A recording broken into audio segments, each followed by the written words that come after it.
if he condones slavery, he still gets glory from me. You know it, even when the truth feels heavy, too heavy. I don't really care what's true. That's why I don't listen to you. Eternal life's the dream I choose. Cause facts just mess up good news. Oh yeah, I know he's divine. He's divine. Qualities that blow your mind. Atheists be hating up on him. I don't worry cause I know I got him. I know you say it lies, that's okay, that's fine. That's fine. Never change my mind because he's mine. He's mine. He's mine. He's mine. You'll never change my mind. He said love everybody, then drown them violently. Oh Lord, atheists think that's insane, but I still praise his name. I call it mercy when he kills a town. Mercy. To me that's love, just upside down. What? If he smites me, it's my test. If he bless me, I'm just blessed. Double standards, I confess. That's how I call abuse righteousness. Hallelujah. Don't need proof, don't need sense. Blind face my confidence. That's What's up to the YouTube fam? But I call that love, I'm reassured, man. He ghosted me and Christ is still our defense. Say what's up in the chat. Oh yeah. You say I'm brainwashed, I call it grace. Cognitive dissonance with a smiling face.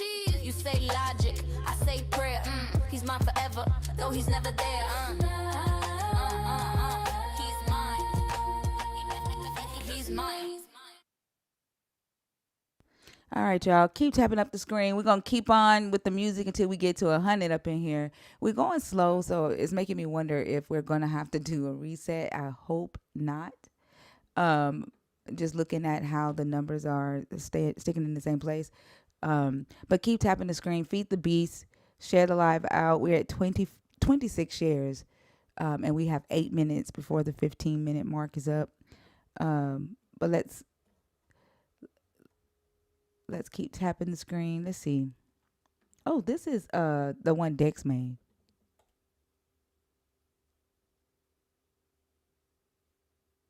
Brothers and sisters, gather around your screen. Oh, we got a message from the digital divine tonight. Somebody shout, scroll, scroll, scroll. The likes are low. Feed that beast. The gifts are slow. Feed that beast. Y'all wake up. Algorithms hungry. Hallelujah, feast. Tap that screen like you're tapping your faith. Drop them hearts cause revival don't wait. Share this joy, send your gifts in hate. Hey, Selena. What's up, Show Dan? Wally Wonka, what's up?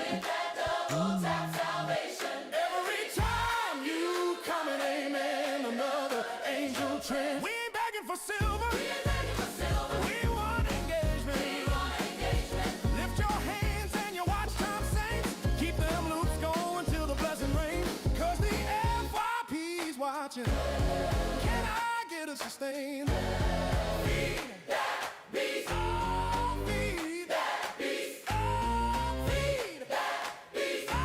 Oh, wow. Thank you, Mr. Curtis. Oh, look at that.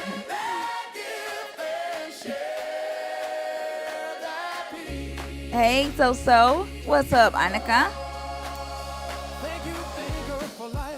Thank you, Joshua.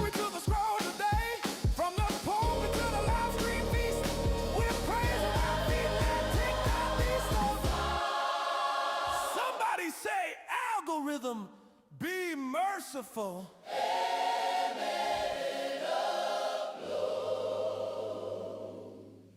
Y'all keep sharing the live. Are y'all awake? We only at 77 shares. That's not normal for us. Are y'all awake? Are y'all about to go to sleep? Y'all been out shopping, getting ready for Thanksgiving? Who's going to family for Thanksgiving this year? You wide awake? Awesome. You're teleporting.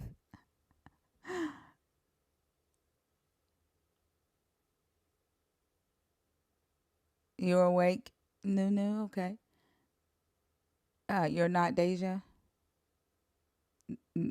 I'm not either. I'm just staying home. And this is why. So I got tagged in a video today. Thank you. Who just sent that? Thank you, Relaxing. I appreciate you. So I got tagged in a video today. Do y'all remember that pastor that I went back and forth with? Pastor Josh. I think so, vaguely. Let me see if I can bring up the video. I This was months ago. I haven't talked to him since we went back and forth about Cain and Abel. Um, but he tagged me in a video today, and in the video he goes, "Boy, I tell you, I connected with a pastor whose daddy died in 2006 from a drunk driving accident." And this pastor is going to help me set up my food program with the government program, going to help me get the grants that I need. Boy, I tell you, this is a nice young man. He took over his daddy church when his daddy died. Like, and I'm sitting there knowing that he's talking about my brother, Mm. knowing For real. this Wow. motherfucker went and found my brother. Well, what I found out is that my brother, who has been blocked on my page because I don't want them. They don't want to know what I know, and I don't want them getting offended, right? Because they've already asked me not to share what I know. Apparently, somehow he saw the videos between me and Josh. So he said he commented on the video and was like, "That's my sister." But I found out he commented and he said, "Stop going back and forth with her." Um, and then they ended up connecting through DM, and somehow now they are working together. And my brother is guiding him on how to start the same food program that our family does. And he thought that the smart thing to do was to tag me. Now this was months ago. I That was the only conversation I had with this pastor. I think it was like 6 months ago. But he thought that the thing to do was to tag me and do a 999. Then he was like, God is using you. God used you to connect me divinely so I could get my ministry up. Like shit like that in the video. Mm. That's fucked Yeah. up. What what hurt me the most was the like my brother seeing the videos that Josh was doing, and Josh was calling me unintelligent, saying that I wasn't a thinker and stuff, and you extended a hand to him. You extended a hand to someone who was is downing your sister for Mm-mm. Jesus. And I shouldn't be surprised, but I thought we were past that. Like I thought I thought we were past that. Um, Mm-mm. but I messaged him and he said that he was like it wasn't anything malicious. First he told me that Josh messaged him first, and then I found out that that wasn't true. So then he said that he said I commented on the video and just said, "Hey, that's my sister," which that isn't the full truth. But like even for you to do that, like what do you think?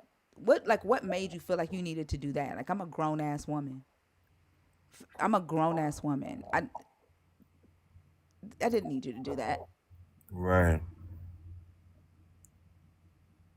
And I know that they've had conversations before where we've gotten into it where they call me demonic and they say that I believe in demonic shit. And we got into it about that conversation that they had about me.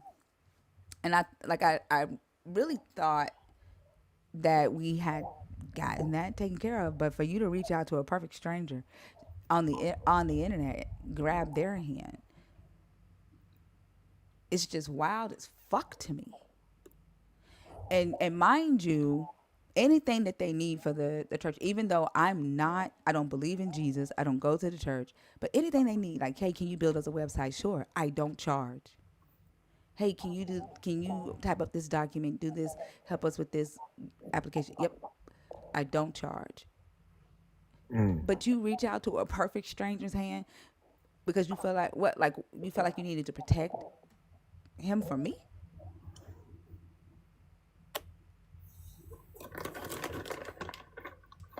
And then you gave him the Chest is ammunition. Like getting first off, tight. like right, that's how I felt. Like you gave him ammunition, like to create a video, tag me in it, and throw my father in it.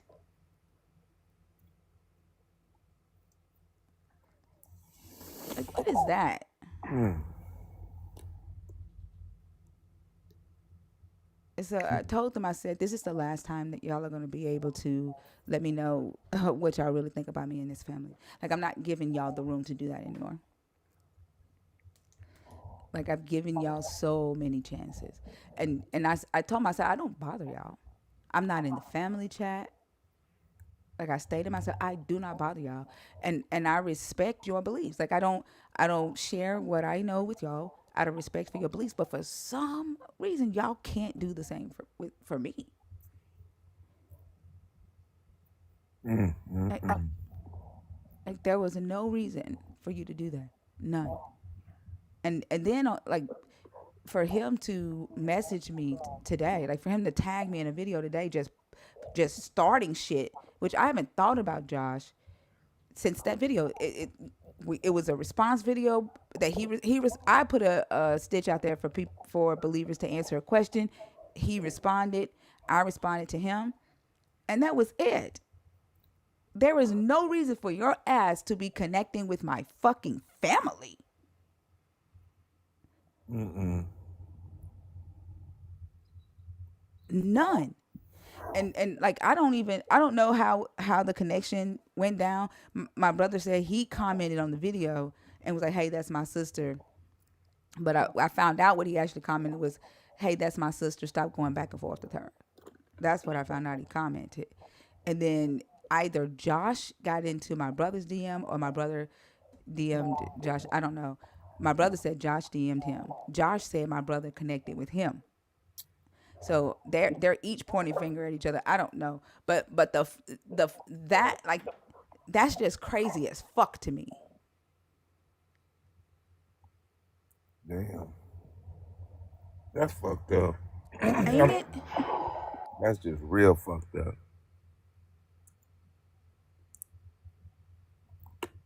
You know, I don't want to really speak too much on it because, it's your family, you know. But, mm-mm. Damn.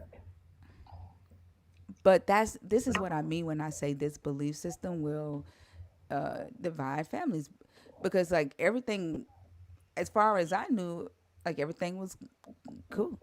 I didn't even know my brother even could see my content. 'Cause like I said, I blocked the very religious ones who can't handle this type of information. So there's no reason he should have been able to even see uh, the videos that I made with Josh. So obviously somebody i- uh, in the church is watching my content and sending it to him or something. I don't know. But like he didn't contact me because he know that the boundaries are there. So you reached out to him? Why? That's crazy. I mean, you know, ew, wow. That's weird. I can relate. Black men are not beating these allegations. Sorry now. No, you But ain't. black men are not beating these allegations of not protecting black women. Right. I mean, wow. I mean, that's just fucked up. There's no words for that shit. It's like, where is the loyalty?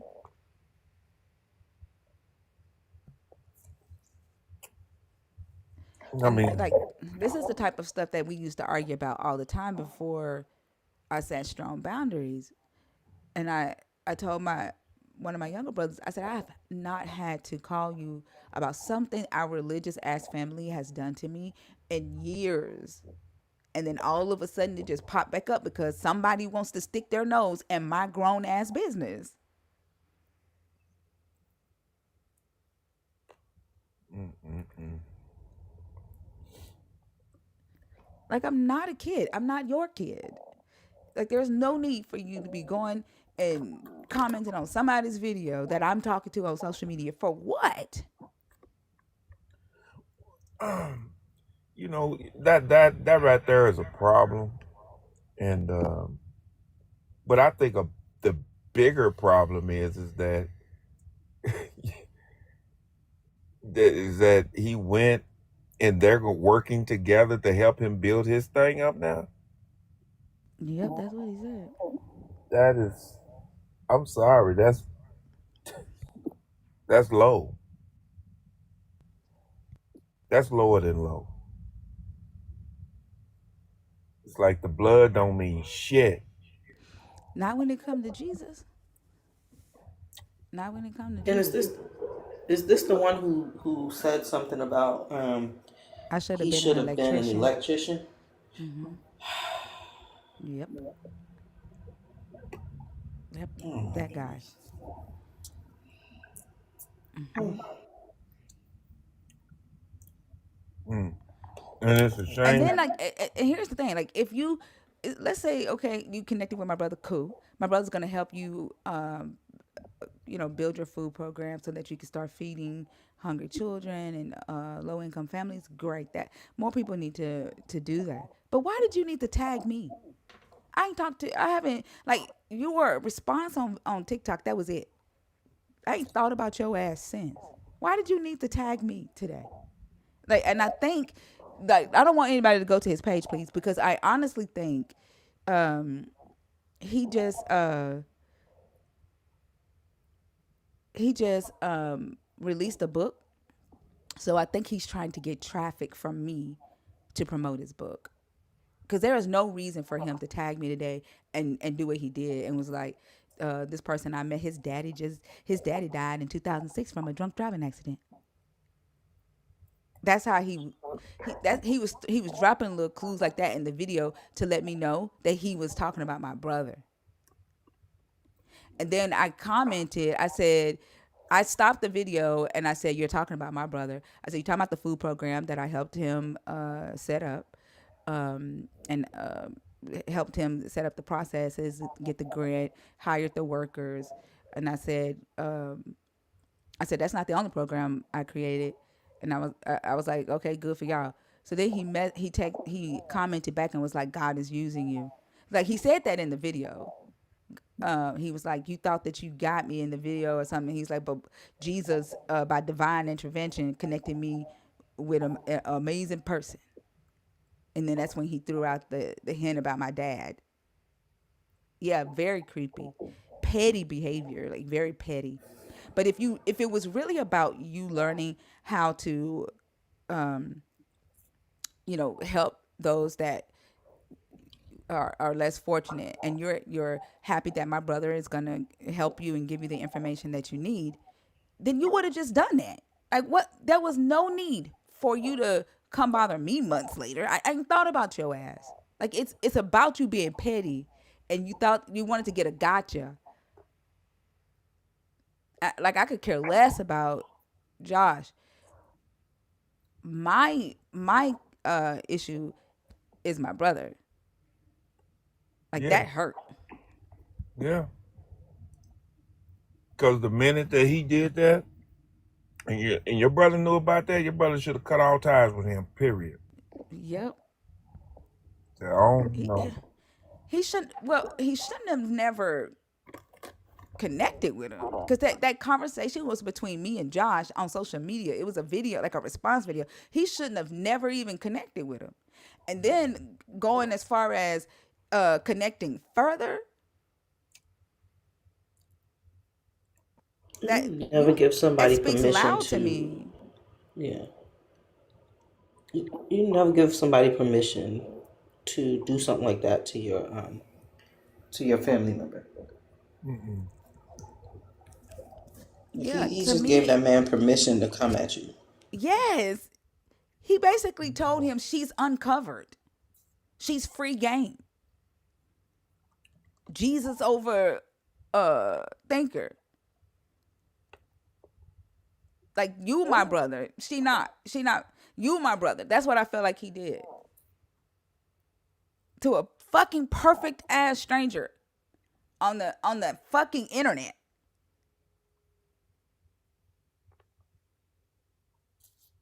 Mm-mm.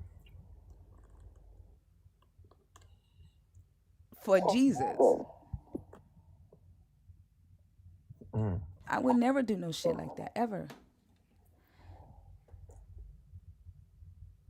Never. Yeah, I don't even know what to say about that thing. 'Cause that's just that's just low. That's Oh low. God, he'll never see. I told my kids, I was like, we're staying here for Thanksgiving. I'm not going. I'm. This gonna be another Thanksgiving where I'm just like, I just don't want to be around it, and I can only imagine the conversations that are had about me behind my back if you're willing to do that. So Right. no, thank you. Yeah. So no, thank That you. says So a lot. yeah, the peace that I thought we had, the understanding that I thought we had, you and Josh let me know that we don't have it. The growth that I thought we made, we haven't made it, or you haven't made it, and I have to adjust. Like I have to, I can't give you access to me like that because that you like that's dangerous. You would put me in danger for Jesus. Not only that, I'm looking at it as if you chose your Christian fellow, whatever you want to call that shit, over your own sister. Right. I'm Like sorry. I have no sympathy for that. Period. No empathy, sympathy, none of that shit. That shit just wrong. that's why I say what it feels like loud and clear. What I hear is you are my brother. She's not. That's Hmm. what I feel like I hear. You are my Yeah. brother. She's not. And hey, And off of I, your I back, like off of your work. Mm-mm. I'm well, sorry. I would work. I didn't do it by myself. I'm Like just saying I helped you, him. but your hand was on it, and I think that. Oh, my chest hurts. Oh, I hate people so much. Ooh. You know, I just, that's something you definitely gonna have to, figure out on how you gonna handle that situation. And I don't really, want to speak too deep on it because, like I said, that's still your brother at the end of the day, regardless. You know, so that's the reason why I'm holding my tongue and shit. But let it have been my brother. Oh yeah. Mm-mm. I remember one time one of my brothers was in the chat. There was a very misogynistic man on stage, and he was just saying the most disrespectful stuff. And my brother was taking his side because it was about God. And he started texting me. Like, I didn't tell anybody. I'm just, keeping on with the conversation. And so I'm seeing him, talk at the guy that's on stage. And Mm. I'm like shrinking in my seat. Like, I cannot believe what the fuck I'm seeing right now. So then I start getting text messages from him. But that's the same brother that I told y'all ended up messaging me and was like, I'm sorry, you were right. He Oh yeah. started researching. He said he started asking himself, why would she do this? Like that's not her. Like why would she do this? So he said he started reading and researching himself, and he texted me. He was like, "Can you call me?" And then as soon as I called him, he said, "I'm sorry." And I said, "For what?" He was like, "You were right." I said, "About what?" And he was like, "God." And he said, "Man, what does God want to do with all those virgins?" That was the first thing he came out of his mouth. But he did the same thing. He took a guy's side that was in here disrespecting me, calling me bitches and everything, for this God. Like that's the type of shit that when you're a non-believer, you have to deal with this shit because your family is going to side with Jesus, and any believer of Jesus over family. And then when we say Jesus said, in order to be my disciple, you have to hate your mother, hate your brother, hate your sister. Hate. They say Jesus didn't say that. Jesus didn't mean it like that. But that's what the fuck y'all do. Because if somebody does not think like you, if they do not believe like you don't stop to think about how your actions are going to affect that person that is in your family that isn't a believer. Facts. Facts. That's yeah. That shit is crazy. And like that, like I It's try my best to keep, huh? I'm saying it's dangerous. One is dangerous because we on social media. That's number one. Right. We on Yeah. social media, and now you linking up with my family, you know. And then if your brother's willing to do all that, I mean, how much information is he willing to give? I told him, I said, do not bring my name up with him whenever you engage with him. I don't want to be in your conversations. I don't want you talking about me. I don't want him talking about me. Like I try to keep y'all separate from my life, from this part of my life, and then for you to go and walk your ass right into it. Like it, Mm-mm. don't talk about me to him. No, you right. Because you don't need your information all over the internet with this fool. Like Mm. it. You just don't. But the crazy thing about it is, I don't know why they would think something like that would make me believe again. That definitely, like that's triggering religious trauma, shit that I had to work through and heal. And then I had to immediately think to myself, like, you've been here before. You've been here before, and to go backwards, like that would just undo all the work that you've done. The what this shows me is that they've not grown. Yeah. Yeah. Damn. It ain't shit make me go back to it and believe nothing. Absolutely not. I'm not. I wouldn't go back to it. Period. Crazy. Yeah, and that um, they don't get it. They can't see it. They think because they're not putting a knife to somebody's throat, or they're not hanging somebody on a cross, that they're not choosing to sacrifice the people in their lives in order to gain whatever they think this God it has for them. Whether it's there are some who think that this God is responsible for their financial blessings in life, their comfortability in life, their protection, or whether you think it's eternal life that you're going to get in these gold streets in this mansion. Y'all are willing to sacrifice humans y'all see every day for those things. I don't know who is Leo Skepti. I don't know who that is. And y'all think because you're not physically sacrificing them that you're not harming them. Your tongues, your thoughts, your actions is what's harming the people in your life, in your family. And then somebody commented on the video that I made for the little girl, the song that I made for her, Mm-hmm. and said that her family stripped her of her voice, told completely, like physically. What the They fuck? they re- they religiously abused her so much that they stripped her of her voice physically. Like she couldn't even. She said she couldn't even sing anymore. Another girl commented and said her mama threw a Bible at her at church after Sunday school for asking a question. Her mama threw a Bible at her and told her that she asked a stupid question and not to question God anymore.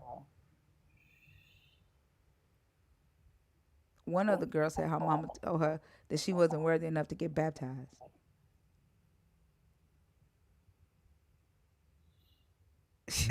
Like, like read some of those stories on that video. I wish I'd have never stepped in that damn tap water. Shit.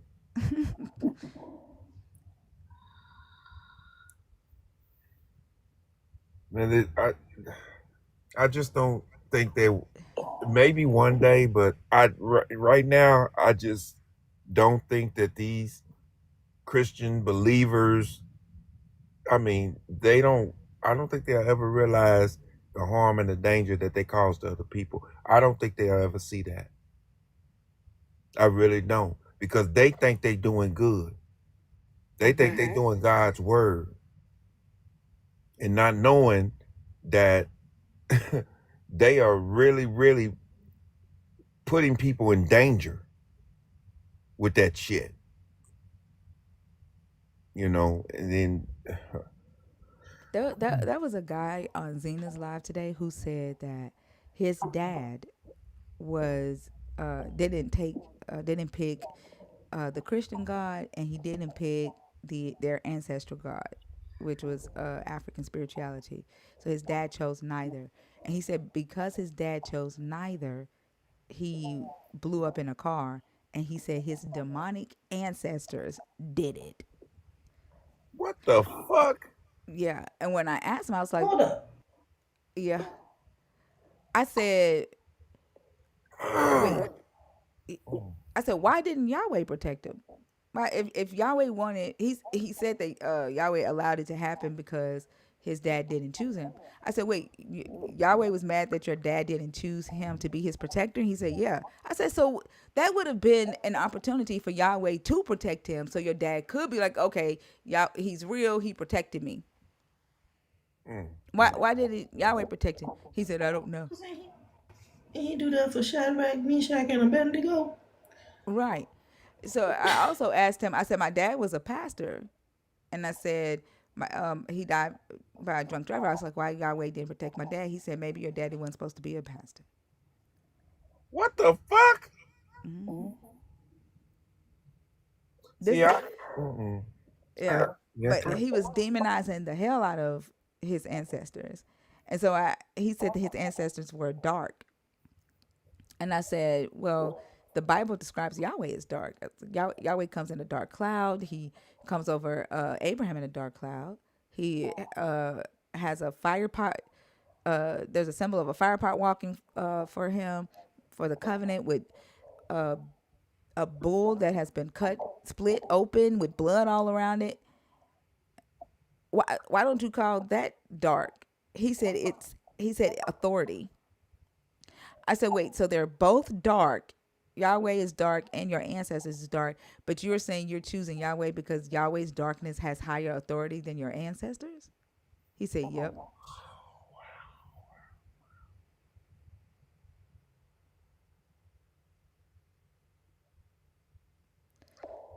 See, I can't play with these.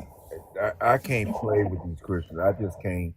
I'm sorry. I didn't got to the point to where I just can't play with them, because you remember I told you that time that guy got on there on one of my videos when I was just trying to pay tribute to my daughter, and said the reason why God took my daughter is because I left God. Yeah, I And remember you telling me that. I lost it. I lost it. And it's just ooh wee. Man, I'm telling you, boy. That they'll say shit like that, but had you still been a believer and your daughter passed, they would say, "Well, it's just God was ready to call her home." Yeah. I The wanted reason an may be, angel. yeah, Yeah, they have no empathy whatsoever. I can't play with them. Yeah, that's why I quit going. I haven't went and talked in front of nobody, and it's been almost a year now. And I don't really think I want to do it anymore. I got people hitting me up to do it, but I just these. I don't know if I can. I don't know if I have that much emotional control, because you gonna say the wrong shit, and then that old beast gonna come out, and I'm trying to keep that some bitch locked up in the safe. What you said, because that's what I had to do. That's Yeah. what I had to do. I had to think, and I was like, "Nah, we done came a long motherfucker way. I'm not gonna argue with y'all." Mm-mm. I just can't do it. What I told my brother, I need to know if you did what he said you did, because that tells me where I am with you, and that's all that matters to me. Like I don't care about Josh. I care about where am I with you. That's right. That's your brother. Yep. At the end of the day, that's your brother, regardless. That's your brother, and that's what makes it cut so deep. Hmm. You know, and I always said that family can hurt you worse in that belief system than anybody can, because you care for that family member. That's what hurts the worst. And I always, you know, care for my brother, and like that's my family. But Exactly. boundaries are boundaries, That's right. and my peace matters to me. Yeah. That's also like one of the reasons why I say, like even for y'all, right? Like I don't want to be seen as an influencer. I don't want to be, you know, seen like put on a pedestal because I'm not perfect. I'm pretty cool, but I ain't great like that. I'm human, and we humans, sometimes we say things that you don't agree with. Like it's okay to disagree with each other.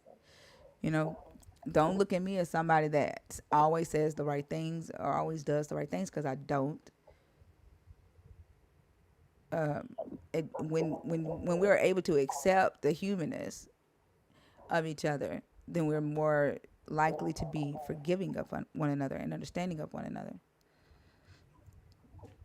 But when there's this whole concept of achieving some form of perfection or authority, like that's Yeah. where the issues come in. And I don't want that at all. No.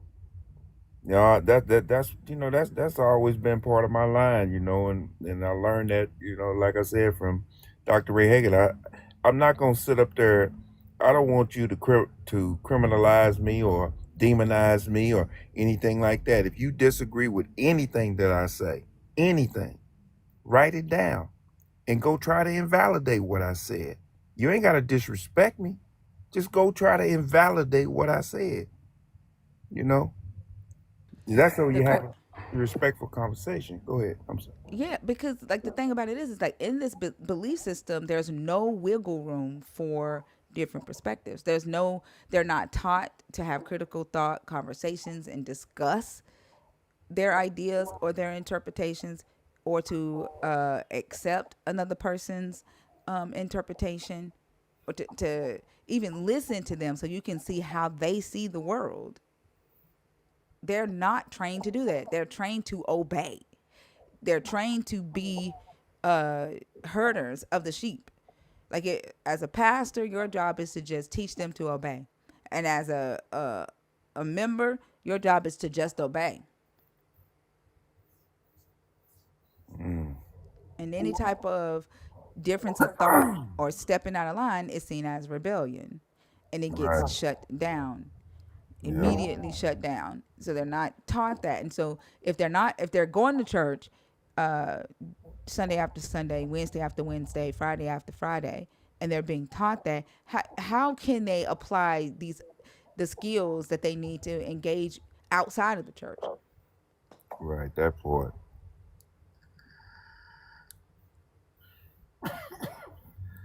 Yep. That's wild. That is so wild to me. Then the guy on Zena's live admitted that, because I told him about the Jewish tradition that says that the angel that stopped Abraham was Samael, was Satan, that stopped Abraham from sacrificing Isaac. He said that yes, you should listen to God over logic. So I said, if I said, are you basically saying that logic, ethics, morality, critical thinking, questioning, that's all Satan? And if you do any of that in the face of your God asking you to do something or commanding you to do something, or what you believe about your God, if you appeal to any of that, that's Satan. And he said, yeah. He said you should always listen to God over ethics, over logic, over morality. Mm. But then they'll question me when I say that Adam and Eve, the mindset that the God had Adam and Eve in was an amoral mindset. Like you today in 2025 are saying that you would throw out morality for your God, but you don't think Adam and Eve was created as amoral beings because the God wanted them that way. You are the way the book wants humans to be, so that it's easier to influence, it's easier to control, it's easier to lead. Mm. Sheep just follow the shepherd.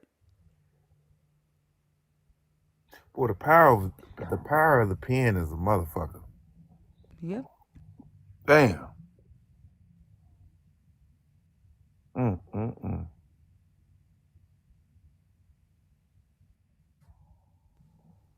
Yep. It's crazy as hell. All right, y'all. The guest box is open. If you are a believer in the God of the Bible, if you are deconstructing or an atheist, 21 and up, the guest box is open. The topics on the board are: what if Adam was abusive? How free was Adam and Eve's free will before eating the fruit?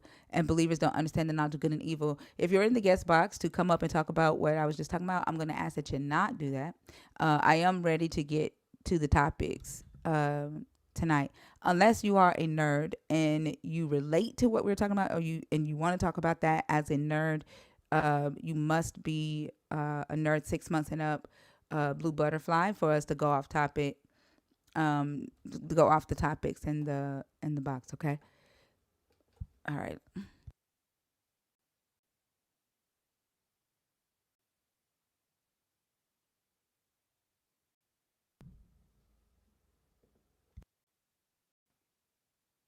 Kingdom mindset. Yep. Hello. Hi. How are you? Good. And you? I'm good. Can I get your age, please, and let me know if you are. I see you are a believer by your bio. How old are you for TikTok purposes? 46. And which topic did you come up to discuss? Um, what if Adam was abusive? Okay, Um, go ahead. What are your thoughts? uh, I believe that what I'm gonna talk about will kind of talk to all three, maybe, but Nope, that's just the one topic, please. just the one topic. Okay. Um, can I say that I don't believe he was abusive and why, or do I have to answer it in that Yeah, format? no, yeah, it's a discussion. It's not a debate. Okay. Yeah. The reason I don't think, well, I would say before the fall, he wasn't. Um, Only because if you look at the description of how things started, um, God created the earth, he created the garden, he put Adam in the garden, he created Eve, he put them both in the garden. And but every time he created something or developed something, he called it good. And I'm paraphrasing all of the story, but he did say that it was good. So being that he called it good before the fall, it meant that Adam was in perfect condition. Eve was in perfect condition. So was the garden before sin entered the world. And so that relationship was in perfect harmony. Once the judgment was passed because of the fall, and each of them, meaning the serpent, Adam and Eve, got their punishment for their disobedience, I don't think that there was abusiveness, but I do think that there was grief. I do think that there was discord and disharmony because that was a part of the curse. And then I'll land there.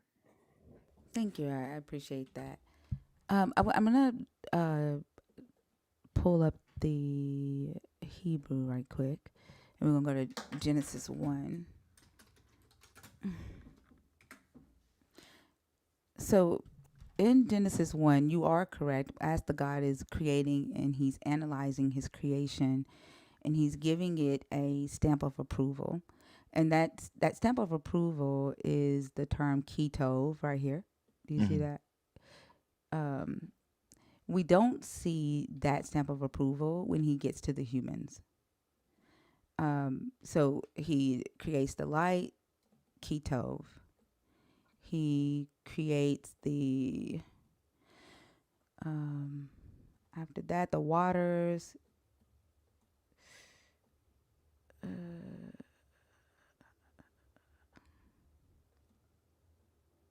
Kitov here. Um, the land and the earth, Kitov. Vegetation. See in the vegetation. Let me even hold on. That's the vegetation. Hold on. The earth. Vayamet Elohim. Sharet.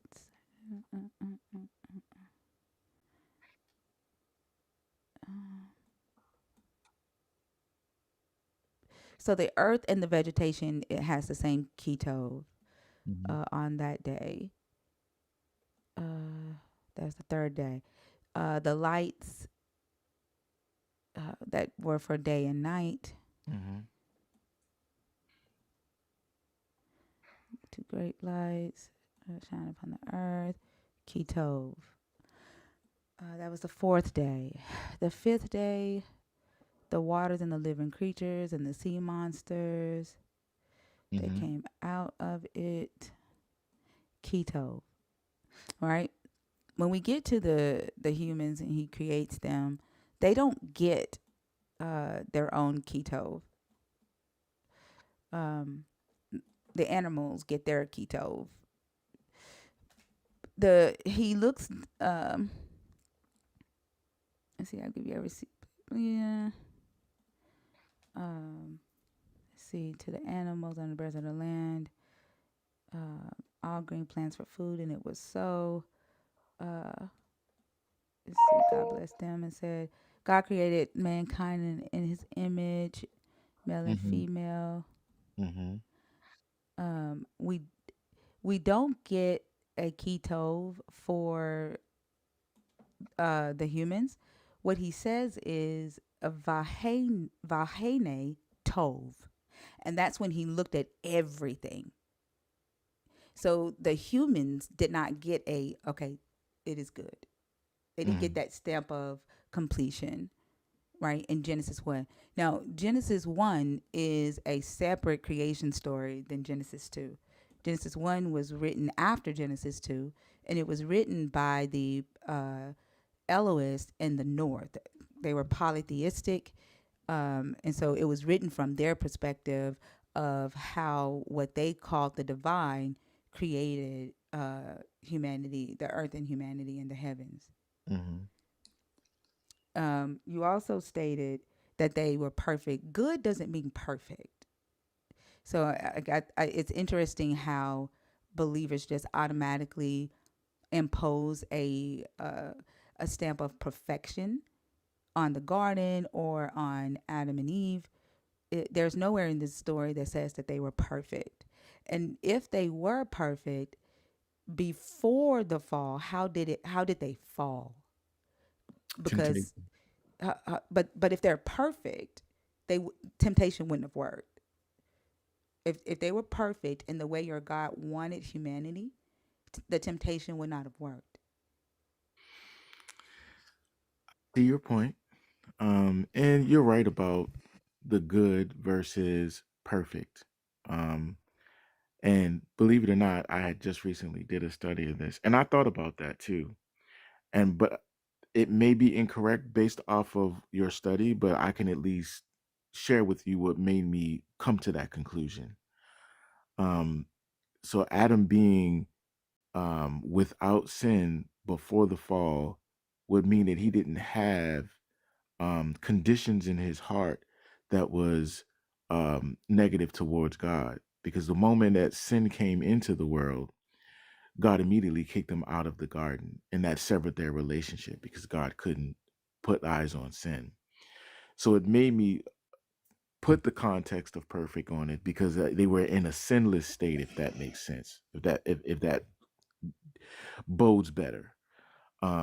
Same with their relationship because they were in innocence and um, walking with God in a sinless state and not even aware that they were naked. It meant that they were in harmony with one another.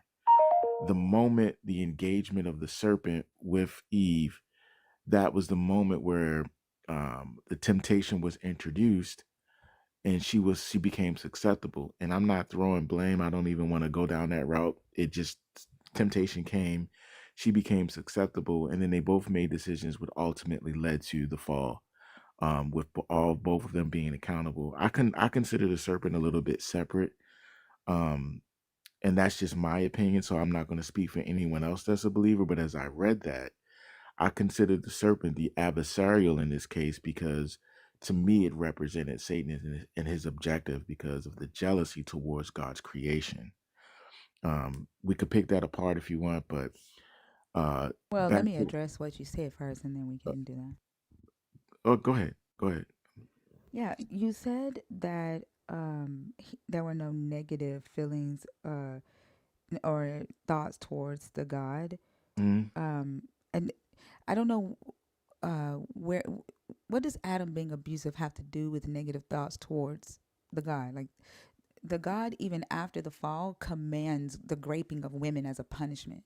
So Adam being abusive towards Eve wouldn't necessarily be seen as a negative thought towards a God that thinks raping a woman is a justifiable punishment for man. Hold on one second. Right. And if you want to know where he commands that, that's Isaiah 13 in 2nd Samuel. Um, uh, is it 2nd Samuel 15 with David's wives? Oh, no, that's the Amalekite. Yeah. Where is David's story at? What chapter is You can't. David's? Hold Yeah. So he commands it twice in the book. Also, you said that Adam didn't have sin in his heart. Um, Sin, according to this book, is the transgression of a law. And so he couldn't have sin in his heart because there was no law Mm-hmm. at this time. Mm-hmm. And abusing a woman isn't even in your God's law anyway. So he wouldn't have sinned anyway had he abused her. It doesn't say that they were innocent. It says that they were naked, and the Hebrew word used there is irumium, and it's like it's a play on words for arum, which is the word used to describe the serpent's wisdom Mm-hmm. and the serpent's prudence. And so it's to say that Adam and Eve lacked that wisdom, lacked that prudence, and they were not ashamed of it. Right? That's a literary device that's used in Hebrew. And then you said that she became susceptible after the temptation, but she would have had to been susceptible before the temptation, as she wouldn't have been able to be tempted. Right? Like it's almost as if you all think that their bodies could only do certain things before they ate of this fruit, and that eating from the tree of the knowledge of good and evil gave them the ability to do good and evil, and not just the awareness of what good and evil was, like their actions, like being able to say, if I slap Eve, that is evil. But it's like you believe that because they had not gained the knowledge of good and evil, a slap didn't exist. Like his hand couldn't slap Eve. Mm-hmm. Is that what you believe? I believe that at that time before sin, they didn't have the heart set or mindset to even have behaviors like that. Okay, so let me ask you a quick question. When a child, do you have children? I do. Mm-hmm. Okay, I have children too, but they're all grown. But I have a 1 year old and a 2 year old grandchildren, and they don't know anything about laws, right? Mm-hmm. They can barely understand the words that we say. But when they want each other's toy, they will hit each other, and they don't Mm-hmm. see us hit. We don't even whoop them. but they get frustrated and they hit each other. Mm-hmm. You don't think Adam and Eve's body allowed them to react the same way a 1 year old and a 2 year old can act who don't have the knowledge of a law or Uh, an English vocabulary? I can't say that that would be off the table, but I would say that that's still innocence, right? Which is how But God it's saw them. still, is it still just, you're calling it innocence? Is it right? Like, are you going to stop the children from fighting, or are you just going to let them fight because they don't know that it's wrong? Well, you're asking me to speak for God in this point, and I can't No, do I'm that. asking you. Are you going to stop the children from fighting? Oh, me, my kids? Like, Yeah, yeah. of course, I Would would intervene. right, right. So when you're calling it innocence, you still are going to stop them from doing it because it's still harmful. Just because they don't know that what they're doing is evil, you're not going to let them do it just because they don't know that it's evil. Right. Of course, if it's my kids, yeah, I'll definitely intervene. Uh-huh. But your God didn't intervene when evil was in approaching Adam and Eve. She had free will. That's the point, right? So here we go. They had free will. And so, because Adam's body as a mortal and Eve's body as a mortal could do what mortals do, could feel what mortals feel, and because your God didn't intervene in free will, Adam could have very well been abusive to Eve. I see where you how you're piecing that together, but okay. But remember, just for the record, remember, and I believe it should say that in the Torah too. When Eve was tempted, she did state and identify that she knew the God's decree about eating of the tree. What does So it have to do with whether Adam was abusive? I, Adam knew I'm too. just Adam was standing right there with her. Adam definitely broke the law or was disobedient too.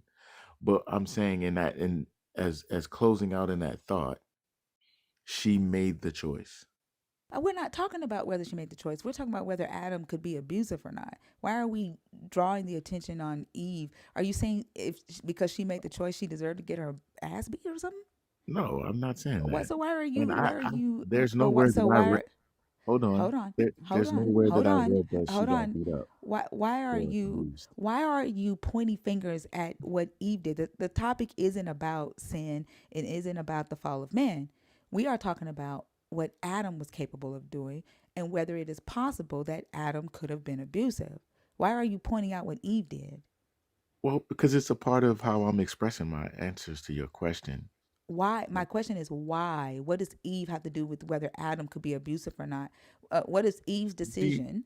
Hold Eve on. doesn't. What does Eve's decision to eat the fruit have to do with whether or not Adam had the ability to be abusive? It doesn't. But it was a part of the conversation But as why? you begin to allow me to speak. I was talking about that, But I'm and asking why. Why are you So you bringing that into said the conversation? I just answered your question. Don't do that. Don't Don't be do what? adversarial. Don't be adversarial for no reason, right? There I'm you trying to go. There you go. I'm I'm not trying being to adversarial. I'm yeah, asking why did you bring that into the conversation? I and asked a why. I just answered it and said Do when you I think you first answered it if I'm asking again the why? I know Do that you I feel did. you answered it? You did not. It did not. You saying because she did do it, that still does not answer. Why are you bringing it into the conversation? So you're gonna keep recycling and not hear what I have to Because you say. didn't answer it. I mm-hmm. did. You haven't. No, you didn't. I'm not I being still, rude. I still I don't just know why you brought that up. I just told you why. Because she did it. I didn't say that. You Come said because on. it's part of the story. No. See, That's what you said. if you want to have a dialogue, I'll do that It's with part you. of the way you want to answer it is not a good answer either. Or it's But part of the way you chose to answer it see, is not a good answer see, either. It's part of your y'all, answer is not a good answer either. so y'all want to gaslight.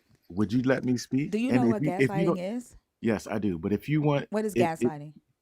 do you want me to answer the question Can, and speak sure. Can freely you and come to hold, a hold on? conclusion Hold on, because before you you just accused interrupt us me? of gaslighting. You just accused us of gaslighting. What is gaslighting? What is gaslighting? Now you can speak.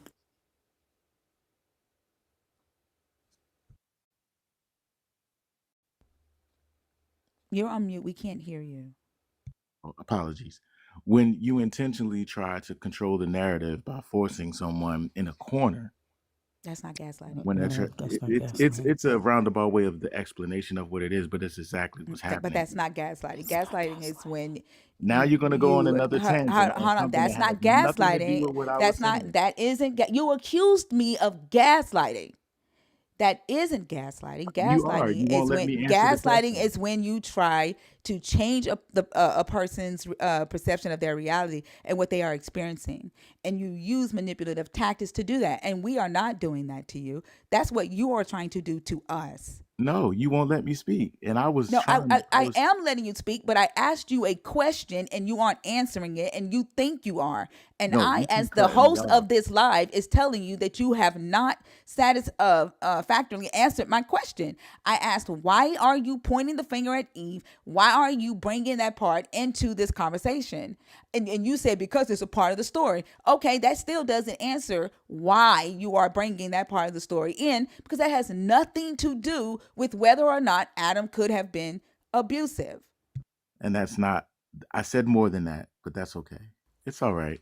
So answer the question then. For what? There's no Why point. did you Because if I, why did you bring it in? again, you're cutting me off and being adversarial. I'm trying, I would like to talk with Then you, answer the question, please. Why but did you bring it in? don't but answer the question me. Let me speak Oh my God. But answer the You do question realize that then. I am the host But of this live. Right. answer. Right. And And my job I'm is to keep the conversation on topic and flowing. Can you my just answer the question? If you say that you said more than that and I didn't hear it, repeat yourself, please. all Why right, did you bring that in? thinker. I'm going to answer the question. Will you allow me to do that? As long as you answer the You question and had don't, 30 we seconds don't need just a now. speech from you. We I'm don't need a not speech giving. from you about everything else. Just answer the question that I asked. You asked me why did I bring Eve into it? I Not brought Eve, the sin that she did. I brought the conversation of Eve and the sin into the conversation earlier on as a part of my whole response. That's not true. You That's did that that's not true. Now I can play it back because you're being please streamed to do. YouTube. Please do. Okay.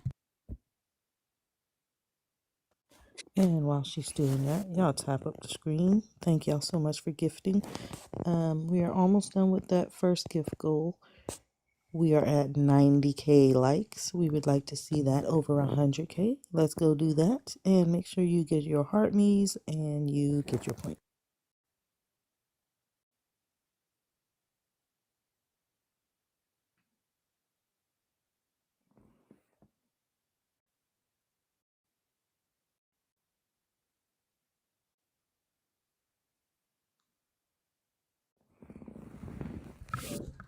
Um, eating of the tree. You tempted. She did state and identify. Just for the record, remember, and I believe it should say that in the Torah too. When Eve was tempted, she did state and identify that she knew the God's decree about eating of the tree. What does So it have to do with whether Adam was abusive? I'm, Adam knew I'm too. just Adam was standing right there with her. Adam definitely broke the law or was disobedient too. But I'm saying in that, in as closing out in that thought, she made the choice. We're not talking about whether she made the choice. We're talking about whether Adam could be abusive or not. Why are we drawing the attention on Eve? Are you saying if because she made the choice, she deserved to get her ass beat or something? No, I'm not saying What? that. So why are you? And Why are you? there's But what? nowhere So that I why? read. Hold on. Hold on. Hold There's on. nowhere that Hold I on. read that she Hold got on. beat up Why are or you abused. pointing fingers at what Eve did? The topic isn't about sin. It isn't about the fall of man. We are talking about what Adam was capable of doing and whether it is possible that Adam could have been abusive. Why are you pointing out what Eve did? Well, because it's a part of how I'm expressing my answers to your question. Why? My question is why? What does Eve have to do with whether Adam could be abusive or not? What is Eve's Eve, decision? Hold Eve on. doesn't. What does Eve's decision to eat the fruit have to do with whether or not Adam had the ability to be abusive? It doesn't. But it was a part of the conversation as As But you why? as you begin to allow me to speak, I was talking about that. But I'm asking why. Why are you He bringing that into said, the conversation? I just answered your question. Don't do that. Don't Don't be do what? adversarial. Don't be adversarial for no reason. Right? There you go. There you go. I'm I'm trying not being to adversarial. I'm yeah. asking why did you bring that into the conversation? I And asked her why.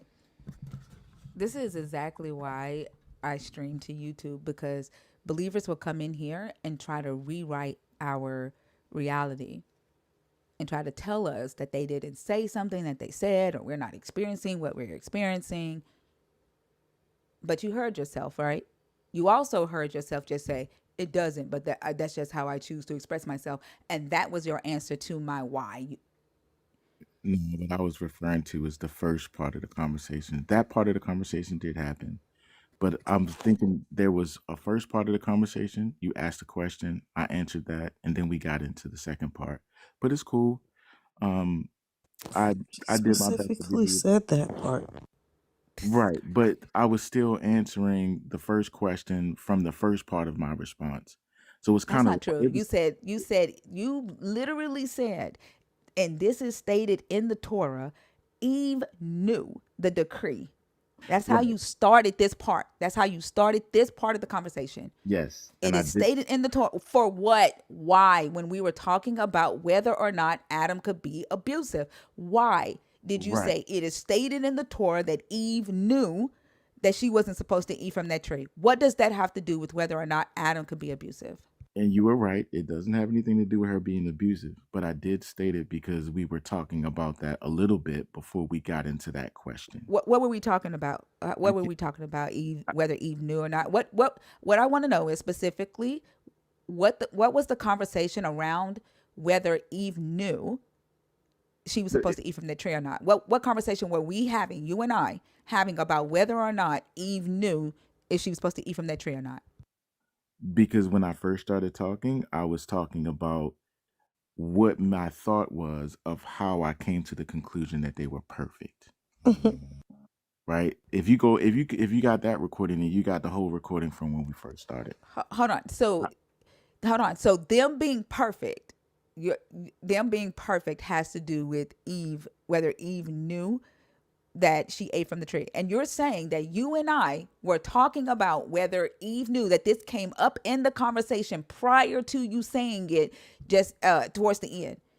You're saying that you and I talked about whether Eve knew she was supposed to eat from that tree or not.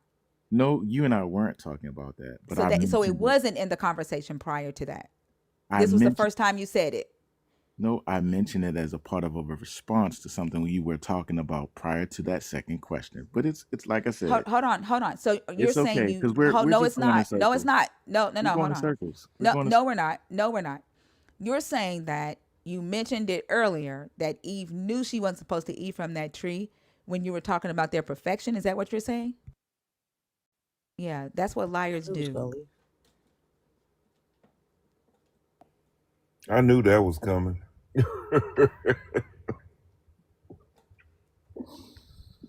Wow. That's all they know how to do is fucking lie and gaslight.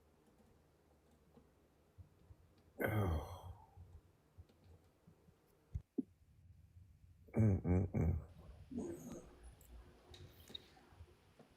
King Ramir? King Ramir, are you there?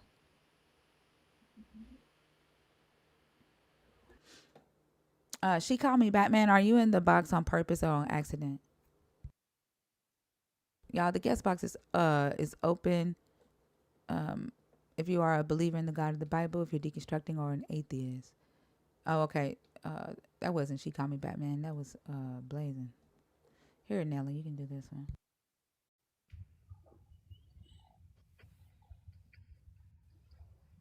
Uh, does it say soul? I can't see the rest of it. Soul Brother. Soul brother, are you there? Yeah, Okay. And can I get your age for TikTok purposes, please? 64. Okay, great, great. And are you a believer in the God of the Bible, or are you deconstructing, or you're an atheist? I used to believe in the God and Bible, but not anymore though. So are you an atheist? No, I'm a, I'm Okay. a, I'm a soul who going back home to base reality, you know. Okay. So are you deconstructing from the God of the Bible? I've been done that. Been done. That's over. Okay. Well, I'm trying to figure out what I'm basically trying to do is just qualify you to be on stage. So we only talk to believers in the God of the Bible, people who are deconstructing from the God of the Bible, or atheists. So you could put me in one of those category that is not. I can't put you in a Um, category, sir. You have this is your life. I can't put you nowhere. all right. So let's start then. Okay, can we start with you telling me which one of those categories you fall in? I said I'm a soul. That's a category that I'm falling. That's not a category The on my, three that he gave you, sir. The three that he gave you. One of the three.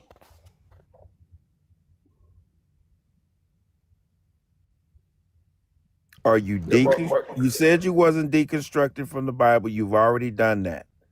You said you're not an atheist. So no, but so that means you believe in something, right? no, I don't believe in anything. You know, I'm just a soul who is going back home. So That's what then you I'm are an telling you. atheist. So then you are an Because I atheist. live You in a don't. I'm sorry. simulation. I live in a Gosh. Okay. simulation. Soul brother. Goodness gracious. Do you know what an atheist is? Yeah. What is an atheist? According to them, atheists don't believe that there's any God. I don't Okay. have no Do you problem do with you that. believe that? Do you believe that there is a God? I know that there's a source that one mind source, which is a connected to the soul. I know that it exists of many gods, like we all are gods. Okay, so You you know. do believe in a God. So when Nelly said that you believe in a God, you said you didn't. So you No, do believe in a I God. don't.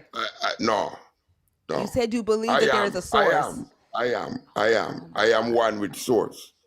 I am What is one with source? source. What is source? Is source a Eternal God? source for me is eternal. Like my soul is eternal. Is Once it I a get God? home, listen now, listen. No, we need to see if you qualify for the conversation. Is it a God? Is source a God or not? Yo, let me talk. Don't put words No, in my. no, we have rules in here and we're trying to see Shut if you qualify. Oh, Yeah, we well, want you to know have a what? conversation with you. We're trying to see if you Well, qualify. well, Good grief. well, well. Maybe I'm not qualified because Okay. I don't All want right. to be Have a good night. fussy. Yeah. Okay. All right. Have a good night. Gee. What? Gosh. Hmm. I'm trying to be calm, you know.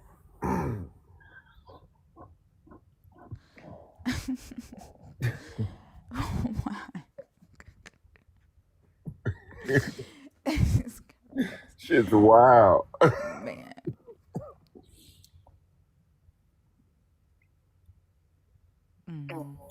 All right. If you are a believer, if you believe in the God of the Bible, whether that be Jesus, whether that be Yahweh, if you are an atheist, that means you do not claim a belief in a God or have any belief in any God, including source. Or if you're someone who is deconstructing your belief in the God of the Bible or Jesus, that doesn't mean that you're deconstructing away from it. It just means you're questioning it, analyzing it. You're doing away with harmful parts, reconstructing it, or doing away with it altogether. That's what deconstruction means. I only talk to people who fall in those three categories. If you don't fall in those three categories, it's not that we have a anything against you and what you do believe in. What you believe is just not the topic in this room. Okay, that's just point blank. Period. All right. What's your name? Twin, How old are you? I just turned 21. Nelly, go ahead. I don't know if he's really 21, but I can only take him at his word. Go ahead. Okay. And what did you say your name was again, sir? Twin. Or is you saying Turan? Twin, like He's saying TWIN. twin. Oh, twin. Okay, twin. And you're 21 years old, right? Yes, sir. Okay, and are you a believer in the God of the Bible, or are you I am. deconstructing? Oh, you are. Okay, wouldn't let me finish. Okay, that's great. All right, and which one of the topics would you like to talk about? Could you read the topics to me, sir? Okay, first one is Wait, hold on for a second. You can't read them? No, I just want to handle this in a, you know what I'm saying, No, structural like manner. no, structural manner would be you read them yourself. Mr. Nelly, that's who I was talking to. Hey, Thinker not is doing who you're that. Boy, you talking to better right not. now. You're gonna read them yourself, or you're gonna hop down. You don't have no slaves in here. Shut up, bro. Did you tell me to shut up? I did. Shut up. Okay, there you go. Yeah, that was just a kid. That guy was not even 21. He was just a kid. A Jesus kid. This is Hmm. what Jesus. This is what Jesus's kids do. They're Yeah. just disrespectful as fuck, and they represent Jesus very well. Third time's a charm, I guess, Nelly. I can't see the full name. All I see is how. I almost said Howard Doodoo. Howard Bobo. I don't know why. Now I do know why. The B looked like a D to me. Howard, you have I'm a lot sorry. of noise. All right. Yeah, I'm sorry. I didn't even mean to come up. I was just listening. Oh, I okay. apologize. No Okay. worries. All right. Don't his voice sound like Radio Man, Rich Poor?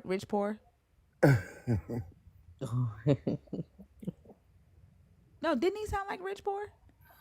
I don't even know who that is. It's a Christian that be coming up, Hmm. sounding like he on like a walkie And talkie. yeah, like he using the CB radio. Yeah, like his voice sounded like Rich Poor when he said, "I'm sorry."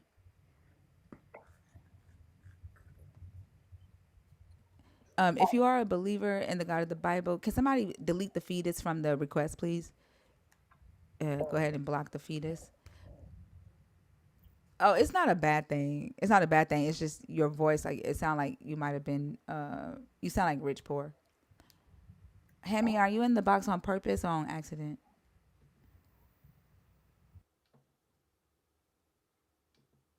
If you are a believer in the God of the Bible and you got some sense, someone deconstructing, I don't have to ask you to have sense. Y'all typically do. Or an atheist and you got the most sense. The guest box is open. Usually, I can't even say that shit. Usually, an atheist has the most sense in here. We've had a few atheists that come up here and show their ass.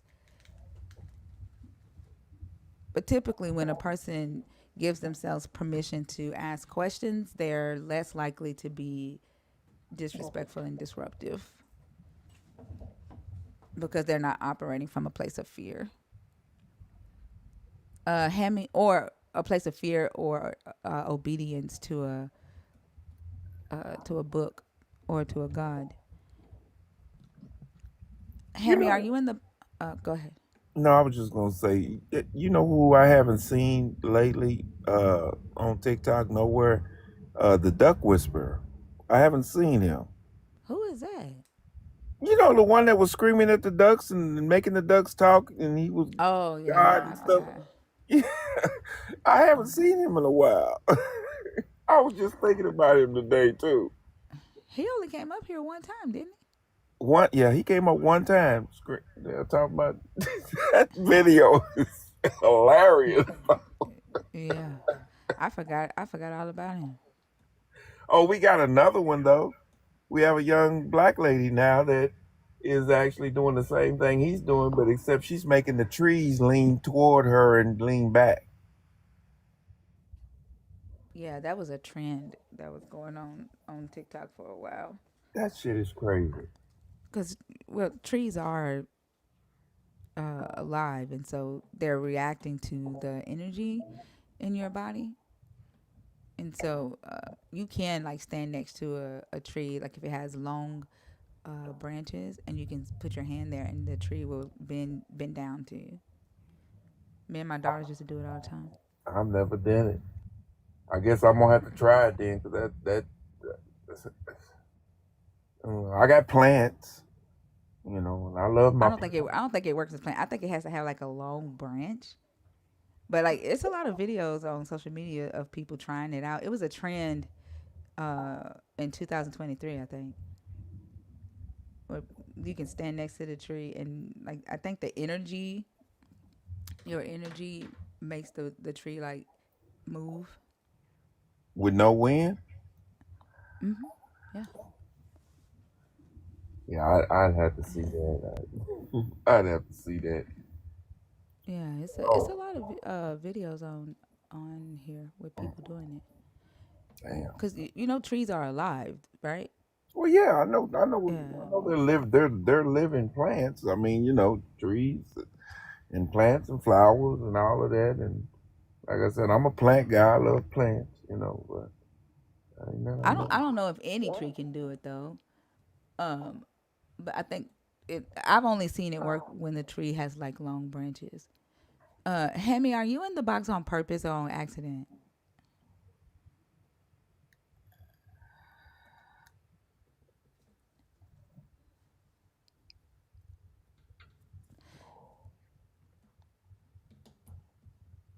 Yeah, Red. All right, y'all. The guest box is open. If you are a believer in the God of the Bible, deconstructing, or an atheist, y'all. Hemi is not responding, so I guess he's in there on accident.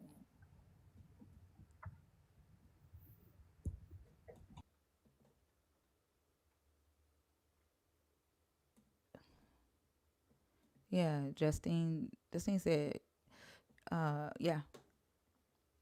Um, no, it's still there, y'all. All right, y'all. There's 512 people watching the live right now. The guest box is empty. Let's get some good conversations going.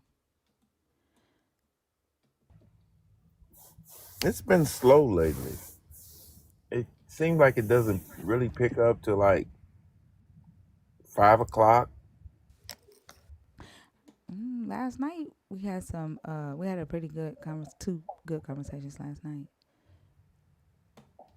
Yeah, I came back on about 6:30 Central Time this morning and listened for a little while.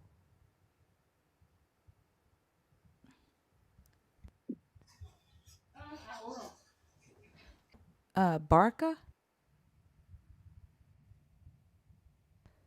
Barca, are you there?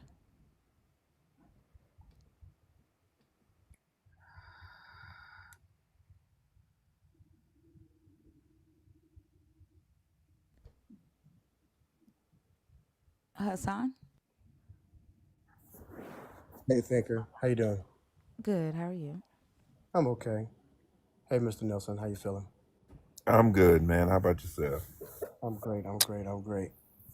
Selena, how you doing? Uh, I'm good. How you doing, Hassan? I'm all right. I'm all right. I want to quickly, I don't know if I'm venting or I'm just frustrated. This is about my deconstruction. This past Thursday, since a bunch of my close friends and some family members and I will be traveling for the holidays this week, we decided to get together last Thursday for a Friendsgiving dinner. And we got about 3 hours in the dinner. Everything was fine. It was more of a potluck type deal. And then when I guess after the meal was done and we're all sitting around the table, we're playing cards and we're talking, the entire house um, decided they wanted to confront me about my deconstruction. Oh wow. Yeah.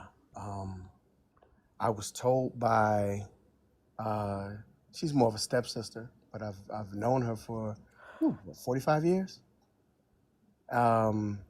She was recalling how she was quote unquote healed as a kid, but she was also stating that she had to go see that Hassan, your phone she was cut about out. 14. Oh, did it? Hello? Yeah, yeah, you're back now. What'd you say? That was weird. Um, she was recalling when she was about 14, uh, she had some sort of problem with her feet, and some evangelist touched her feet and moved the bones in her feet, and how the bones moved in her feet, and she was able to not have surgery and walk. But she was also speaking about how she wanted like an orthopedic specialist or like a recommendation if anybody knew about about her foot problems. And so I was like, so were you healed or weren't you? And she was like, well, yeah, I was healed. And I said, well, you have to take into consideration that not everybody had that experience that you had. So just telling us, um, it was probably an experience you went through, and I'm sure it was you were in a euphoric state. So a lot of African American people don't know what the word euphoria means. So it's like the conversation stopped and it was like, what is that? Oh, that's a demonic word. Okay. And then because I didn't believe her story, she was like, well, the reason why we're talking to you and the reason why we wanted to confront you is because you've just been, we just consider you fraudulent at this particular point. And another close friend was like, you have to understand that the reason why you're going through what you're going through medically, I think I've disclosed to you guys before that I'm in renal failure and I do dialysis 3 days a week. And as a part of that process, I started to lose my eyesight about 10 years ago. And I'm legally blind. I still function like a regular human being, get around and do my thing. I do have my difficulties. But I was told because I no longer believe what they believe, I'm in this medical condition because I no longer believe what they believe. And if I were just to come back to Jesus, I would be fully healed and I wouldn't need any medical help whatsoever. That's so interesting how they put. First off, I'm sorry that you went through that. Um, that they even did you. They just get on my fucking nerves. People get on my fucking nerves. You should not have had to go through that. Them putting these extra criteria on what this Jesus does, like the healing of this Jesus, because there is nowhere in this text where that states that he will only heal you if you follow him. There are so many times in this text where Jesus heals someone and the person does not follow Jesus, does not become a follower. So they're putting this extra criteria on it because they want to be manipulative and they want to force you back into the cult, and it's abusive as hell.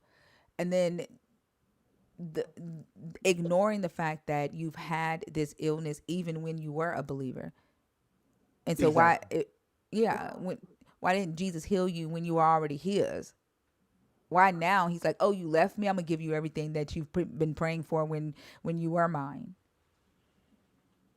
It's manipulative.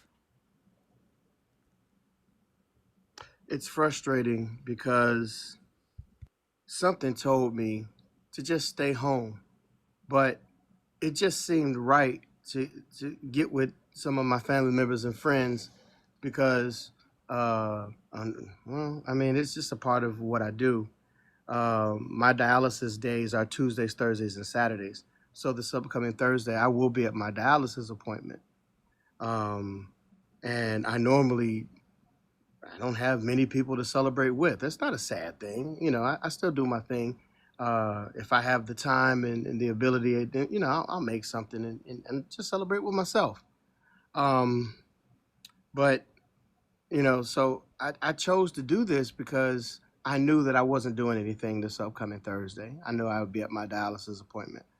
Um, and this was a chance to kind of sort of see everybody.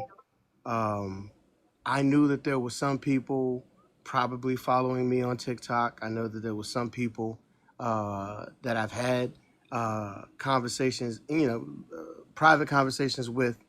I didn't know that they were sharing all this information about me. I didn't know that I was the topic of conversation. I didn't know that they were going to try to pose some sort of damn intervention on me. Now, I could have reverted back to my former self where, excuse my French, but the inner nigga in me could have just stood up and commanded the whole goddamn room and I could have torched everybody. But I didn't do that. I just didn't figure it was enough energy to try to fight all these people off. It's like a house full of 30 people.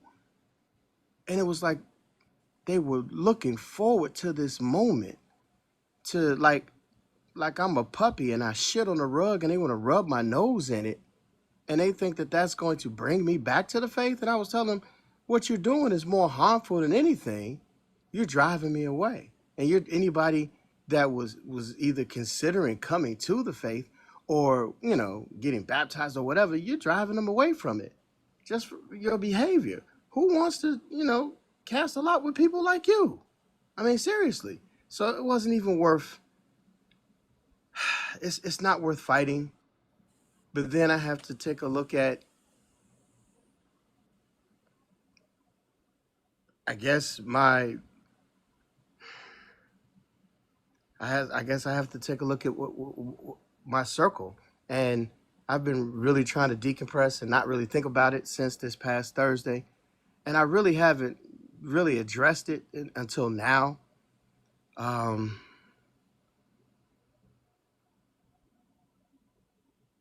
don't want to feel like I'm all by myself, but I've definitely been isolated, and it's the ones closest to you to do this shit to you.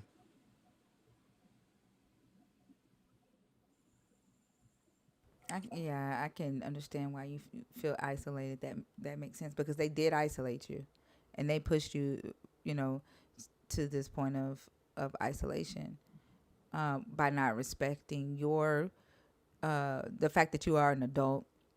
You're in your sane mind. You're intelligent, and then you know what you you want for yourself, and you have every right to make a sound decision for yourself. And it doesn't have to be their decision, and they're not able to respect that.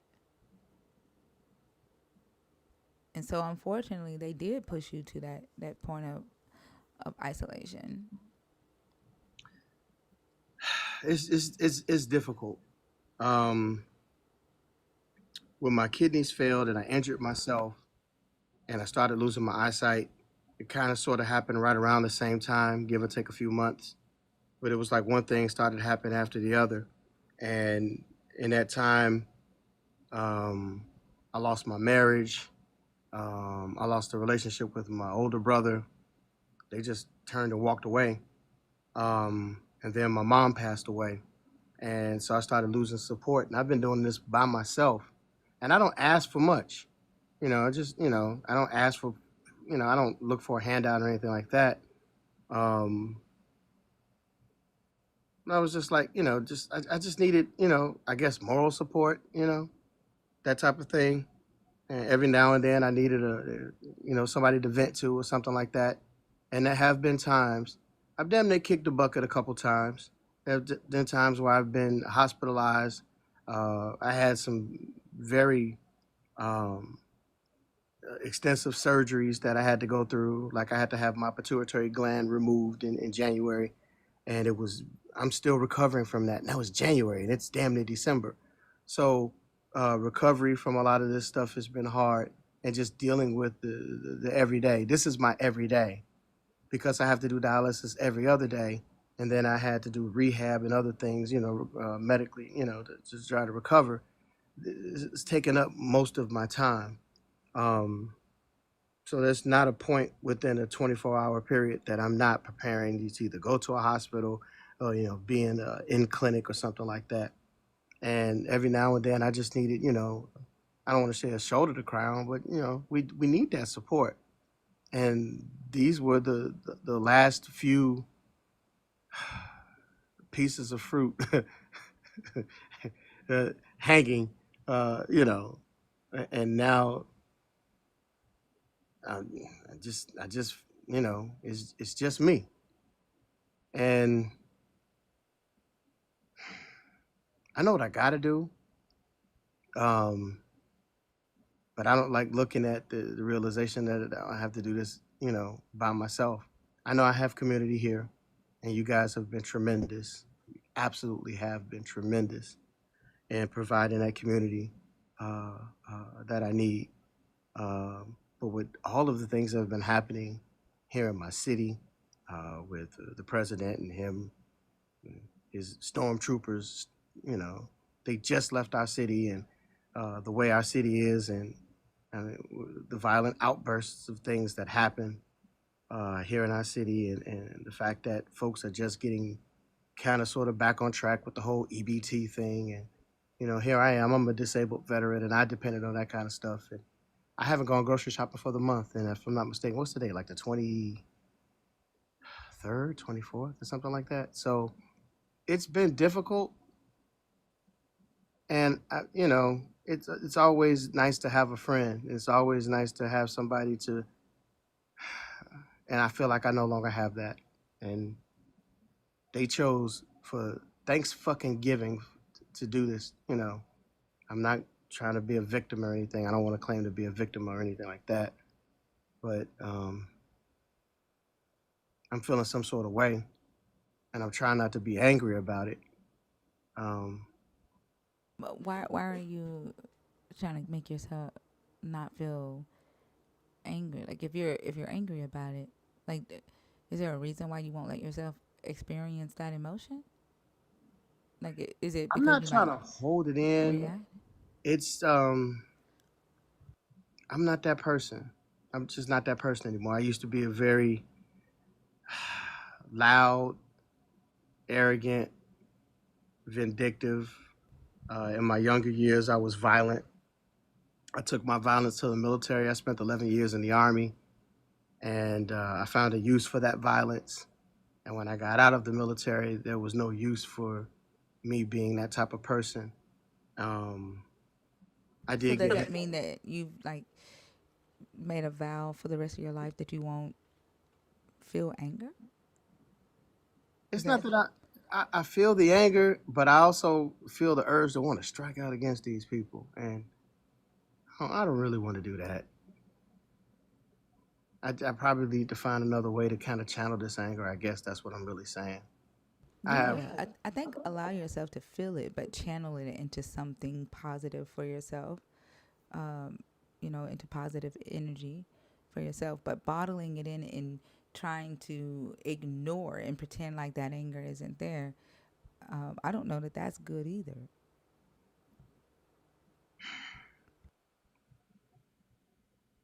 I don't know. I guess I've been outside myself. Sometimes I have difficulty in articulating myself. Here's the crazy part: in my deconstruction, I have not had any difficulty whatsoever in articulating myself and my understanding of things, and my study of this Bible and everything else. But when it comes to uh, me feeling the way I feel, I felt like it was like 28, 29 people against one. So I just I didn't have it in me to try to strike against all those people Thursday night. Um, I knew I had to take it, but I called for my little ride share. I left, and even in the car on the way home, I just, yeah, Yeah, that would have burned me all the way up. So I'm still trying to. I don't want to get anybody back. I don't. Yeah, you don't.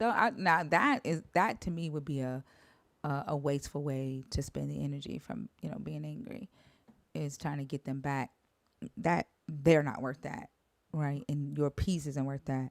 But you can definitely be angry and release it you know, even just letting out a scream, at home and releasing that. There's nothing wrong with that. You have every right to be angry about what they did to you. You went to spend time with them as family and friends for a holiday, and they ambushed you. And they did not think twice about how that would make you feel mentally, emotionally, physically, in that room with 30 some odd people coming at you about your right to whether to choose a God or not. And they're always talking about free will this, free will that. He doesn't want robots. He wants you to voluntarily choose him. But then they take the liberty of encroaching on your supposedly free will. What they did was wrong, and you have every right to be angry about what they did to you. We were sitting in the dining room, and the dining room and kitchen are connected. And the chair I was sitting in was close to the kitchen sink where the knives and stuff were.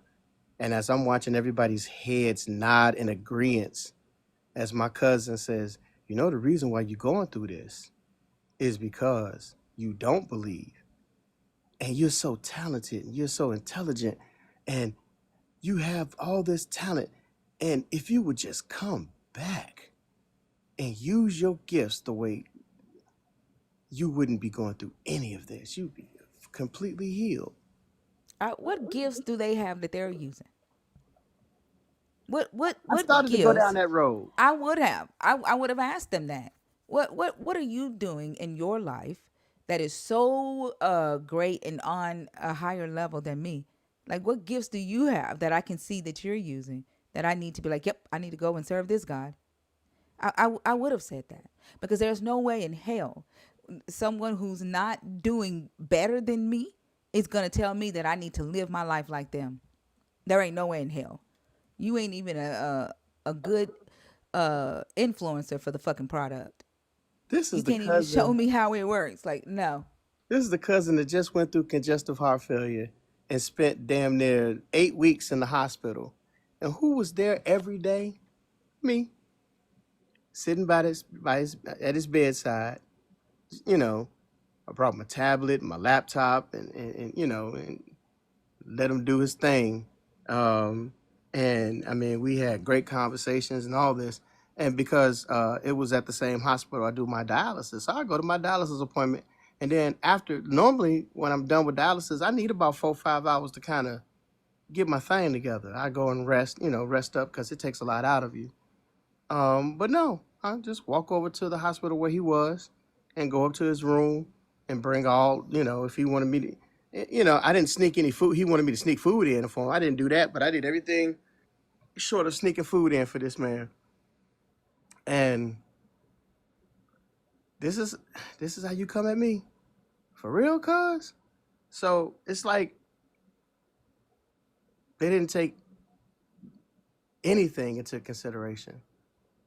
They felt like it would, the way they started the conversation is like, well, this is Thanksgiving and we all want to give thanks to God and this, that, and the third. And we just want to make sure that everybody's on point. And we've had a conversation about you. And then it just, went from there. So, As if they have a right. That's the thing. yeah. They don't have a right to have that conversation about you. Unless they're saying, how can we help Hassan with medical bills? How can we help Hassan get around daily and be his eyes for him? Who's gonna drive Hassan so he doesn't have to call Lyft or Uber or other services? Those are the type of conversations that they should be having about how they can, extend help to you. They don't have the right to decide what you do, like what you believe. Holding a meeting about that is just fucking useless, and like it's manipulative. It's egotistical. It's self-righteous. I've never had that conversation with any of those people in that room.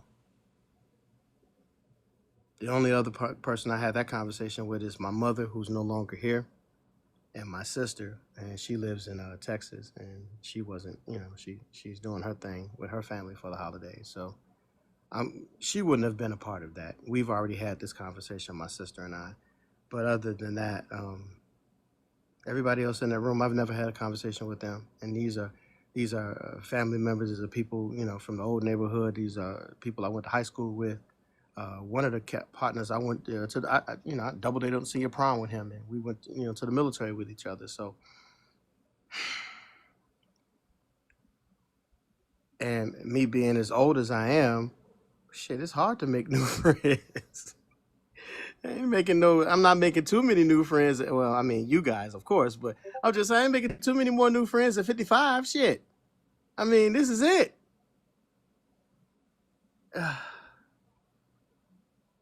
I just, I know I have trouble sometimes articulating what's on my mind, but I think this is a little bit of frustration, anger, and me not wanting, because I have no reason to use vulgar language and go off on y'all for something that y'all didn't do. So, but I don't know. I guess I'm gonna have to try to figure it out how to channel this anger, and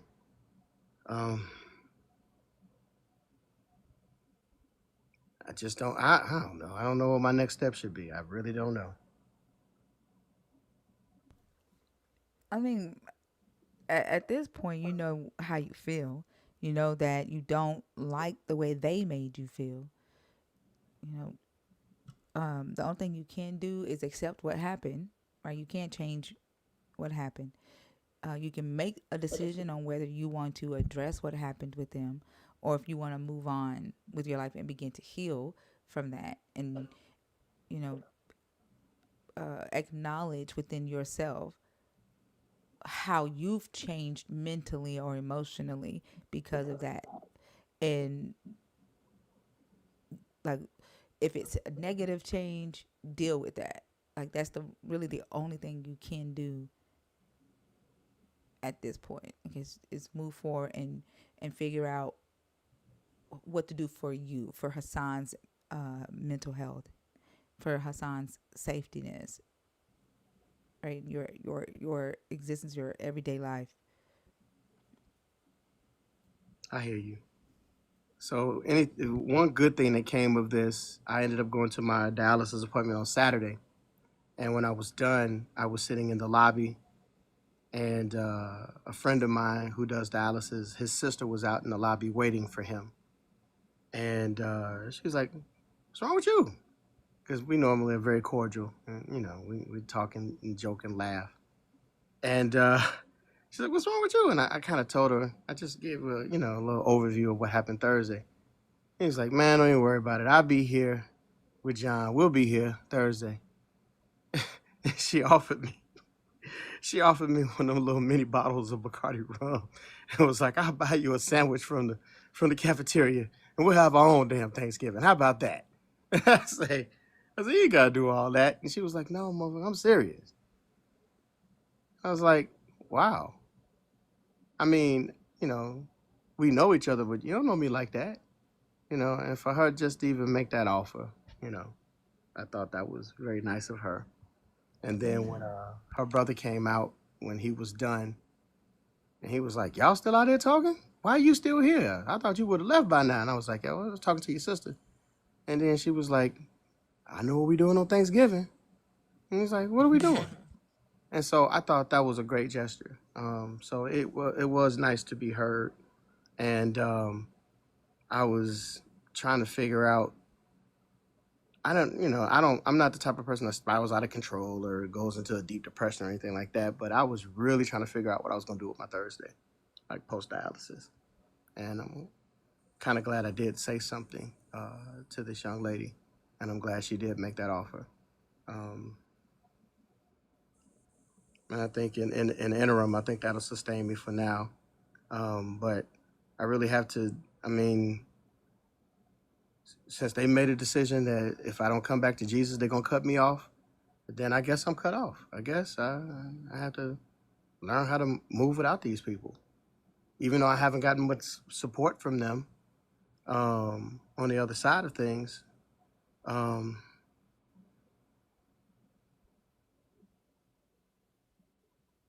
I guess I'm.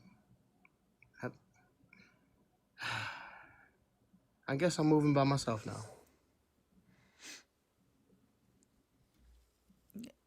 Unfortunately, that is the reality of it because they've made a decision, right? Like they made that decision, you didn't, and there you can't do anything about that with them.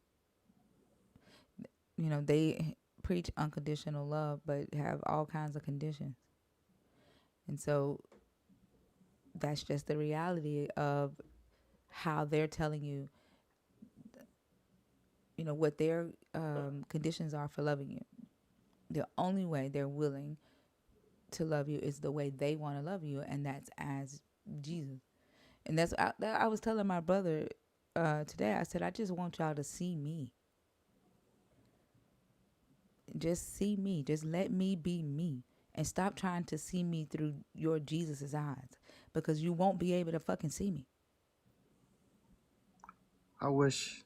Well, I don't. I wish this never happened for you. I heard you when you were talking about that earlier to start the show, and I wish I could have gotten that insight what you just said, because that's all I really wanted was to be seen and to be respected for my opinion, my decision, my beliefs, my non-belief or lack thereof.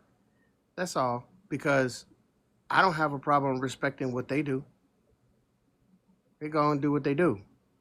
There's nothing I can say or do, and it's not my job to try to take them away from their faith. If that's what they need to feel like they need, to get through life, then so be it. I just choose not to ride down that. I've been down that path before. Um, I was heavily involved in the church.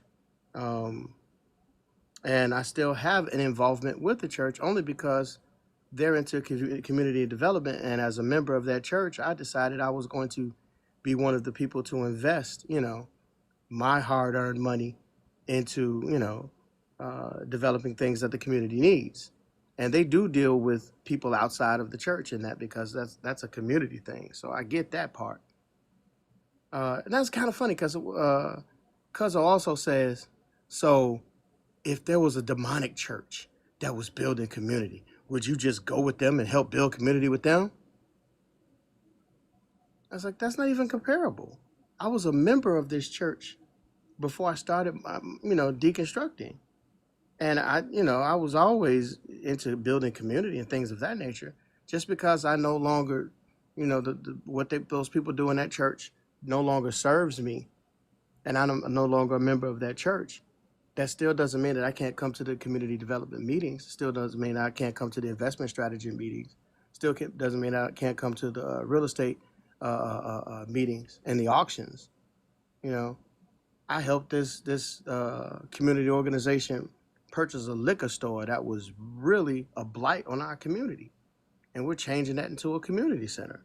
And a mental health facility and a grocery store. And that's for the good of the community. And everybody can walk in there. You don't have to be a particular of a certain ilk to walk into that place to get help. And, I take pride in that. And so it's not even comparable because, that's not even a question.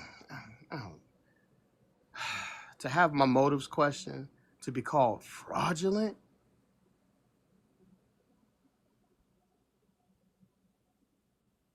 Done with these motherfuckers.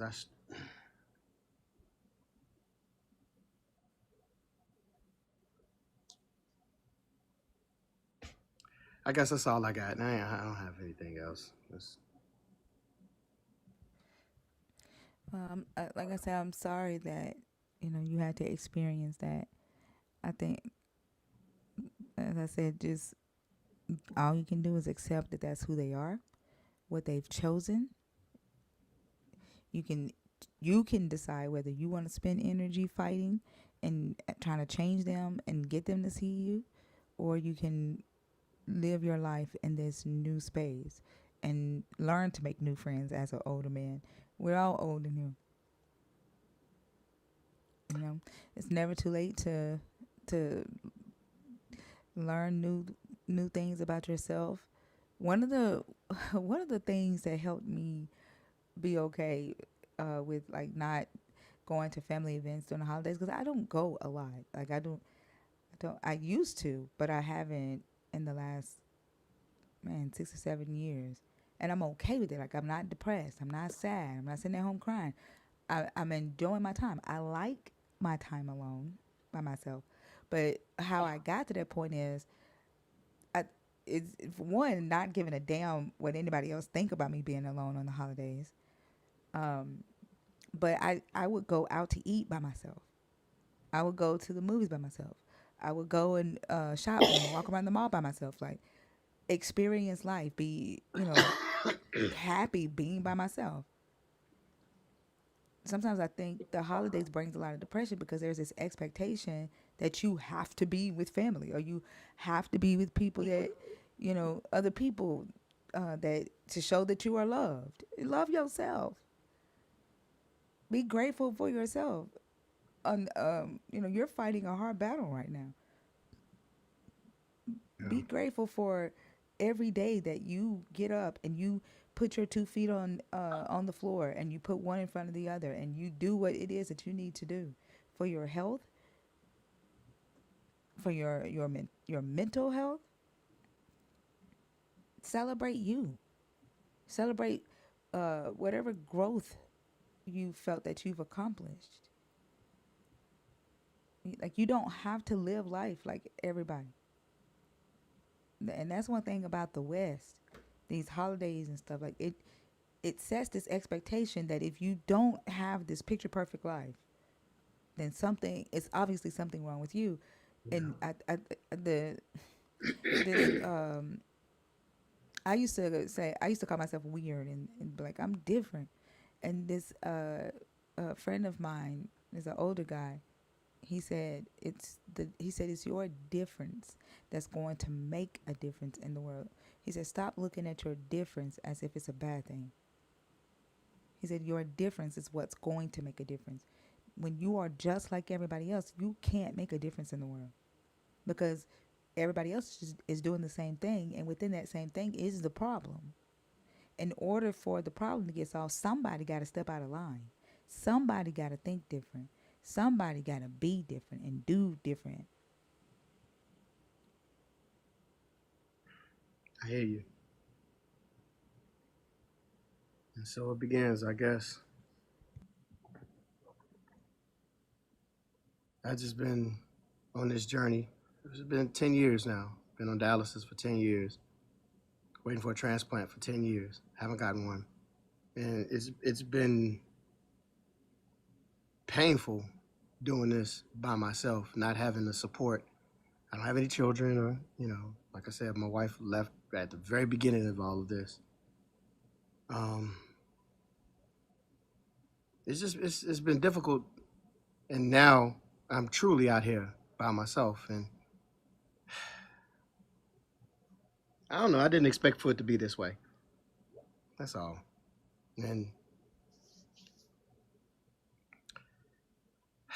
I guess I don't know. I've been looking for a soft place to land for quite some time, but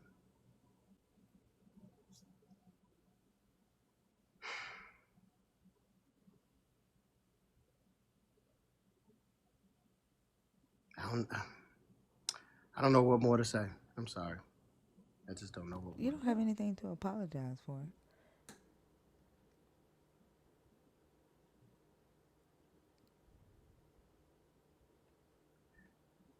I don't want nobody to feel bad for me or anything like that.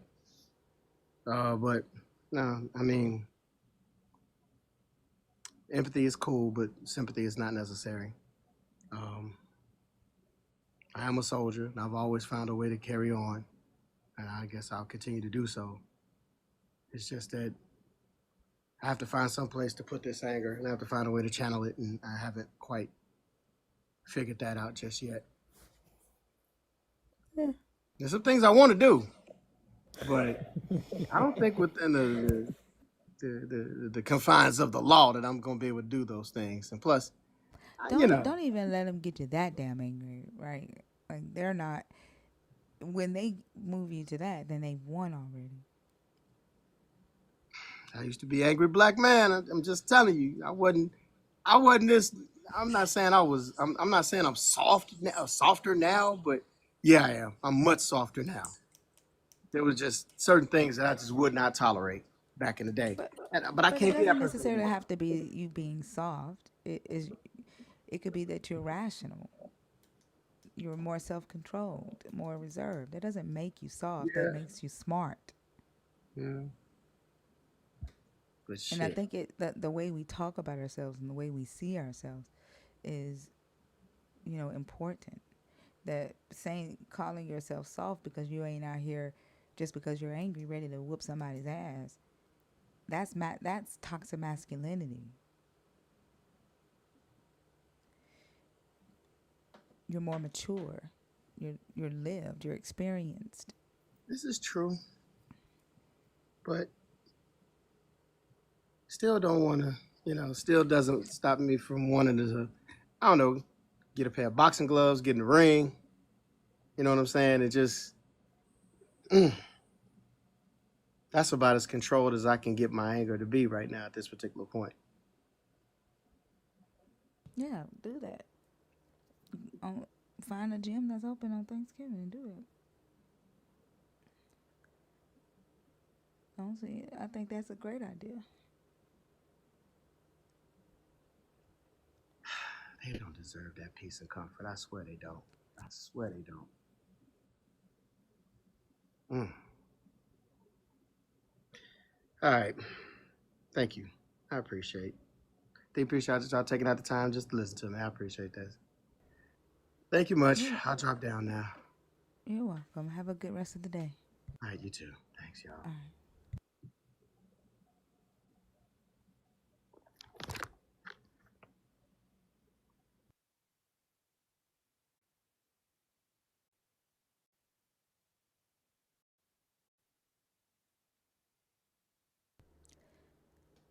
Leslie, are you in the box on purpose or on accident?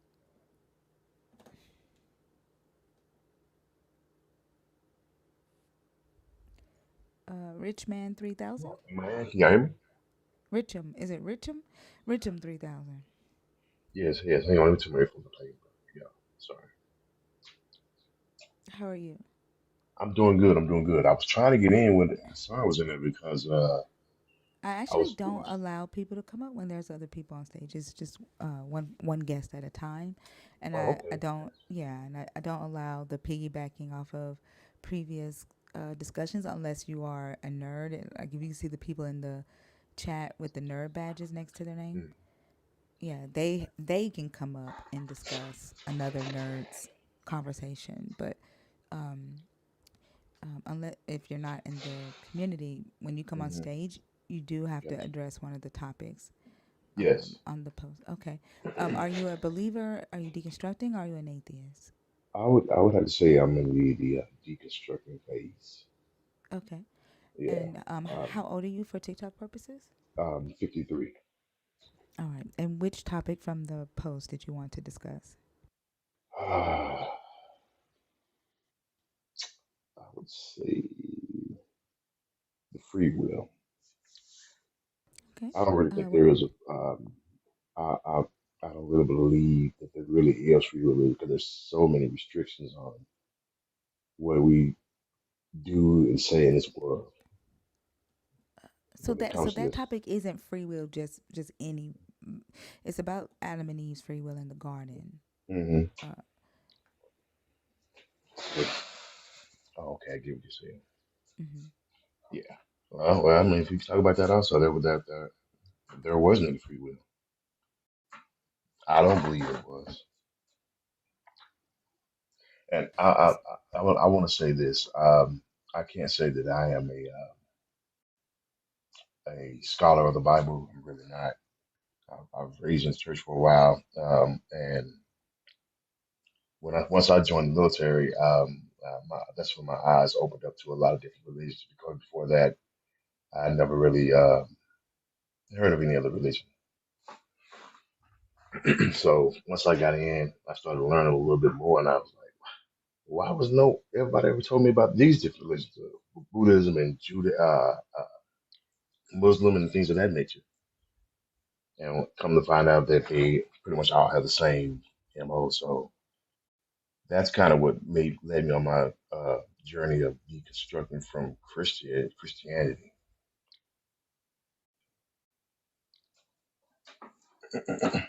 Okay. And try to You don't speak to necessarily them a have little to bit more. have a like be a scholar of the Bible to participate in Hmm. the topics here. Like we're more so these topics deal with the critical thinking aspect of it.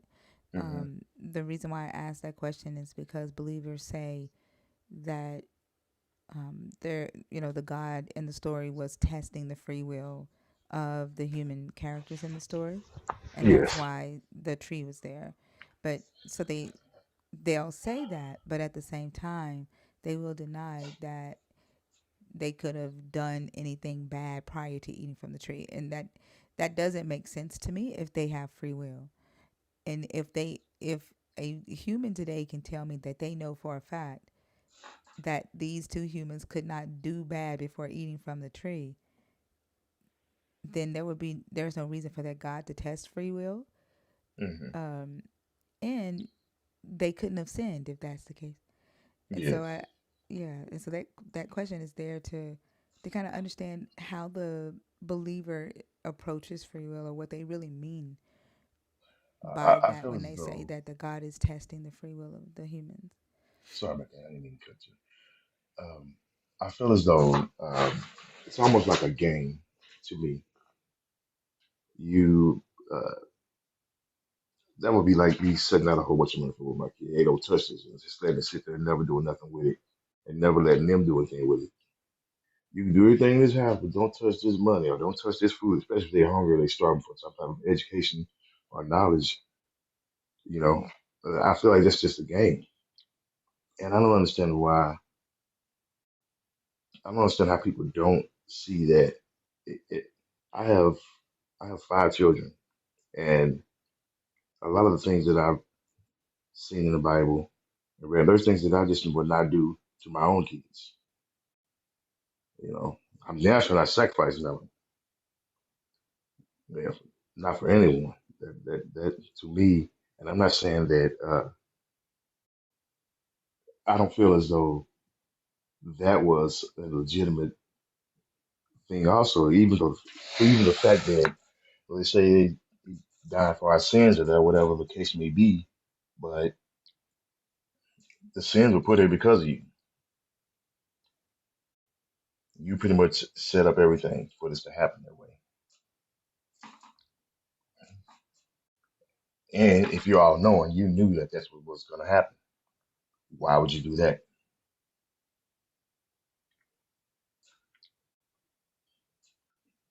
Right. I agree.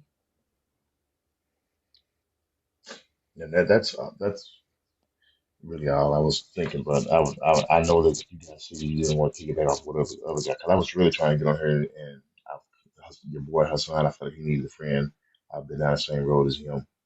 I had a cousin who was down the same road as him. But I came back. I'm not on dialysis anymore. Yeah. And people would think that, well, because that's happened to you, you should be most definitely be a believer. But I still had that struggle. So If you want, you can connect with them in the chat, and it would probably be good for y'all to yeah. getting back together. It's one vet to another vet. Share your experiences. Hmm. I don't know. Did you have a kidney transplant or? No, actually, I want to say what 2000, May the 1st of 2000. I passed out in my kitchen, and at that time, I just had my 2 youngest kids there. They were 14 and 15 at the time, and my wife was out of town because her grandmother passed away from COVID, so she was out of New York helping out with the processions there. So I'm at home with those two. I passed out in the kitchen. My 2 youngest kids performed CPR on me until the ambulance came. The ambulance got there. I coded. I want to say between the trip from from my house to the hospital, they say I coded at least 6 times, and they just kept reviving me till my wife got there. Once my wife got there, uh, the next day or whatever the case may be, they had me in an induced coma, and they weren't this, and this was during the height of COVID, so they weren't allowing people to come in and see me and things of that nature. So my my wife finally made it back, and they kept telling her, "Hey, this is the way you see him is the way he's going to be. He's not going to have a good quality of life, and this and that, and that, or whatever the case may be." Pretty much trying to convince her to pull the plug on me, and she refused. She said, "No, that's not the case. It's not happening. I'm not going for that." I was in the hospital for 22 days, and after 17 days, I woke up from this induced coma, and I was like, "Hey, what's going on?" Everybody was treating me all nice and this and that, and that, or whatever the case may be. And I didn't know. I'm telling you, know nothing happened to me. I promise you that I didn't know anything had happened to me. Just woke up. My wife was there, and they were treating me all nice and everything. But because of everything that happened to me, my kidney had failed on me and everything like that, and I had to go on dialysis. I was on dialysis. I want to say about almost 6 months, and then my kidneys came back, and the people in dialysis didn't know what to do with me because they never had anybody come out for dialysis. So they was like, well, we don't know what to do. I was walking around with this port in my chest for about 2 weeks to figure out what they could do to me. But yeah, so that was so when Hassan was talking, I feel his pain because, like I said, after that happened to me, I had a cousin that's going through the same thing, and I used to have to take him around, and because his family had turned his back on him, I hate he to lost. cut you off. Oh, yes. I hate to cut you off. I Hmm. just I don't necessarily like allow everybody to come up and do what Hassan was able to do Yes, again because that's a benefit that people who are in yes. the This is not what your community show is can about. do. I Yeah, understand. yeah, Sorry about but that. I definitely that's okay. I am glad that you know were able to come off dialysis and your Hmm. kidneys are functioning. I'm glad to hear that. Hmm. But I do think that it is a good idea um, if you want to connect with Hassan and Hmm. share experiences and, you know, offer, you know, some encouraging words or friendship Hmm. to Yes, Hassan. Definitely yes, follow each other on social media. yes. Well, look, I'll let you guys do your thing. I appreciate you letting me talk, You're welcome. Thank you for coming up. I and hope I you have listen a to your great stream rest a of the day. lot. I listen to your stream Oh, a lot, thank you. so yeah, I do appreciate it. Some really good topics, really good things on Thank there. you. All Thank right, you. I appreciate you. All right. you Have guys a have a good good one. night. You too.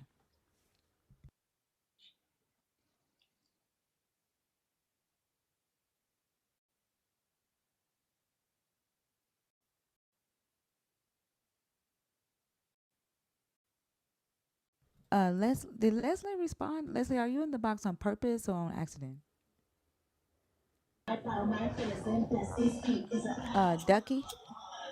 I wanna know who some of your hoes. I got the Terry and me like a culinary rose. The stars in and out when they get it. Okay.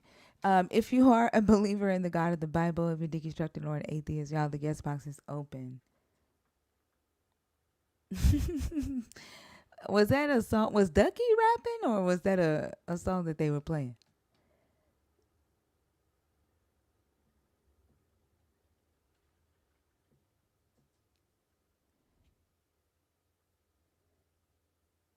Yalla, yeah, I do. Thank you for asking. I'm pretty sure every club is open tonight.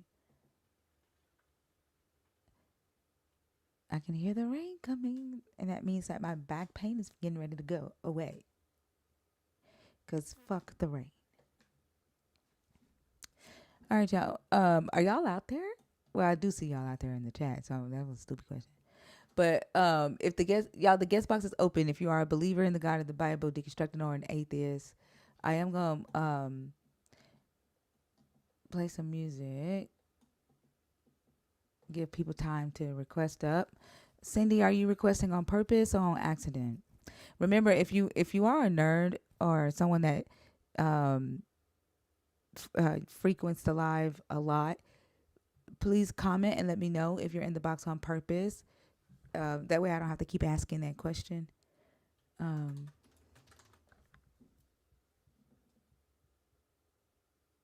did you, Clinton? I have one scheduled for the 16th of December.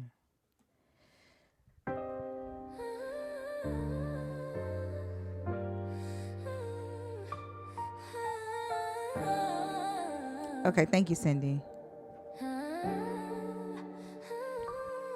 Mama said, baby, forgive and forget. Pray for your enemies, don't hold regret. Turn the other cheek, let them strike you again. That's the way Jesus said to love, that's the way to win. But mine, I feel the bruise and I feel the scar. Convincing me to ignore it feels kinda bizarre. If love is a weapon, you can point like a sword. It don't feel like freedom, it feels like war. I don't wanna love you, hug you, if you don't deserve it. My love ain't a prize, you just can't reserve it. I shouldn't have to commend you, friend you, if I don't intend to. But mama say pretend to.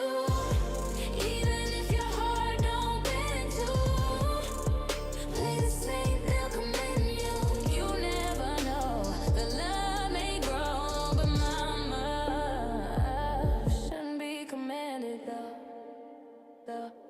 They say that it's holy, they say it's divine. But who benefits most when the rule ain't mine? Abusers write the laws and they preach what's best, while we learn silence and call it a test. Love can't be forced, it shouldn't be decreed. It dies in the soil where it can't be freed. If it ain't from the heart, then it ain't really love.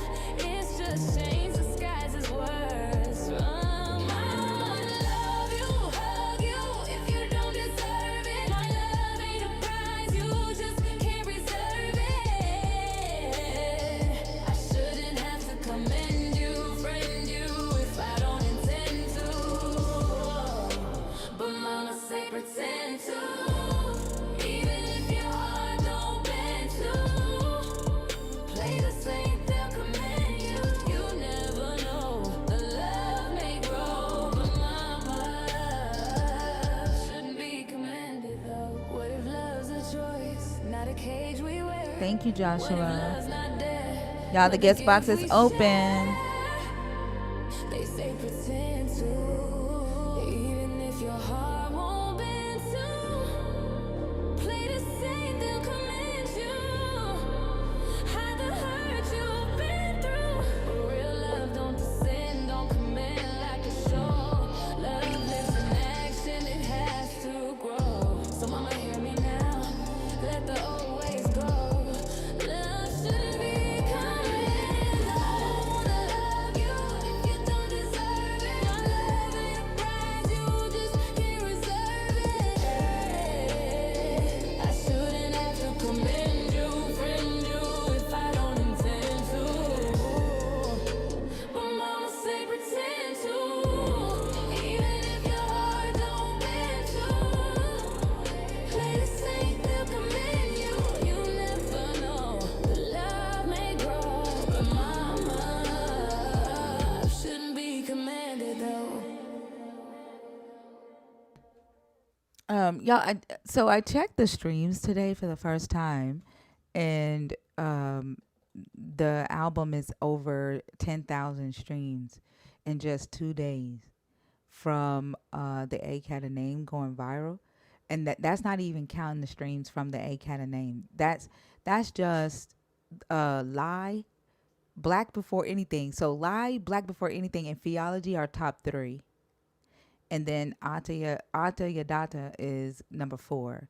Theology was number 4 yesterday, and they moved up to number 3. I'm sorry, there's 10,000 streams on Spotify by itself. I don't know. I can't get into Apple Music.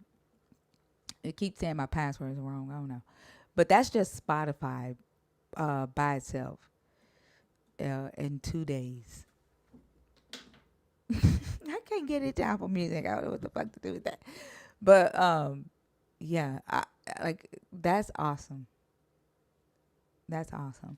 I definitely didn't expect "Lie" to be the most streamed song, and then looking at the like the map where it shows that it's being streamed, like New Zealand, uh, Kenya, like it's all over. It's being streamed all over the fucking place, and I think that is so. Yeah, that is awesome. That is awesome. Yeah, yeah, that's awesome. Hey, Chapter, how are you? Hey, Thinker, I'm okay. Really enjoying the songs too. Thank you. Yeah, I just wanted to say thanks to Hassan for sharing. I thought his story was, yeah, actually typical of people that start to deconstruct and have family members that basically had an intervention, if that makes sense. That is so crazy. That really is. And you know, I work at a Catholic institution, and I feel like the agent provocateur. I try to work from the inside. I don't really share my beliefs and just try and help them critically think. But as you know, I also have chronic kidney stones. So I don't think Hassan wants one of mine, but I can really sympathize and empathize with what he's going through, especially when family and anyone else who is around him is still indoctrinated.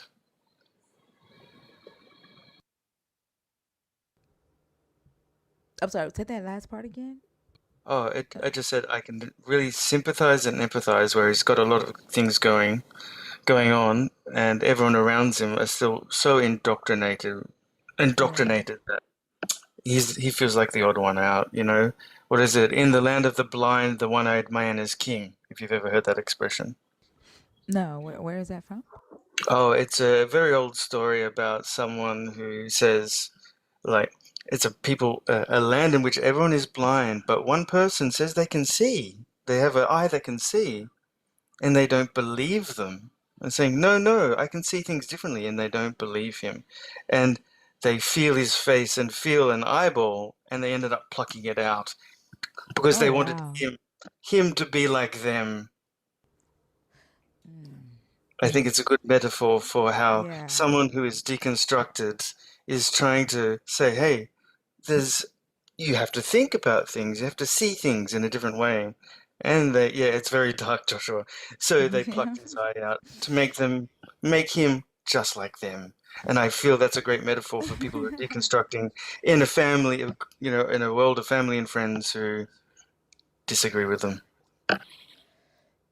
Yeah. I like the thing that irritates me the most about that is I don't understand why they think they have the right.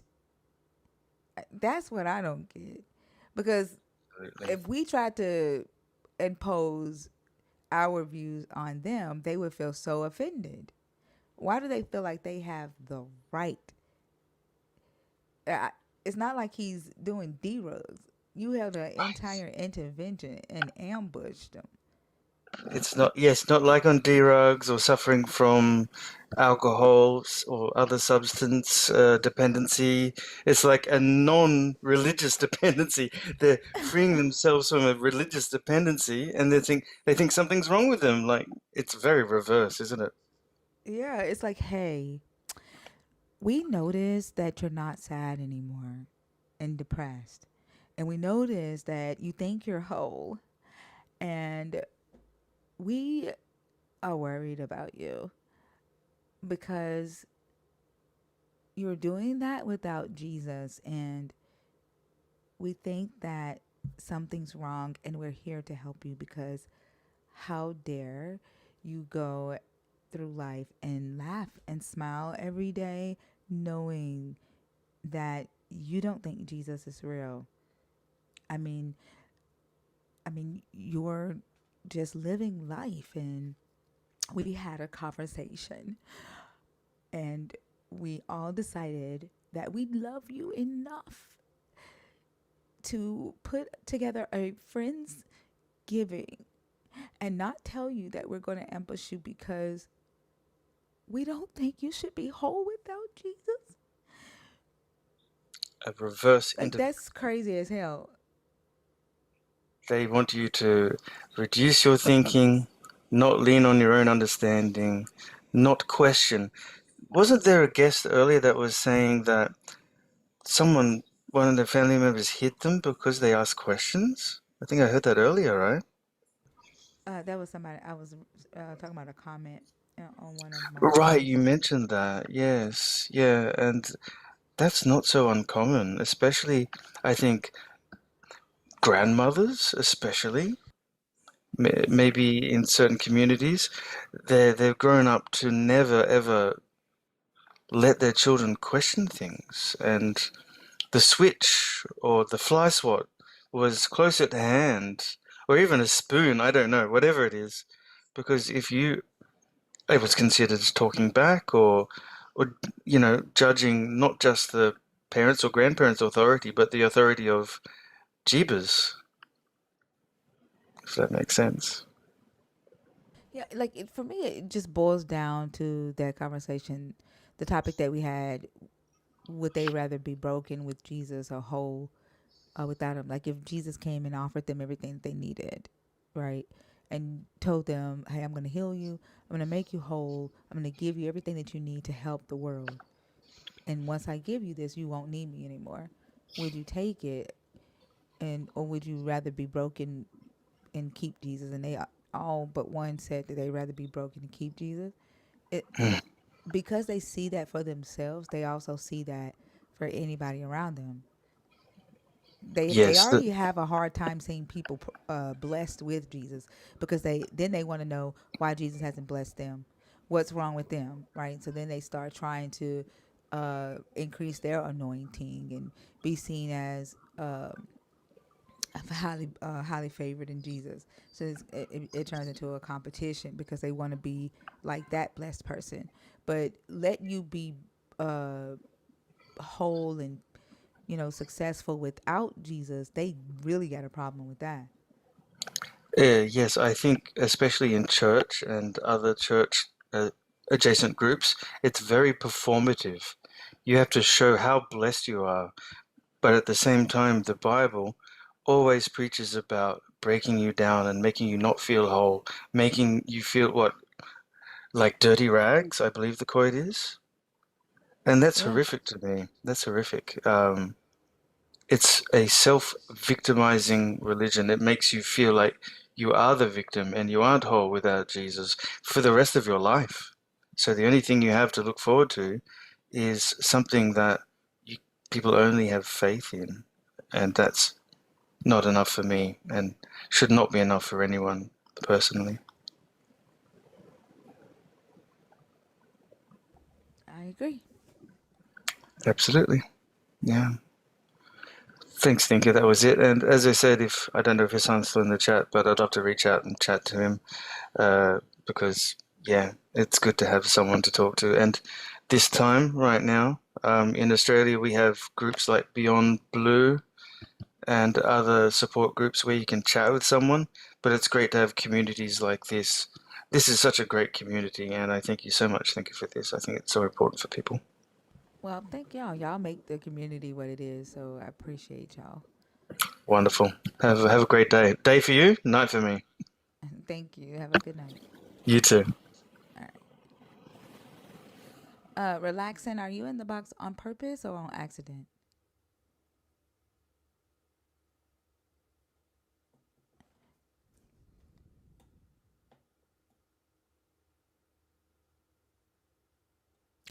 All right, y'all. The guest box is empty and open if you are a believer, if you are deconstructing or an atheist, y'all. No worries, relaxing.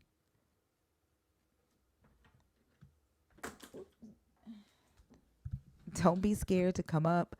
Um, Again, the topics are what if Adam was abusive? If you don't think Adam could have been abusive, several of y'all have messaged me today. Send me long ass scriptures. If you're here listening, do not be afraid to come up and explain to me. First off, I'm gonna tell you I ain't reading that long ass shit. So don't waste your time typing it. When I see long messages like that, I do not read them. So don't take your time typing.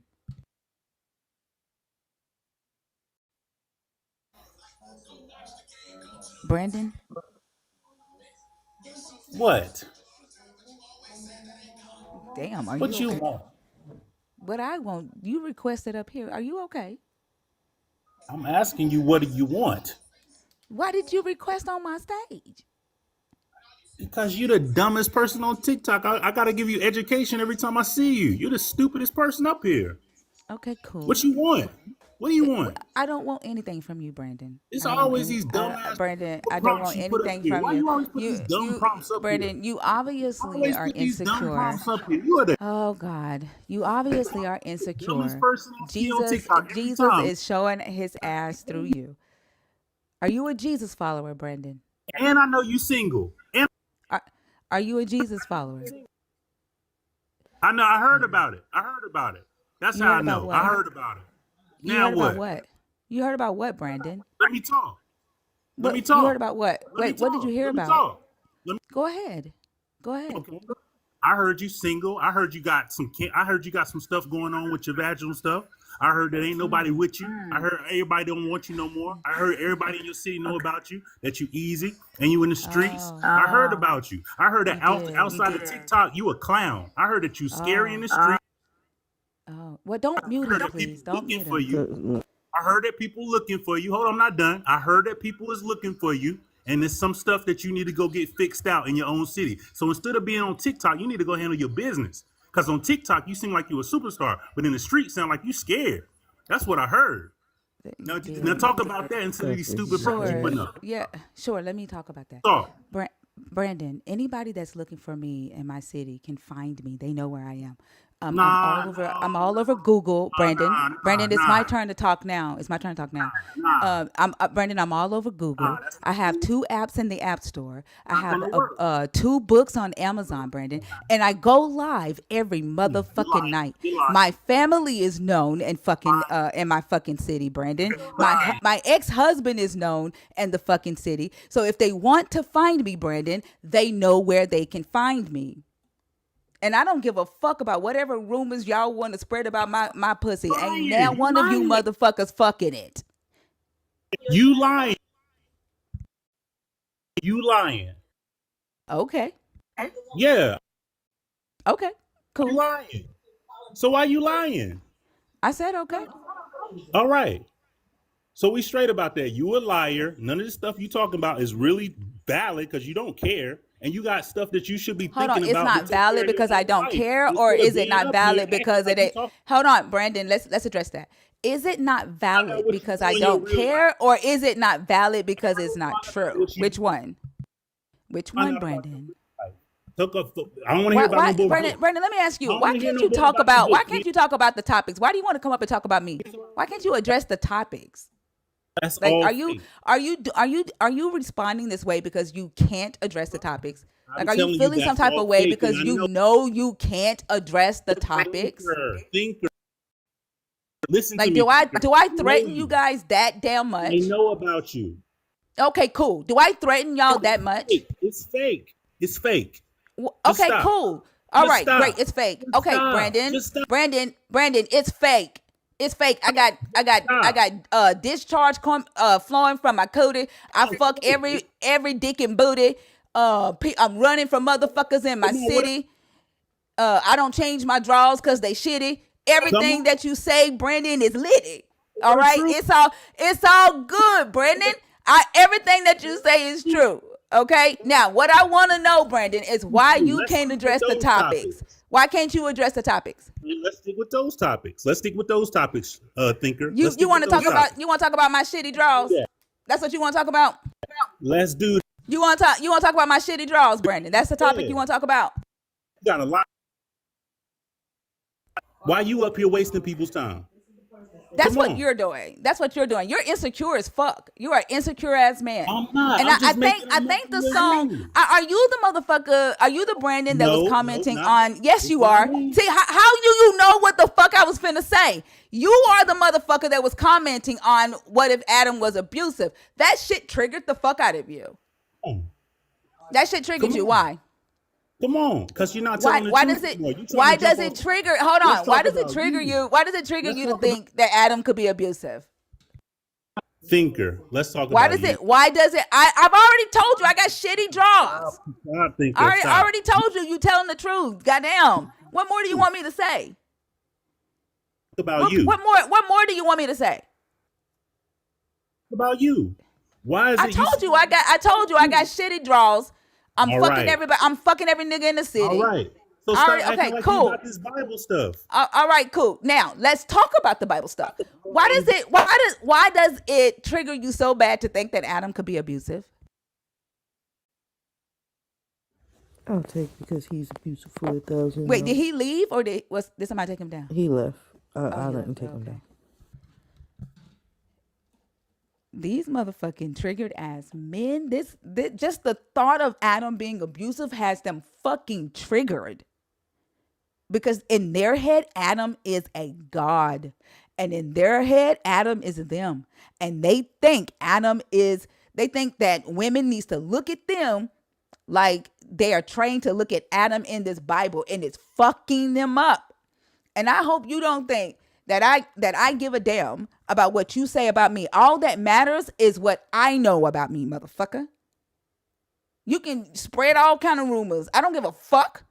I live my life every day. I know what the fuck I do every day. That's all that fucking matters.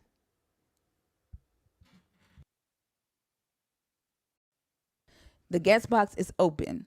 If you are a believer, if you are deconstructing or an atheist, 21 and up.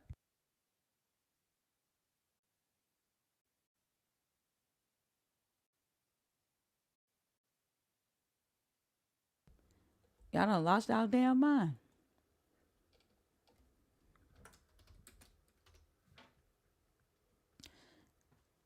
Come on, y'all.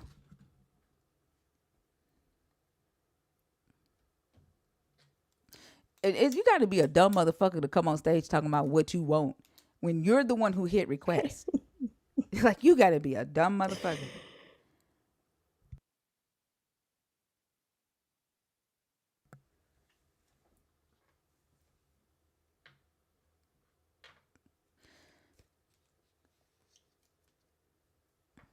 Y'all request stuff. The guest box is open.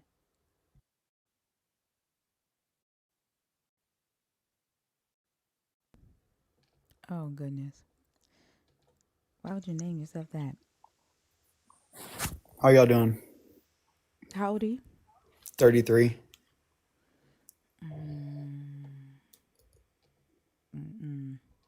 You don't sound 33. Oh, I definitely am. I promise you, I was born in 92. No, you don't sound 33. I'm sorry. I don't trust I do. I really am. I wouldn't lie to you. I'm not. Yeah, you would. You're a follower I of really Christ. would not. You would lie. Yeah, you would. I promise you, I wouldn't lie to you. I'm sorry, but I don't trust it. You don't sound 33. Maybe if you'd have said 21, I would have believed you. I'm really But you don't sound 33. 33. I'm telling you my exact age. I don't know how I sound like a 16-year-old. You do. You sound like a kid. Are you playing a video game? No, I'm on my computer, sitting down ready for a debate. I don't debate. We can talk In then. the wrong place. Yeah, like I don't know what it is about Jesus followers. Like, you all have this chaotic energy and you're always looking for a fight. You're never looking for an understanding. You come in here and you all say the same shit. Debate me, debate me, debate me. I have no idea who taught y'all that you should be debating the concepts of belief instead of discussing it Well, that's and Isaiah. understanding it. Sorry, that's Isaiah 41:21. It says, "Present your case, bring forth your arguments." That it doesn't say debate. It says, "Bring forth your And case." it's Those not are talking debates. about belief. Y'all just go and you just cherry pick scriptures and say, "Oh, that match what I want to say," and then you just say it. Like, Regardless. your God. No, it ain't. There is no regardless to that. Y'all are chaotic as fuck on this earth. The way you think is chaotic. Look who's talking. All you care about is your belief in yourself. Y'all are selfish.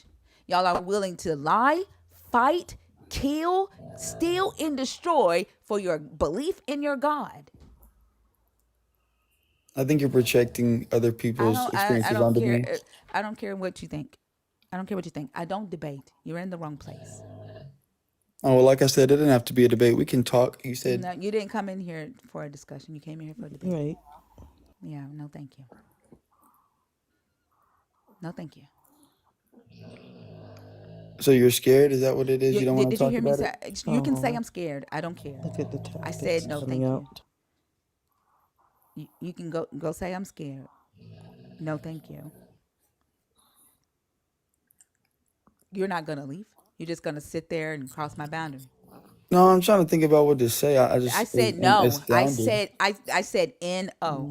I said no, No. thank you. That means I don't want to talk to you.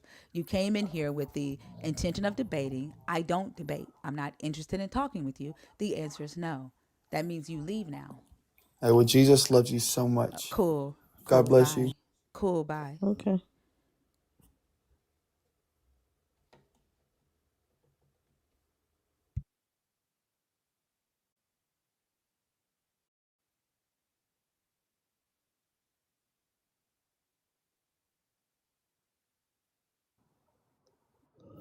Hey, happy humanist. How are you? Oh, I accidentally came up. I am so sorry. I was tapping away. Oh, that's okay. Sorry about Have that. a. That's okay. Have a good one. You too. I love it when they bring chaotic energy back to back to back to back because it just Mm-hmm. shows any believer who's trying to figure out why we don't believe why they shouldn't. Like, it doesn't make sense for those who claim Jesus is the reason for peace or love your neighbor as yourself or take care of those that are poor and meek and humble. And y'all are chaotic as fuck. And a little chaos is okay every now and then. But y'all are chaotic as fuck. I don't fucking debate. Oh my God. Never mind. Is that Oso? Is that Ozo?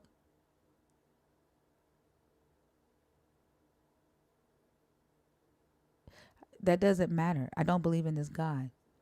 Why do y'all ask that stuff? And then somebody, a young girl asked me that on the Adam and Eve song. And she asked me if I was a Christian and I said no. Then she commented back and said, well, do you believe anything? Do you just not believe nothing at all? No, she said, well, what do you believe in? Do you just not believe in nothing at all? And I said, may I ask why you're asking? I said, are you trying to figure out if I'm a demon? And she said, no, I'm just asking because I forgot the reason she gave. So I told her I'm a human. And I said, I just want to see, I want to have, a safe existence, access to resources and other people, other humans, to have a safe existence, access to resources, and to be able to enjoy life with those that they love without fear and anxiety. And then she said, that's a good perspective. And then a guy came in afterwards and was like, very good on asking her that question because you need to know where you're getting your information from. Then he tagged me and said, I'm curious. Why did you answer her that way? I said, I find it funny that you think I got to fucking answer your ass about why I responded to somebody in a conversation that you didn't have anything to do with. And then I said, I didn't give her any information to make any of you motherfuckers feel like you're entitled to what the fuck I believe. You're not entitled. Just because you want to know doesn't mean you're entitled. Christianity has made it everybody's business, even people who don't want it. And if you would stop trying to force your Jesus on people who don't want him, we wouldn't have to talk about him.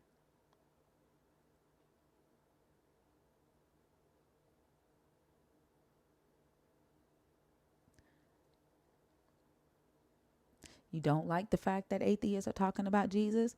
Keep Jesus away from atheists. Stop ambushing us at holidays. Stop doing fuck shit that we have to talk about. We won't talk about Jesus. Stay out of our circles. You won't have to hear it. If you don't like it, if you are a believer who can discuss uh, morality and ethics and these stories from a critical, intellectual standpoint without getting in your feces, then you're welcome. You're welcome here. But if you operate from fear, and I've said this multiple times, I don't want you here. I don't want your anxiety and your fear and your chaotic ass energy and your ignorance around me. I don't like it.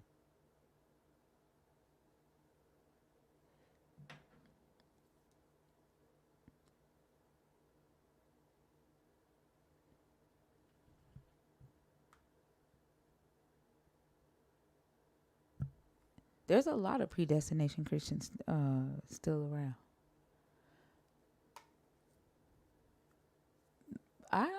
Yeah, they do on their own lives. They be like the Christian live. If you've ever seen a Christian live, they be in their box and calling each other bitches. Like it, yeah, they do. When they don't agree with each other, they be arguing like a motherfucker. They can, and then talking all at the same time. Yeah, they Mm-hmm. do. Yeah, y'all.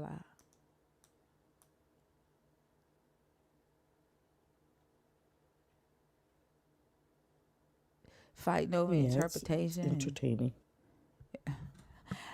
It's not entertaining to me. Like I can only take a little bit of it, and I definitely can't sit there. Like it's just it feels so I don't know dishonest. No, I do scroll by like out here and listen for a couple of minutes and then scroll. I remember Christina and Gaslighting them used to go in there all the time, and then they would send me a live, and I'm thinking I'm going to another deconstruction live, and I go in and they sitting on a Christian's panel, and I'm like, oh God. So I'll try to sit there and listen to them, and then next thing you know, the gaslighting and the yelling, and one guy was calling Christina a bitch, and I'm like, this is a Christian. I messaged Christina. I said I can't sit there and listen to that shit.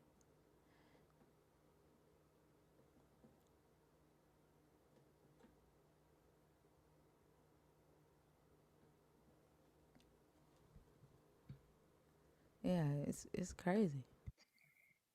Yeah, different denominations. They don't even talk about their denominations really. They just all believe different things. So the crazy thing about it is they could be the same denomination, but they just don't believe the same interpretation of the book or of the God. It's like I don't even think they talk about their denomination.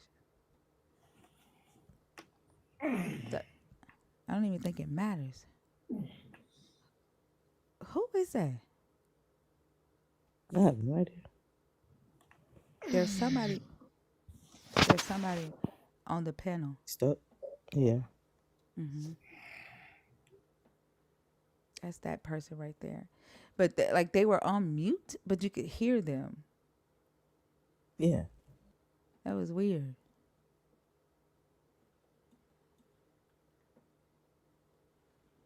They sound like they was asleep though. Mm-hmm. Yep. Theo, you were up the other day. What are you coming back up for today?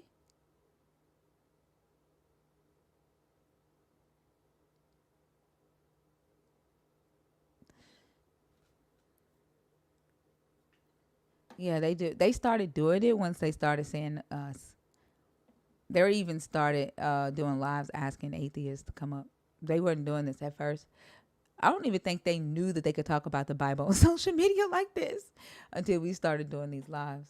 But they're doing it everywhere now. Yep. Crisscross applesauce. Hey, yo, yo. Nice to meet you. I was waiting for a ding ding. It's nice to meet you. What's a ding ding? A ding ding is just a sound. Ding ding. When you come into a live, that's normally, what I There's get. lives that do that.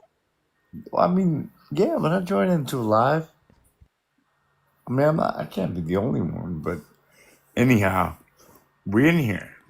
How old are you? 42. Are you a believer in the God of the Bible, deconstructing, or an atheist? No, I'm a I don't know. You're I'm I don't leaning know. towards Valhalla Oh my goodness.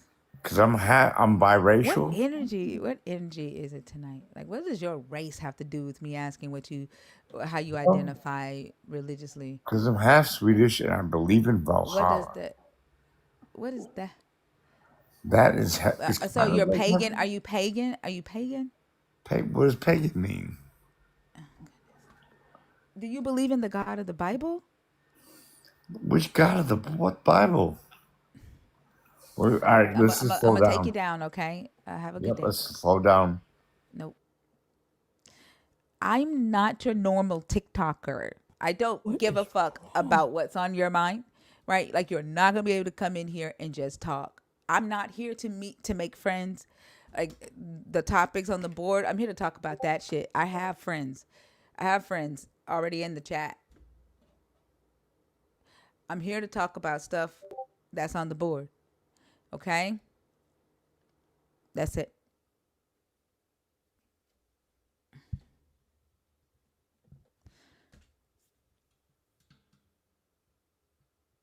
Yeah, I can't. I think because it's the holidays, a lot of people are on vacation and they're already celebrating. I ain't mad at you. Just don't fuck my night up because you celebrated and you just want to fuck with some people, right? Don't fuck my night up. Just go chill somewhere. Celebrate. You off work. I hope you got 2 weeks off. I used to take 2 weeks at Thanksgiving. I used to save up my vacation time. Take 2 weeks. Hello, thinker. Hello, Grumps. How are you? I'm doing fine. I'm 53 and an atheist. Okay. I think we're going to have some sense in here for a little bit. What topic did you want to discuss? I know you don't want to make friends or anything. I just wanted to come up and say I have been listening to your live for about the last 45 minutes and I've enjoyed it. Thank you. I Except for appreciate that that. one dude. Oh, yeah. We get that a lot in here. Is this your first night in here? Yeah, it's my first night in here. I followed chapter into here. Okay. Yeah, I love Chapter. Chapter's been in the community for 2 years now. Damn near 2 years. That's Yeah. awesome. So, yeah, we love Chapter. And you said that you know Christina. Yeah. Mm-hmm. Okay. Yep. Yeah. So I came to a good place. I just wanted to say it's nice to have places where atheists can come up and talk about things sometimes. I really probably have no disagreement with anything that you have to say on these topics. So Well, and I'm not looking. My life is different from Christina's. Mhm. I don't just talk to believers, and like I'm not debating. This is a research lab. So if atheists come up and they have information that they learned or a different perspective, or maybe you did have a debate with someone and you want to share a different argument that you presented in that debate, that's what that's what most atheists come up and talk about that. Or if they're going through like a Mhm. deconstruction journey and maybe they had a situation that they've not dealt with believing family members or something like that, and then we do discuss the topics with believers. So it's a plethora of things that we do in here or discussing here. Okay. So it's not just debates with believers. Oh, I wasn't insinuating a debate. And when I host lives, somebody comes up to debate, and I said, "Well, first of all, we're not debating; we're having a discussion." Okay. Right, right.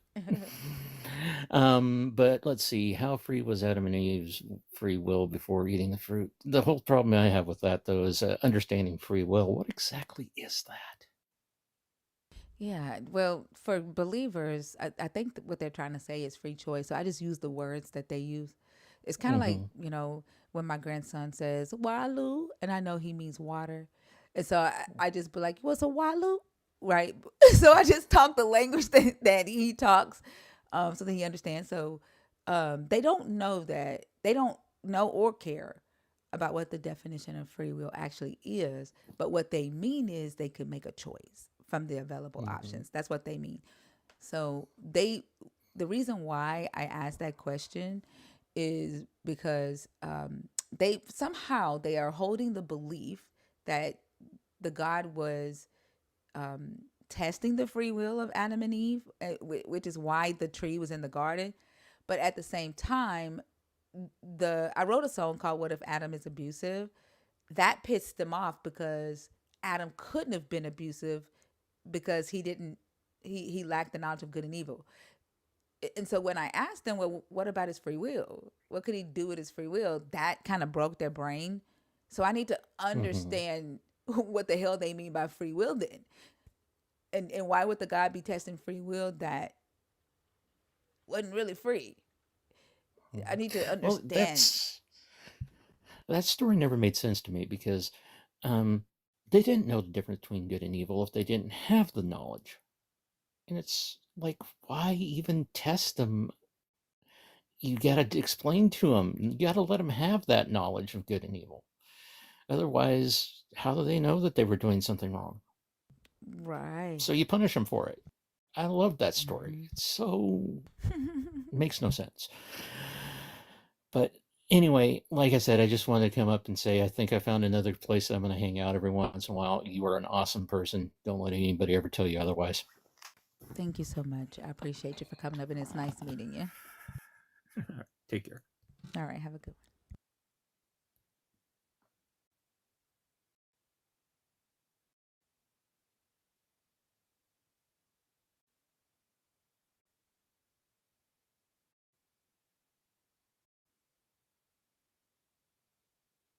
one. Money bags.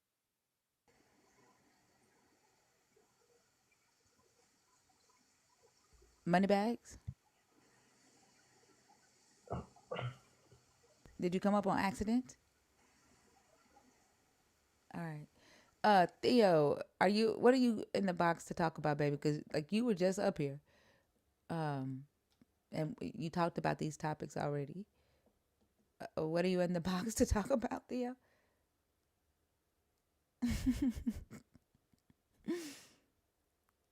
Thank you, A Queen's Knowledge. I appreciate that. Tip, what if Adam was abusive? Didn't you talk about that already, Theo? You came up and talked about that already, right?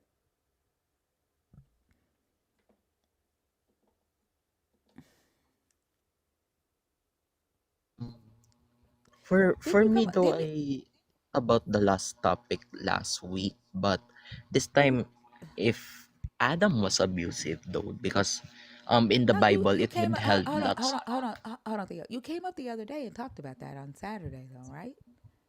No, I mean, on Friday. Well, Thursday. Was it Thursday?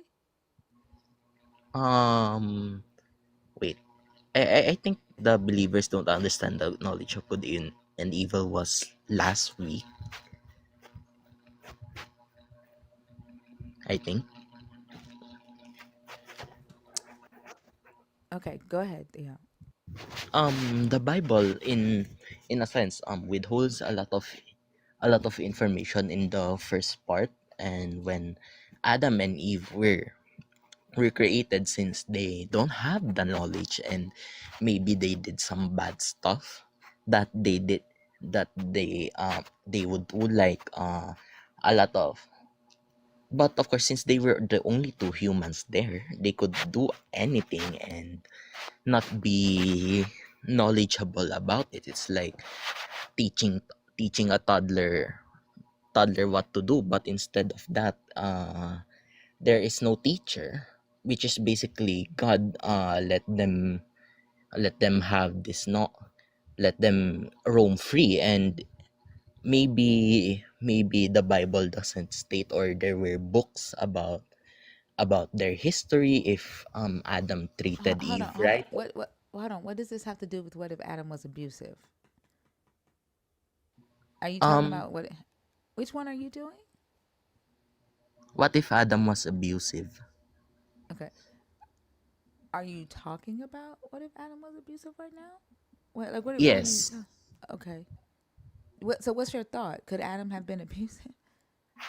Yes, because basically, if we look at it, Adam might have hurt Eve before Eve discovered the fruit and was like tempted to eat it. And then when Eve was eating the fruit, maybe she started to realize what Adam could have done. I say could have because I haven't read other sources about if Adam was abusive, but there's also the fact that men can be abusive when they don't get what they want, or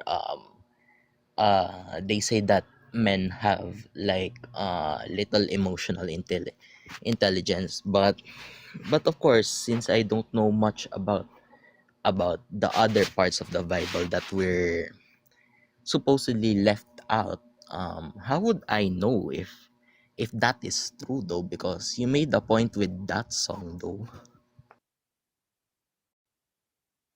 There's no way to know. What do you mean? How would you know if it was true? Because in a sense, if there were theologians who agree with the claim and can Well, I mean, provide. the Bible is all claims, Theo. The Bible is all claims and concepts. Like, what do you mean? How would you? It's not like we have like a book of history of Adam and Eve that we can go and I check, mean, right? yeah, but there are there are things like there are people like theologians who have studied the Bible and maybe. They still can't tell you definitively if Adam or Eve was abusive or not. There's Theo, you know this. Yeah, So why are you asking a question to an answer you already have? well, I don't know, because maybe my mind is boggled by this Bible stuff, and even that provokes a lot of thoughts, even with the non-believers, as the non-believers and the believers. They will have mixed thoughts on that, and maybe they might relate it to their actions. And since you have said that, maybe it might be a pathway to realization that some of them are abusive, or some, even the fact that there was also abuse in the other parts of the Bible. I just can't know that it might be it stemmed because of the question though. I'm sorry, I didn't understand what you just said, Theo. um the abuse might have stemmed from Adam himself, basically not knowing what he did was evil, and then it was passed on to generations. That's possible. I mean, we don't have enough written about these characters to say definitively. There's a lot left open for imagination and interpretation. I mean, that one could create a scenario like that and add that to the story. I mean, it's possible. Yeah, it's possible though, and maybe your question provokes maybe some realization, or something that even believers will defy because if Adam was abusive, then it could have been written elsewhere. But since we don't have, and I don't know that much about the No, Bible. it's not in the Bible. There are like other mythologies that discuss Adam and Eve and Adam's first wife Lilith in the Talmud. Um, but if you're talking about just the Bible itself, then you just have to go with what's in the Bible and kind of use your imagination, right? logically thinking, yeah, like, this is the thing that people who approach the text from a logical lens or inquisitive lens and allows themselves to use critical thinking can say, okay, logically after they left the garden, they had to continue to live outside of the garden. What was life like outside of the garden, right? When Adam ate the fruit, there could be a scenario where Adam did change his behaviors. Eve gave him the fruit. He realized he gained this moral conscience and realized that him hitting Eve or tripping her in the garden because he mad because he stepped in some cow shit was evil, and he stopped doing it. He became a better person once he got the wisdom. And so they started having kids, and they're living their lives.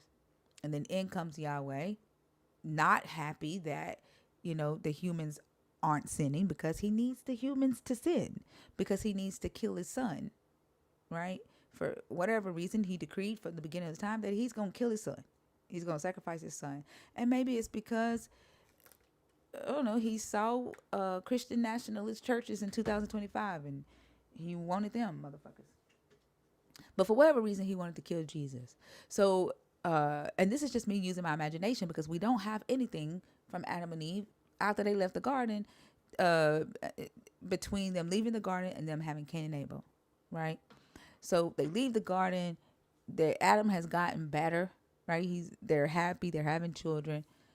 Yahweh comes in. He's like, I got to stir some shit up. They're gonna bring me their offerings today, and I'm going to appreciate Abel's over Cain's, because Cain is a hothead, and that's gonna make Cain mad, and then Cain's gonna kill Abel, and there's sin again, Yeah, right? If sad. any, but I'm not saying that's what happened, but that is a scenario that could have, been written into the story. We we don't know, because the authors didn't provide that. Do you see what I'm saying? All we can do is use critical thinking and imagination. Does that make sense? Yeah, it's all up to imagination, but that there are also lots of perspective that could stem from just one story, and yours really intrigued me because that imagination is one of the wildest one has ever thought. But of course, since it's all up to imagination, maybe in a sense a lot could happen in that garden. Even the fact that God punished them for eating the fruit, maybe it was up to the author's interpretation of what happened during that time, and went went with their imagination and just written that though. This is where I get confused. What? So we have a story. That's a fact, right? We have Genesis 2, we have Genesis 3. That's a fact, right, Theo? Yes. Okay. And there are characters in Genesis 2 and Genesis 3. And those characters are Yahweh, Adam, and Eve, and the serpent. That's a fact, right? Yes. Okay. And in both of these stories, there is a command to not eat from the tree of knowledge. That's a fact, right? Yes. All right. Now, when taking creative liberty in looking at those facts that's already in the story and expanding it out and saying, for okay, so there is a fact that there is a God in the story. Looking at it from the Christian God, that God is all knowing, all powerful, the creator of the world, blah, blah, blah. Those are the characteristics of this character in the story. That character commanded his brand new humans not to eat not to gain a moral conscience. Why would this God not want humans to have a moral conscience? And then you create from there. Does that make sense? They're looking for changing the story, that's something different, right? Change if you changing the story would be different, and then looking for, uh, I guess, a historical reference to answer your questions for something that is an allegory. I mean, not an allegory, an etiological tale.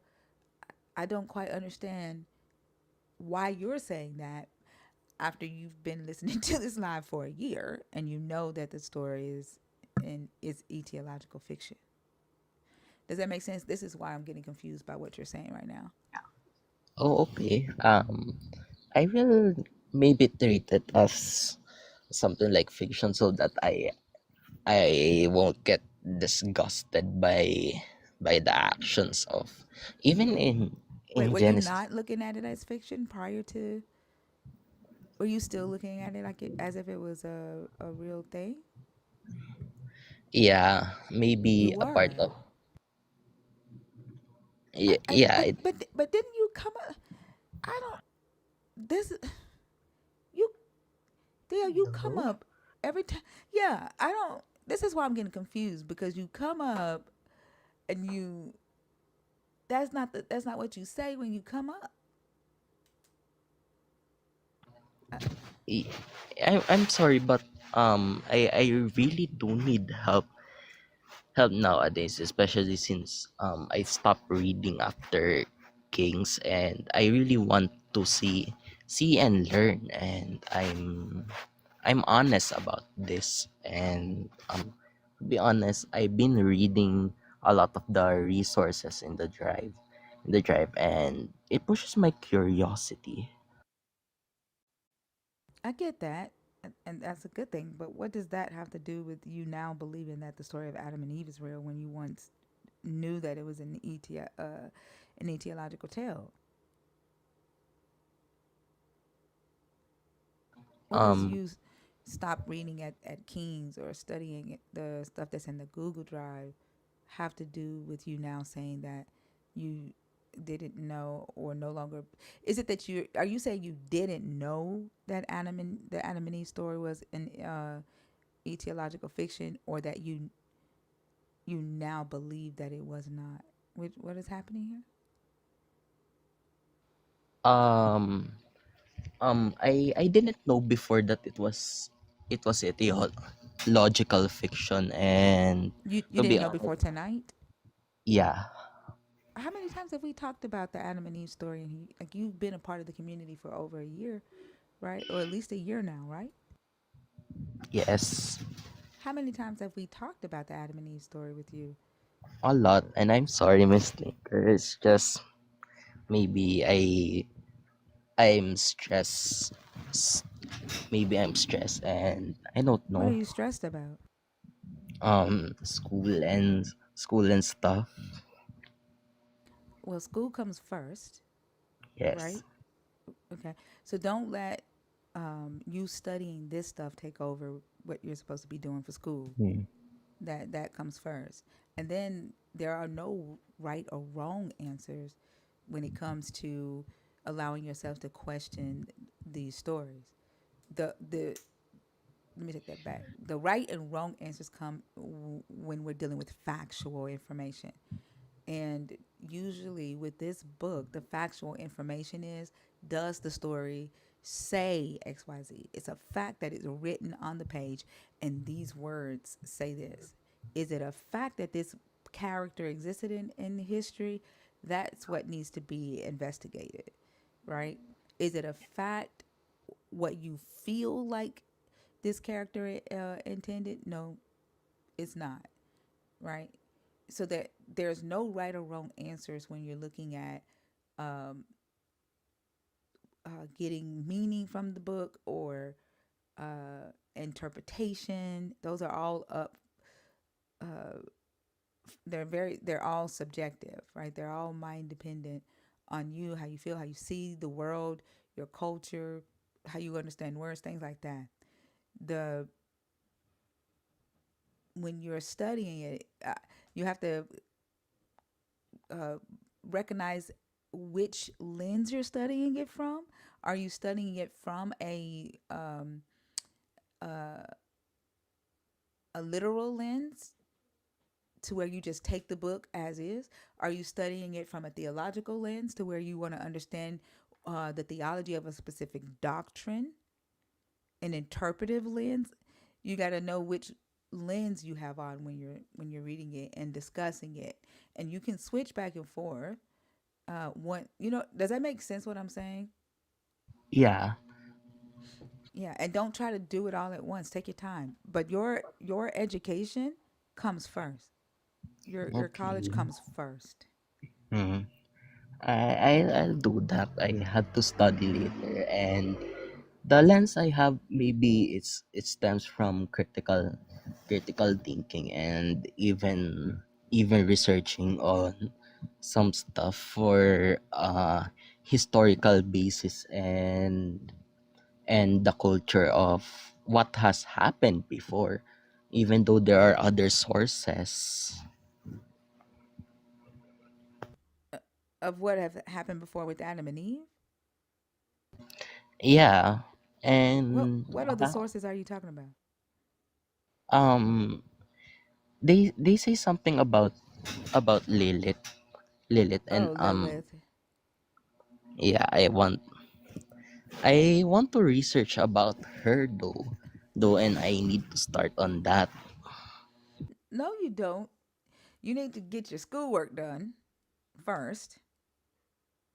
When do we Yeah. go on? Are y'all getting ready to go on? Yeah, do y'all Hmm? celebrate holidays the same time we do? Because I know y'all are somewhat on the same thing with America. Um, are y'all gonna go on holiday break or anything? No, I just don't have classes today. You don't have class. Okay. Do you have work? You have papers or anything due since you don't have class? No, no, not right now, though. Okay. So there I'll put a link in the Discord. I put some stuff in there yesterday about um Adam and Eve and the serpent in the garden. How the men in the midrash viewed women, right? That help you get an idea of how what mindset the men that would have wrote the text that we're reading today had when it came to women, and which would help you kind of critically think about the topic of what if Adam was abusive. Because if the writers at that time saw women as a false image to their fathers, saw it as heaven gets depressed when a female is born and celebrates when a male is born, then being abusive or having an abusive mindset isn't too far off, right? Because the people who's writing this story believed those things, and we see that in their religious writings, right? So that's in the Discord, and then I'll put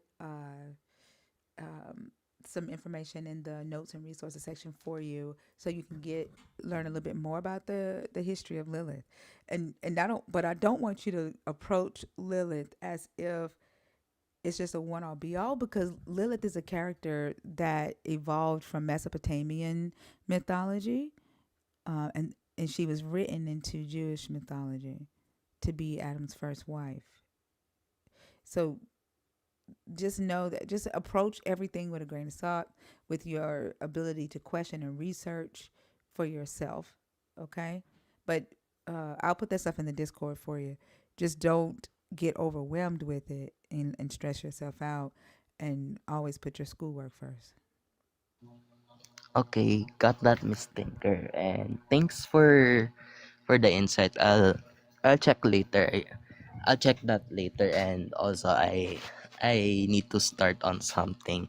Thanks for the live, everyone, and it's always nice to gain insights. And remember, guys, drink some Walu and stay hydrated.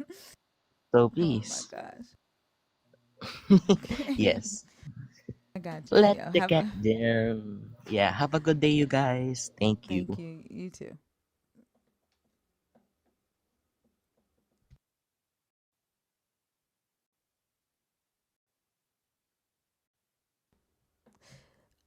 Beautiful Divergence, Little Miss Christie. Are these? I know Beautiful Divergence. Is Little Miss Christie a nerd, Selena? Can you see? Hold on. I'm trying to see who's all nerds in here. Yeah, Little Miss Christie is a nerd. Little Miss Christie, are you in the box on purpose or on accident?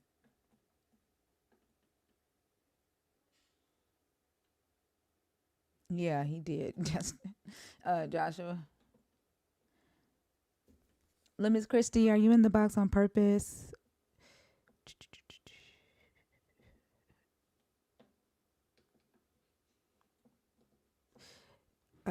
I was in the studio yesterday with my daughter, and we were writing a song together. Well, she wrote the song, uh, and she wanted me to do a verse on the song. And so we were in the studio yesterday working on a song, and the song has morphed into a mother daughter duet, somewhat similar to what I wrote for Jezebel versus Men. And like the song sounds so good, like we had to end up rewriting parts of it while we were recording, and then we had to write my oldest daughter a verse in, because I was like, we can't make a song with just us two and not have her in it because it's two of y'all. And so she was so excited yesterday. This is how I know she's neurodivergent like me, just undiagnosed. Because she was so excited. She was like, I gotta get up and walk around the house. And I was like, why? She's like, I'm excited. She's like, I gotta walk off some of this energy. But yeah, I can't wait for y'all to be able to hear it when she's done producing it. But it's a good song. It's about mental health too. Um, Nana T. Hi, I just wanted to come up and tell you that I had sent myself your three songs, the Eve song, the Lilith song, and the Jezebel song. I sent them to myself in my messages so I could hear them more because they are such beautiful songs and I absolutely love them. And I just wanted to come and tell you that. Thank you. I appreciate that. And I can't They wait to are hear some more. on. Oh no, not no, they're not. The Jezebel and the Lilith song. It's not. The Lilith song will be available Friday on all platforms. Um, and then I am gonna release the Jezebel song. Um, I'm trying to find somebody who can sing it. Because If you sang those, I think it should be you because it was perfect. There was, to me, in my opinion, I think it was perfect just the way they were. thank you. So the the songs that I'm releasing right now are just for people to enjoy right now. But I do want to get some artists that this is what they do and they want to have a career in that. And I'm just a songwriter, so I do want to do that. Like I said, I write for my daughter Okay. as well. So I'm not an artist. Like I'm not. I mean, I can sing. I'm not trying to be an artist. That's when I was younger. I Was like that to you be a singing on songwriter. those three songs? No, that's Oh, AI. Yeah. Mm-mm. oh, wow. No. Yeah, Yeah. those were really good songs. Thank you. No, yeah, I say in the video that I'm just a songwriter and that I'm using Suno, which is AI to produce it. So I produce it and I write the lyrics. So that's all me.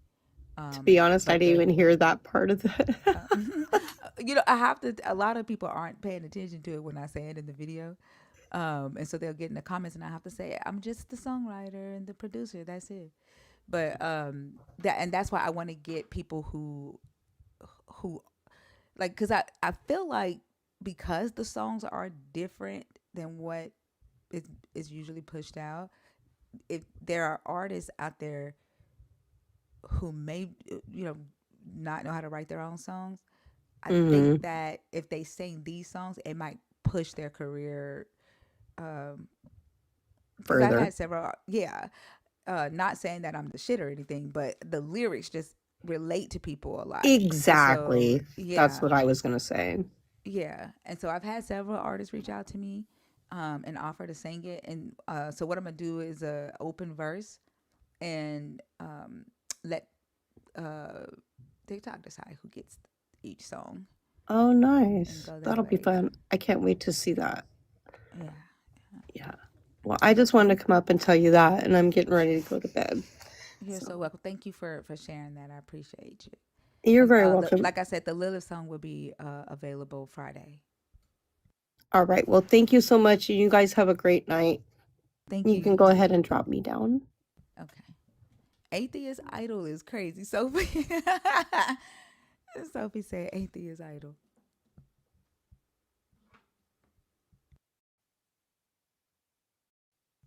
Thank you, Ethereal.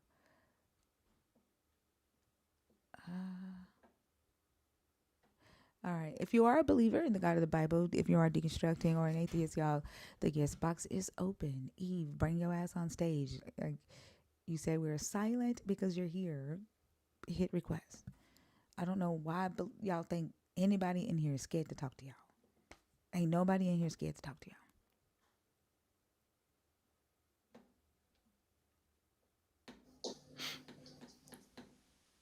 Hey dear, how's it been? Hey, how are you? Doing fantastic. Can you hear me all right?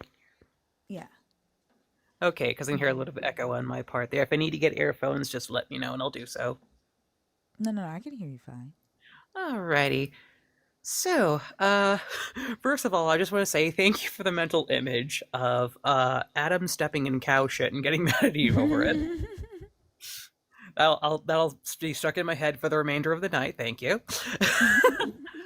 And with that, I just want to say, how free was Adam and Eve's free will before eating the fruit? What even is free will?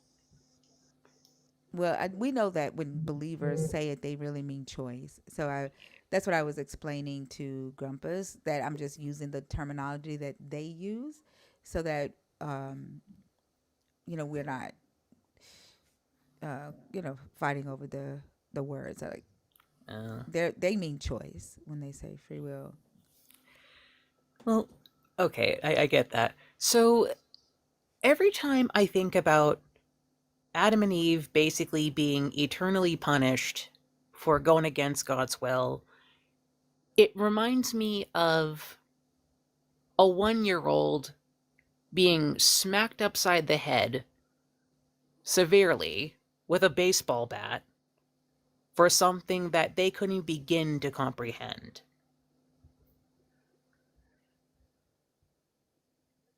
Yeah. Mm-hmm. Punishing them And for, doing something bad without knowing that it was, or punishing them for doing something morally evil without knowing it was morally evil is insane. and how is supposedly an all-knowing God, like this loving Father that so many, preachers and churches insist that Yahweh is? I cannot think of any father that I know of who would do that to a freaking 5-year-old kid or even a 10-year-old kid or even their bratty teenage kid, for doing something like that. It's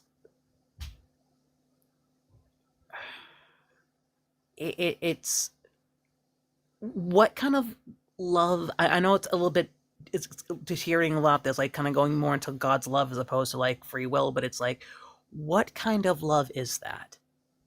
Well, when we think about the type of mindsets that would respond that way, I compare it to a slave master because the God created Adam to be a avad, right? A laborer. And he calls his followers or his chosen his slaves, his servants.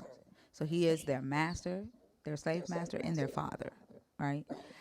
And so when we look at a slave, I'm gonna mute you because you have an echo, Oh, Rob. I'm so sorry. That's okay. When we look at how slave masters limited the knowledge of their enslaved people because they wanted to control what they knew, so that they would not rebel against them. If a slave master found a slave learning alphabets or writing or reading the Bible by themselves, that slave master would get upset. Thank you, Trey. Oh my gosh. Hey. Oh my gosh. Thank you, Trey. That was cool. That's really cool. Yeah. The slave master would get upset for the enslaved person learning knowledge that the slave master didn't approve of, because then one, that slave enslaved person would think that they are equal to the slave master or smarter than the slave master, or they would start questioning the slave master's commands or rebelling against the slave master's commands, or the enslaved person would try to escape the slave master's cage. And so when Yahweh responds that way to Adam and Eve, he says to himself, let me get them out of the garden before they eat from the tree of life and live forever, because he doesn't want them in this state of being able to challenge him, thinking that they're equal to him, right? And living forever. Because it's difficult to control humans who have the ability to, one, see that you are just a man, right? That you're no different than them, who have the same mental powers that you have, who are disobedient because when you tell them to go into another land and just kill people and take their shit, and they're like, I don't want to do that. So he punishes them for gaining, for gaining knowledge that he told them not to gain, because now they can't be used by him in that way. Does that make sense? Oh yeah, that definitely makes a lot of sense, unfortunately. Um and it's, I mean, you can just really tell that whoever wrote like the first like two chapters of Genesis was a slave master for sure. Understood what is like the mentality and the relationship between the slave and the master, and like how to keep that person enslaved, how to, like, the nuances that go into all of that. And it's sickening for sure, absolutely.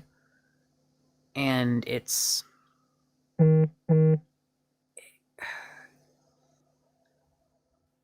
like, this is one of the reasons why I just absolutely, and I know I'm focusing like on the how free was Anime before the fruit is like, but it's like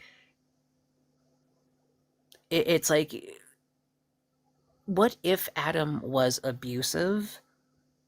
It's like, if Adam was abusive, it would be because Yahweh was abusive to both of them. You know? Men learn abuse from their parental figures. You know? Mm-hmm. And Yahweh was the first abuser. If we're gonna go by biblical terms, yeah. So he Yeah. abused his kids, and then his kids in turn turned into abusers. Mm-hmm. Which is why we see a lot of abuse within the religious community, right? A lot of abusive behaviors, toxicity, you know, even just with engaging with us, Yeah. right? This God is a war God. He's very violent. His image is very violent. He commands violent things. Even Jesus, when Jesus is talking about his return and how he's going to punish people when he comes back, that's very violent. The eschatology of Jesus' return is very violent, gruesome. The Israelite apocalyptic eschatology, very violent.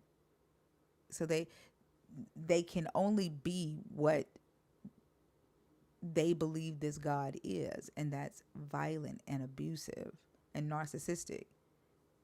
And at the same time, they're calling that love, because to them, what we would as humans consider to be wicked and evil, because their God commands it, they have to call it love. And we're evil because we call evil evil, and we don't see it as love. And the things that we see as good, they call evil because it doesn't match what their God is saying. And that's not to say that there are not times in the book where the God, you know, will do something that we would consider to be morally good. It's the times that he does wicked or commands wicked or unethical shit. There's an expectation to call that good when it's not. And that's the how they get these abusive tendencies. And it's yeah, and it's it's it's frightening when you actually see this stuff actually play out in real life, and you just see people both religious and conditioned. And I do separate, religious and conditioned, because anyone who, I mean, you're a deconstructionist, like, that there are a lot of people who are not necessarily religious, but they have been so destroyed by the religion that they were a part of. It's like some of them don't know what life is like outside of that abuse. They don't, and I'm talking about like the victims. Like, they don't know what non destructive love is like, so much to the point where it prevents them from having healthy relationships with anybody, including people who, are there for their healing, are there for their well-being. And it's it makes it all the more frustrating when you live in a, like for example, you live in a household where, I mean, metaphorically speaking, it's like the garden was basically like, the house of God at that point. And it's like, why? I mean, luckily I was never in that situation, but I know friends who were there. And when I look at the Garden of Eden story in the context of, abuse, and as like, and how you kind of like, get out of that and how you endure it there, it's like, it almost kind of makes me think of, like, I know it's kind of my hypothetical what if, but it's like, some could probably see it as maybe Eve ate the apple as a means to get herself out of that abuse. She's like, I need to get out of here. I need to move out of this abusive household. I need to get the fuck out, like, ASAP. And I know that's like, it's like that's speculation, but that's one of the things that my mind goes to when I think about, like, how, Adam and Yahweh, the first abuse, like, like the husband and the husband and the father-in-law, technically, as well as the father, but, well, because Yahweh loves his incest. Because um, it's just, the more you think about it, the more uncanny to reality it just really becomes, and it just makes it all the more depressing. Well, this is one of the reasons I say it's interesting to hear believers say, "Why do you talk about a God you don't believe in?" Because it's almost as if they are oblivious to the impact their belief actually has on society, right? And the song "What if Adam was abusive?" or the question "What if Adam was abusive?" has a lot to do with the Adams in the world today. Right? We see that a lot of religious men see themselves as Adam. And so it's what I'm actually asking, like I'm talking about the Adam in the story, the Eve in the story, but I'm actually asking, about the Adams in the world today, or talking about the Adams in the world today. A lot of men play God in the minds of women. That's Yeah. why they're responding to the song the way they are. And it's sometimes I wonder if it's how bad it was back then compared to today, because it's like, yeah, men were abusive back then, but we have freaking Andrew Tate today. We have freaking Donald Trump today. We have freaking all these batshit insane people with social media platforms seriously impacting and influencing young men today and young women today that this shit is supposed to be okay, that men are supposed to control their women, or be under the impression that they have that's their women to control. By the way, people, being in a relationship doesn't mean you own the person. It's like, oh, my boyfriend, my girlfriend. Like, no, people are autonomous. Like, let's never forget that. No matter what kind of relationship we're in, we're always autonomous individuals. We have a right to say no when we've had enough, or we have the right to opt out when, you know, we. I know, PSA moment. I don't mean to get like that, but it's the fact that it's like we have people today, and dare I say it, more than ever, you know, so much for social progression. It's like we, again, like the Andrew Tates, like it's like the this, then, and whatnot. It's like we're now even beginning to find people who are outright apologizing today, and even like saying, well, what's so bad about, like, you know, about getting with a 15-year-old girl or something like that. What the fuck? It's like the entitlement and the audacity of these young men is frightening. And I really do fear for the women of today and of tomorrow. Even though we're supposed to be looking forward to the future, it's like this is why my profile is freaking purple. It's like, this is why I lift women up when I'm at my workplace, why I try to do what I do. I'm not trying to get, you know, brownie points. But again, we see this. It's like, look what happened to Roe v. Wade.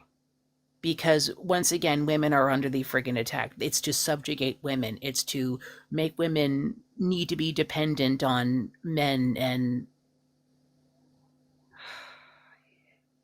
I know, like, I'm kind of like stalling and my words a little bit choppy, but it's like, that's just how infuriating and just heartbreaking it is. It all goes back to this freaking fruit naked, you know, like nudist fruit story.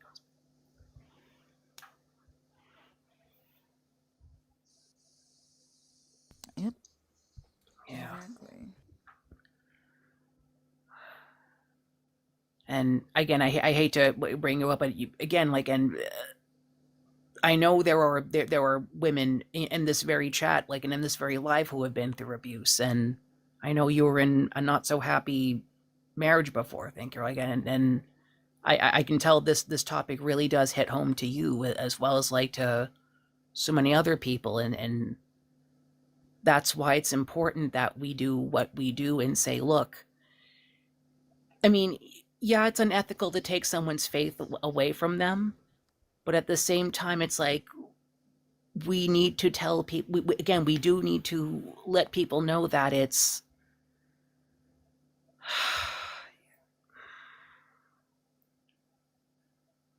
women are frigging people. I don't care if you believe that they came from a friggin' rib. I don't care if you believe that they were created at the same time. It's like, there's, if it wasn't for women, we men wouldn't be here. If it wasn't for women, men wouldn't men wouldn't have, like, you know, learn how to freaking many of the things. Because yeah, it's not just men who teach, like, you know, not just men who teach other men things, it's women too. The mothers do teach their sons more things than they realize. their sisters, their aunts, their lovers, their cousin, anyone who is like, men, you learn from women. You definitely do, in more ways than you realize. And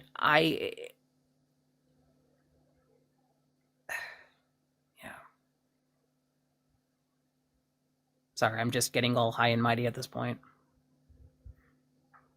No, I think it's also important, right? This is why I say not to get stuck on one viewpoint of it, because abuse can happen, between friends, between strangers, right? Between church members.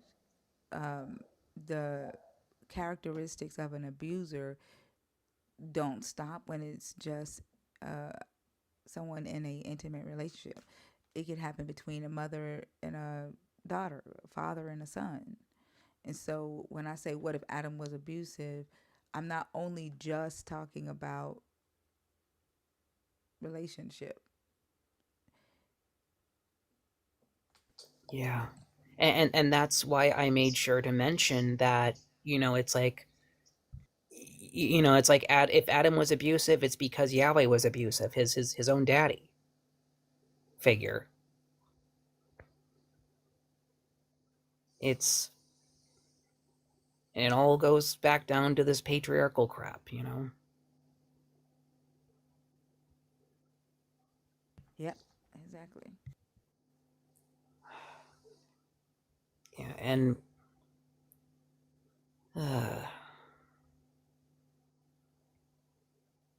I honestly don't know what else to say. Like, then, it's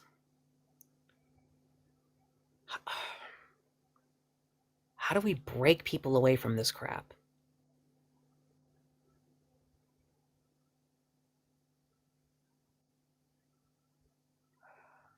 I mean, what we're doing now, just raising awareness. Like, that's all we can do. Yeah. Like, we can't change people's minds and their behaviors for them. Yeah. We just have to keep advocating and raising awareness. Yeah. So yeah. Once again, and it's like, ever notice a pattern, thinker? It's like men are made to believe that women are the problem, but women are also expected to be the solution. It's like, make that shit make sense to me.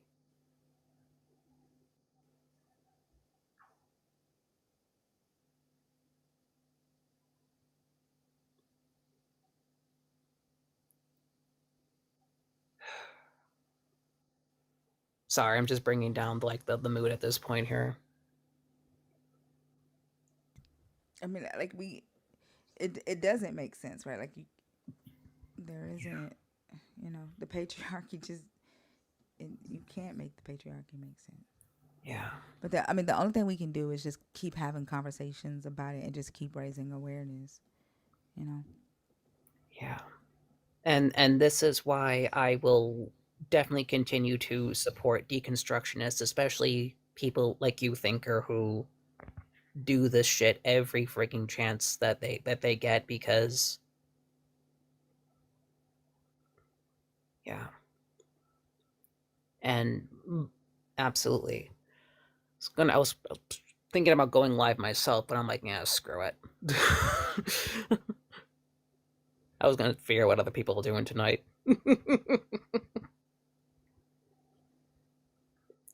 By the way, Selena, is that you? How are you doing? I think she might be asleep. Oh.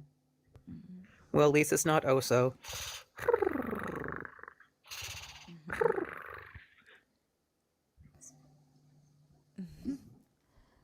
Did you have anything else?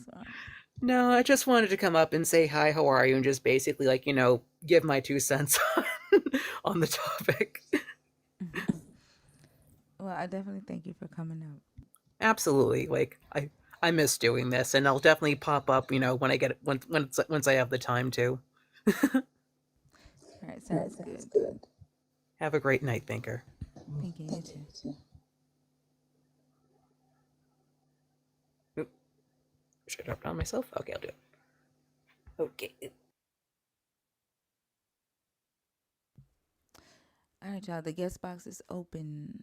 It is 3 a.m. Central Standard Time. I would like to get some conversations going about the topics. We haven't really had that many conversations about the topics tonight. So if there's anyone that wants to come up and discuss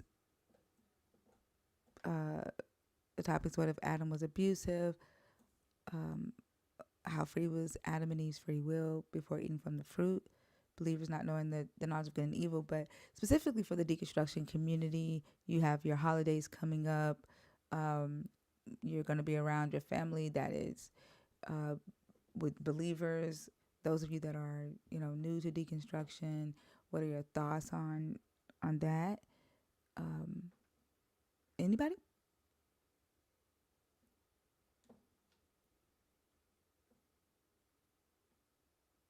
Y'all feel prepared?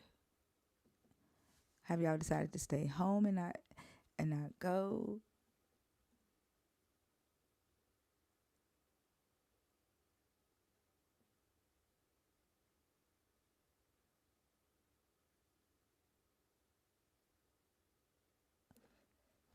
Are we done?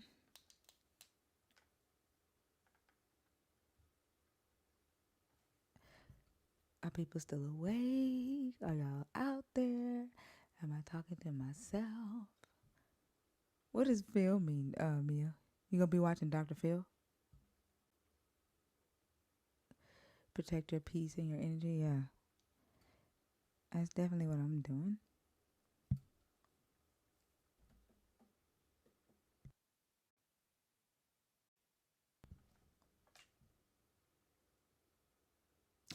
Sometimes I think people look forward to Thanksgiving because they know it's gonna give them content. Somebody's gonna go viral for a family fight. Every year at Thanksgiving, that's probably about 3 families that go viral for some crazy shit.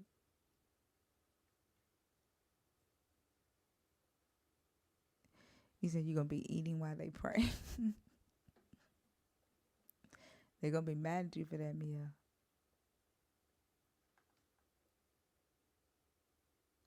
Especially, they're gonna be talking about the deportations. It is going to be a wild Thanksgiving.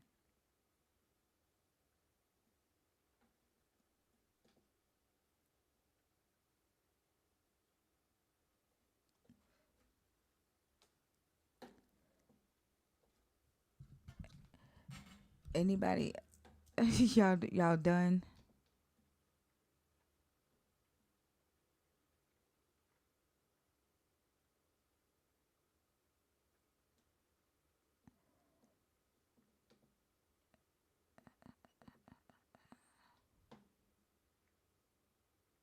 You said hiding in the bathroom. That's smart. That's smart, Coochie.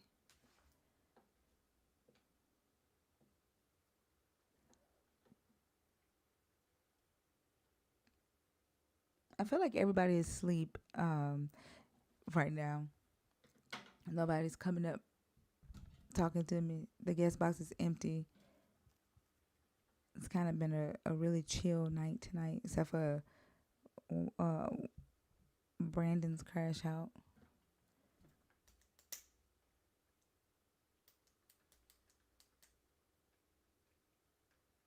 Oh wow, really, Yala?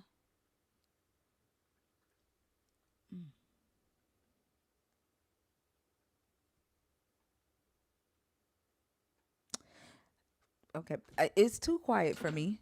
No,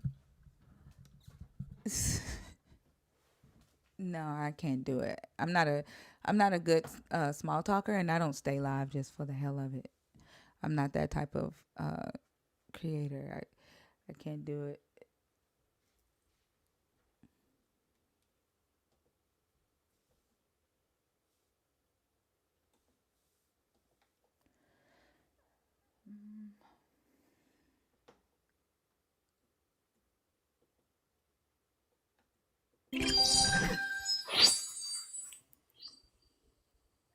Hey there, Thinker. Hi, how are you? I'm good. How are you doing? I'm good. Are you a believer? Are you deconstructing? Or are you an atheist? I'm an atheist. Okay, and how old are you for TikTok purposes? 35. Okay, and which topic did you come up to discuss? How free was Adam and Eve's free will before eating the fruit? And yeah, I've thought a little bit about this, and if they are going to be in the Garden of Eden for eternity, then eventually they're going to do everything, right? Like eventually everything will have to be done. Like, what if they were in that garden for 150 million years before they ate the fruit? Like, it was just an inevitability that they were eventually going to have to do it, right? I don't know. Why are you saying that? I mean, kind of debating whether or not they even had a choice of doing it. Like, if they had free will, I just don't foresee it being possible that they wouldn't have done it. Well, well, you're saying that they would have had to.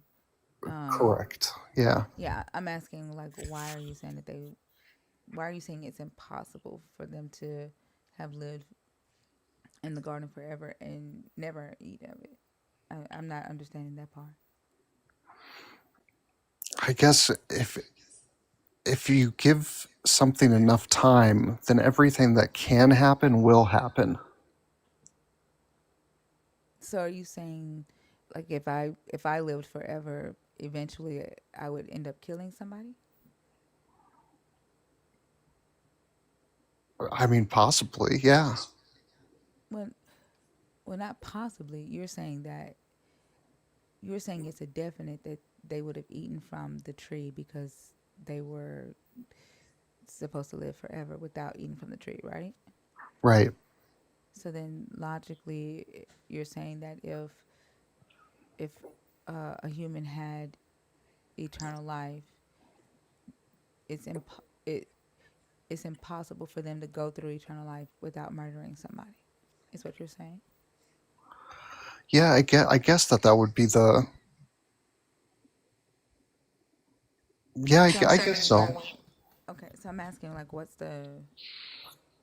what is the logical framework for that? Like, what are you saying? Why are you saying that a person could not live a long life without doing something horrible? I'm not connecting what long life has to do with doing a evil thing. Well, I don't really consider eating fruit to be an evil thing. Well, in Um, the story it is. In the story it's evil, so that's why I moved it to like murder for like the equivalent, right? So okay.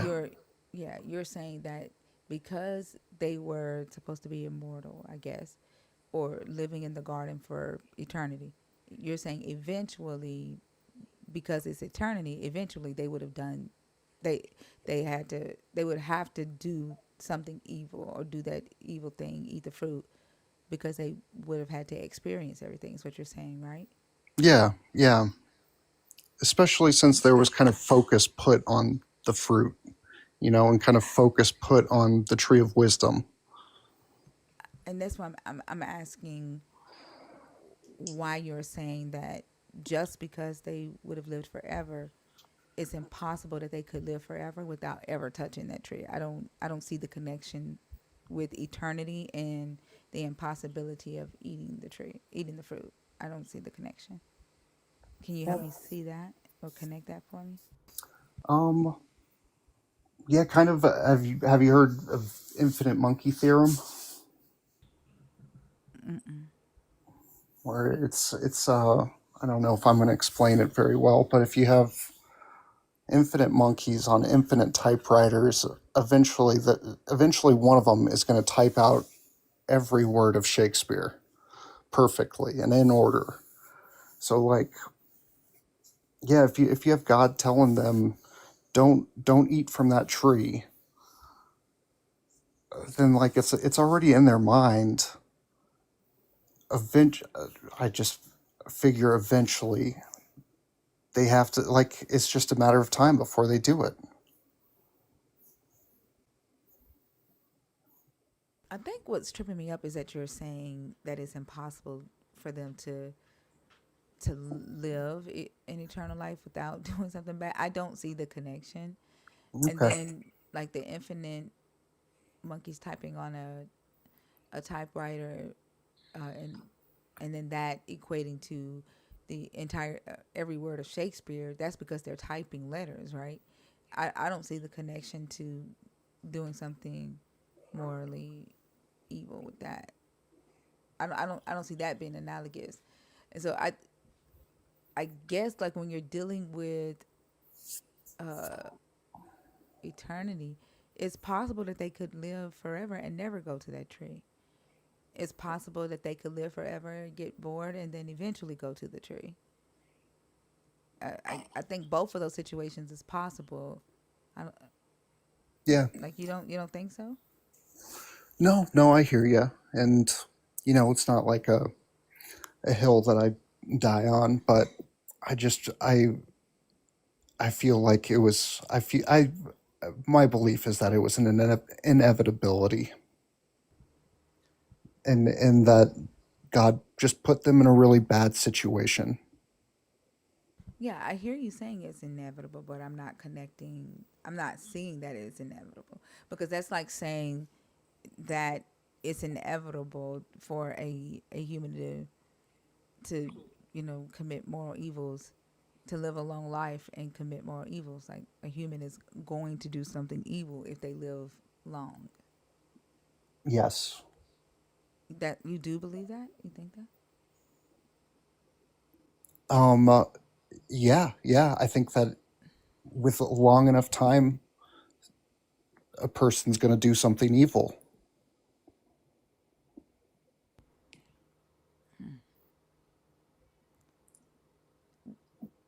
How much time would you say a human could live without doing evil? I don't know. I mean, with like this thought experiment, it's hard to say. I'd hope thousands of years, but I don't know. What are your thoughts? What are your thoughts on how free Adam and Eve were before eating the fruit? Well, that's a different topic, right? Like what we're talking about right now is it possible for a human to live a long time without committing any evil, a moral evil? And you're saying it's inevitable that eternal life with a human cannot exist without that human committing an immoral evil. Now, I think it's impossible for a entire race of humans to live eternal life without committing immoral evil. But you're saying any human. I don't see the connection with that. Like and then we don't have any evidence that we can point to be like, see, this human lived for eternity and they ended up killing somebody. Or like, I don't see the connection. Yeah, I guess it goes back to everything that can happen will happen, Okay.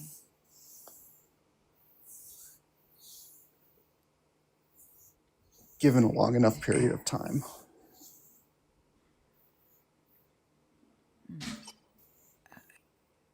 I okay. I see what you're saying. I don't know. Yeah, and I mean, I don't know either. nobody lives forever, so we'll never know the answer to that.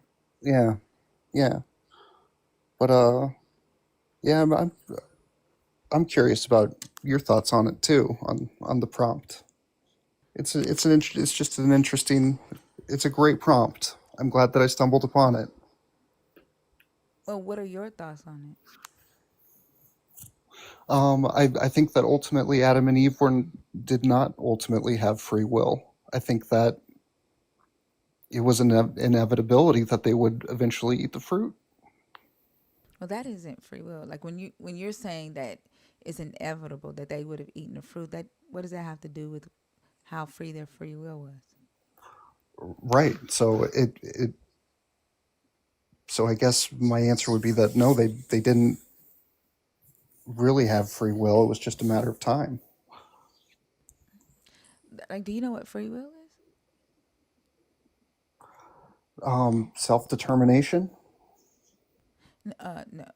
Free. Well, you. Mm, no. So, well, kind of. You could say it like that. Free will is the ability to make decisions without the constraint of necessity, um, divine influence, or an expected fate. That's what free will is. And so when I ask believers how free was Adam and Eve's free will, that the reason why I ask that is because they believe that their God was testing Adam and Eve's free will in the garden, and that's why the tree was there. But they also say it's impossible for Adam to have been abusive before they ate from the tree because they didn't know good and evil. Mm. So, Hmm. yeah, so those two things contradict. If from a believer's perspective, Adam and Eve had free will, then that means that they could make any decision without needing to know the knowledge of good and evil, um, without this God's influence, right? Hmm. And if eating the fruit was the first sin, then could Adam have been abusive if sin didn't exist prior to that original sin? Is abuse sin? I mean, right, right. Like, is it if eating the fruit was the first sin? But is abuse sin at all? I think by any standard of valuing human life, it is. But We're talking about the story, right? Even throughout the book, when it talks about sins, is abusing a woman sin in the book? To this God? Like, sin is transgressing the law of God. That's the right. definition of sin. Does So the Bible specify? the sin, no, sin is not abuse is not a sin. So sin existing or not has nothing to do with abuse. Abuse can happen or exist and it not be a sin. Like, the God doesn't call abuse sin in this book. Okay. We as humans see it as moral or immoral, and we Yep. Yep. decide for ourselves. But I'm talking about as far as the characters in this book. Yeah. Okay. Yeah. So it was possible that he was abusing her the entire time, and there was nothing wrong with it by God's rules. According to the law that he Right. gave the Israelites, that there's no law against abuse. That's pretty messed up. Yeah. Like, they're even allowed uh, to beat each other, like whoop each other for if they like if you accuse somebody in the cult of something and you are lying on them, they can beat you with 40 stripes. They could beat their slave as long as they didn't kill him the same day.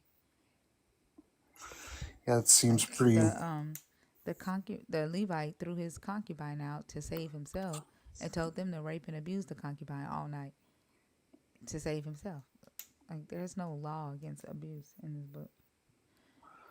Seems pretty antiquated to me. I think that as a species, we should maybe move on from those moral standards. Yeah, I agree. Well, I appreciate you having me up. It was nice speaking to you tonight. You're welcome. Thank you for coming up. I appreciate you. All right. Good night. All right. All right. You have a good one.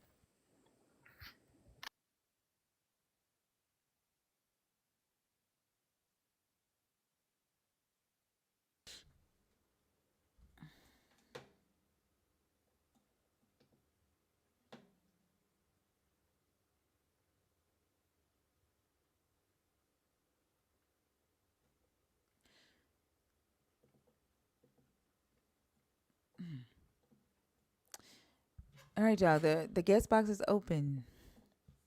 I would really like to have conversations about the topics. If you are available to come up and not afraid to come up. Hey Ty. Hey, Thinker. So crazy Oh, yesterday. don't I do was in the Looker. live. Crazy yesterday. I think I was in the live yesterday, but I was low key asleep because I was. I was at home and I was asleep because I was having a dream about the conversation that I heard. But at the same time, and you were like, and there was something like when I talked to Ty, and I was like, think in my dream, I was like, think I'm right here. Think I'm right here. Um, and I just remember dreaming that last night. And I was like, what is going on? Then I woke up and I was like, oh, I'm still in the live. Once my sister called me because we usually talk every morning. Um, but I have found two new places. One of them is doing like $105 barrels to ship them. And I need to send them to you. And I have the other one on my laptop, which I don't have with me He at this moment. actually said that he would rather that we send the money and not do the barrels because they're still in the stuff. What? Yeah.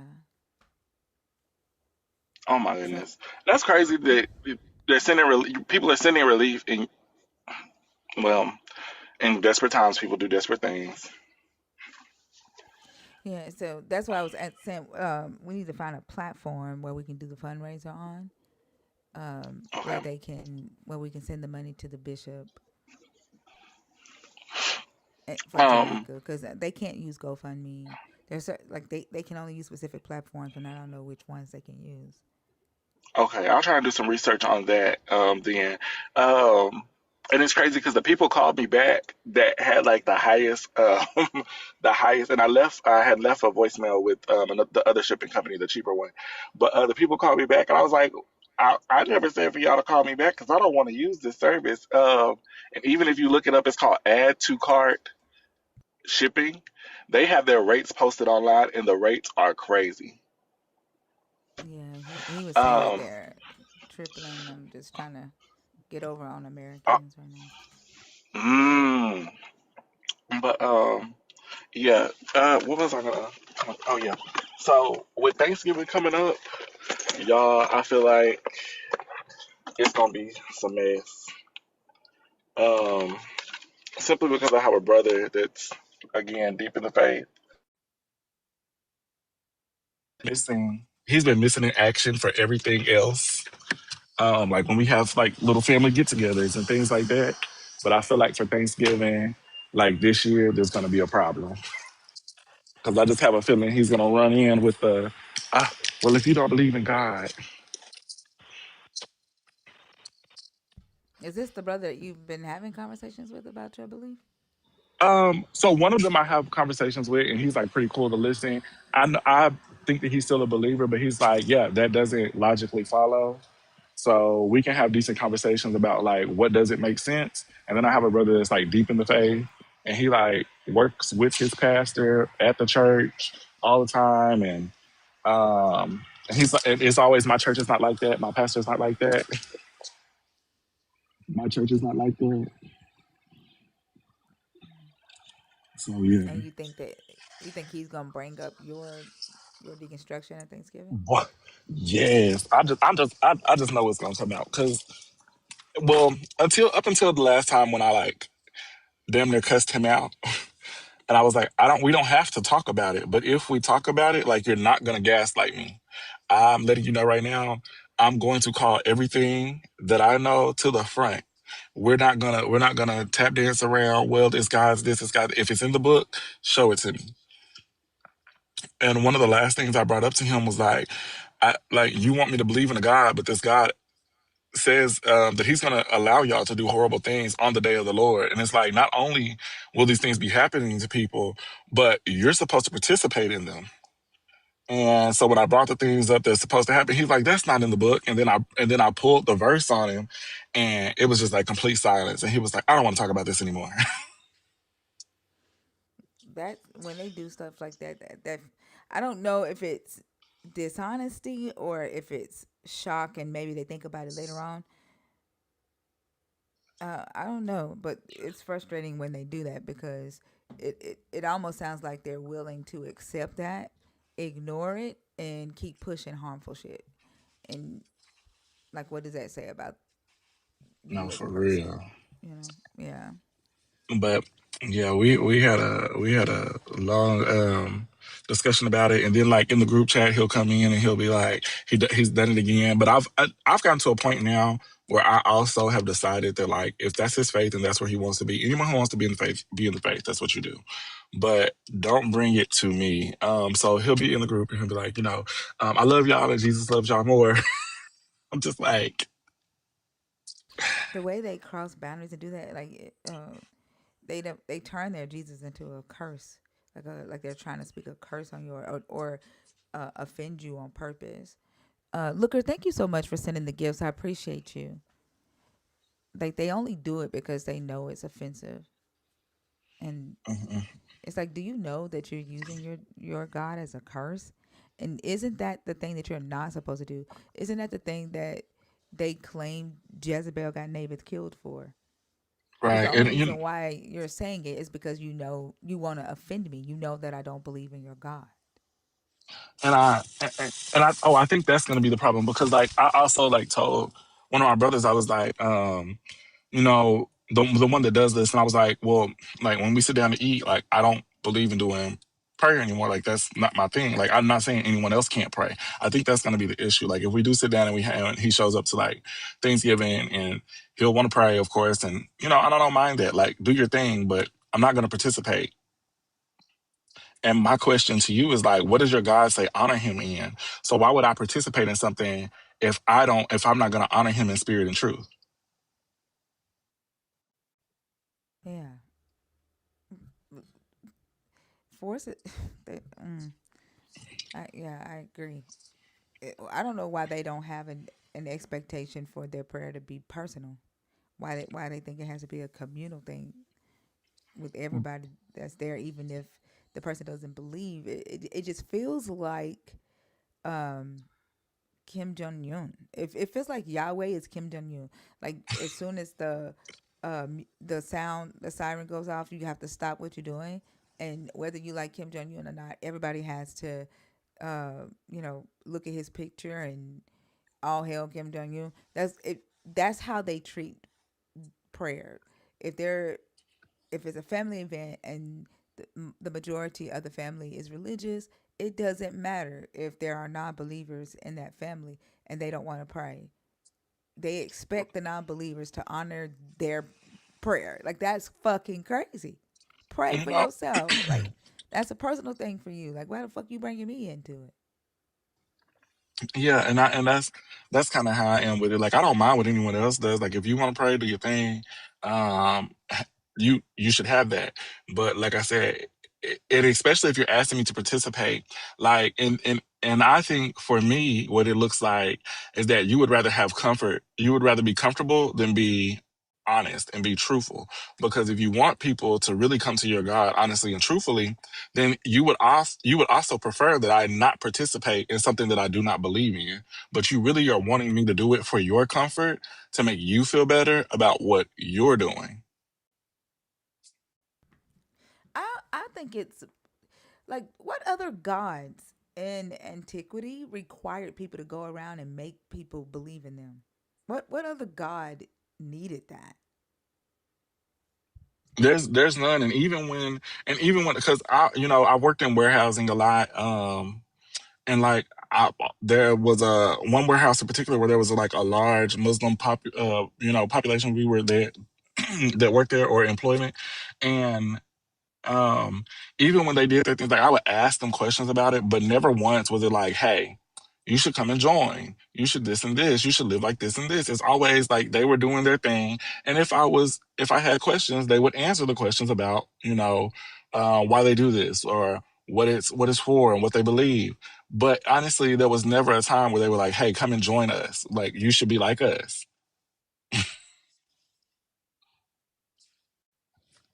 And I really do feel like that's even the difference in between Christianity, even though they're both the Abrahamic God, in between Christians and Muslims. Like, I really feel like even if you go and join that on your own, you have kind of done that on your own. Not saying if you were born into it. If you were born into it, you were still indoctrinated into it. But if you go and join it, I feel like you do that one more on your own than Christianity because you're like throughout history, and especially today, they're pushing you to be Christian. Mm-hmm. Yeah. Which, but yeah, I feel like that's going to be the issue this Thanksgiving. If he even shows up, because like I said, he hasn't even been showing up to like family functions where we get together. We just did like one of my brothers. He was like this year for his birthday, he doesn't want to do anything big. Like let's just get together at one of somebody's place and do like family movie night. And so we did that. Didn't show up. Didn't bring his family. Didn't bring his kids.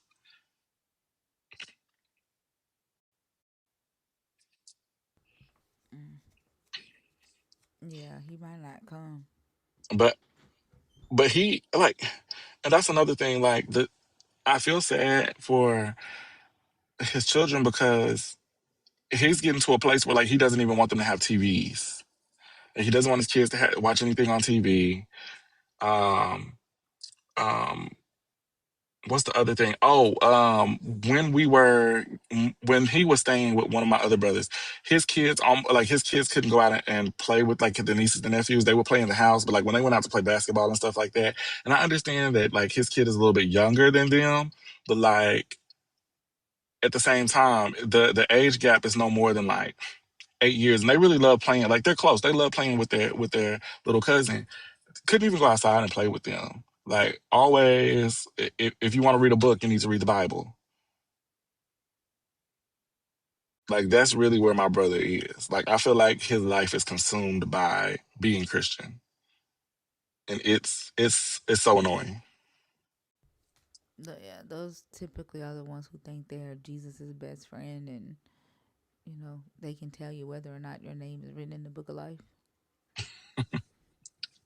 This is the brother that stood up. It's like some things will not be accepted in the assembly of God. Yeah, very self righteous. Yeah. So, but I do. I feel like that Thanksgiving is going to be a little bit crazy.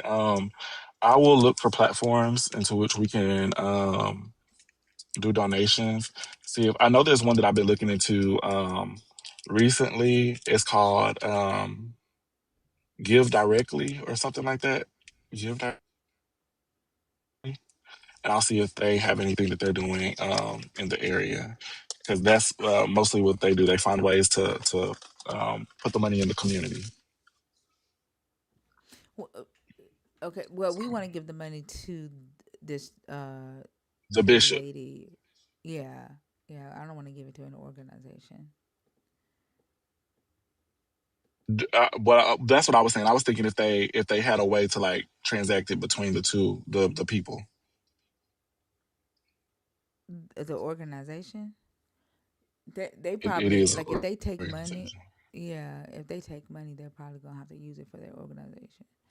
Like so, Mm, I'm trying to see like what type of fundraising platform so that people can go and donate themselves. So we don't have to handle any money. Like I don't exactly. want us to have to handle any money. Yeah, I feel that. I definitely feel that because you don't want any discrepancies, anything to come up like that. yeah. But, all right, that's all I wanted to come up and say. But last night I was here, but like I said, I was here, but I wasn't here. Lately, I have been getting my sleep in finally, and it has been good. I've That's been going to good. sleep Glad to in hear the that. middle of like doing a little bitty things at the house. I'll be like, I'm gonna just go lay down and take a nap. That's good. At least you're getting some rest. No, for real. But all right, thank you so much for having me up. I just wanted to come up and say that. You're welcome. Thank you. Let me know what you find out. Okay. I will do. All right. All right, y'all. Anybody who is a believer in the God of the Bible, deconstructing, or an atheist looking to come up and discuss the topics 21 and up. Um, it is 3:30. I'm gonna give it to 4 o'clock. It's been kind of a slow night, and we'll see what it do. If we don't get any conversations going by 4 o'clock, we'll call it a day.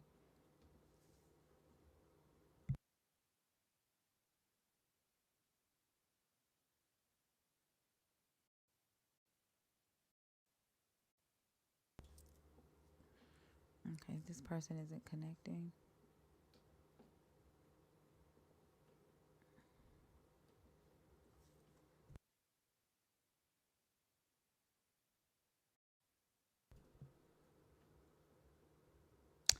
There is 613 people watching the live right now, y'all. Or I'm gonna say maybe 400 of y'all. I'm gonna give maybe two something of y'all are asleep. There's a lot of people watching the live right now. I do see people in the comments discussing the topics, but you're not coming on stage. Don't be afraid to come up and discuss the topics. As long as you're respectful, we can have a good conversation. If you come up disrespectful, I'm gonna disrespect you back. So there's no need to do that. And you don't have to be afraid to have a conversation or hide out in the chat. I don't bite unless you show me that you need to be bitten. Um, Big Dixie, Yes, how are you? I'm good. I've been Can I get your on age, please? TikTok for a couple of hours now, just roasting Trump supporters. Okay. Can I get your 43. age, please? Are you a believer? Are you deconstructing or an atheist? Oh, no, no, no. I'm a hardcore atheist. Okay. And what topic did you come up to discuss? Adam and Eve. Which one? Um, how The free was Adam and okay. Eve? Wait, hold on, wait. I am 43 and I need glasses. So let me move my phone away from my face a little bit. I don't know if you know what that's like yet in life. It sucks. Yeah.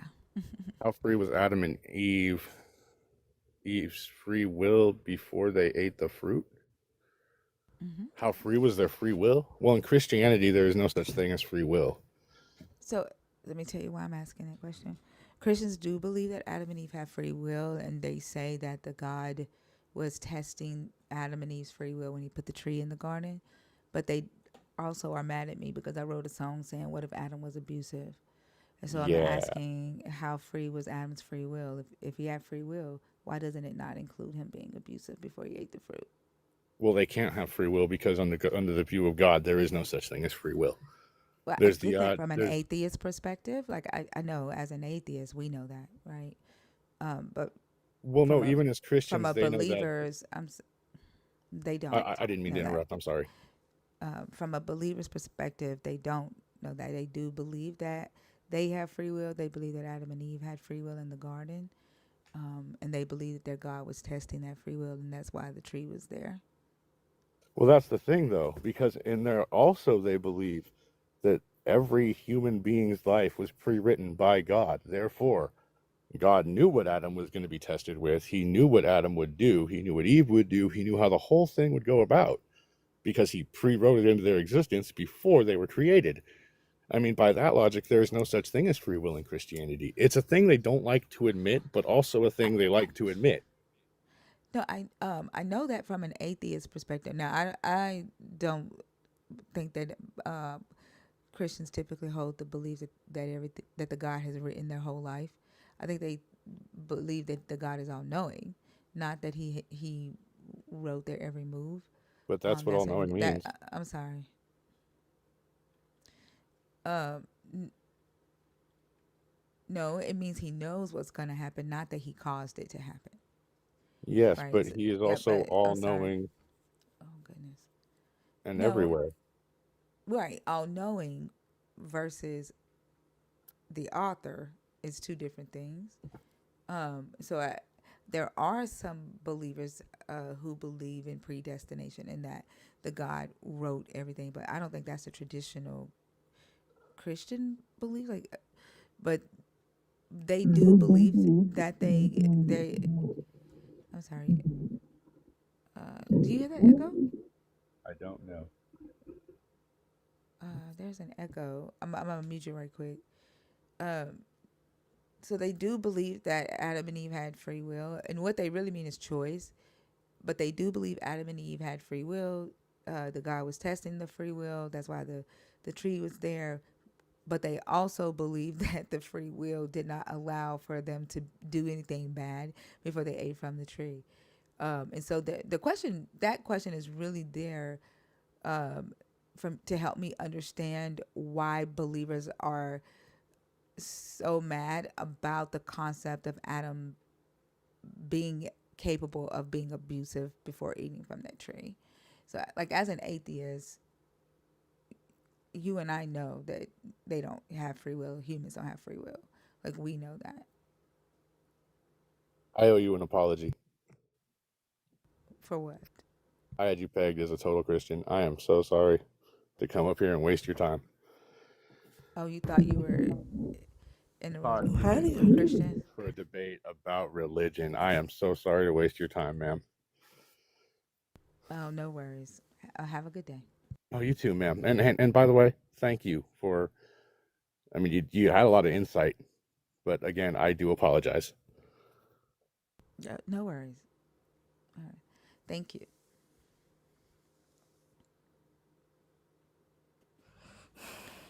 None of that says to debate. Huh. 24 minutes, y'all.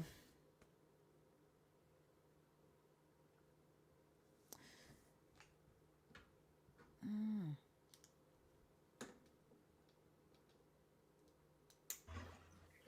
Hello? Jasmine, Yes, I'm a Christian. how Do you old need are my you? pronouns or mine? I'm 24. That's new. A Christian respecting pronouns. I mean, I guess. Is that rage bait? Are you rage bait? I was about to say the same thing. Why are y'all so unhappy in yourselves that you look for fights if you got Jesus? Or maybe some of us are just trying to spread the word. I just feel like, how can you group everybody through your own personal bias? I've had bad experiences with Christians too, but I don't go judging all of them. Same with I mean, atheists. look how you came in here. Like, you are the example of that. Like, you came in here looking for a fight with strangers on the internet. You are not happy within yourself. You're rage baiting. Are you filled with rage? Like, if you think I'm rage baiting, did you get caught? Is the hook in your mouth? No, Evidently, because when you rage bait, is to capture rage. I'm It's smiling. I'm sorry, I'm talking right now. Rage You're bait rage only. I'm baiting. I'm talking right, and I caught your ass then. If I'm rage baiting, the hook is in your mouth and you're on my reel because you hit request and now you're on the stage filled with rage. That means you are filled with rage if you think I'm rage baiting. Because there's nobody in the box, Jasmine. You are the only one in the box. Are you okay? What I want to know is why you aren't happy with yourself.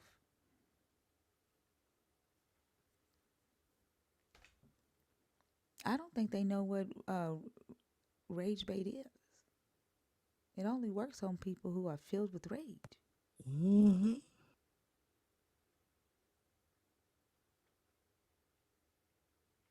You're on mute, Jasmine.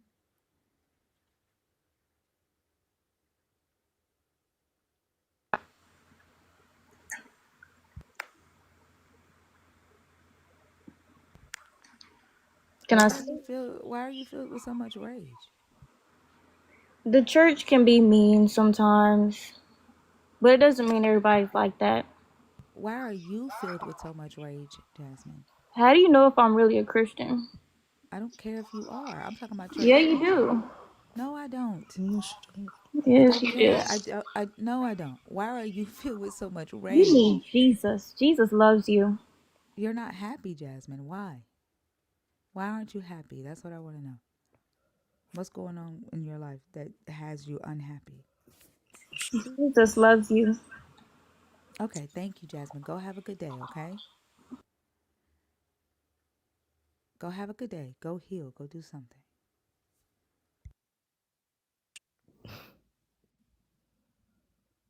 Hmm.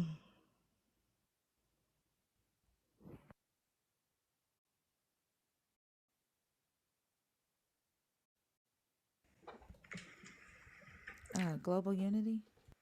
Hi, grand rising to everybody on the panel, and thank you for accepting my request.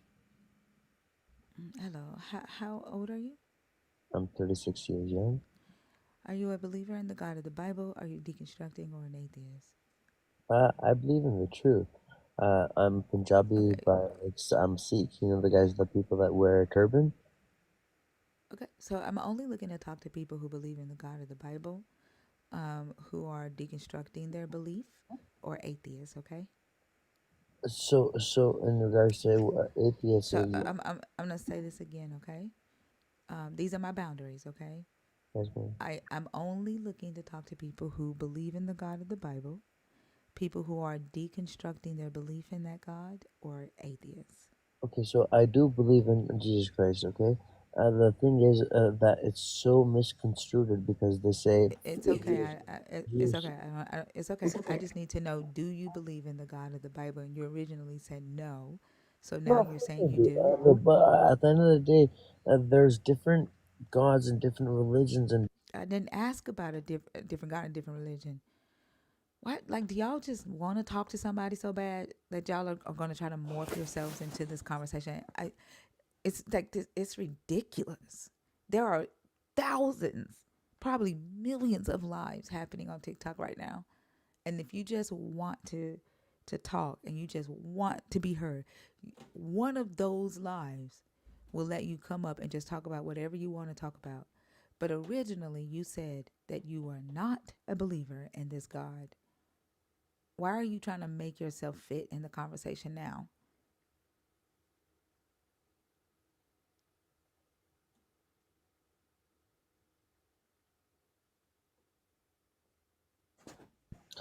ma'am, okay, so with all due respect, I just have a couple of questions because No. Jesus No, I Christ was only put through. no, Good Lord, what no, is wrong with no, y'all? no. God damn.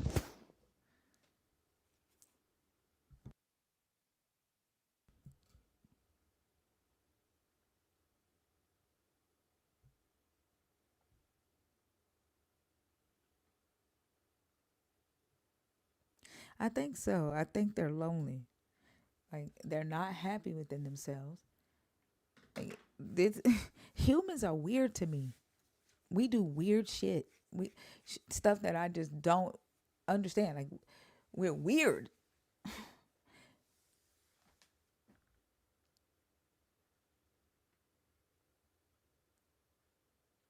My son said, uh, animal. He's like animal. He's like, they believe that their God created animals and created them at the same time on the sixth day, and that they lived with animals in this garden.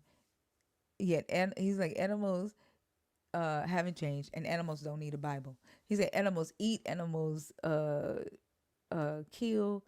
He's like, animals do the same thing to like to survive and live off of instinct. He's like, but they didn't need a Bible. Humans are weird to me.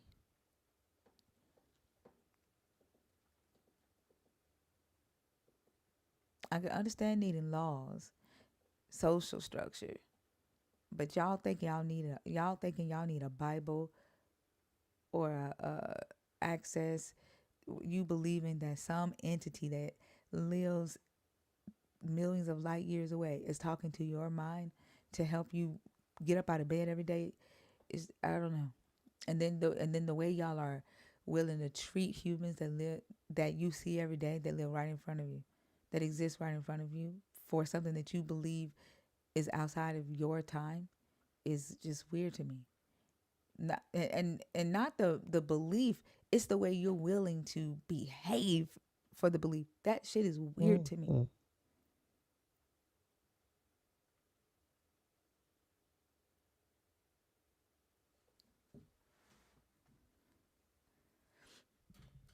That's the motherfuckers who came up with this fucking religion ruined people's brains, ruined humans' minds. Like, the evolution of our brains, they fucked that shit up. Entirely.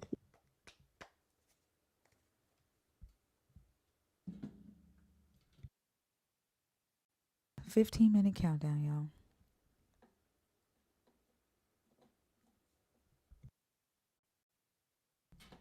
Nobody, Josh. Everybody in here has a second grade Yep. education.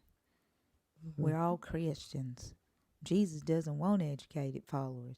Jesus said the only thing we need to do is take up our cross and follow him and hate our mamas. He ain't say nothing about no education.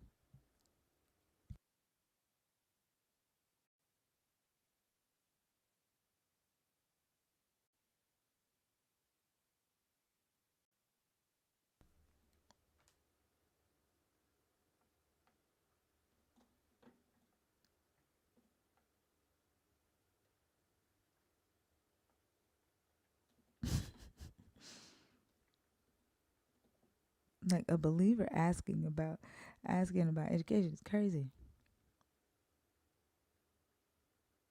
1v5. Where do you know how to count, motherfucker? 1v5.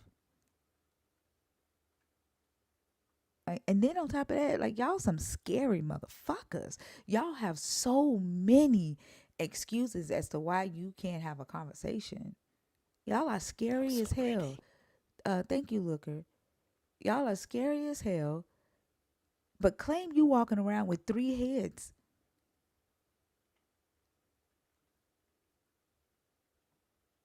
Claim you got the Father, Son, and the Holy Spirit with your ass. But you scared, like you scared of a 1v5, even if it was 1v5, which is not. Like y'all just whine so fucking much. It's supposed to be strong,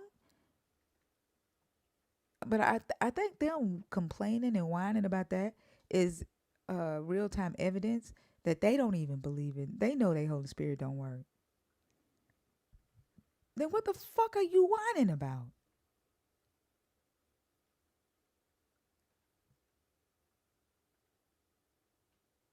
Hey, Double E.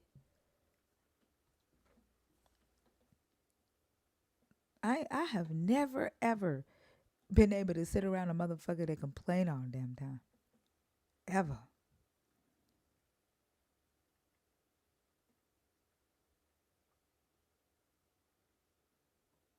You don't like something, don't go around it.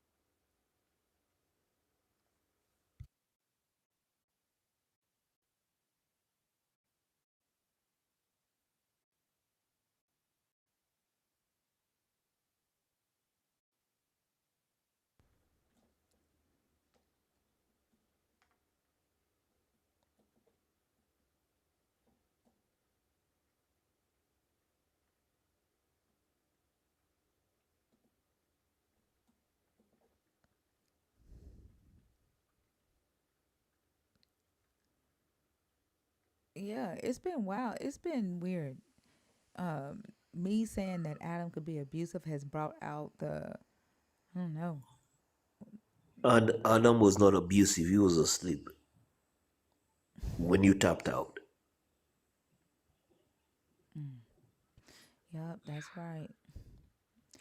Yeah. Facts. Yep.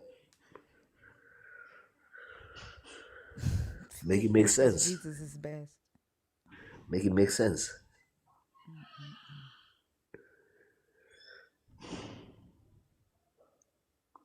You tapped out. Yep, I did. You see? You sound like you about to tap out. Why don't you go blow your nose? You got a cold? Hell no. Or why you sound like you about to die? Like No, you can I'm barely living. I, breathe I, in here. I, I'm living a living life without Well, I women. mean, you sound like you over there struggling. I ain't Are struggling. you I'm a, are just you a happy. Jesus? Are you a Jesus follower? Hell yeah. Then why Jesus won't give you air? Why he won't breathe in your nostrils so that you can continue to be a living soul? Do you see what I'm talking about? Like you sound like you about to Hell kill yeah. over. No, no, no, no. I'm talking about it's like I'm just done with women. Your lies. Eve lied. Y'all are bitter as hell. Come on, we ain't bitter. But Yeah, Adam was yeah, you asleep. are. Are you mad? Adam was Like you asleep. mad that she didn't put that blue thing in your nose and get that mucus out for you? You know you can do that yourself. You don't need a woman to pull your mucus out your nose for you. You can go to the bathroom, get some tissue, or get a box of Kleenex and Hell no, blow your I ain't own doing that. motherfucking nose. I Like you, no, you sound no, no, like there. no, You no, sound no, like you none. chose to stay stopped up because there isn't a woman that'll blow your shit for you, and then you came Hell up here to no. complain Come about on, that come shit. on, come on now. No, no, That's that's what. just That's what. this you Shut. be you. Shh. Hush, little baby. That's what it sounds like.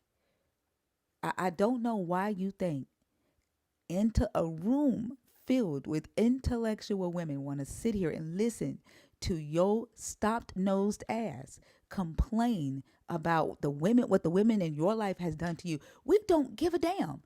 The topics up here does not say let's talk about Tutu's bullshit. It doesn't say that. I don't give a fuck what you think about women. Okay? I don't care. And you don't sound like you have anything intellectual to talk to us about at all. You sound like you belong on Charlie Brown, one of Charlie Brown's characters, one of the Rugrats or something. Like you sound like you need to be what's the Rugrat with the glasses? What's his name? What's the damn? What's the Tommy? No, Is not it Tommy. The Tommy? one with the one Chucky. You sound like you need to be Chucky, yeah. Chucky's best friend or Chucky's twin or some shit. You like what do you want? What do you want?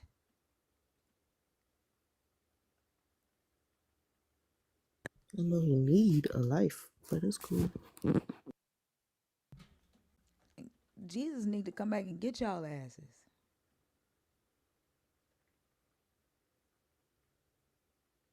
You on mute. I know you probably haven't figured that out yet. Thinking Be when you free. hey, good morning. When you said blue thing in your nose, I almost woke up my entire house. That's what it sound like he waiting for. Shit, waiting on a woman to fucking pull the mucus out for him. How the hell you gonna get up here and talk shit about women and your motherfucking ass sound like you about to kill over? Hell no, look, you tapped out for Adam. Don't talk about the Bible here. I you know the amen. We amen. What? We Motherfucker, amen. you We just said five amen. fucking words. Like No, no, no, what the no, no. what the fuck That's are an you even A. talking about? Listen. That's an a dash in between, and then men. You keep on calling God and Jesus, and you forget us men. I don't give a fuck about you being no goddamn man. You sound like a 12-year-old with a Okay, runny ass nose. then You sound like you get bullied on the fucking playground, motherfucker. Shut the fuck up. I don't give a fuck about you being called a man. That don't mean shit to me. And if you were that important and that critical, how could you be forgotten, Snotty Pippin? Like, the reality is things that are important and things that are necessary can't be put to the side. They are necessary. Like, y'all just say shit. It doesn't make any sense. She called him Snotty Pippin. I'm done. Snotty Pippin. I'm done. Oh, man. A man joined the fucking panel to get his ass roasted. That's what the fuck his dumb ass Sorry. did. Yeah, yeah. You done? Snotty Pippin.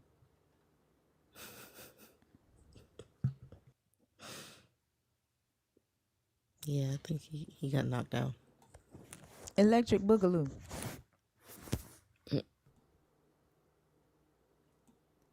You're on mute. Like the fact that we have to fucking tell you that you're on mute every goddamn time and you want to talk about being a man.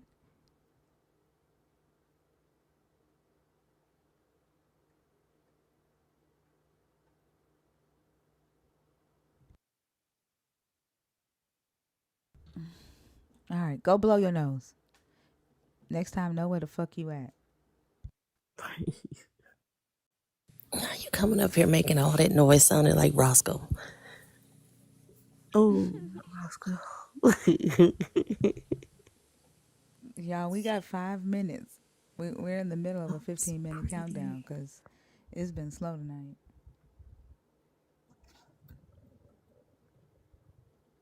Thank you. Thank y'all for the gifts. I appreciate y'all. Thank you, Looker. Hey, Oso. Hi. Oh my gosh, why? You scared me. Is that Snotty Pippin? That's Snotty himself. Should No. have known. Should have known.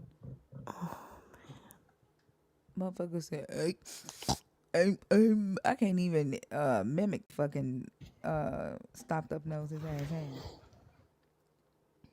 I thought we stopped getting colds in the big 2025. Well, they stopped getting immunization, so, you know. Mm. Well, that's true. Did you see my DM When did you send it? on Discord? Oh, Who changed your name to Snotty Pippin?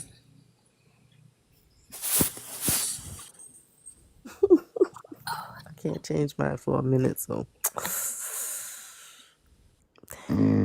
Y'all did. Yeah. Y'all be quick with it. who is this about? Who you think? I don't know.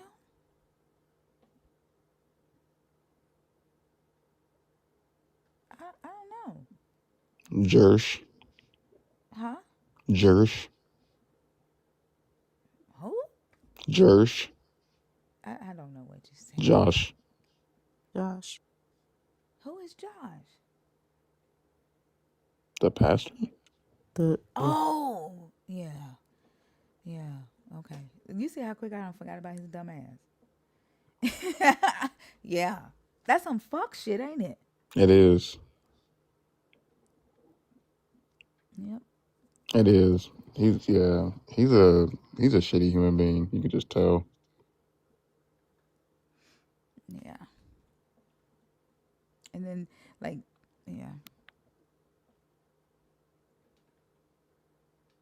I think this goes to talk to like how the indoctrination goes. I told you like when my dad died, my mom was like, "Yeah, Daddy, we want you to forgive Mm-hmm. him," and she had me do the interview with the news, and I had to tell him, we forgive him. And I said it in a mean way too, but it in my mind, I've been thinking, like, is my brother trying to see the good in somebody? You know what I'm saying? Mm-hmm. And follow my dad's footsteps. But the fact that they prioritize that without thinking about what that could do to me is dangerous to me.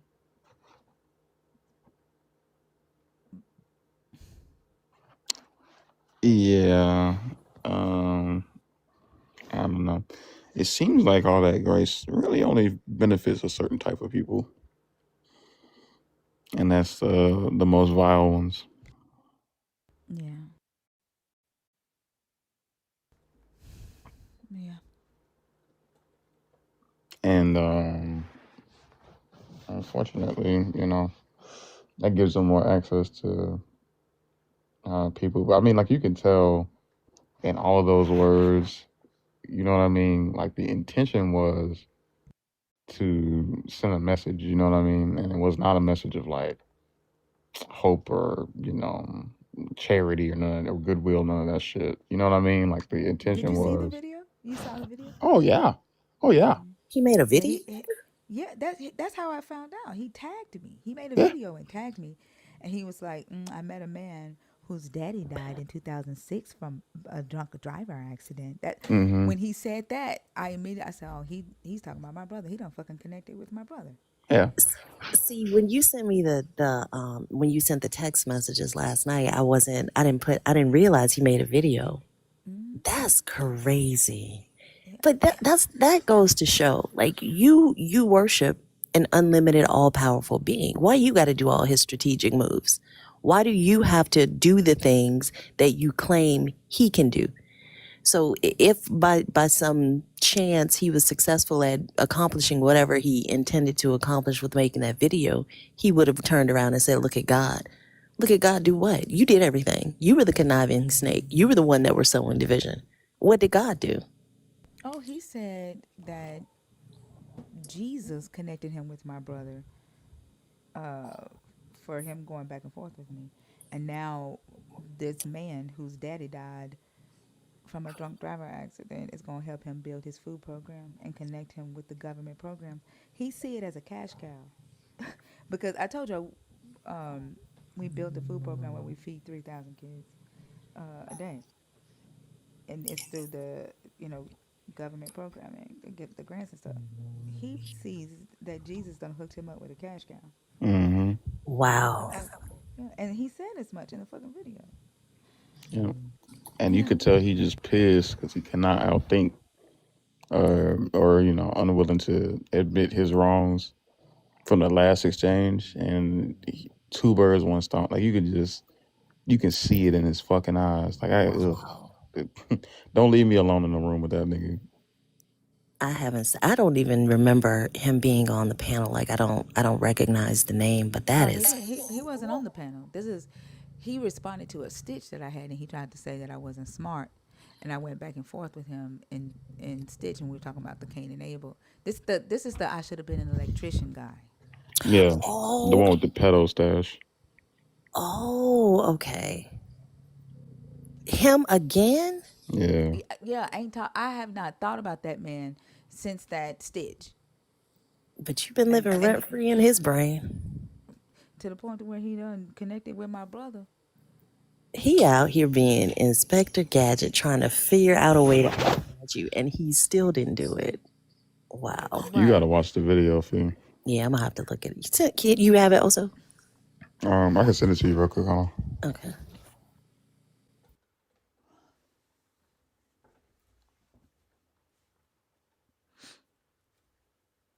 And then he kept trying to like get me angry, and I wouldn't give him the satisfaction. And I just typed in the chat. He was like, Jesus does good work through you and continues to do good work through you, and he gonna help me now. And I said, Josh, I said, um, I said that it wasn't Jesus. You didn't need Jesus. All you needed to do was connect with humans. And now, because you've connected with me, the human, you've connected with my brother, and now you're going to be able to feed hungry children and not buy gold chains. I said, good for you, Josh. And I left it at that. Like I don't care about Josh. And if Josh is able to feed hungry kids, which I hope he does right with the program, because a lot of people get these programs and they don't do right. They don't feed the kids. I hope my brother knows what the fuck he's doing. I have no idea when my brother reached out to this man. Yes, I do. He reached out to him for Jesus, and they think I'm demonic because I don't believe in Jesus. And so He I took just it see it down. as, oh, he took it down. Yeah. Wow. Yeah. My brother must have called him. Yep. Your brother must have called him out on his shit too, because that was sneaky. Nah, that's not him in the comments. I don't know why this dude trying to act like people give a fuck about a nigga with 3 followers and a green profile picture. Yeah, no, we're not talking about that, Josh. My brother must have called him, and he, my brother probably told him, I don't want to get involved in none of that. I don't want to. My sister mad at me now because I told him I was like that. I'm hurt. And I said I wish y'all would just see me for who I am. Like stop trying to see me through Jesus' eyes. And I thought that we had this. I already figured out. Like I don't understand this. And I told him, I said, I have not had to cry because of y'all religiosity in years. And I'm not going to cry tonight. I said, but I am hurt because I do not understand this. And I said, y'all have let me know for the last time what I mean to this family. That was the last opportunity. This is the last time y'all are going to be able to show me that I don't mean anything to y'all. And I think that's a perfect, heartbreaking example of what this religion does, because it's not like you're out here trying to hurt people. It's not like they're, the motivations and even the conversations that we have with folks are harmful. Like they're intended to be helpful. And the fact that their devotion to this concept and this deity And I mean, some people's just deep-seated need to be right, they're willing to sacrifice the actual people in their lives for this hope of a God they've never seen. And the fact that the folks who represent this God that's supposed to be all loving and nothing but good has to resort to such devious means to accomplish the things that they want to accomplish, that to me shows that this isn't anything divine. This isn't anything benevolent. Because why make a video that's going to be so incendiary and taunting for the purpose of saying I win? Is it really about God or is it about you? I think he wanted to rub it in my face that my brother chose him over me. He wanted to rub that in my face. Why he brought up my father, my the fact that my father died by a drunk driver, he decided to use that as a way. Like, he didn't just come out and say I connected with your brother. That would have been different. Mm-hmm. Him saying I connected with a pastor, um, and then said where I live in the video. Like, just all this personal information that my brother has given this perfect stranger on the internet about me is just, I don't know. I don't know how to feel about it. I do know how to feel about it. I don't want to express how I feel about it right now. Yeah, totally. It's just fucking wild.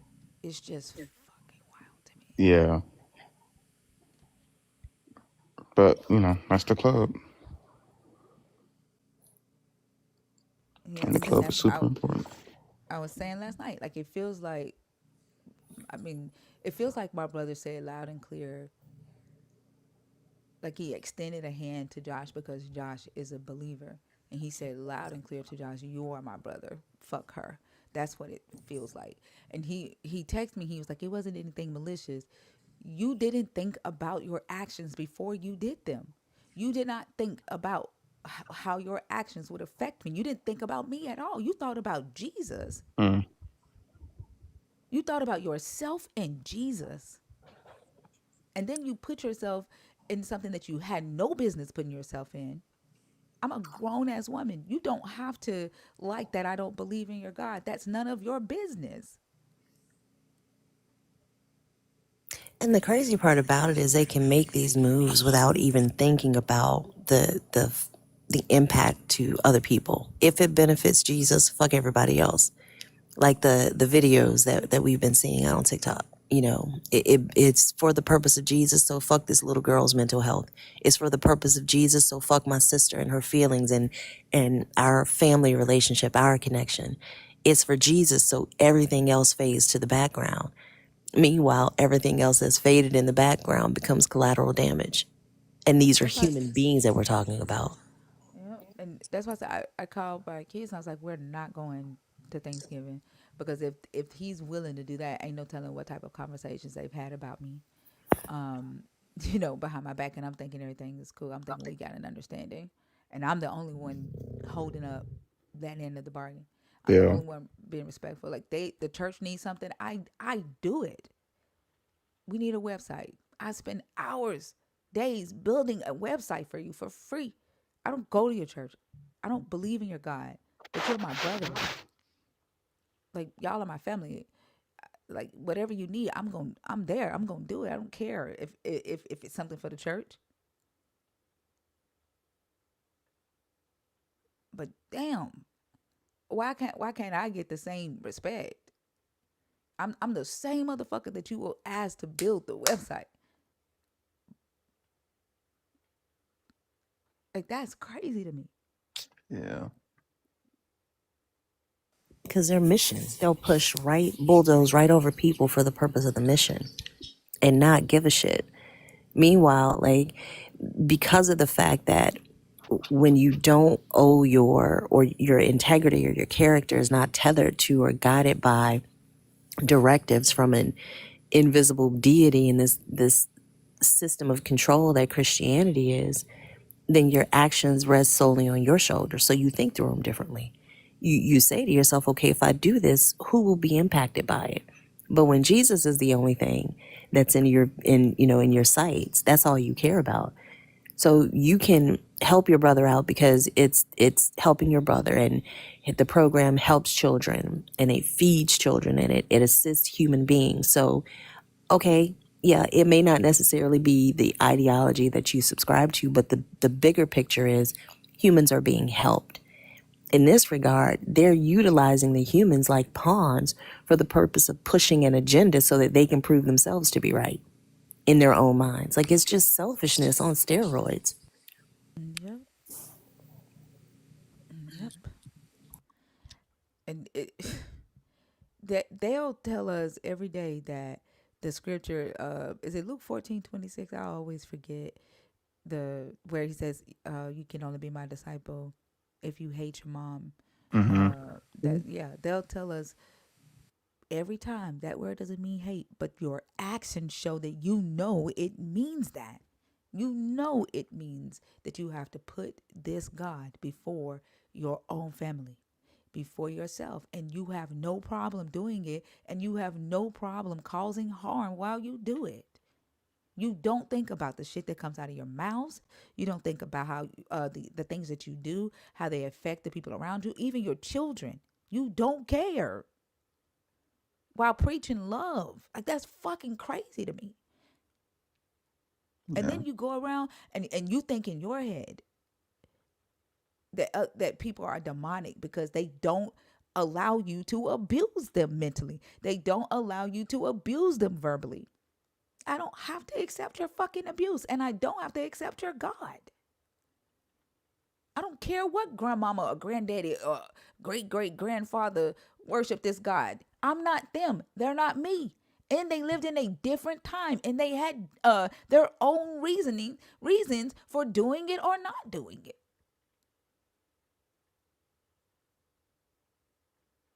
The way y'all don't want people to fucking grow, the way y'all always talk about change in the black community, but you don't want the black community to fucking change if that means changing without your Jesus. Y'all will allow us to go back in chains if we have to go with Jesus. And did you see that video of the a Muslim uh leader? I don't know what they call them in Islam, if they're pastors, bishops, or what, but he was saying that um Allah it does not is not against slavery. Imam, he was saying Allah was not against slavery because that's how he drags people to him, drags people into paradise What? in chains. Mm-mm. Yeah, Wow. I mean, it makes sense, but damn. but think about the them diversas where Mm-hmm. they say that Jesus gave them the authority to save the souls of the savages through slavery. That's the same fucking concept. And y'all don't want black people to grow from that?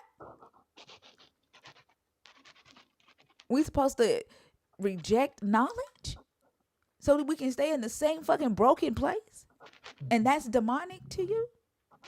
We supposed to keep letting y'all abuse us mentally, keep us in a spiral of mental illness, and because we want to heal and actually make the world a better place, that's demonic to you? That's why I put in the Lilith song. You call me Satan because I advocate against abuse. Why is Satan trying to save you? Like, does that make sense to you? Why the hell is Satan saying, have you lost your fucking mind? Like, why are you getting ready to sacrifice your child? Like, what the fuck is that? Why is Satan the one saying those words?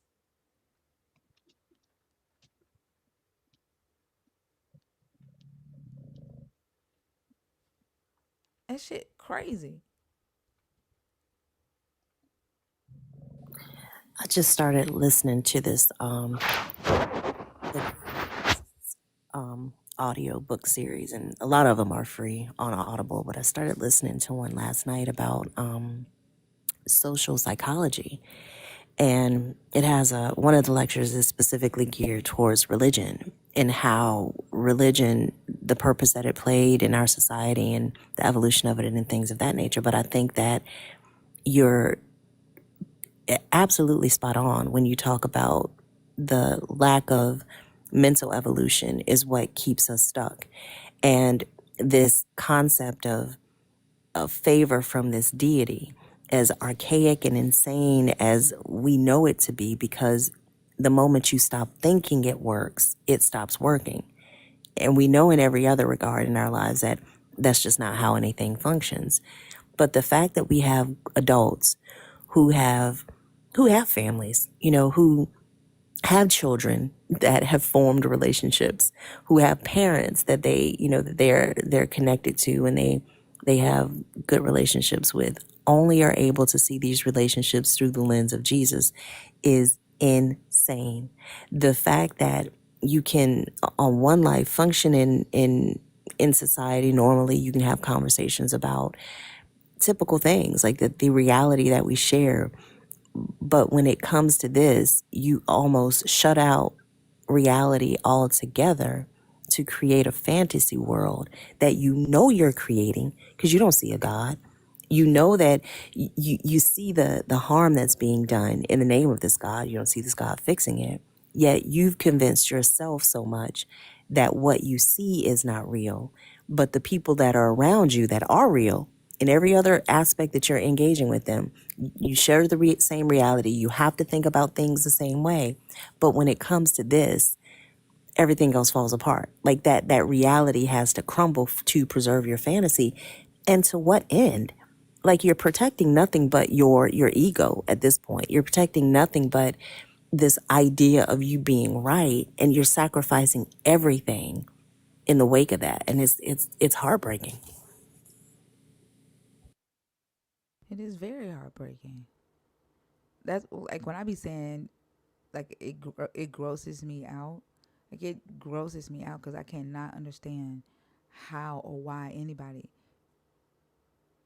would want to just cause harm to another human just for the sake of a fucking belief.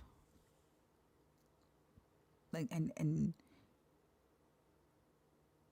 why that makes sense to them, I just don't. There was a guy that came in here tonight. This guy has been commenting on the Adam and Eve video for days. His name is Brandon, oddly enough, so it's my brother's name.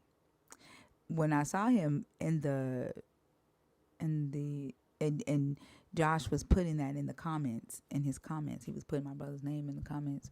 So when I saw that guy in the request, at first I was like, oh my God, that's my brother. This guy comes on the live and starts telling people that he knows that I have sex with every man in my city, and that I have a problem with my coochie. Like, What? yeah, an illness in my coochie. And What you else he scared to say, go Sabrina? outside while having sex with everybody. Yeah. How does that work? Like, they just say shit. My ass is on live 11 hours a fucking day. When do I have time to fuck? Right? Like, what? I've been doing lives for 2 years, 11 hours a day, 5 days a week. When do I have time to fuck? This Like, is what I hear about you in your city. No, you is don't. that what he said? Yeah. He heard that shit from nobody. Like, that's Yeah. just a lie. I told him it was true. I told him I got shitty draws, and Yeah, you really did. I was like, damn, think of I told him I got discharged. Like, by next week, Yeah. I'm gonna be in a pamper. Like, Yeah. it's progressing. I get it. Sometimes you just gotta lean into their stupidity. Cause what the fuck?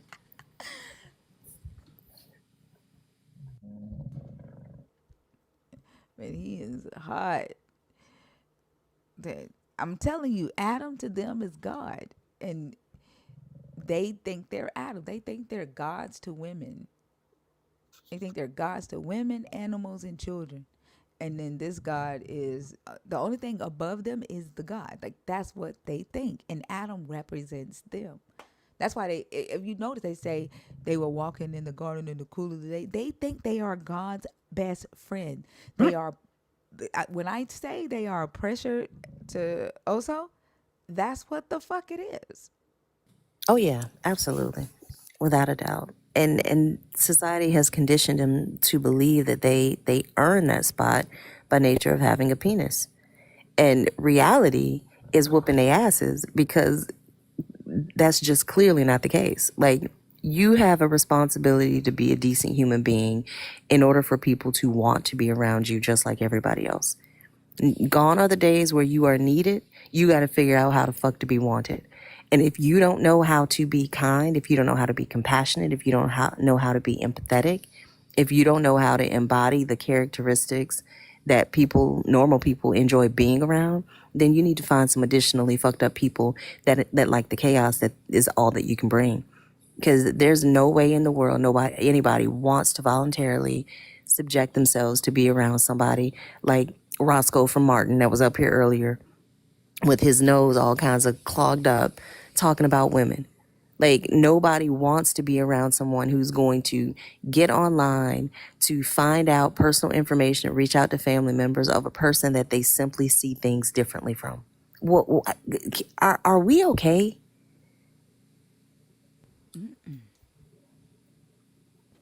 Think about Just it, like women aren't trying to write laws to make a man be with them, to make a man live in their house, Nope. right? It everything that they're doing, they're showing that they need women, trying to take the rights of women away to vote so that you can control them because you can't live without them. Your desperation is showing that you can't live without women. Hell, they wouldn't be here without us. Show me a human being that came from a fucking man, and then maybe we can have a conversation. The reality is slapping their asses in the face, and they are losing their complete and utter shit about it. But y'all gonna have to figure this out because we're not changing.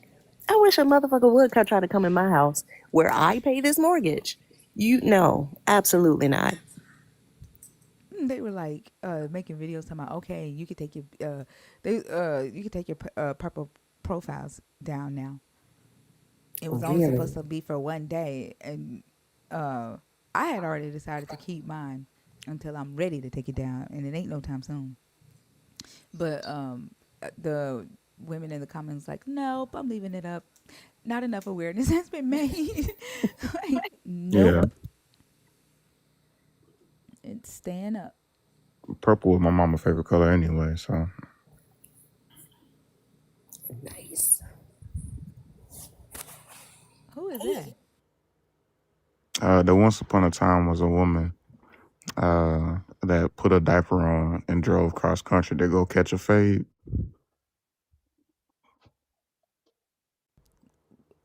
Do you forget that I'm neurodivergent? I don't know who that is. She's an astronaut. She found out her man was cheating on her, so she drove from, I think it was like California to Florida or some shit, like literally across the whole country in a diaper to go kill In some a people. diaper? In a diaper to go kill people. What? Yeah, yeah. Shit get crazy. That's all I'm saying. Officially, legally, that's all I'm saying. Damn. Shit get crazy. Damn. What? Why did she put a diaper on? So she ain't had to stop. Oh. Damn. She was pissed. Premeditated as fuck. Yeah. That's crazy. Uh, Napata? Napata? Napata? Yes, this is Nepata. How you doing? Good. How are you? I'm great. I was just listening to you guys' comments on 1 second. 1 second. what is your subject is One based on second. men. Hello. Can you hear me? Can you hear me? Yes. Um. So, are you a believer in like the Babylonian god, the Sumerian gods? I believe that my God is named Mayat. She's a woman. Okay. So the conversations in here are for people who believe in the God of the Bible, people who are deconstructing their belief in that God, or atheists. Oh. Mm-hmm. Yeah, I know a lot of people that's like that. Who are people who's moving away from the biblical belief system, Yeah. which is good. Yeah. I've been pushing this for like 11 years. I've been pushing my brand called All Nubians United. I designed it a unk with the Africa on it many years ago, and it been taken off. A lot of people didn't know that melanin, the word melanin. I came with melanin 16 years ago on my clothing brand and did fashion shows, and people didn't even know that. They didn't understand what the word term melanin was. So a lot of things people don't understand that our ancestors had left behind for us to study and come back to and come out of this spell that we've been under. We've been under the spell. That's why they use the Bible and stuff to control us, our people and religion. Yeah, so we have conversations around that to help people. Like, my goal isn't to necessarily tell a person what to think, but to just encourage, the critical thinking so that they can start questioning themselves or what they believe, to help lead them out of the harmful beliefs that we've been indoctrinated into. Um, just kind of like a jump start to critical thinking. That's what we focus on in here, in research, archaeological information, um, literary information, linguistical information. So we're really like a research-based live where we hold discussions about these topics to help people think. But again, it's my target market are people who currently believe in this God, people who are deconstructing or atheists. Yeah. But I definitely thank you for coming up. Yeah, I was just trying to listen to you guys. It's very interesting that you hear a lot of women who are Yeah, beginning thanks to. for coming up, man. Yeah, thank you, brother. It's so encouraging to hear a lot of women who are waking up. That means that. Okay. Hold on. Go ahead. Let him finish. Also, go ahead. Go ahead. Go ahead and finish what you're saying, and then I have to move. I'm gonna move on. Okay.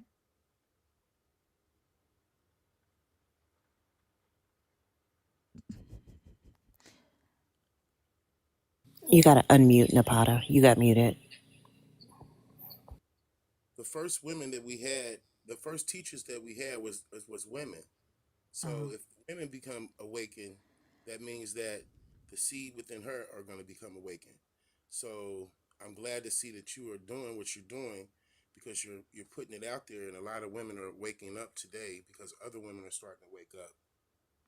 I Too. agree. I appreciate every one of you guys doing that, man. For real, really do. Well, thank you so much. I appreciate you, and I hope you have a great rest of the morning. Okay.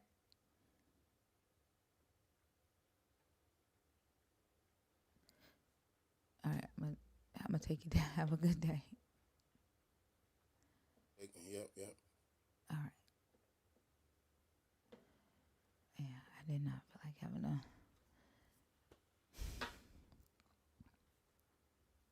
Yeah, Garga, I can't stand niggas that talk like that. Yeah, I didn't. I just didn't want to go into. Hi, Alex. how are you? Hi, sister, how are you? Bands will make her dance. How Bands will are make you? her dance. Bands will make her dance. Bands will make her dance. Why you not doing it? Bands will make her dance. Sir, Bands will make her dance. are you guys show my Bands will make her house? dance. Bands will make her dance. Bands will make her dance. Do it. Look, Dance, dance, sister. dance. Dance, dance, dance. Bands will make her dance. Bands will Look my make her house. dance. Ooh, bands will make her dance. Why you not dancing? Look my Anybody gonna house, look. give? Dance. Bands will make her dance.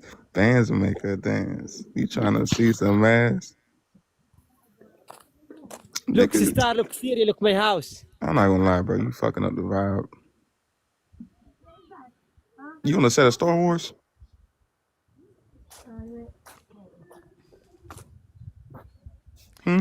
Are y'all gonna gift him? Anybody gonna gift him before I let him go?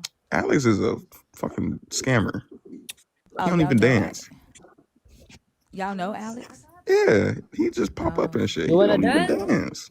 oh, You, okay. All right, you Alex. wanna They don't dance? want to. Alex. They don't want to. They said no to the gifting. Okay. Have a good day. Is that the one that was on Ria's live that was getting gifted yesterday? That's the motherfucker that finds random places to post up and be like, I live here, give me money. Because last time he was in a, I ain't gonna get into it, but yeah, no, he a scammer. I think that was the one from Zena's live yesterday, wasn't that? Was up Yeah, there? that's the only reason why I let him stay up, because Zena let him stay up on her live yesterday, and we were gifting him yesterday. He's a scammer. I don't buy this shit. That nigga be all over the place. I know some. I used to do it. Can y'all block him, please? He's back in the box. I used to do it when the October 7th thing first happened. Yeah. Yeah, and then I stopped because one guy. Remember that one guy who joined the live, and then we called him in a lie in the middle of it. Yeah, so I was like, oh hell no. So I stopped. But he was on Zena's live yesterday, and that's why I thought Zena knew that he was legit. I mean, how would you know? Also, Well, as you know how some people have people that they help or support or sponsor over there. Yeah, So I but this, thought Zena knew him. oh well, I mean, I guess that's maybe possible, but this nigga is the same nigga that pop up on different pages all the time. Like, that's the same nigga that pop up on several different pages. So I don't trust the shit. He burns a bridge, then makes a new account, and then goes and tries it on that one. So Oh, yeah, I had no idea. yeah, that's right, PT.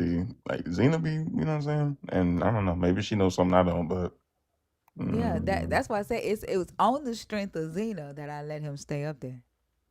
It's on the strength of Zena because oh I, my, I know huh? that because the seed carrier that brought me into the world told me. Fucking weirdo.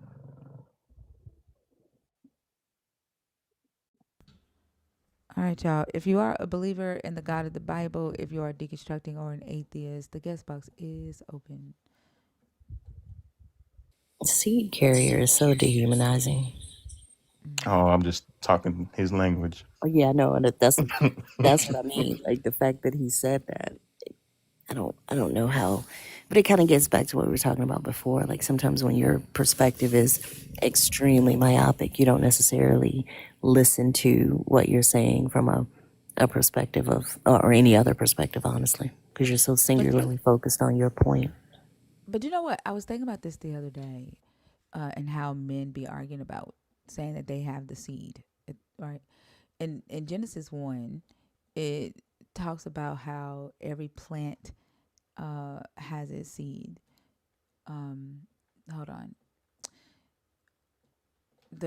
In the creation in Genesis 1, um, it says, um,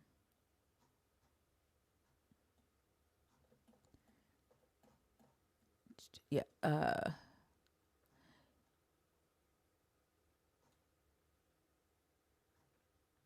think it started 9. Let me see.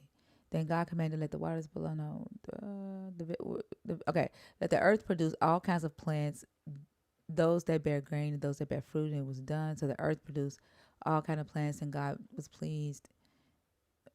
Wait. The vegetation that I'm looking for, where it talks about the seed. Did they take it out of this?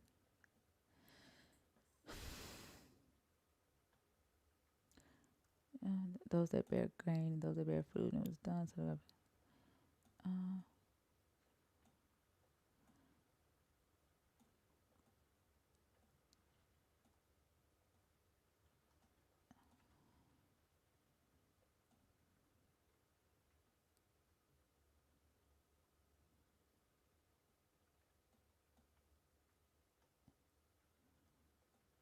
oh, they took it out. Hold on, let me go to the Hebrew. They took it out.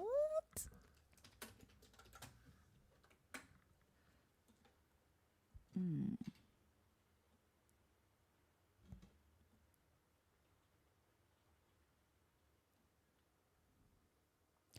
Yeah, verse 11. Let me see.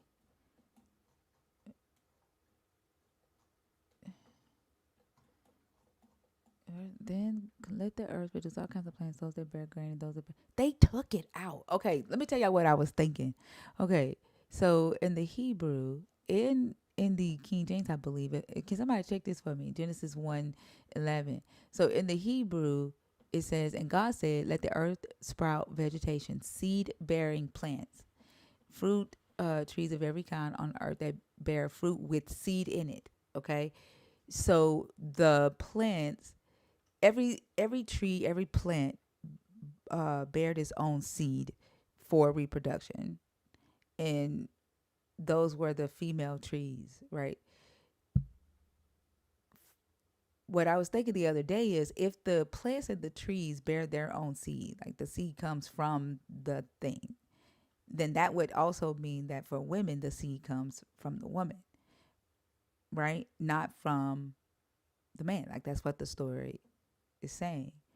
But when I go to uh, Genesis 11 in the NSRV, the NSRVUE, it doesn't say that. It took it out. And I think they Yeah, realized it. Huh? I don't see it either.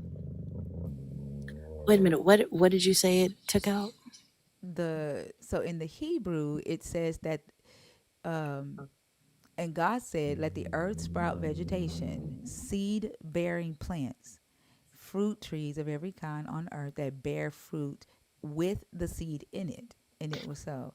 The earth brought forth vegetation, seed bearing plants of every kind, and trees of every kind bearing fruit with seed in it. So the seed comes from the the thing, right? And you have Hmm. female trees, right? Hmm. It says And it so in. I'm on Bible Gateway. I see it in the It's in the NRSV. KJV. I'm in the it's in the what? NRSV. You sit in the NRSVUE? Hmm.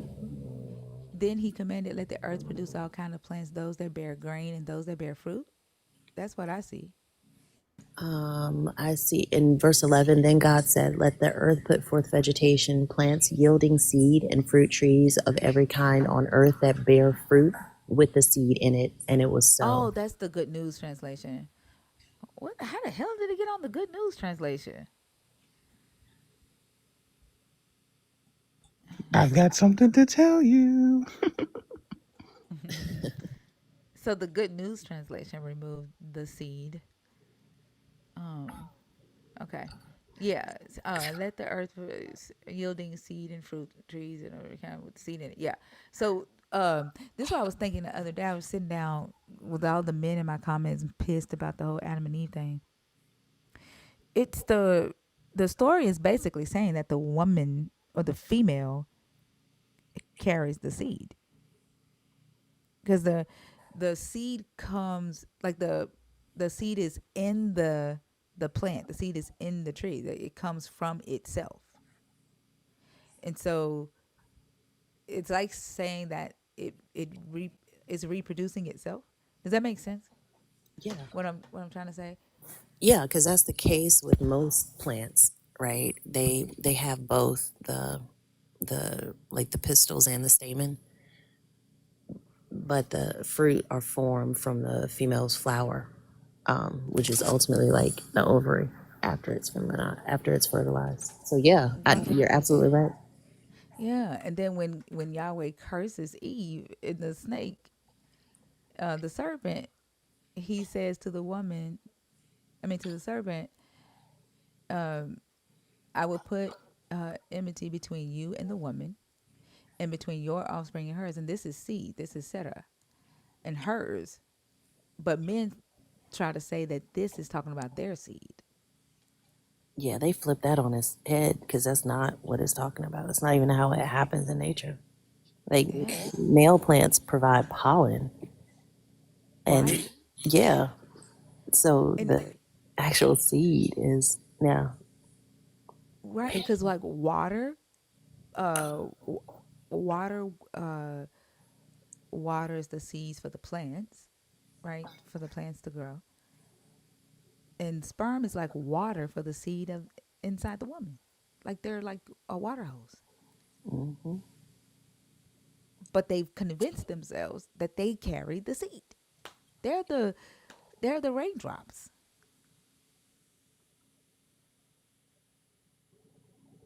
But they have to position women in a subservient space for them to be justified in their position. And the crazy part about it is like the reality is like, even when it comes to plants or any other nature like that, both are required in order to Exactly. reproduce, right? So the only reason we are as women even having conversations about status and about necessity and about importance in terms of this process is because they have for some reason felt the need to lord over us their role in this thing. Well, you don't have a role if it wasn't for us.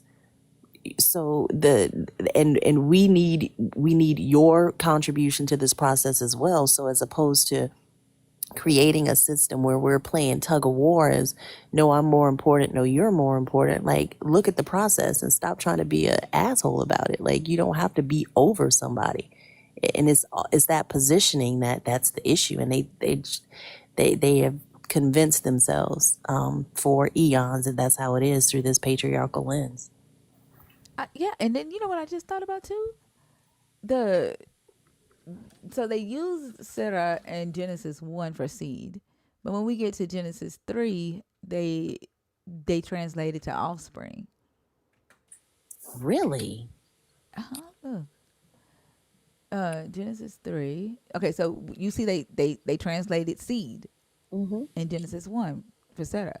In Genesis 3 is offspring. They did it. What They're verse? not saying seed. Verse 3:15.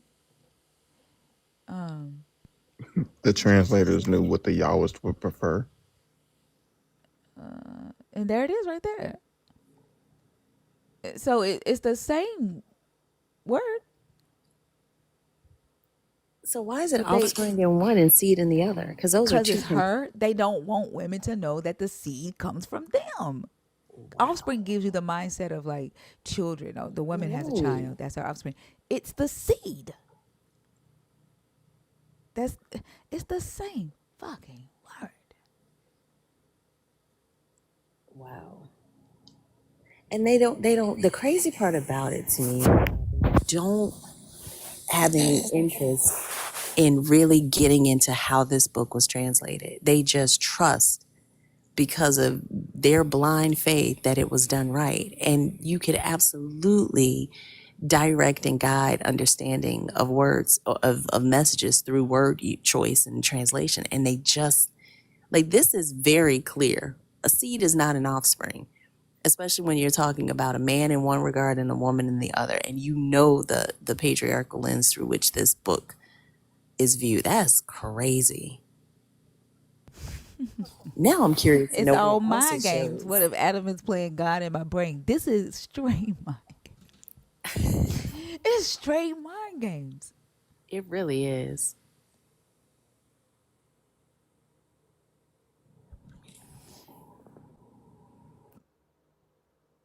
That's crazy. I'm sorry. I'm sorry, but this is crazy. Oh my goodness. Oh, so What happened? What is that? Is that a look at his fire? picture.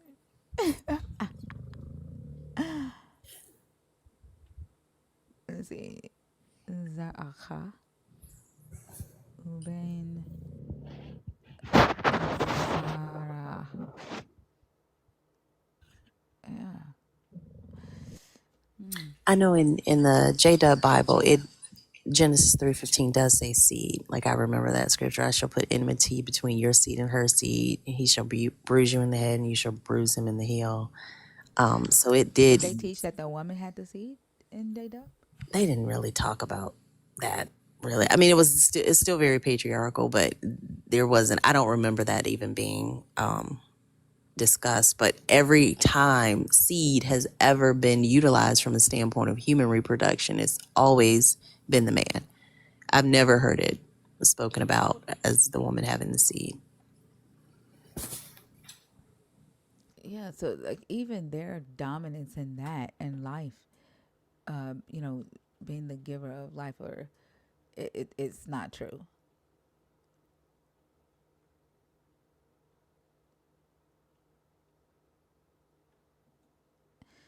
Like, that is so interesting to me. Hold on, let me show y'all something that I was tagged in yesterday that was hilarious. Hold on, let me see if I can find it.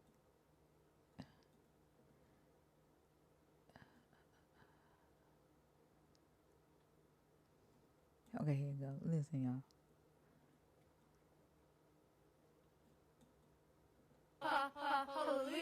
My name is Catholic. Yeah, we got the pathway. Hold on, I want y'all to see this. I'll take a strike for it. Hold on.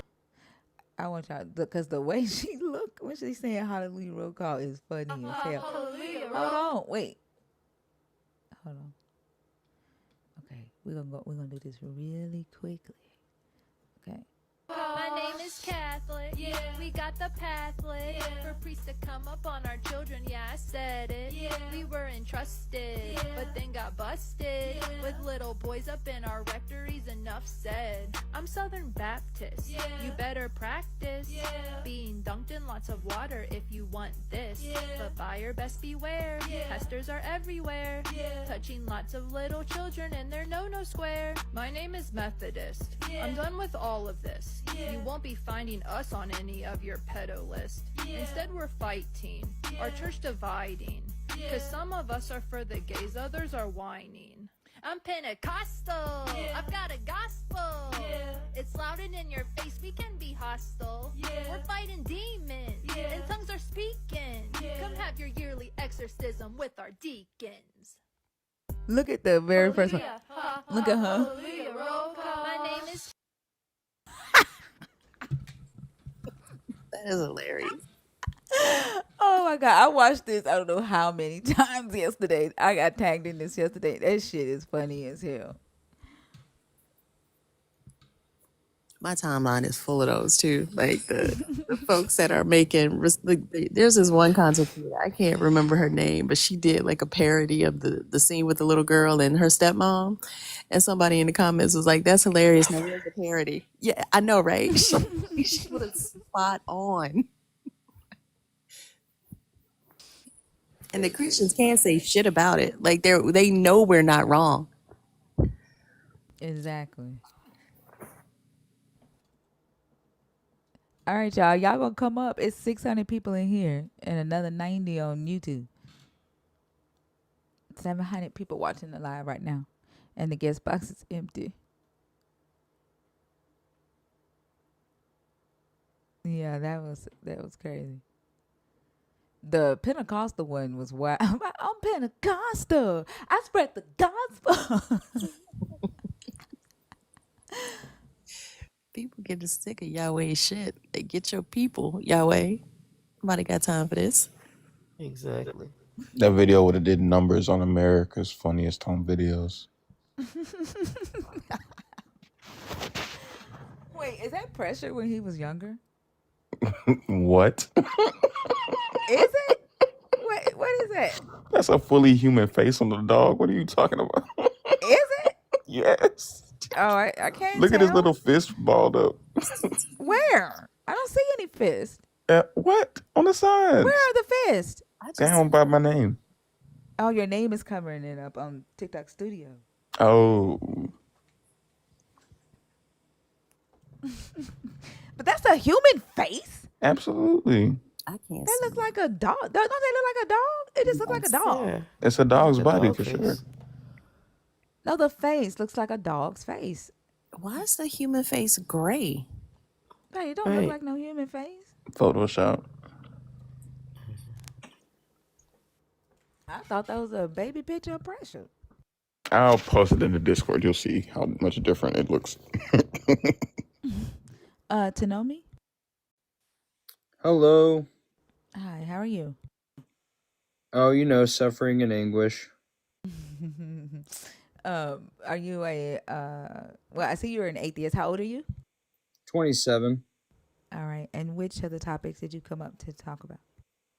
I just wanted to go over the scripture that's been stuck on my mind in relation to the fruit of the tree of knowledge of good and evil.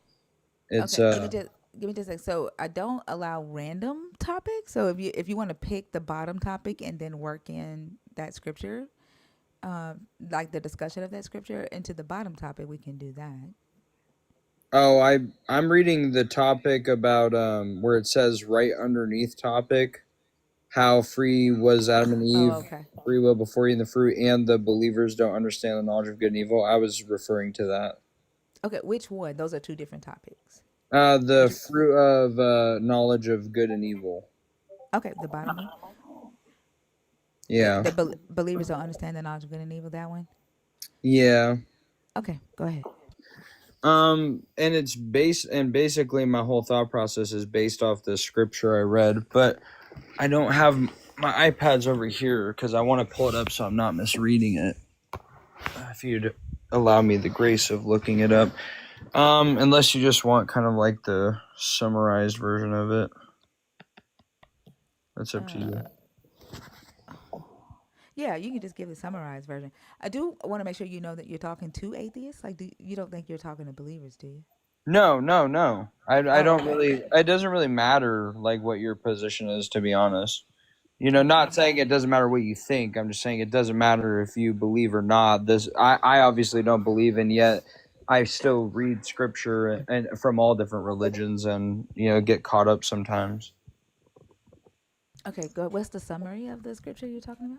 It was after Adam and Eve had eaten the fruit of the tree of knowledge. It was something along the lines of God was walking in the garden, and he had said, if they've eaten the fruit of the tree of knowledge, then we cannot allow them to eat the fruit of the tree of life, and something about living eternally. And then he Yeah, said, you're talking for about they Genesis will 3:22. yeah, and he says, for they will become as we are. And the reason why I'm caught up on that is because, I mean, obviously I understand I hope I'm not railroading you guys' lives. You guys are talking about something completely different. Well, I'm trying to see how you can connect it to the topic. It says believers don't understand the knowledge of good and evil. Um, like, what are your thoughts on that before we get into your question? Well, the reason why it's connected to the topic is they because we don't get to have the fruit of the tree of life following the biblical narrative. So we are always our lifespan is always so short. And so we never really get to see the outcomes and the greater effects of when we're interacting with each other. And so Yeah, I feel like how does that connect to the topic that believers don't understand the knowledge of good and evil, though? maybe I read the topic wrong. Maybe that's my fault. I think I totally misconstrued the topic. Yeah, like that topic is talking about how believers don't even know what the knowledge of good and evil is. They think it's the knowledge of good and evil is the ability to do good and evil. So they think the story is saying that the characters Adam and Eve couldn't do anything evil because they hadn't eaten from the tree. Oh, well, then I totally misread the topic. That's my bad. Okay. Um. So I'm curious though, like what's your question about Genesis 3:22? Well, but one of the main things was, why was God referring to himself as we? And why was he saying that if, we're separate from God in the Christian narrative and we can't ever be God, why was he saying that if we ate the fruit of the tree of life that we would become as they are? Which that was very confusing to me. Well, uh, I, as a atheist that studies, there's a book that I would recommend, and it's How to Read the Bible by James Kegel. Kegel, I think is that. Is that his name? And it explains that Genesis 1, Genesis 2 are two different creations. They are you're going to see some interpolations or redactions by different Jewish sects. um, the Genesis 1 narrative was written by the Israelites in the northern kingdom who were Elohist, and they believed in a pantheon of gods, multiple gods. They didn't just believe in Yahweh. Genesis 2, which was written first, was written by the Yahwehists, the monotheists in the south. Kugel, thank you, Kugel. Um, written by the monotheist in the South. And when they started redacting or trying to uh, make the text cohesive, they added, like, they interpolated, if that makes sense. So it's not it's not necessarily trying to say that there were multiple gods in the text, but written from a position of multiple gods. Does that make sense? I don't know how to So are you explain it. saying so correct me if I'm wrong because I'm not trying to put words in your mouth. Are you saying that the historicity of the biblical narrative had evolved from polytheistic tradition into monotheistic, and that somehow that was happening through the translating of all these scriptures, and that's why we have references to many, because like I've looked into like the religion where Yahweh is the son of what was it, El Elyon and Queen Asherah. Like I think it's like I don't know if that's Canaanite religion or not. And how it's basically the same story playing out where Yahweh is trying to overthrow his father and marry his own mother, some weird stuff like that, and how he was a metallurgy god. So are you saying that like that this pantheon of gods was slowly evolving into monotheism? No, the northern, there were two different kingdoms. The northern kingdom was Oh, it's whoever no. unalived who and won like the wars and I'm decided sorry. what. Can I let me finish what I was saying? Oh yeah, sorry. Uh, the northern, there were two different kingdoms operating separate of each other, and the northern kingdom was larger, more influential, more advanced than the southern kingdom, than Judah. Um, and The ones who they were were. polytheistic or henotheistic. I'm gonna need you to not let me finish. I'm very I was just detailed in asking my for answers. clarification. That's all. I'm sorry because I didn't know which one you're referring to. Hey, let me clarify it for you. While she's talking, you don't.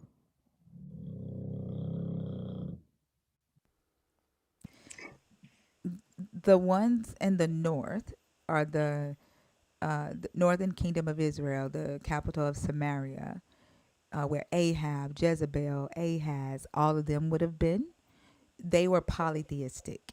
They worshipped Yahweh, but Yahweh was not their main god, and or their only god. The in the south, where Jesus and all his people are from, they were monotheistic. They were Yahwehist. In the south, they were not really a kingdom or a known kingdom when the north was a kingdom. The north was more advanced, and they were about to reach statehood um, when they were conquered by Cyrus, by Assyria, and deported throughout Assyria. After that happened, some of them in the north escaped into the south, and then they started helping the south grow. The way the Bible writes it is that they were two competing kingdoms at the same time, and David's kingdom was growing at the same time as the north. That didn't happen historically. That's not true. When the north was growing and ruling and doing things, the south was still illiterate. They still had like little villages that were miles apart from each other. They didn't have a government structure, like they were not structured or anything. That didn't happen until after the North was conquered. But they had their belief systems going at the same time. Does that make sense? It does. I'm just wondering why it's all involved in the same text. Like we have references to, Yahweh, I am the one and only God or whatever, and then there's this we stuff. So that's what confuses me is why are both perspectives included? But so the one thing, that's why I recommended the book for you, There's a JEPD. There are different authors even in one chapter. For example, in Genesis 2, you can see when they talk about the Sabbath. Genesis 2 is a continuation of Genesis 1 from the Elohist. But when it talks about the Sabbath, when it talks about the Sabbath, this was added by the Yahwehists in the South. This wasn't in the original Genesis 1, even though Genesis 2 was written first. They came back Okay. and so there's different authors. You'll even see that in the Noah's Ark story. You'll see uh, text but in order for you to be able to recognize it, you have to learn the JEDP hypothesis. That's why I recommended the book How to Read the Bible. Okay, now, and I know that I'm ignorant about this. So one more question, and then I'll leave you guys be. Like most Christians today believe in a monotheistic God. Why have they not obliterated from the scripture, from authors that were not monotheistic and the monotheistic nature of their text? Because they're filled with fear. They're scared of hell. They're being controlled. They don't ask questions. They don't study. They don't go outside of the text and study history. They don't accept archaeological data. And their God is first, right? They believe the word and not facts, not logic, not reality. That's why they're loyal to the idea of their God, to their belief. I mean, there's a lot of data out there for Christians to read and study. And there is also a study that says that if you don't have the biological makeup, neurological makeup to question, you could be presented with all the facts, all the data in the world. You're going to reject it, and you're going to hang on to your belief if your brain isn't wired that way. Yeah, I mean, it just doesn't make sense to me that if they're monotheistic and they truly subscribe to that belief, that why would they allow the continuation of references of God as many? I mean, I guess the Holy Trinity, the idea of the Holy Trinity in three persons is enough for them to be able to accept when they reference God as we, as what they're referring to. But I don't know. I would have thought that they would have taken that stuff out by now if their religion is truly Well, monotheistic. they're told that they can't change the Bible, so why would Ah, they believe that there's a curse on the Bible, right? That if you change it, that you're gonna get cursed. wow. All right. Well, thank you. That's really all I was looking for. Okay, You did teach me a lot, so thank you. you're welcome. Have a good day. Before I go, let me ask you: why do you debate atheists? Or like, aren't you an atheist? Why are you debating No, I atheists? debate against theism usually. Oh, okay. Yeah. All right. Have a good one. All right. You guys too. All right.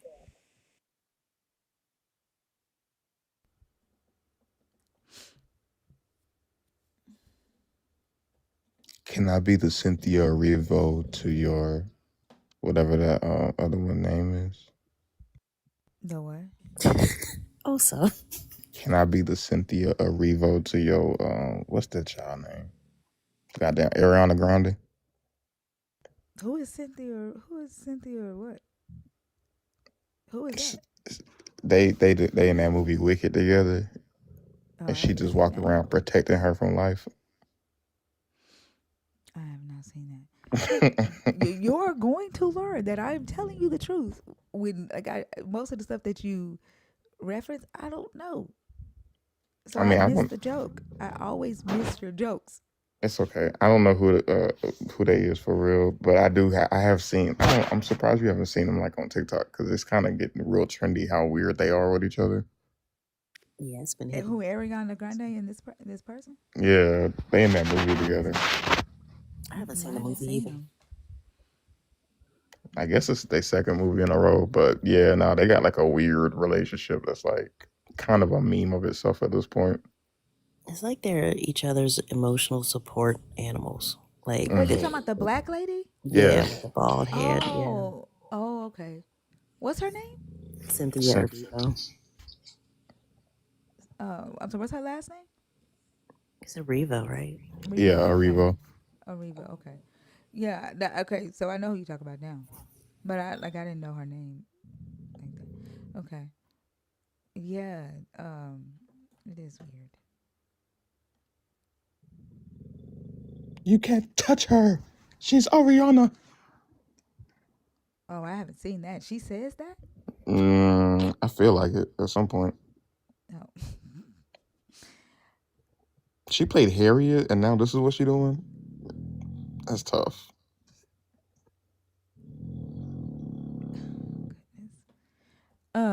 Reese, are you in the box on purpose or on accident?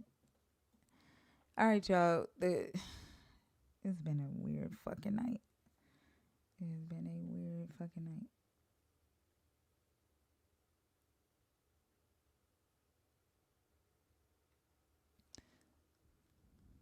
She Can said I just somebody. say, you always talk about how I'm not gonna get your reference. I'm not gonna get your reference, but you got that one though. I didn't get the reference. No, you did. I just After had the to explain fact, it. you had to give me a damn thesis, That's Oso. fine. That's okay. The point is for you to share in the laughter. That's what makes it fun. Okay. Even though I'm last in the laughter, I Hey, want to laugh. I want to laugh when everybody else laugh. That I tell helps me. you, look, they don't make a saying about people who laugh in the beginning. They make a saying about people who laugh last. Am I right? Am I right? He who laughs first, last laugh. Not you should last laugh. Nah, he who laughs last. They do not say that. I do. You sound like the men saying, like trying to convince me of some shit. That convince me that you have a seed. Just making up shit.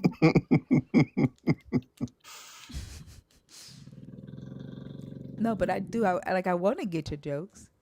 You just got to remember that you probably can't do a movie reference or something like that. Oh I haven't wow. seen a lot. I haven't seen a lot of movies that y'all have seen.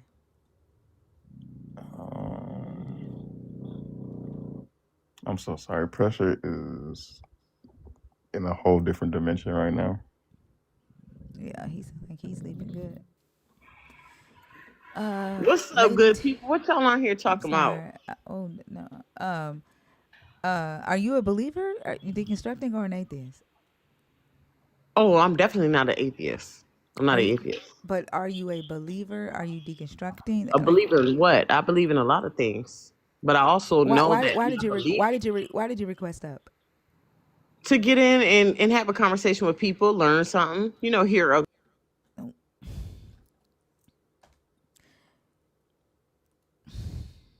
Damn. Reese, are you in the box on purpose or on accident, Reese? What the heck? What were you finna say, Fee? It's too early in the morning for all that. If I had my fire necklace, I'd press the button right now. Yo, Girl, what? what? Fire! She got snatched.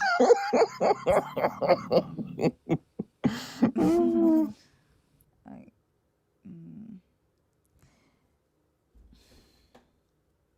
that's why I said it's been like that all night. It's just been weird all night for no reason. And like the crazy thing is, just a minute ago it was 700 people. I mean 600 people. 700. Now it's almost 800 people watching the live, and the guest box is still empty. Damn. hmm Y'all can request up if you are a believer in the God of the Bible, if you are deconstructing or thinking about deconstructing your belief in the God of the Bible, or if you are an atheist. You can request up to discuss the topics on the post. We this isn't a free for all, so like don't get offended if we take you down. We just have we're intentional about the topics that we want to talk about. And don't be scared. If you are respectful, we can have a respectful conversation.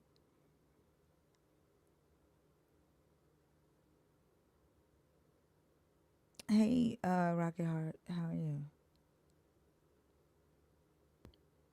Hmm. Hey, Rocket Ship Heart.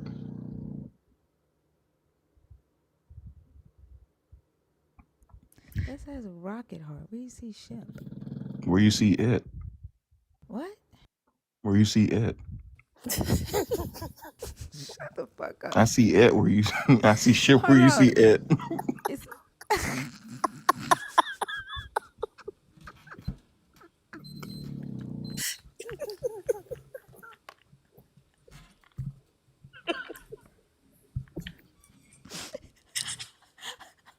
oh my god. Oh goodness. I don't Now like I it know when y'all you thinking. I know what y'all thinking. Oh, so you are not like his so ass. mean. It's not me, guys. I sent out a memo to all the nerds to change y'all shit to simple names so we don't have these problems. That's y'all fault. I had to do that because of y'all, Also says, I do what I can, okay? and only because I must.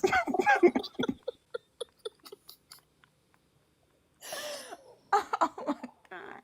And then I'm looking at the damn name. I'm like, what? Oh man. Look, I'm gonna show y'all a video. I tried to do that trend.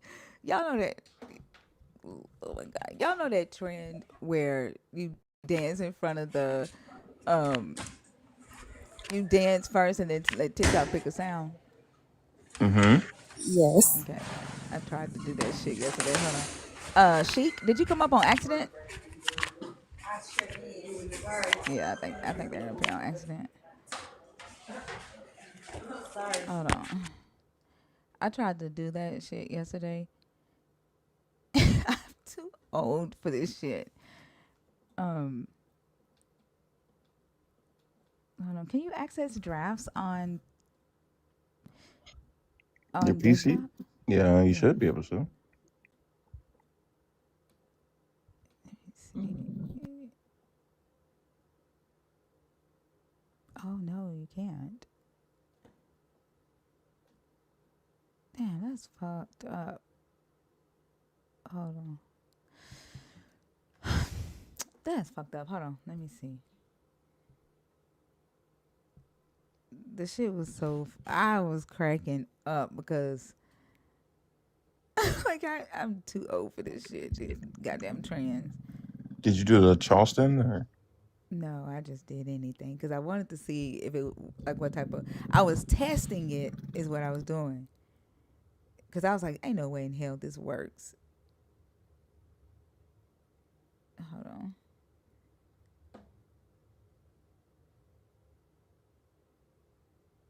man. I ain't gonna be able to show it to y'all.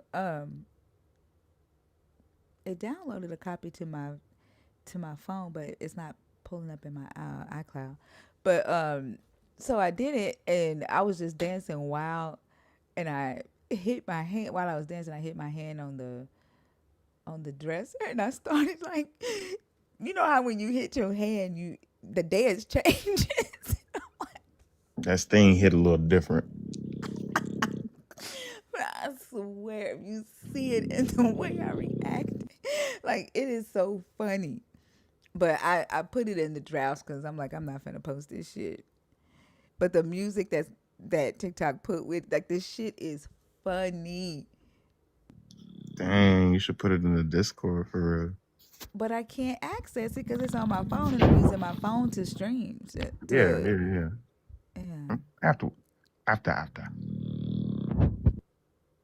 And I was looking, I was like, man, my ass is goofy as hell. Like I am one goofy ass woman. I wouldn't say that per se. Right, Pressure?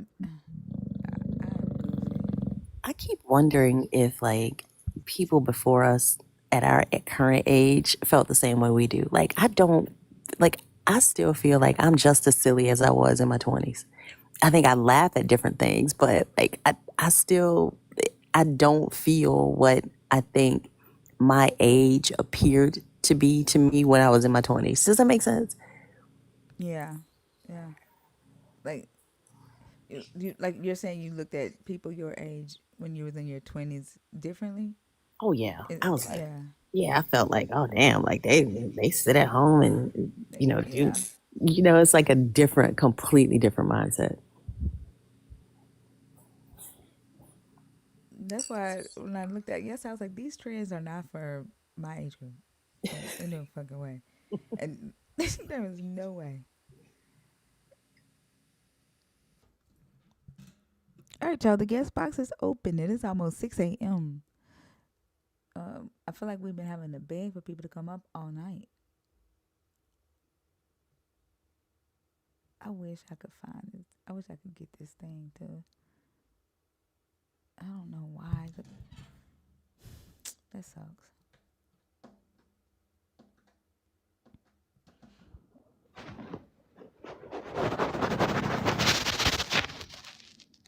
I'm trying to figure out if I'm going live Thursday.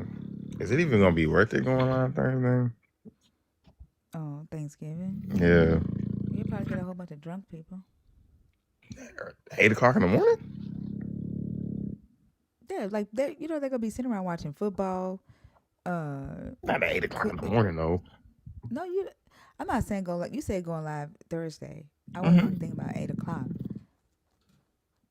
But I don't see nothing wrong with going live on Thursday. Maybe not at 8, but there's going to be people up, unless you think TikTok is gonna shut down. No, no. I mean, it's gonna be people up because they're not working, and then they're getting ready for family to come over and shit. Like, they're gonna be up. We'll see. I think I'm gonna be uh, in a different state, so we'll see. We'll see. I'm tripping off of 700 people watching this live, and ain't nobody in this guest box. I'm tripping off of that. Maybe they doing a Thanksgiving prep. Put the spatula down and come to the phone real quick. Let me holler at you.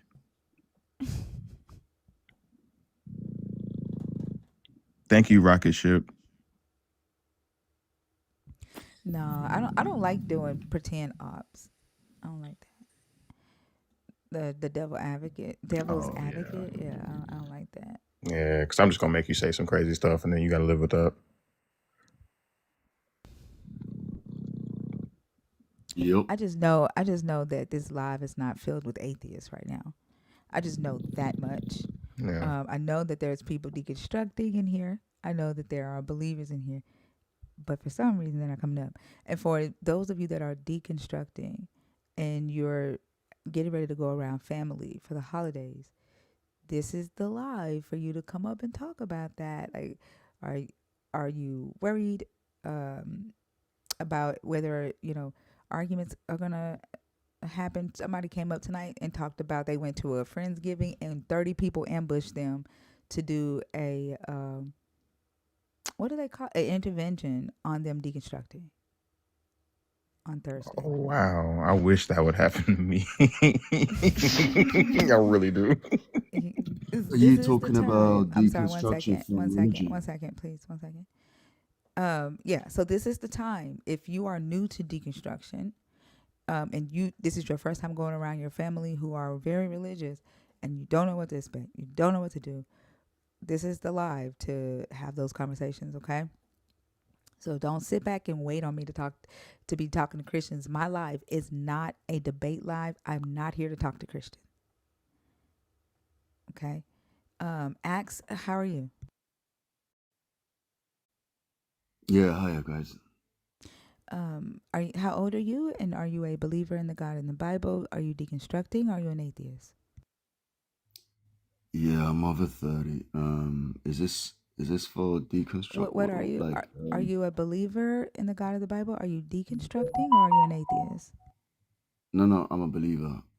What is Okay. this? Is this atheist live? It's a live. Hmm. It's a live. where we have conversation about the one of the topics on the post. Generally, you mean atheism? This is a live on TikTok where we have conversations about one of the topics on the post. Uh huh. Um. So why would you deconstruct from Which religion? topic on the post do you want to talk about? This is going to be my last time asking this question. No, we can talk about them, but I was talking in general, atheism versus religion. Why don't believers of Jesus know how to read? Why don't y'all know how to read?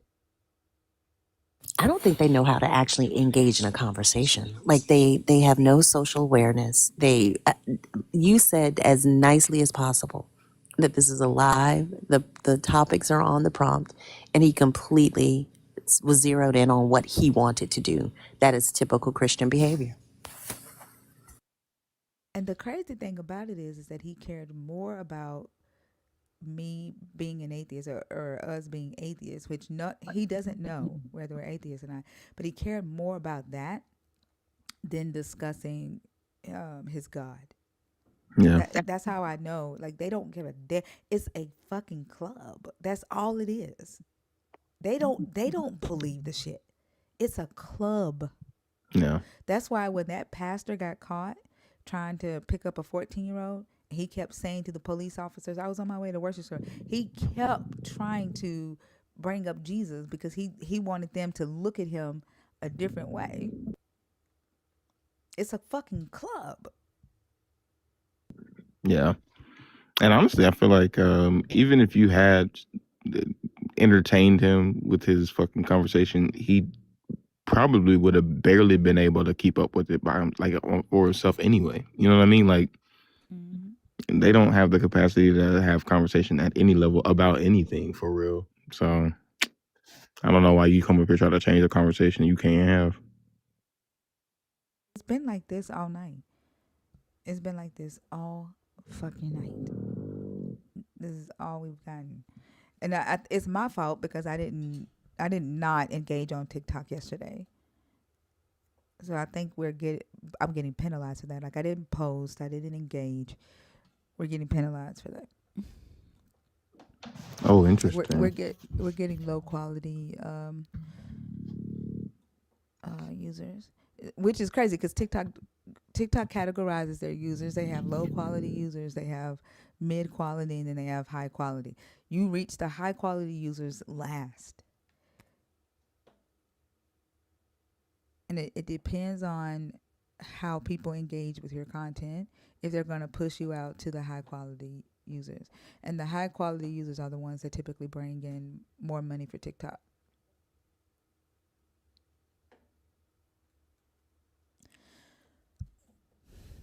Those are the ones that they put ads in front of. H? Yes, hello. Can you hear me? Hi. How are you? Good afternoon. I'm very Can I get your age, please? 48. And are you a believer in the God of the Bible? Are you deconstructing? Or are you an atheist? In the Okay. And I'm from the Netherlands, so my English may. okay. So All right. Which topic did you want to discuss? I think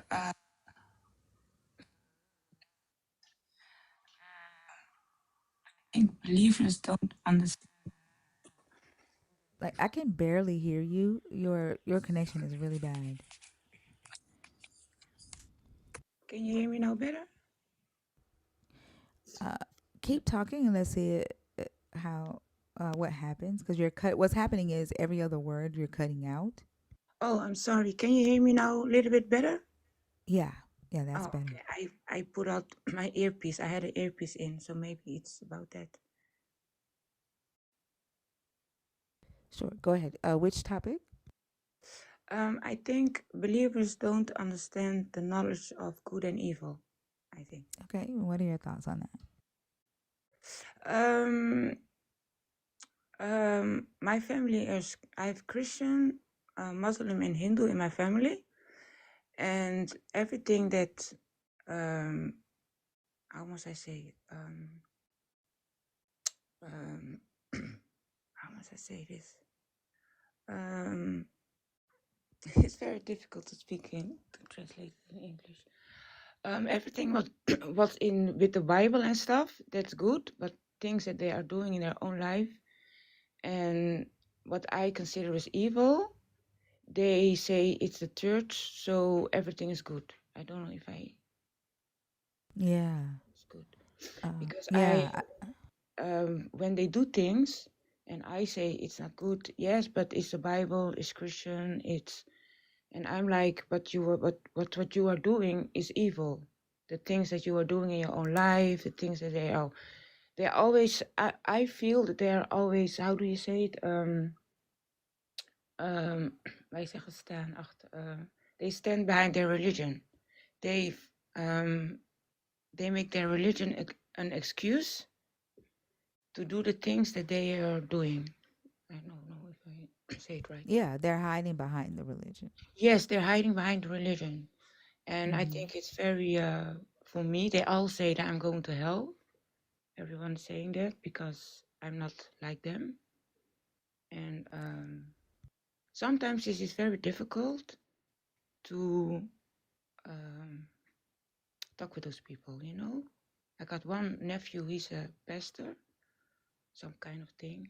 And I think it's a cult because when he is speaking, he's crying, he's putting his face like, and I'm laughing because I'm like, this is just a show. But when I see the things they are doing in their own lives, I'm like, if you are a Christian so much, why are you doing those evil things? I don't understand it. Because it gives them a pass. Like it allows them to do bad shit or evil stuff and still be seen righteous because Jesus died on the cross for their sins. And like I really don't it's understand. like a club for them. It's like a cult because I'm like, just like a week ago, I was at the funeral of my sister-in-law. Did I say it right? The wife of my brother. And they are very religious. So the whole ceremony, or how you say it, I don't know how you say it in English. It was all about God, Jesus, and everybody who doesn't follow Jesus, they will burn in hell. They won't go to the next chapter. And I was like, isn't a funeral to honor the person who died, you know? And they were like, this is God's will, and I want everybody who wants to come to Jesus, raise their hands, so I will bring you to Jesus. And I was sitting here there, and I was like, I never seen that. I never seen that before at the funeral, because for me, a funeral is to honor the person who died. But the whole funeral was about God and Jesus. So I was like, I really don't understand it anymore. Yeah, they try to say that the funeral is for people who are still alive because the dead can't get saved anymore or whatever. But everything in their life is about, or they claim is about this God or Jesus when people are looking. When no one's looking, they're heathens. Yes, you Mm-hmm. know, and I'm like, I don't fit there because every time I'm with them, I feel a little bit of a disconnect. Because when my father died, my grandmother told me, "Yeah, you will never see him again because he's going to heaven and you are going to hell." I was like, you are an old woman. Why are you saying this while I'm grieving my dad? Why are you saying those? If that's your belief, I respect everybody, what they believe, you know? But I'm like, I'm That's crying for my crazy. father. He's lying before me, and you're telling me I'm going to hell. So I'm Wow. like, don't you people understand what you are saying? That you are hurting people? It's very. I really don't get it. I really don't get it. And I love my family, but I'm like, every time it's like you are different, or when I'm talking about them, about their churches, I'm like, you are going to such a big church, you are asking everybody for money, but when you're, how do you say, I don't know, congregation or something that you use in English, the people who go to church. I'm like, but if their people are hungry, you don't give them food, yeah, but they must to pay the 1/10 every month, and when they pay that, then we can. And I'm like, if you are such a good people, if you are want to help people, why aren't you helping your own people in church? I really don't understand it.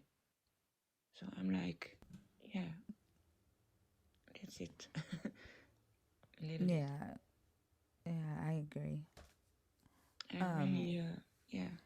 Yeah, Very it's difficult. it like to me, like, I don't know, they just feel like very inconsiderate people when Yes, they are, indoctrinated to put a invisible God before humans that they see every day. yes, It creates or trains them to not think about the words that they say, how they impose on other people. It makes them very selfish individuals yes. and undesirable to be around. It's very difficult. They're It's like very robots. They're like bots. They're Yes, they say that their God doesn't want robots, and they believe that they have free will. Yet they operate like bots. yes, A lot of them have a lack the ability to think, and they're used and controlled by people who have influence and power.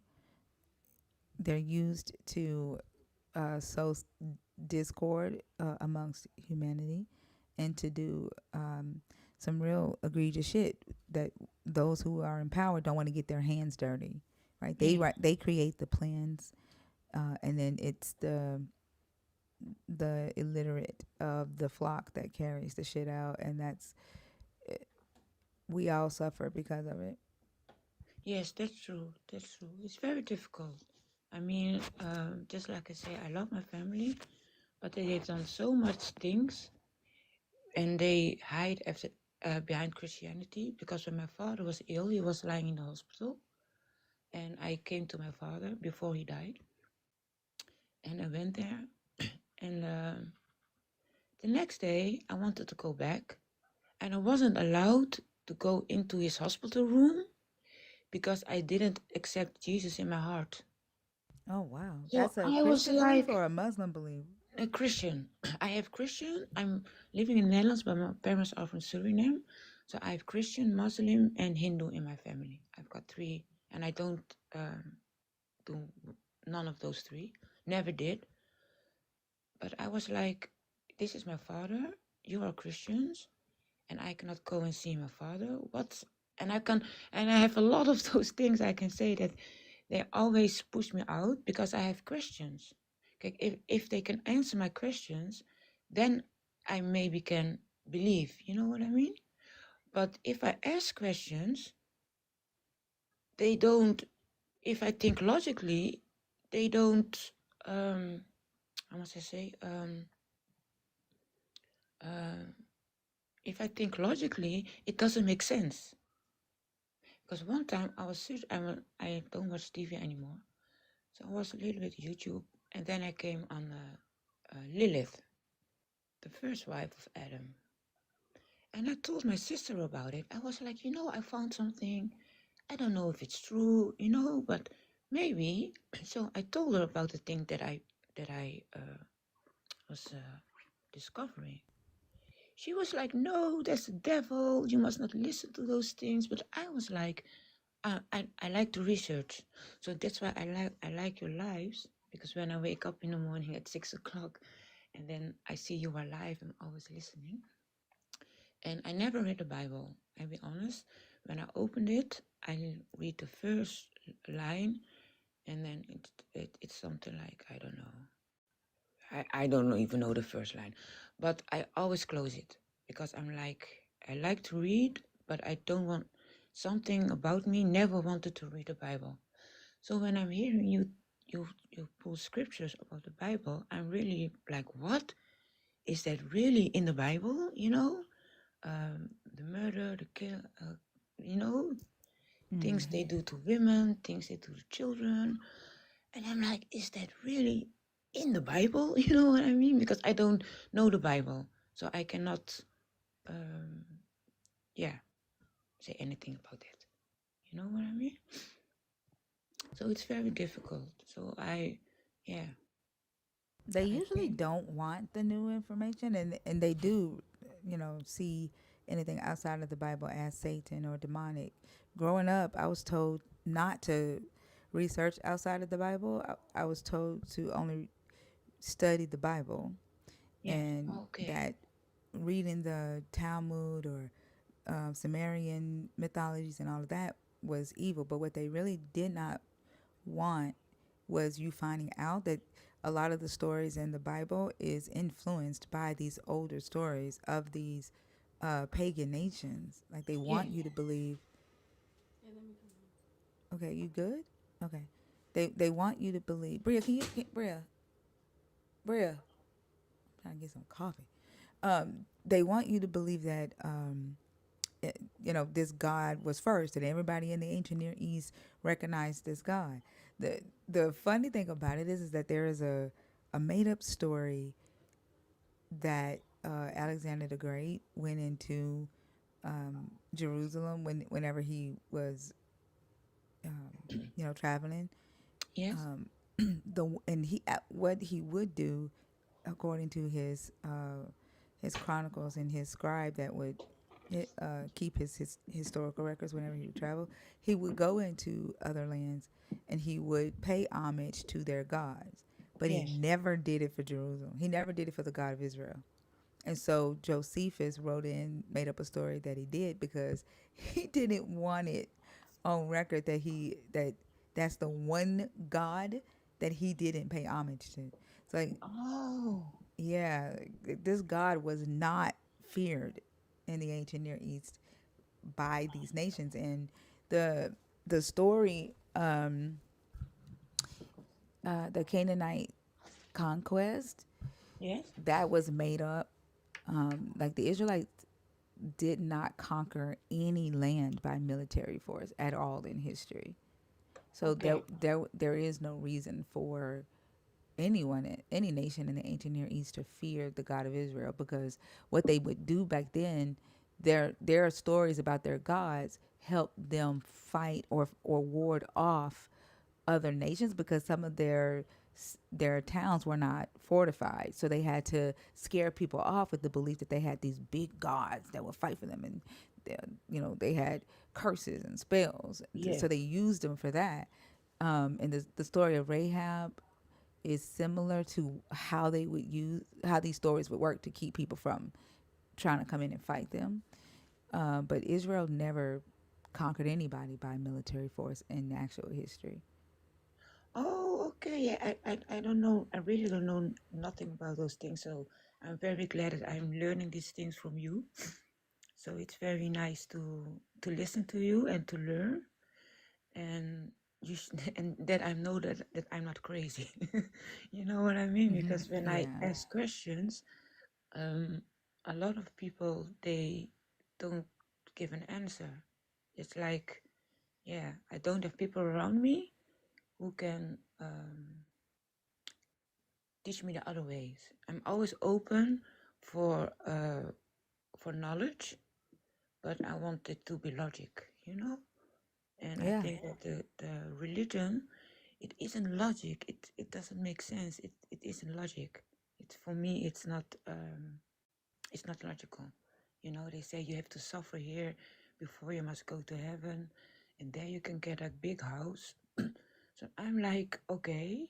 And when I'm there, is there somebody standing there who gives me a house? And what must I do then? And no, the things here is for all from the flesh. And I'm like, if it's all from the flesh, how can all these things?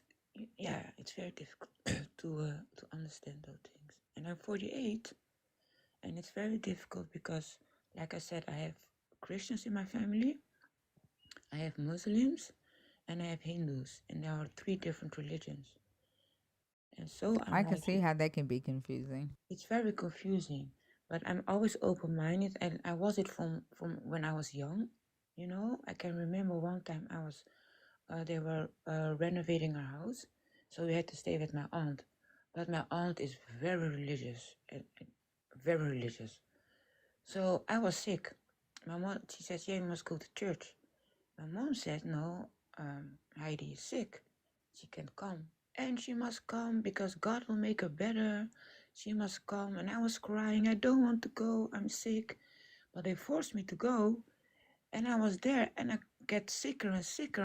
And I'm like, you bring me all the way here to the church with all those crazy people, those scary people. I was little. So I always thought they were, I don't know how you would say it in English. It was, we call it Pinkstergemeente. Pinkster, I don't know the name in English, but they are like a sort of cult for me. So I was very scared. I was getting sicker and sicker. So I'm like, you are bringing me all the way here. I'm a little child. I'm sick with all those crazy people, those, ooh, you know, and your God, what you were praying for, he doesn't make me better. So when I was young, I was seeing a lot of things like the Muslims. They were like, if you don't turn Muslim, you cannot come here anymore. So a lot of people, they from the Muslim side, they didn't want to um, visit us anymore, that kind of stuff. So, and then you got the Hindus with all those crazy dolls, you know. So I'm like, it's you, yeah, it's yeah. I really don't understand. And just like you say with the good and evil, one time I said, okay, I was with my sister. I was like, okay, so she told me when somebody is on their deathbed and before they have released their last breath, and you say, I take Jesus in my hand, in my heart, all your sins will be forgiven and you go to heaven. So I was like, okay, but if somebody lives a good life, doesn't believe in God, helps people, bring people food, take care of children, has a good heart, gives his last what they have to people, they don't go to heaven. No, because they don't put Jesus in their heart. So I was like, okay, so if somebody does all the bad things that a human being can do on this earth, and before they have their last breath, and they say, I take Jesus in my heart, all the sins are forgiven. She says, yes. So I'm like, that's evil. That's not good because it doesn't make sense. Do you know what I mean?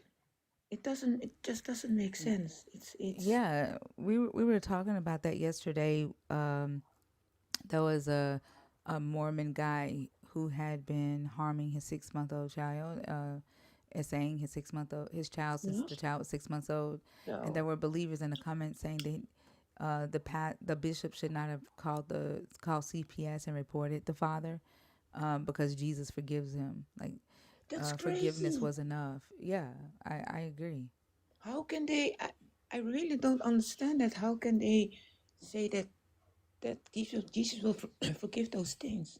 I'm like, I don't believe in Jesus. Like, people say this is Son of God and all those things. I don't believe that. I don't even know if the man even existed because I don't know him. I know people from the time, you know. And yeah, it's just very confusing for me. So I'm really I like your lives very much.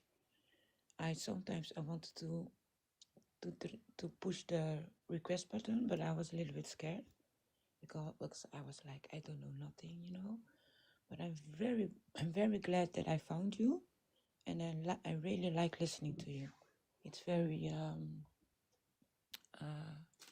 an eye opening for me. This is like I say. So I think I'm more um, atheist. I think, except because deconstruction, does that mean you were a Christian and now you're not, or what does that really mean?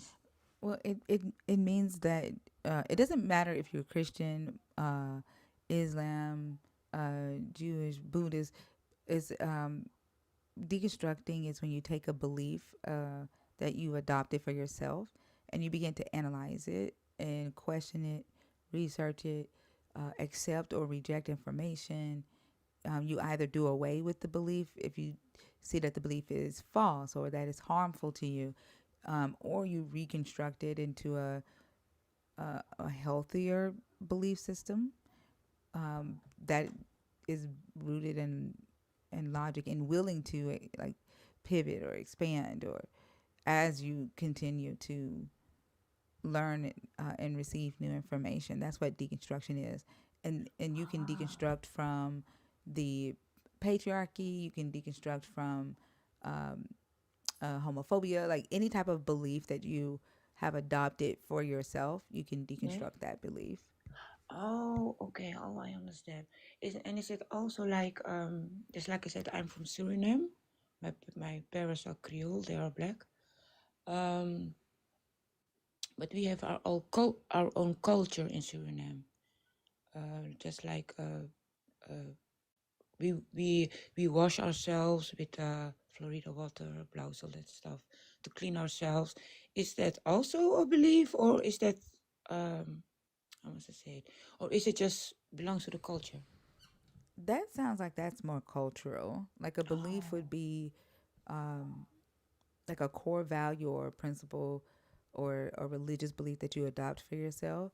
So, like okay. with misogyny, the belief that men should rule over women, that's a belief that a male or a female may hold because, of course, there is a such thing as internalized misogyny for Yeah. women who subscribe to the patriarchy. Um, and so you can deconstruct the belief that men should rule over women. You Oh, can that's deconstruct the belief that women have the right to hit a man and anytime they want because she's a woman. Like that's a belief that someone may hold because the patriarchy teaches that women are the weaker vessels, right? Um, so beliefs like things like like that. that. I think Oh, if there's okay, a okay. I think if Because there's a should attached to it, then it can be deconstructed. Because at that Yes. point, you're pointing to an authority figure, and oftentimes these beliefs are accepted at a time where you aren't equipped critically from a mental perspective to challenge them. So if there's a should, and that's how I look at it. Like anything that I'm thinking through, oh well, it's supposed to be this way or it should be this way, and it's going in that bucket of let's deconstruct this because where the fuck did I learn that? oh, That part. like that, like that. Oh yeah, I always say I'm just me. I'm just me. I always say Hey, I'll be right back, y'all. I never believed in Christianity and that stuff. I never believed in it. But um, a small part of me was like, what if it is true? You know, what if it is true? But I never was a Christian, a Catholic, or Pinksteren, or I don't know what Pinksteren means in Dutch. We say Pinksteren for and we also got in Suriname. We also got EGB. So, but I don't know how to say those words in English. What that means. And I think what you said about women, I think about religion. It's a way to suppress women. So that's also something why I never had a religion, because in every religion, the woman is, how do you say, under the dime, under the thumb of man. I don't. We say under the dime. Yeah, that's the right saying. Yes, under the thumb of a man. So I'm always like, that's also one of the reasons I never had a religion. But just like I said, it's sometimes very difficult. Just like when I was at the funeral of my sister-in-law, I was like, I went to a lot of funerals, but this funeral, it was so scary. It was, I was like, I felt I was in a cult. They only talked about God, only talked about Jesus. They said God had a purpose, and she had a long suffering bed. how must I say, um, a long period of pain with the illness. So I was like, how can you, sit here and tell everybody it is God's will that she has suffered so many months, and it's a way to show you people that you must come to Jesus. And I was like, I was totally flabbergasted. I was like, I'm really in a cult. So yeah, it's very difficult. But I will be honest. Here in the Netherlands, you got different schools. You got Christian schools, Muslim schools, and openbare school. How do you say it? Public school. My daughter, I got one daughter who's 29 and one daughter she's 8, but she is on a Christian school because the public schools here aren't as how must I say it? At the public, we've got here in Dutch, in the Netherlands, we got something they called lentekriebels, and it's in springtime, and then they tell children about intimacy and stuff. And the things that they learn, children here on the public school, I don't want my daughter to be confronted with that. So she is on a Christian school only because the rules they have there about life and about not about life, how must I say, about intimate stuff, because in a public school there is a book and they just say it's normal to have a child touch a grown man, a grown man or a grown woman, touch a child, all that stuff. So yeah, that's why she's on a Christian school, not because The I'm public Christian. the public schools teach that's normal. Yes, the public schools here in the Netherlands, they are really bad for me.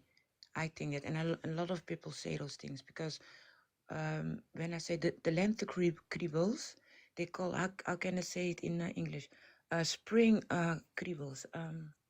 Kriebels is, when you get um, a little bit when you get butterflies, you get kriebels. I don't know how to say that. And I was like, when I saw the book, I was like, how can you teach little children? Can you teach that? You know. But So the public schools. Yes, sorry. I guess I'm confused. Are you talking about adults touching children is okay, or are they teaching about Yes. the No. Touch. functionality of the human body? No. Look, functionality of the human body. That's okay, but they teach. There is one book that says when your dad or your brother or your uncle, when the thing that they have, I don't know, some words I cannot say at TikTok. They when it's get a little bit hard, it's normal. If you want to touch, you can touch. They teach little children how you can put the thing in the mouth. They got a picture of it. I saw it with my own eyes, and I was like, but I'm like, that's typisch Dutch, because the Dutch people, they are a little bit nasty because they are nasty. So it's very. I will look. I will ask my cousin again to send me the pictures, and then Yeah, I will send it to you. I went to I the will follow Netherlands. you. Then I will send it to you. Yeah, I went to Because the Netherlands like 2 years ago for like a week and a half and spent quite a bit of time there. And I have several friends there, and their children are in public school. And I think what a lot of religious people in that country push back against is that there's no ideology against LGBTQIA communities. I yeah, didn't see where there was a push to say, oh no, it's okay for someone to touch you. I mean, an erection is natural. It yes, is part of biology. yes, And I think that being able to teach children that is important, but also teaching them boundaries, like yes, where it's appropriate for you. I can't imagine a country that is advocating for the abuse of children. But yes. I'm not saying that you're wrong. I'd love to see what No, you're I saying. understand it because that's why I say it's only when it comes with the lentekriebels. I think it's coming in April, springtime. It's only like a week. Van de lentekriebels. We call it lentekriebels in Dutch. We call it like that. They call it lentekriebels. So it's not. Wait, what did I miss? So it's not every week or every month. It's only one time in a year. That day is just like a week or something. Then they have a thing called lentekriebels. So it's very, and if you look at the Dutch people, they are also like they want to normalize. There are a lot of nasty people living here, you know. Now, But when that you, has nothing to do yeah, with religion. and hang on just a second. When you're saying nasty people, what are you referring? And Thinker, just to catch you up, she's saying that her child goes to a Christian school because in the Netherlands they teach that it's okay to touch children and it's Yeah. okay for your, which I mean, I don't, I know you're interested in making sure that misinformation isn't spread on your platform. What do you mean by nasty people? Like, are you saying people who have sexual lives that differ from yours? What are you referring to as nasty people? I'm talking nasty people, the adults with children. That's what I mean with nasty people. Are you talking about like pedophilia? Yeah, yes. I don't know if I can say that word on TikTok. Yes. So here it's normal. One time they wanted to open a political party they want to call it Martijn or something, to make it okay to have intercourse with little children. Yeah, there is a group like that here in Yeah. America too. And that information is in the Discord in the notes and resources section. I put that in the Discord a couple of months ago. There is a group here. Hold on, let me get the name for it. There is a group here who is advocating for that too. Yeah, it's very that's why my daughter is in a Christian school, because at the public school they are teaching that kind of stuff that I don't want my daughter to learn. But when she comes home, she never talks about. I told the school I'm not religious, but they said okay, it's no problem, but she must pray with dinner and that kind of stuff. But when she comes home, she never talks about it. She never.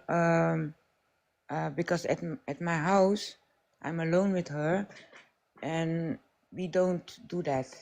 I mean, I don't talk religion with her. So yeah. I think the group it's called Nambla. Um, Hold on. What did you say the group is called where you are? Where I'm What's from? it? Yeah, what's the name of the group that's advocating for it? I think Martijn.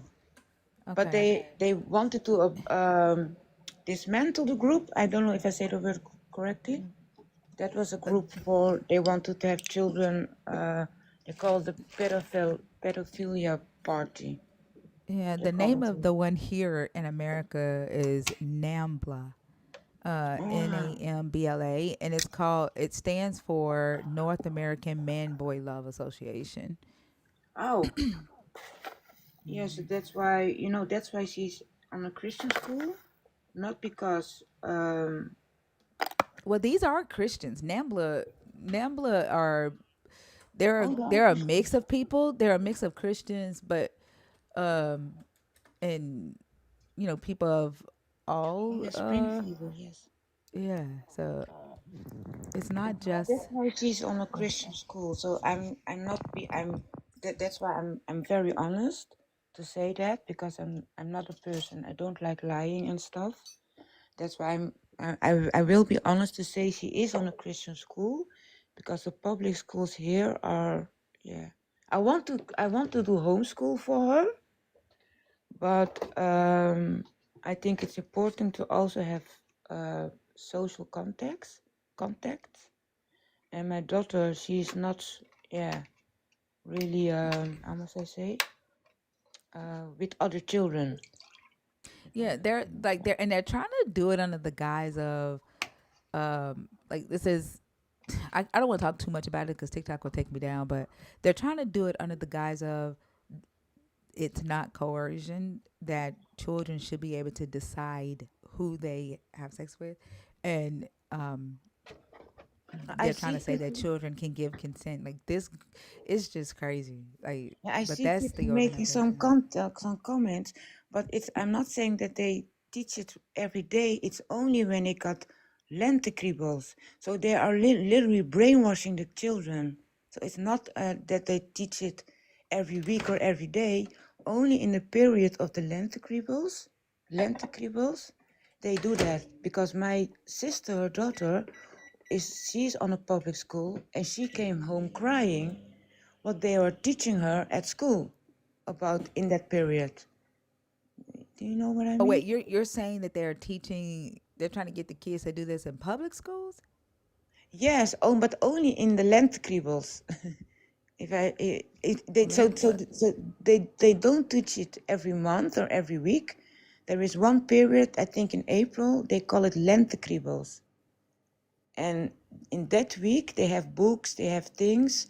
And on the Christian school, they don't do those things. So that's why she is Can on you a spell Christian the word school. you're saying?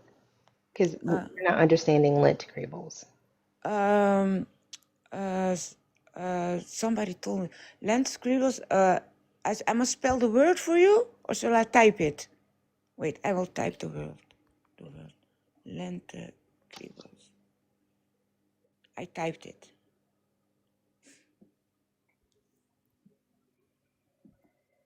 Yeah, I typed it. Fee, did we talk about Nambla before? No, I don't think so. So I thought so I that's did. why she's on a Christian. Before this school, she was on a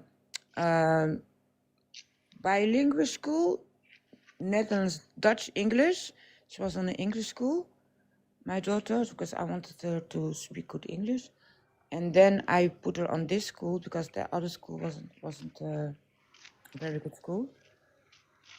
So yeah, that's why I wanted to say that she is on a Christian school, but I don't. When she comes home and she says something, I'm always like, no, um, that's not the case. That kind of stuff. You know what I mean? That biblical. Go to your room. What the Go to your room. immediately, if not sooner. Good. And I mean, I get what you're saying. I think that, each parent has to make the decision that they make. And your children are, I think, from a historical perspective, parents feel as though they need to shield their children from influences that they don't want them to be exposed to. But I think my approach was to prepare my child for that, and you do that through education. So if Yeah. I'm going to have to speak to, okay, they teach this at school, but here's another way of thinking about it, or providing some additional information. I would much rather do that with a mindset of the authority coming from the human as opposed to a deity that I have to prostrate myself to and pray Yes. to a couple of days. So, Yes. this parenting thing is not easy, but that's part Parenting is of, very difficult yeah, it's because you part want of, the best for your child. You know, right, it's very yeah. difficult. And then you have to Yes, teach them please. how to think, teach them how to ask questions, and empower them in order to be able to critically think through the claims that are presented to them. Yes, when she's telling me something, sometimes something, I'm not pushing it away. I'm not saying like I don't want to listen. I listen to her and then I tell her no, I don't think that is correct, or I think that's this, or that I think that's that. So that's what I'm doing with her. I'm not saying I don't talk to her. If she has questions, I will answer it. But I don't. Sometimes I also tell her I don't know. I don't know the answer. But she's not. Yes, yeah. That's why I want to say I want to be honest. I'm not a Christian or those things, but she goes to a Christian school because I don't think the public schools here are good to have. How do you say normen and waarden? You know, to be to be kind to each other and all that kind of stuff. So that's why. But It's just still, like you're not worried about the Christian school indoctrinating her though, and with the other things, because this is where a lot of the core beliefs that a person ends up having to deconstruct later on in life comes from. Like you're not worried about that. a little bit not because I'm talking with her a lot about our culture. Okay. I'm took And I'm about you're encouraging critical thinking despite what the Christian churches teach, because I there are a lot of people who went to Christian schools, Yes. and they talk about how toxic it is and how dehumanizing it is. And so like there was one lady who is a part of the community here. She read her handbook from high school, and it is horrible. So I mean they do have some, depending on the school, I guess they have some very misogynistic, homophobic, anti-intellectual curriculum. Yeah. Yeah. So I mean, I would just is she? You don't have to give me her age, but is she elementary? Is she middle school, high school? She's 8 years old. She's in group So she 5. hadn't got to that yet. Okay, she hadn't got to that part yet.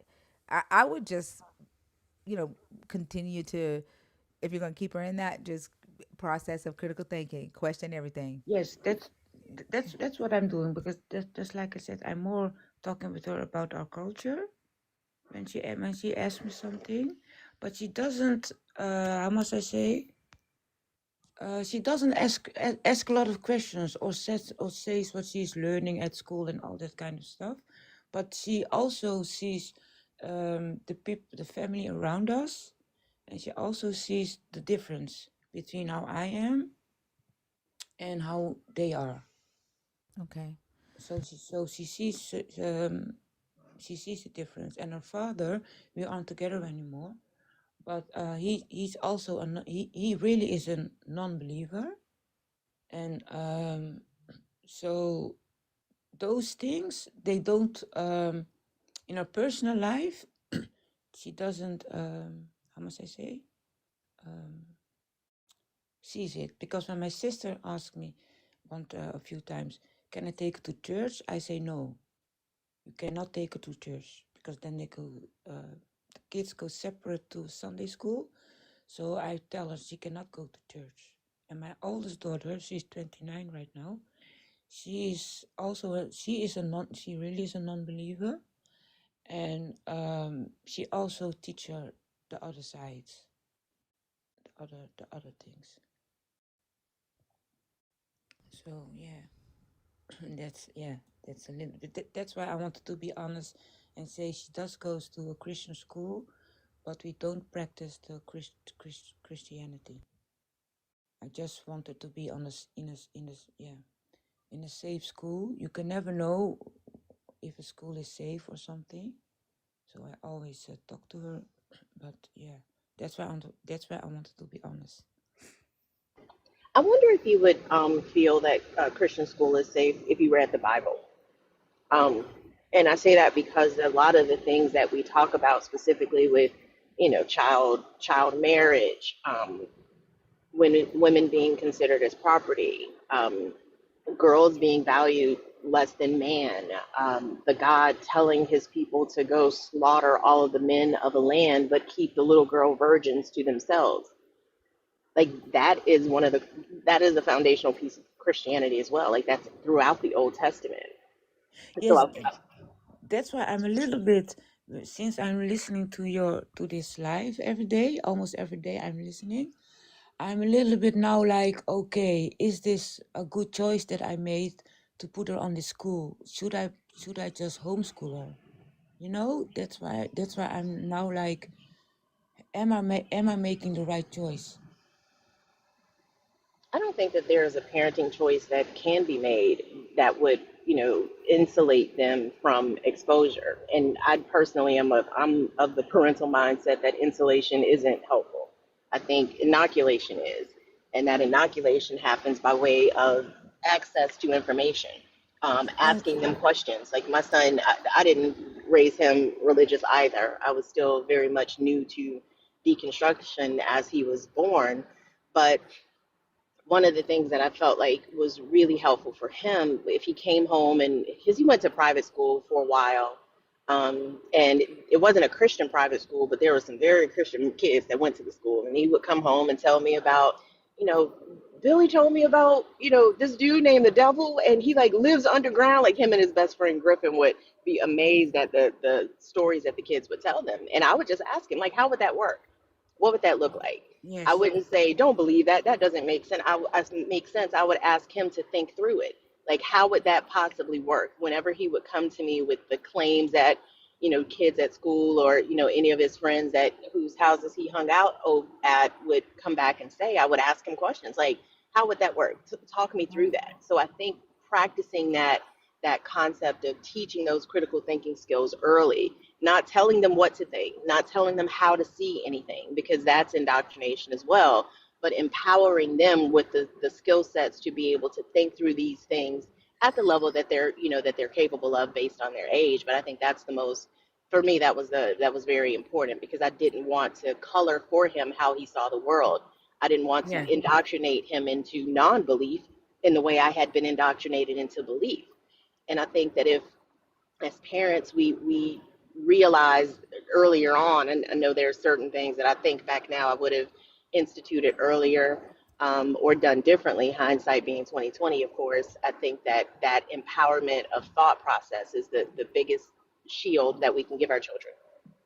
Yes, that's true. That's true. You are totally right. That's true. It's very difficult to make. Just like I said, she can talk to me about everything, and she likes questions. She asks a lot of questions about everything. She wants to know also everything, and I can look at this school. There are also children of Muslim and other religions, and they say when they pray, you don't have to pray, but if you don't pray, you must be silent. So there was also so if they pray with food and all those stuff, if you don't want to pray, if it's not your religion, you must be silent and have respect for the other children to pray. Because if I ask her, what do you pray when you go to eat with school? She says, I don't know. I said, don't you pray? She says, I don't know. They are saying something. I don't know. And I'm like, okay, you know? So yeah, so it's very difficult. But everything is, that's why I want to say again, I like these lives so I can learn and I can research also for myself, and I can go look into myself to find the answers to know how, yeah, you know what I mean? I hope you know what I mean. Because I always tell her, if you are a good person from the inside, you will show it from the outside. You must be a good person. That's the only thing what's important, is to be a good person. Good person. You know what I'm saying? Yeah. Yeah. So that's, yeah. So that's it a little bit. So that's why the part of the school, I wanted to be honest, just like, she goes to a Christian school because in my belief, they were teaching the other things. They also teach normen and waarden, and at the public school here is different. So that's why I'm now considering homeschooling, because I'm like, I don't know anymore. I don't know anymore. I don't know it anymore. The world is crazy. People around us, when they are talking about, when I'm with my family and they are talking about Christian things, she takes her phone and she's playing a game. She's not even listening, because she is a child. What mom says goes. If I tell her the sky is green, purple, yellow, red, what my mother says goes. That's my daughter. That that yeah, it's very yeah. Yeah. That one I definitely can't relate to. Like, and I get it, right? Like, but I think it gets back to, what are we what are we priming them for when we tell them what we say goes, Yes. right? And think about that, because you're her biggest influence now, but you won't always be. And if No, you that's don't, right. right? So if she's able to position you in a space of what I say goes, to even to the point of defying or refuting what she sees, because you just said, if I say the sky is green, then what mom says goes. We see it's blue. So I Yes. think that, yeah, right. So just think about that a little bit, because the dangers that are perpetuated against children often only happen because they have been primed to accept what authority figures say without questioning it. Without And they, questioning it. yeah, and it does make parenting a lot more laborious, because you do have to teach them how to question things, and they go through the phases of teenagery and all of these things, but it is setting the stage for her being reverent to an authority figure despite what she actually sees. Yeah, that's true. That's true. That's true. That's true. That's true. You are right about that. That's true. But it's because I have to talk in English, and Dutch people they don't speak English very well, and so it's difficult for me uh, to explain some things, because I see people also saying, I always hear thinkers say, you don't read the chat when you're in the request thing, but I see people say from it's not Lent Kriebels. I saw it with my own eyes, and I'm like, this the pedophilia in Netherlands, they are the biggest one. If you do research a little bit, they are the biggest one doing all those things in other countries. So it's just like some people say, there isn't no racism here. Racism here, it is here, and it is very big. So I live here and I know what I'm talking about. I'm not coming here to spread misinformation. These are my thoughts, my beliefs, things that I see.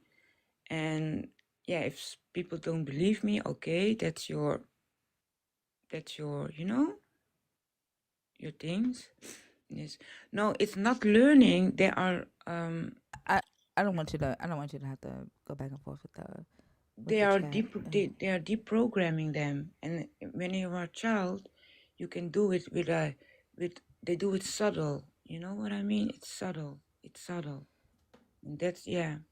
But back to before I was about talking about the Christian school, I think it's they Christian people, they don't understand what's good and evil because they hide behind their beliefs, and that's their shield, their armor to um, excuse the things that they do, that it is okay.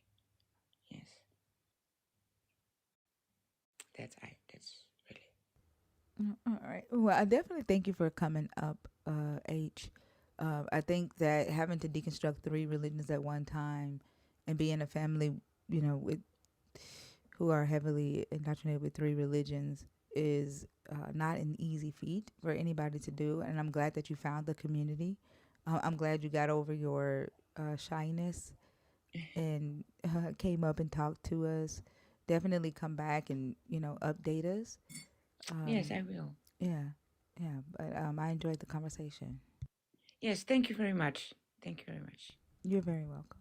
Okay, have a nice day. You too. Thank you. Bye. Bye bye. I don't. Oh, sorry, I got you. Yeah, the Nambla thing. Yeah. Yeah, they say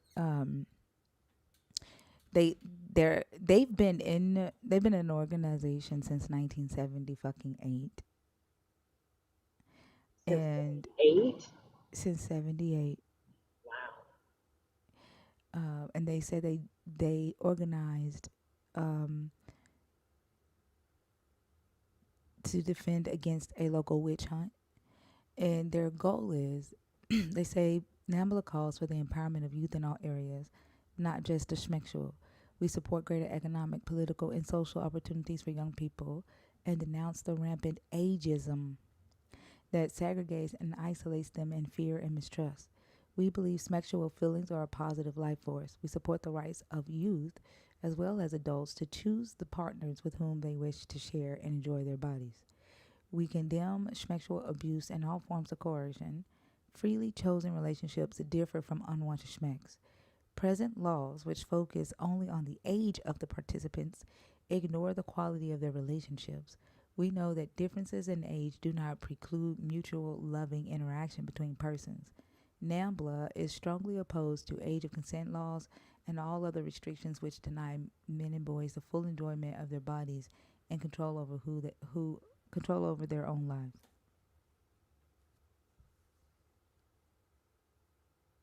And wow. So we're just going to completely ignore the power dynamic that is in play when you've got a child and an adult.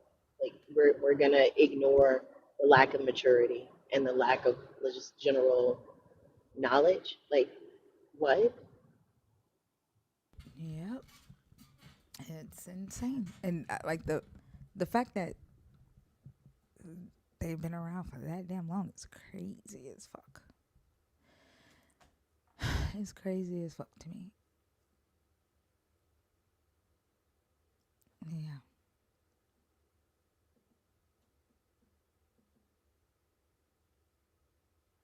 I remember there was a time where they were trying to get the P added to LGBTQIA, and the community was like, no, hell no. Yeah, Yeah. they've been trying for a while. Mm-hmm. I think the way they frame it is that it's just a proclivity or an attraction. And while I agree that we can't control who we are attracted to, like if I have a type, I got a type. All of that, a lot goes into what my type is, right? But that does not mean that you have access to a child. That doesn't mean that you ignore safety. It doesn't mean that you ignore harm to the mental and the physical development of a child. So if if you are having these thoughts or having these desires, then by all means let somebody know to help you prevent you from acting on them. But let's not pretend that healthy relationships between two consenting adults is the same as a grown ass man with a little boy. Like I don't know why they thought even typing up that statement would make any of what they said any less nonsense. That's crazy. They're using the pederastry um, laws Hmm. and structure of ancient Greece and ancient Rome as justification, because that's what it was back then. It was the parents would give their son to a higher status free Roman or a higher status Greek man. Pederasty, thank you. I still probably ain't saying it right, but to in exchange for teaching that young boy how to be a successful Roman or how to be a successful Greek, um, in exchange for smacks. And then once the boy became of age, he was released. Hmm. What if instead we just do give the older guy 2 barrels? 2 barrels Mm-hmm. to put what in? Just to put into his mouth, of course. Oh, okay. Yeah, You yeah. were thinking barrels like what we are trying to ship to Jamaica. Yep, yep. Also thought the man had like a big ass, two big ass balls or some shit. I don't know what the hell else I was thinking. I was trying to over here picturing it. I'm like, what? Yeah.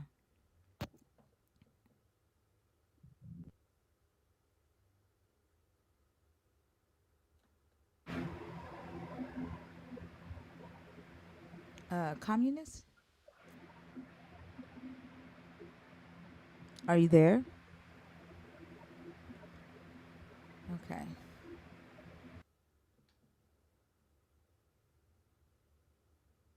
Reese, you're back in the box, but I don't see a comment from you to let me know you're in there on purpose. So I'm assuming that TikTok is throwing you in there on accident.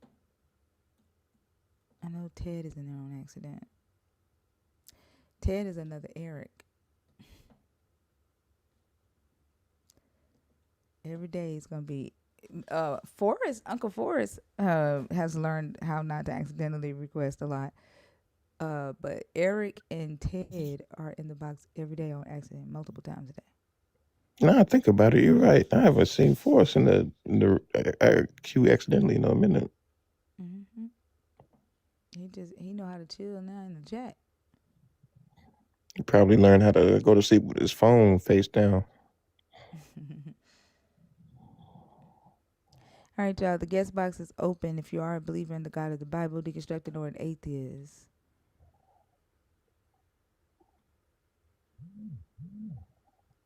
And don't be afraid to come up. I'm gonna guess, Reese. I haven't seen a message from you, so I'm guessing that you are in there on accident.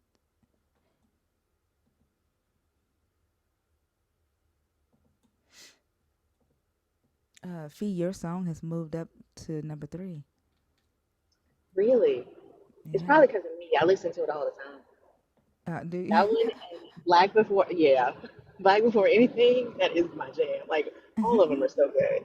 I was thinking about this the other day. Like these stories that, like for example, the song you wrote about Adam being abusive. Just asking the questions that most people don't ask about these biblical stories. The few that they are aware of.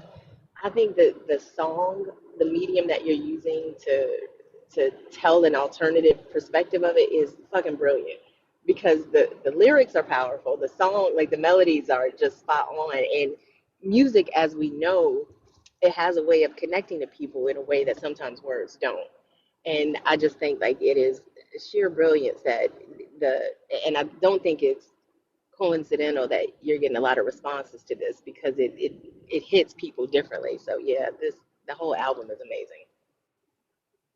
Thank you. It's trending on Google right now. The egg had a name. Um, I'm excited to see what the streams are. I was telling them that the album itself has 10,000 streams on Spotify. Um, and so that's pretty cool. 10,000 streams in 1 month. And it was saying that that's a good indicator for organic growth.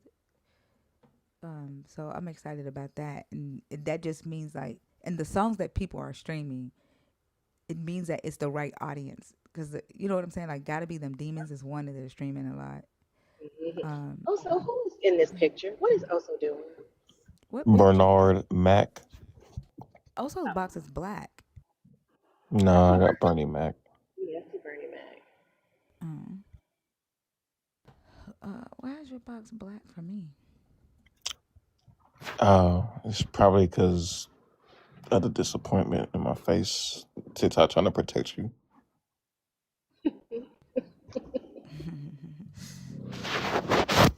It's I'll let black you for know you. when theology gets to number 1. Yeah, it's black. What about now? Nope. Now I see Bernie Mac. Oh, everybody talking about my box. I'm so popular. Something's wrong with him. Yes. We did have one person come up today to talk about what if Adam was abusive, and um, he said that because the God said that everything was good, that meant that it was perfect, and so it was impossible for Adam to be abusive because of that level of perfection before eating the tree. Like, I took notes when he was talking. Um, he said that sin had not entered the world yet, so that could not happen.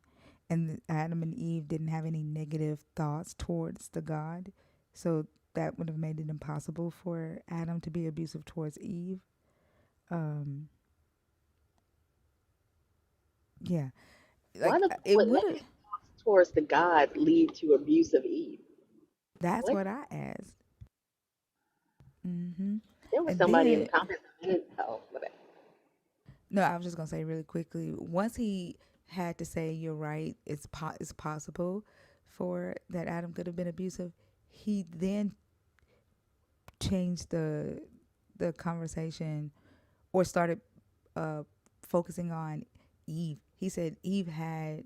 He said it's in the Torah that Eve knew of the decree to not touch the tree, and she did it anyway. Like, so I asked him, I was like, why are you pivoting to Eve? What Eve did?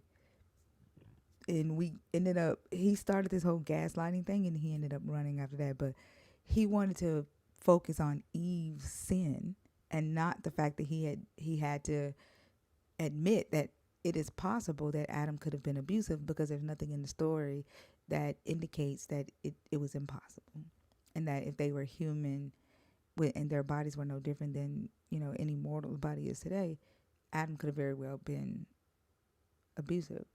So it was just weird how he just started talking about, well, Eve sinned like that, and then try to gaslight me and Selena as if he wasn't doing exactly what we said he was doing. Then he tried to say we were gaslighting. They don't have the capacity, it seems, to consider one hypotheticals or two vantage points. There was somebody in the comments earlier said that Adam was the victim. I'm sorry, what? Like, so let me get it straight. The person that you feel has ultimate authority, like on earth, has dominion on earth. He has power. He's the one that's in charge because that's where God put him. He's the victim because the person that he was supposed to be looking out for did something that was forbidden. Like the way that they figure out an escape latch for themselves and for men in general is absolutely bananas. Yeah, it's like they look for somebody to blame. Um, so they don't have to take accountability and they can still look, squeaky clean or innocent, like childlike innocence. Like it's not my fault, which he kept saying that they were innocent. And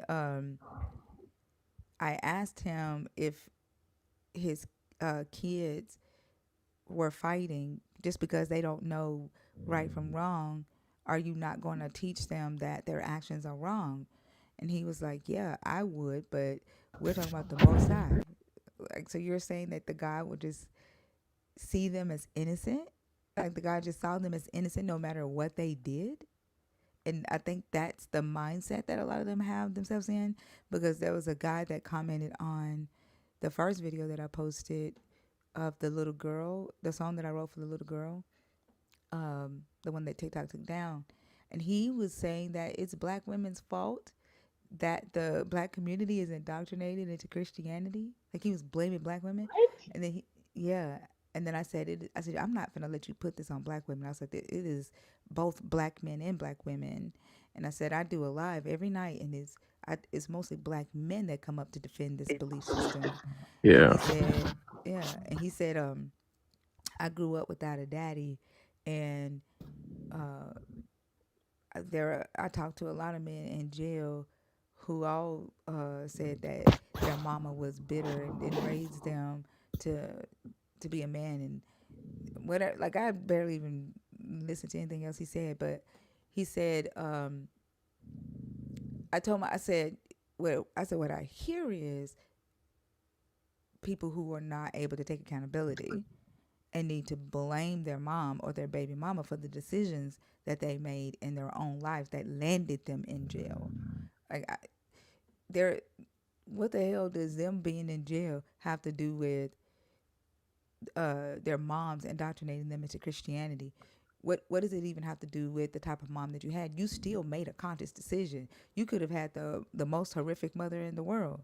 You still are the one who made the decision to do what you did, to go to jail. Mm. And I don't hear accountability for that. That's quite literally Kelvin's defense. So he, You said that's Calvin's defense? yeah, his mom made him a criminal. The one who always comes up, objection, that dude. Yeah. Oh, I know who Calvin is. I don't like his ass. What do they like? Are they taught this? Is there somebody that is like I guess they preaching pick it this up in to the them? system. That's crazy. I only went in one time, so I wasn't there long enough. Yeah, but you don't see Eve blaming Adam for her decision that she made, like Adam blamed Eve. HC. Damn. Eve said the serpent tricked me and I ate the shit. She didn't blame Eve. I mean, she didn't blame Adam. Y'all still blaming motherfuckers to this day. And she could have. Like the man you put in charge of me, the man who you placed me under, didn't give me any additional instructions. Like the ways in which they will get creative to skirt accountability is diabolical. Because the moment that you can, as a grown ass man, listen to another grown ass man who has been incarcerated for their own actions, blame their mother and not say to that person, okay, whatever it is that you do, was your mother's hand over your hand guiding your actions? If not, at some point, you got to look at you. But Christianity doesn't require them to do that. It just requires them to, it allows them to place the responsibility for their actions at the feet of someone else. Even if they run out of human feet, then they're going to make up a set of feet. Yep, the devil made me do it. Then what part did you play? The very thing Shit. that, the only thing you have responsibility and control over. It's disgusting. You know, the crazy thing about it is that Eve didn't even say, like he said in the comments, Eve put blame on the right person, which was Satan. She didn't say the devil made her do it. She said the devil tricked her and she did it. She didn't say the devil made me do it. That's not the same thing. And it's crazy when men say, I didn't have a dad growing up, so my mama, my life is fucked up because of my mama. Why don't y'all ever say your life is fucked up because your daddy left you? Why don't you ever say that you made bad decisions because your dad wasn't there? Your dad, you had a horrible dad. Like you won't blame the man because you worship the man. No matter what the man does, he's innocent in your eyes. Mm-hmm. You didn't have a dad.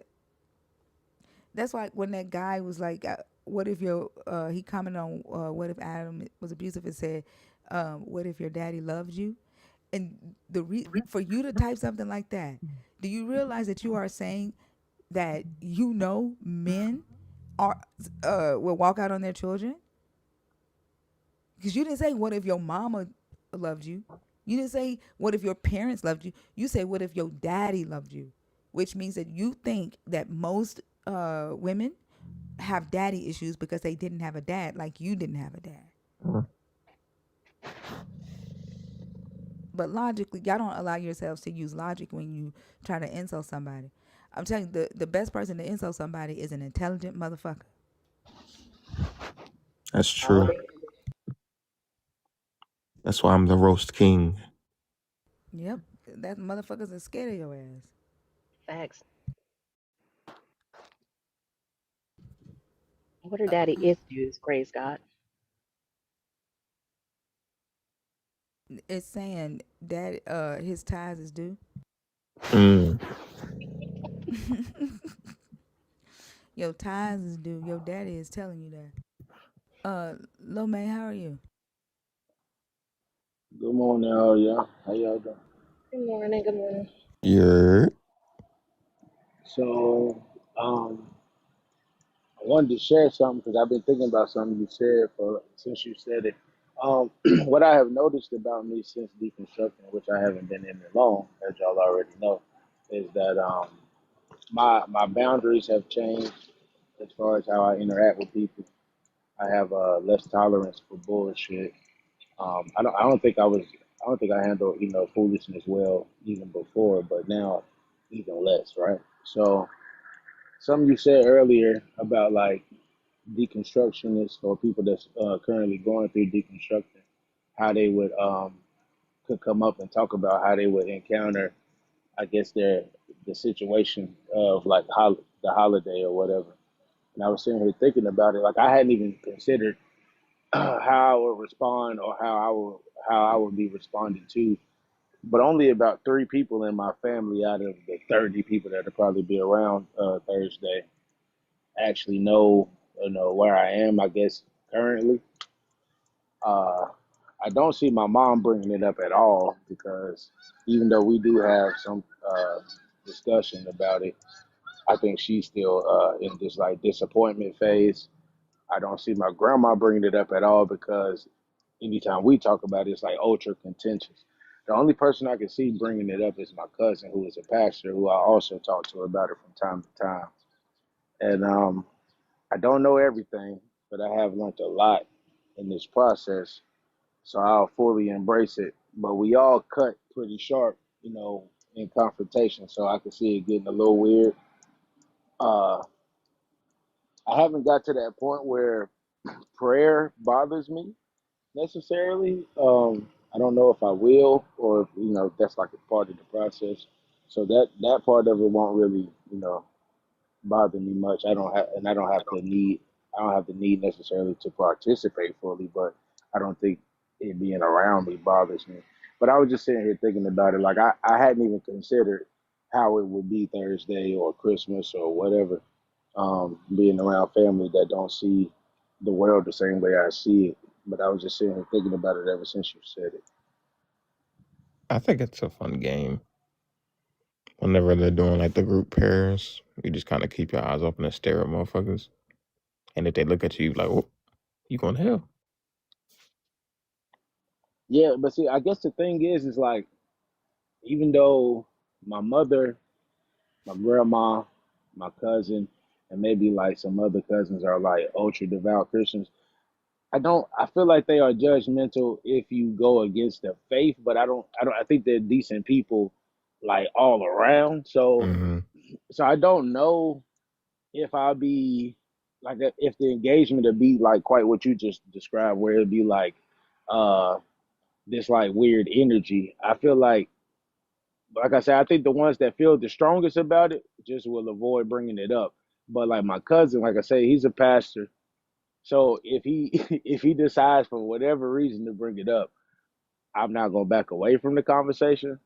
But I definitely wouldn't initiate it just to keep shit cool. You know what I'm saying? But like I said, I was really thinking about it because I hadn't even, like I said before Thinker said it, it hadn't even crossed my mind, like how would Thanksgiving be around a family of believers when I no longer believe, right? But like I was just, the whole time, ever since she said it, I just been sitting here thinking about like, will it be weird? Will somebody say some slick shit? And then I have to like, what I'm saying, take it there.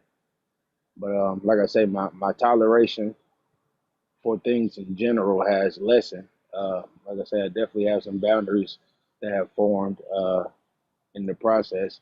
And it's things that you notice about yourself. Well, things that I've noticed about myself now that I didn't realize I was like okay with. Like shit was, people would say, certain shit, and for like I guess to avoid confrontation when I didn't think it was necessary, I would just sort of like let it roll off. And now I'm no longer doing that. Like, so I don't know. It's an interesting space for me to be in currently. But yeah, I don't know. I was just thinking about it. Yeah, I mean, I feel you. I don't know. Like the whole picking them up, that's more so like on a cousin level. Messing with niggas that if I see them with their eyes open, like, oh, God, gonna get you. But no, I mean, I feel you. I don't know. Sometimes you could separate it and everybody could be chill. I feel like it's more so like a thing if they know where you stand on the fence and want to start something about that. You know what I mean? Like if they're not really aware of it, it is what it is type shit. Like they won't know to bother you about it. But um, I don't know. And even sometimes, even if they do know, they still won't bother you about it because I know my family knows, and I keep hoping and praying that they try to do something about it, and they still don't pull that trigger. I'm like, fuck y'all. Yo, Christians respect boundaries. Nah, Yeah, they scared of my mouth. That's what it is. Hey, that's a yeah, boundary. It keeps them away. I Never guess. mind, you want them to. Yeah, that's what I'm saying. I want them to try it. See what yeah, They happens. put a boundary up against you. yeah.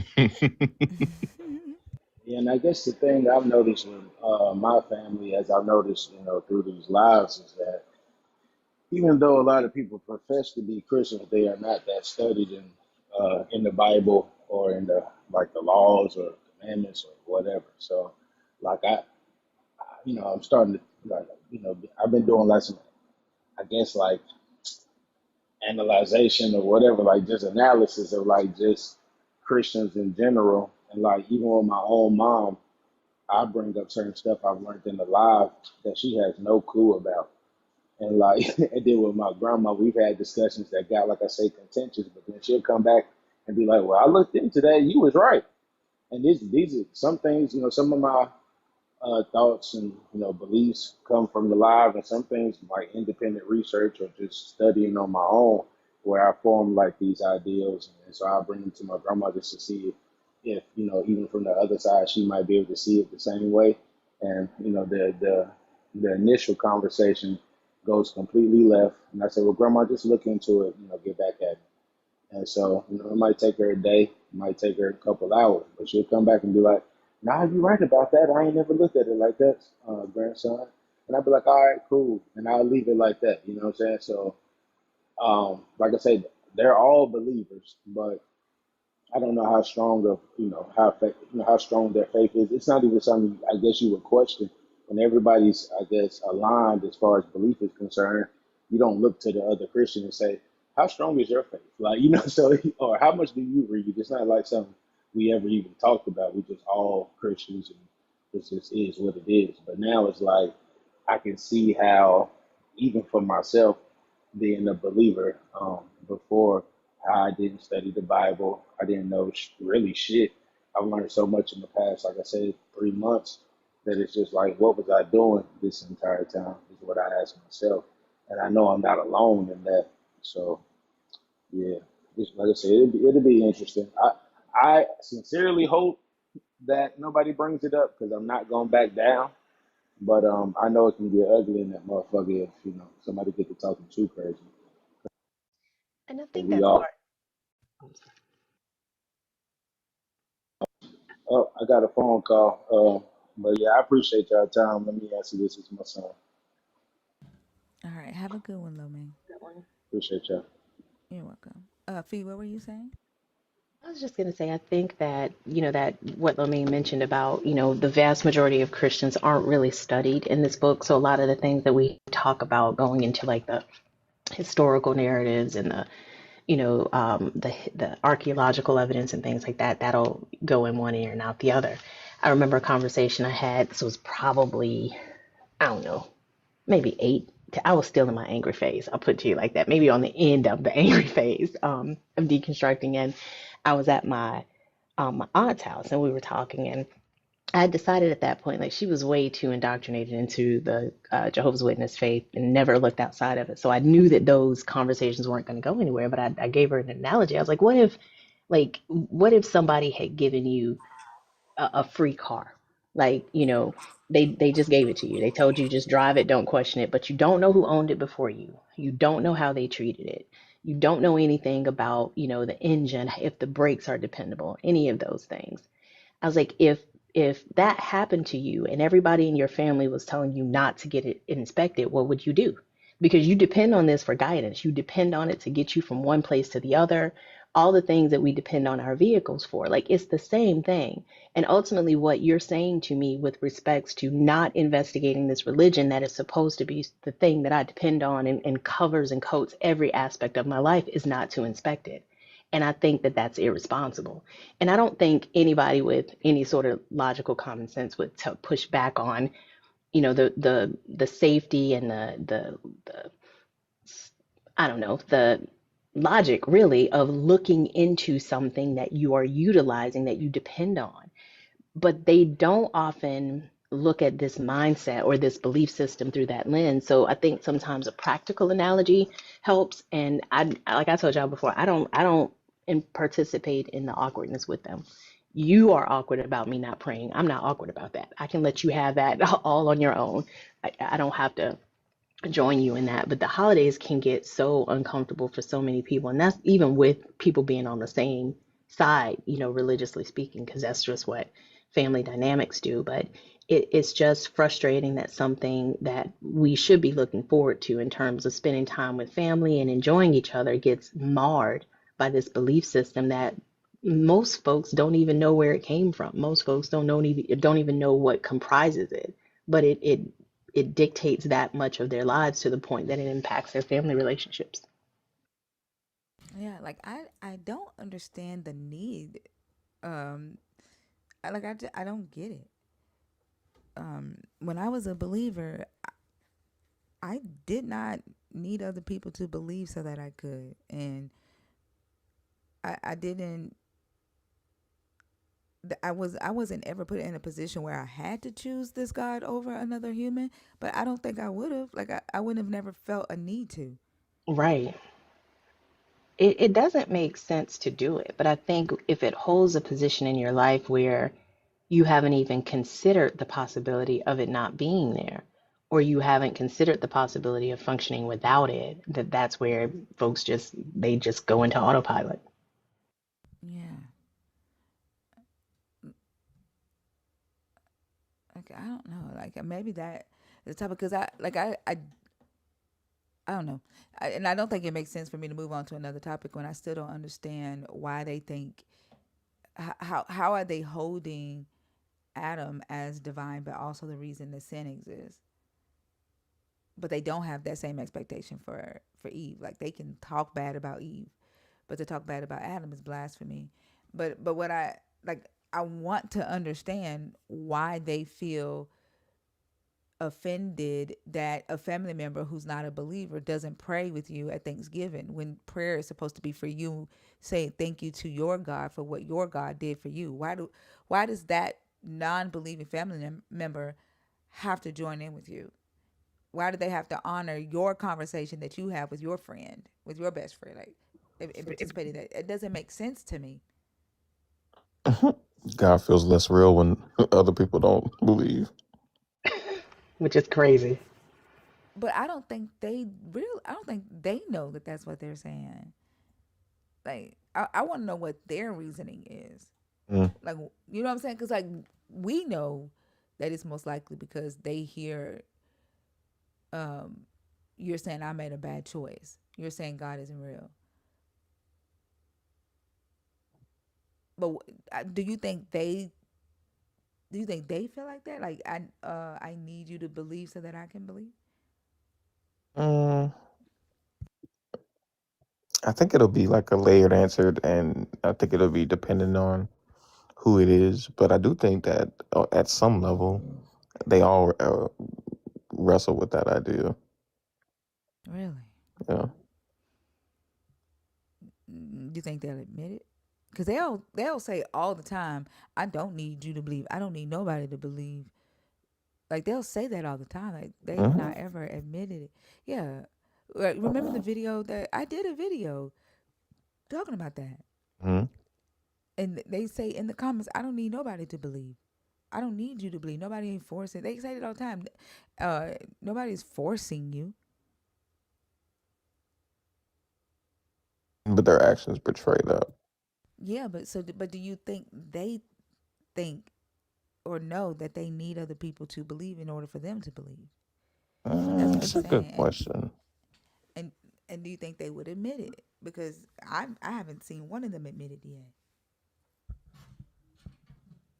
It's a good question. I think they always just go to I just don't want you to go to hell. I Yeah. don't know that that's true. Like, you don't even know if I behave or live my life in a way that, according to your belief system, deserves hell. Like, so I can't see how it's a well thought through mindset at all. Um, I don't see, I like you, I've never heard them say, well, I need you to believe it so it makes it more real for me. But I don't think that that's an illogical conclusion to reach. Yeah. Because it just seems so filled with so much entitlement. Like I'm gonna talk to my best friend, and you better join in because that's my best friend, and you better see my best friend the way I see my best friend, even though that's not your friend. You better respect our conversation, and you better talk to them. That's what it feels like. Because Yeah. how Yeah. do you know what I'm saying? Like, why are you getting mad because they not praying with you? That's supposed to be a private conversation between you and the deity that you worship. Why is Yeah. this? Why does it have to be communal? Exactly. Disagreement isn't a threat to shit that's true. Like you, okay. Like I can't help that you don't believe the sun is gonna burn your ass if you go outside without sunscreen. I can't help you. There's no threat for me to you not believing that. But truth stands on its own. So I think when you see people who see disagreement as a threat, it's not usually because they're protecting anything that's true. They're protecting something that's comfortable that they don't want to be examined because they know it won't stand up under scrutiny. Yeah, and then that ask for me in my house. They'll be like, we praise the Lord in this house. We pray to God in this house. We honor God in this house. It's that if you Yeah. walk in this house, you gonna pray. You gonna thank God. Like, it's like, and then, but at the same time, it's God. You have free will. God wants you to freely choose Him, but no, you gonna pray. You gonna do like they don't realize that they are a walking contradiction. Because, I mean, I think if their faith brought them peace, then our lack of faith wouldn't impact them. Right. There's quite literally, and I mean this like with every fiber of my being, y'all. There's quite literally nothing that someone's disapproval could do to the way that I live my life. Nothing. Because it brings me peace. And I know it's not harmful to anybody else. I know that most people don't understand it, but they don't have to. So I don't go around recruiting folks to see the world the way that I do, to live their lives the way that I live mine, because it's not necessary. So I think that's a very important question that believers should pose to themselves. If my faith truly brought me, or my relationship with God truly brought me the peace that I claim it brings me, then somebody else not accepting it or not having that same faith wouldn't disturb me. And HC, like you're literally saying what we're talking about. Like, who are you to force everybody in your house to worship the God you chose for yourself? You're While you're saying your God gave you free will, you're taking away the free will of your children and not letting them choose this God freely for themselves. You're forcing it on them. You're forcing your wife. Like, what the fuck does that mean? As for me and my house, like, who gave you the authority to somebody else's heart, to somebody else's mind? And the crazy part about it is they don't have access to it. This shows to me how performative this belief system is. So ultimately what you're saying is that as for me and my household, we will do what I approve of, or we will perform in a way that causes me to believe that you serve a Lord or believe that you believe a thing. But that doesn't mean that everybody on your house sees this God the same way that you do. But I don't know if you care. I think it's just you have to walk the walk and say the things to make others believe that you believe. That's why I think it's all performative. It is all about appearance for this belief system, and Christians just don't want to accept that. Jimmy, are you saying HC is your uncle, or your uncle says, "Ask for me in my house"? I think the latter. Oh, My dad had a whole ass like wooden plaque made that was in our house. It hung right like when you first walked into the door. No matter where we lived, you had a view of it, and it was this wooden placard that some woodworker he knew made, and it had that scripture: "As for me and my household, we shall serve Jehovah." Is it Jeremiah or something? I can't remember where it's found. But yeah, that was the expectation, which is why going back to what I said about what the catalyst for my deconstruction was. Like, if you live here, you have to serve Jehovah. You have to believe. And like I said, it was in that moment I was like, absolutely the fuck not. Hmm. like there are no other, like the only other religions in antiquity that went outside of their cults or their nations to force people to worship their gods are the religions that Christianity is heavily influenced by, and that's Zoroastrianism, uh, the Roman imperial system, and the Greek uh, religious system.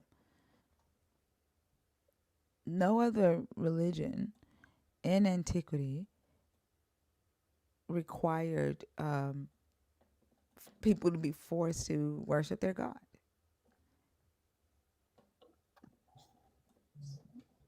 Like, that's interesting to me.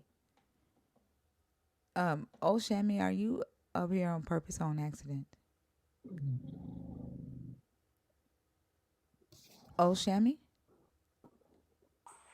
Hi, yes, I'm here on purpose, thinker. How are Hey, you? I'm good. How are you? I'm doing well, and hi, panel and everyone. Good morning. I'm here on purpose and I'm deconstructing in the middle. Okay. And which topic did you want to discuss? I wanted to discuss the believers don't understand the knowledge of good and evil. Okay, go ahead. Well, being that I was a former believer and I'm in the middle of like, wow, we really been lied to. Not that I would ever go back. Like my eyes are very much open.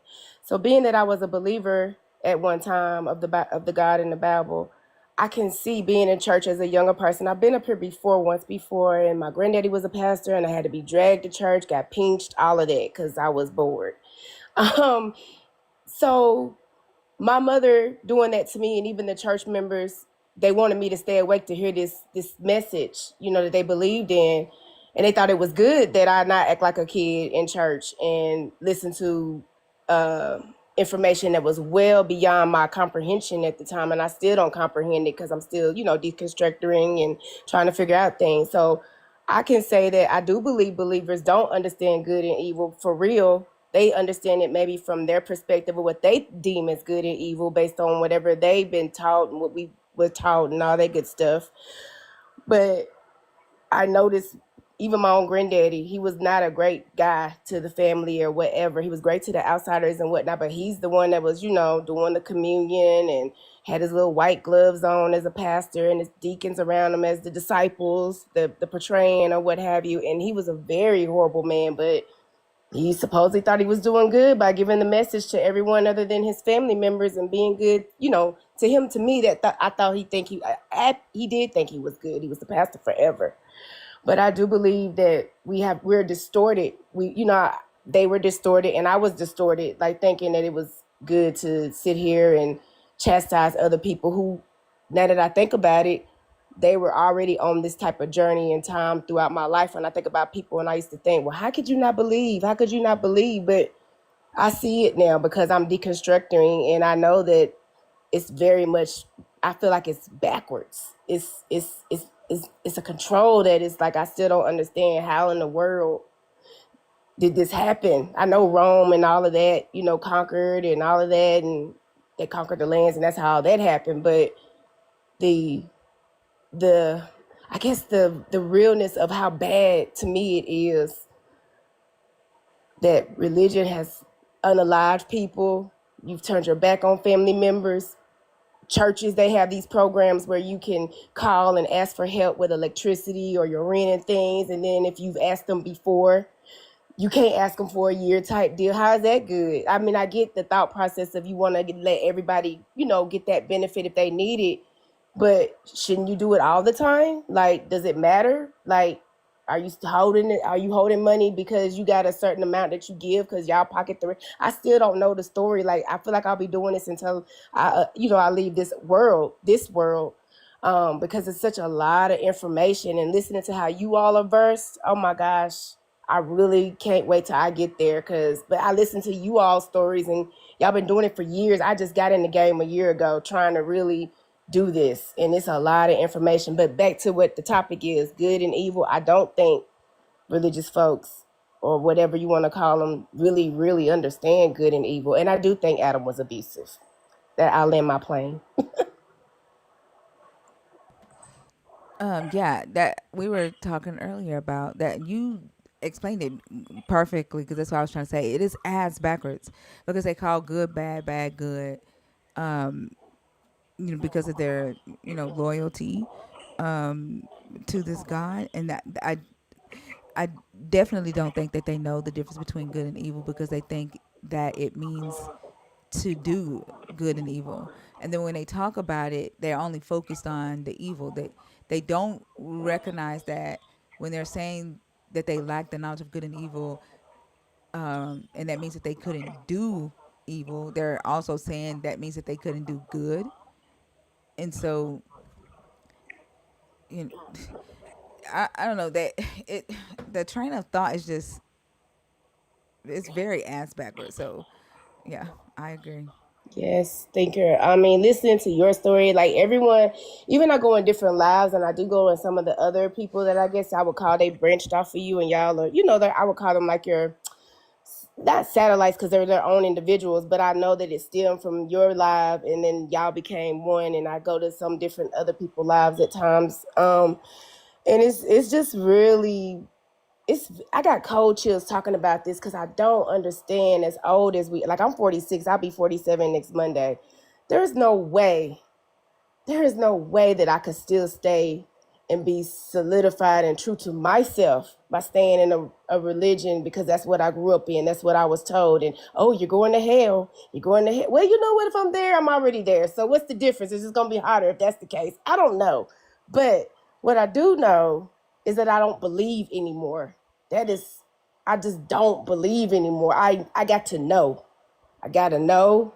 And I know that for facts, when I know people I go to work with people like this, they go to church and they're, oh, we studied Romans in Sunday school and blah, blah, blah, blah, blah. And I'm like, but you still act like you're racist. You're racist and you're still on this, you're still sleeping. You just was told to learn this so you wouldn't go to hell. We're already in hell. And I land my plane. I'm sorry. I get very passionate because it's just really anger to me because I'm upset with myself because I had 3 kids, like triplets. I had triplets at a young age, and I made them go to church because of the family how it used to be back in the day, like they controlled things and what have you. But I didn't make my sons get baptized or any of that because I hated how I was so dragged into church as a child all the time, and I just hated I hated it because it was like, why are we doing this? This is so asinine. This is so, I hate it here. Like I always hated church. Like I always hated it. I hated being on the church bus. I would cry. How was that good? And I'm a kid. And your parents probably just like, that you were just, not wanting to go because you wanted to play. Yes, and I was considered like an evil child. Like my granddaddy was scared of me. Maybe he knew that I knew that this was some BS. And I think my granddaddy knew it was BS. He was just sold into the game, And I remember asking him a question a long time ago, like about speaking in tongues. And I said, that's what I called him, Big Daddy. I'm from the South, y'all. So I called him Big Daddy. And I was like, Big Daddy, why do people, what is wrong with this verse of speaking in tongues and how whoever said that they would rather say 5 words that everyone else can hear? I don't know the verse for real, so I'm just paraphrasing at this point. Anyhow, my granddaddy, he said it. He said, well, Yolanda, he been in church forever. That he said he remembered watching a lady, like when the music would be going, she would have the Holy Ghost and all of that, supposedly. And he watched her as a pastor, and he said to himself that he knew that she didn't have anything because why did you stop when the music stopped? So I knew then that my granddaddy knew a lot of things he just didn't speak on because he was under an oath, I guess you call it. And I knew then that my granddaddy was a thinker. He was just in the game playing it, but he played it wrong because you were so awful to your people. Like, so you really didn't play it well, but I know this is a game that we're in, and it's a game that, to me, we're not going to win. We're not winning unless you leave this world, like it's so sold up. It's like polluted.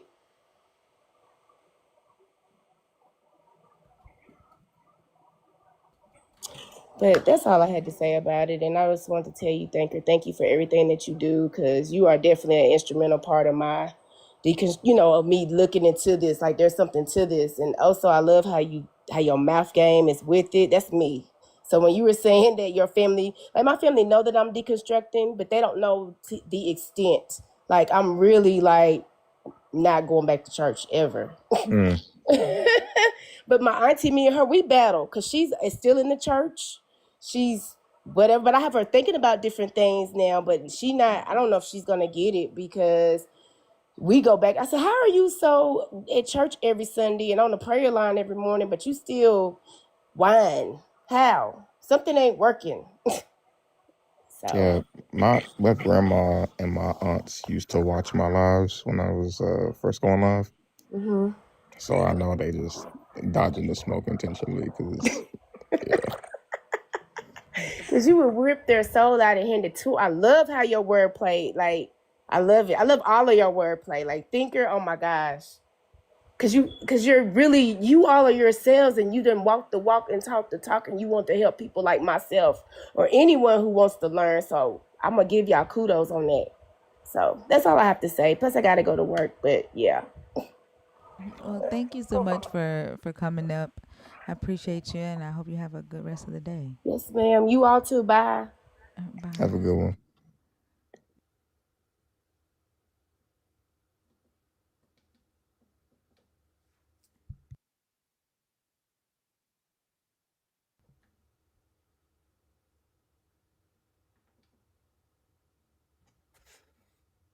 Hello.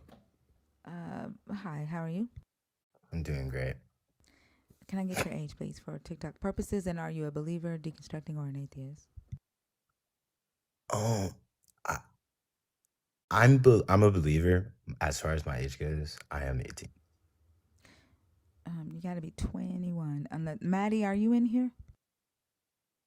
Give me just a second. Maddie, are you in here? Theo, are you in here? No. Also, I don't think our 18-year-old co-host is in here. This is the second time I tried to.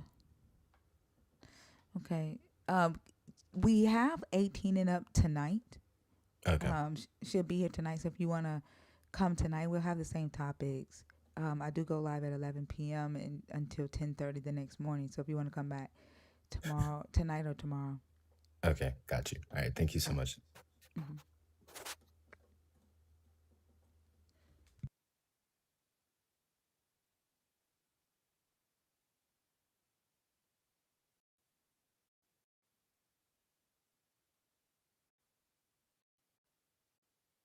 Damn, he's already labeled a bad person at 18? Yeah, damn.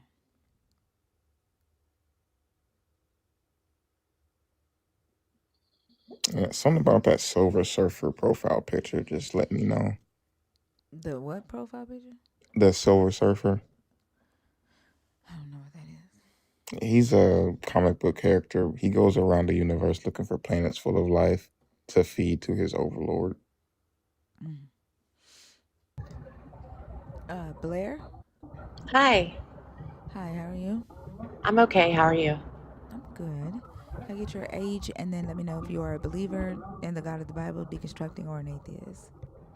I'm 39 and I honestly don't know what I am. I don't think I'm an atheist by any means.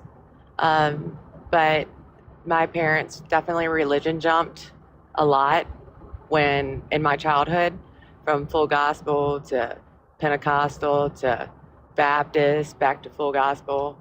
And I was just listening to the last one and I was like thinking, you know, the speaking in tongues and slaying in the Holy Spirit, just being around that as a child, it One second.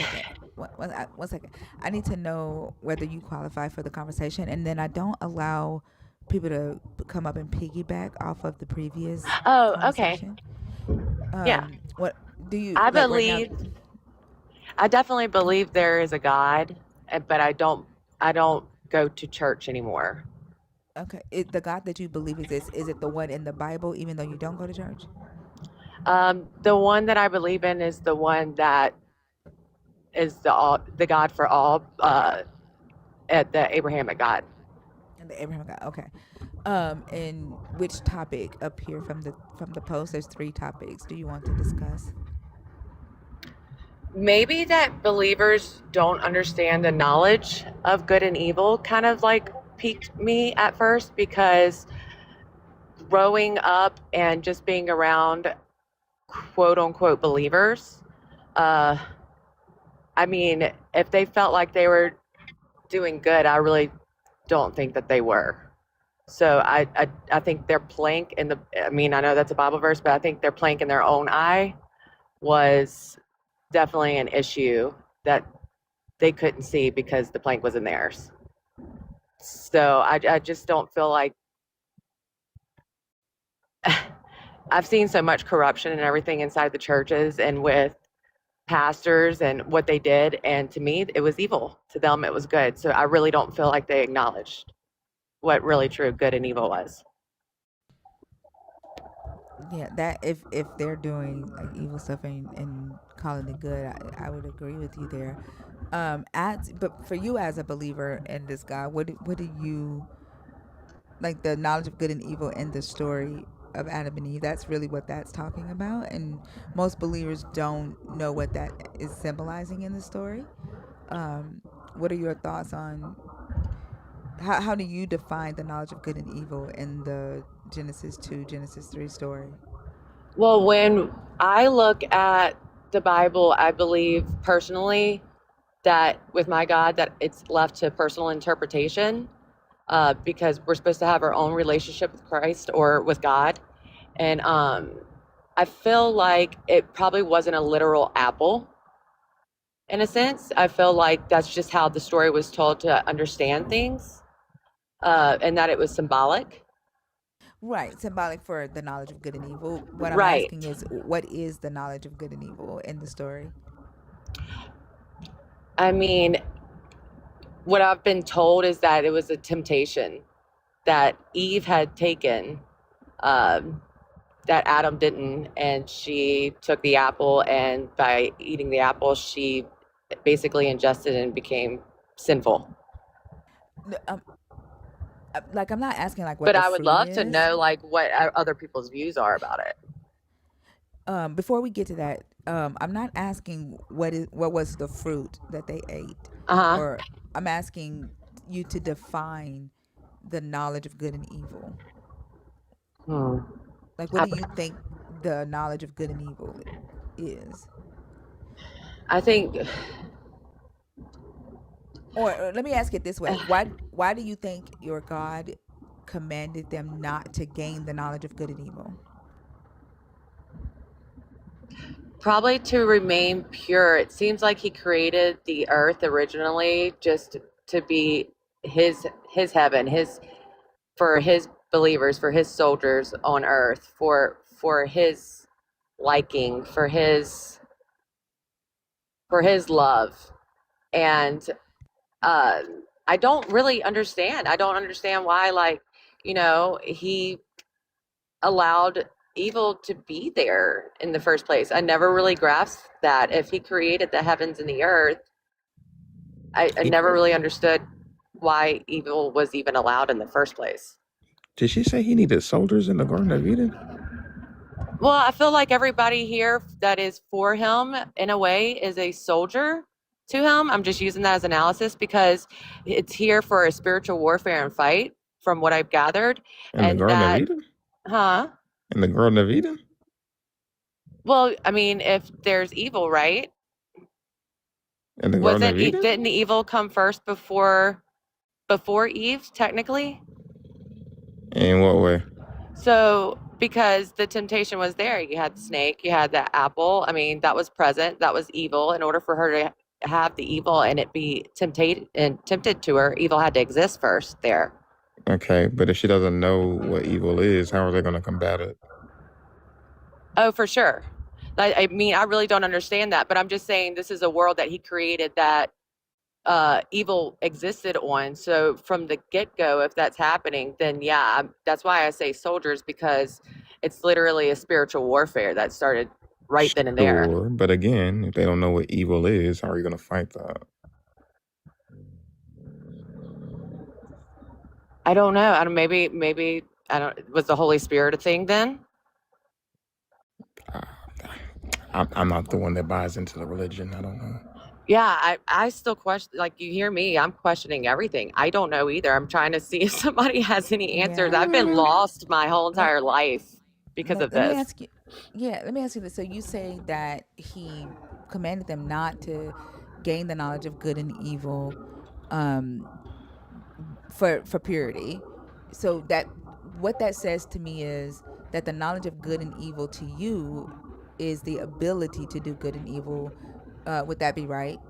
Like, it stopped them from being able to do good and evil, or being able to experience good and evil, and that's why your God didn't want them to have that knowledge. Is that how you currently see it? Kind of. It's almost like he didn't want them to have free will, but yet he still gave it. Well, did they right? So did they have free will according to your belief? Did they have free will before they gained the knowledge of good and evil? I don't think so. Okay. So the knowledge of good and evil gave them free will, according to what you believe? Yes, I think that having that choice and introducing evil in there, I mean, according to the Bible, this is maybe not something that I personally believe, but just as far as my recollection and memories of being taught this, I feel like uh, until they had that choice to choose between good and evil, they didn't have free will. Okay. And so would it be safe to say that to you the knowledge of good and evil is free will? Yes. Okay. Okay. And so that it's still connecting it to the ability to do good and evil, and having a choice. And so prior to them having free will, so they're in the garden, I'm just painting a picture based off of how you Yeah. currently see it. Okay, so they're in the garden. They don't have free will. They don't. They can't do good or evil without the God commanding it. Is that like the God is commanding their actions because they don't have free will and they don't have choice? Do they Yes. just obey the God? Okay. Yes. Um, all right. And so he says to them, do not gain the ability to make your own decisions, is what he commands them.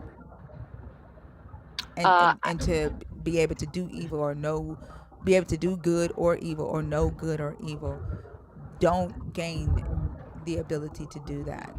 That's what you're right. And saying. that's confusing to me because they didn't know that, just like he was saying, they didn't know it existed. So how do they not? How do they Well, avoid good or evil if they didn't know it existed? right. Let's look at this. Let's take a logical approach to this. Hmm. Okay, so that scenario wouldn't work because they did do evil before they ate the tree from the tree. They like they made a decision to disobey that command prior to eating from the tree. The choice that they made to eat, to act, is the act of disobedience. So that shows that they were able to make a choice without the God commanding them, right? So they had the Okay. ability to do before they gained the knowledge of good and evil.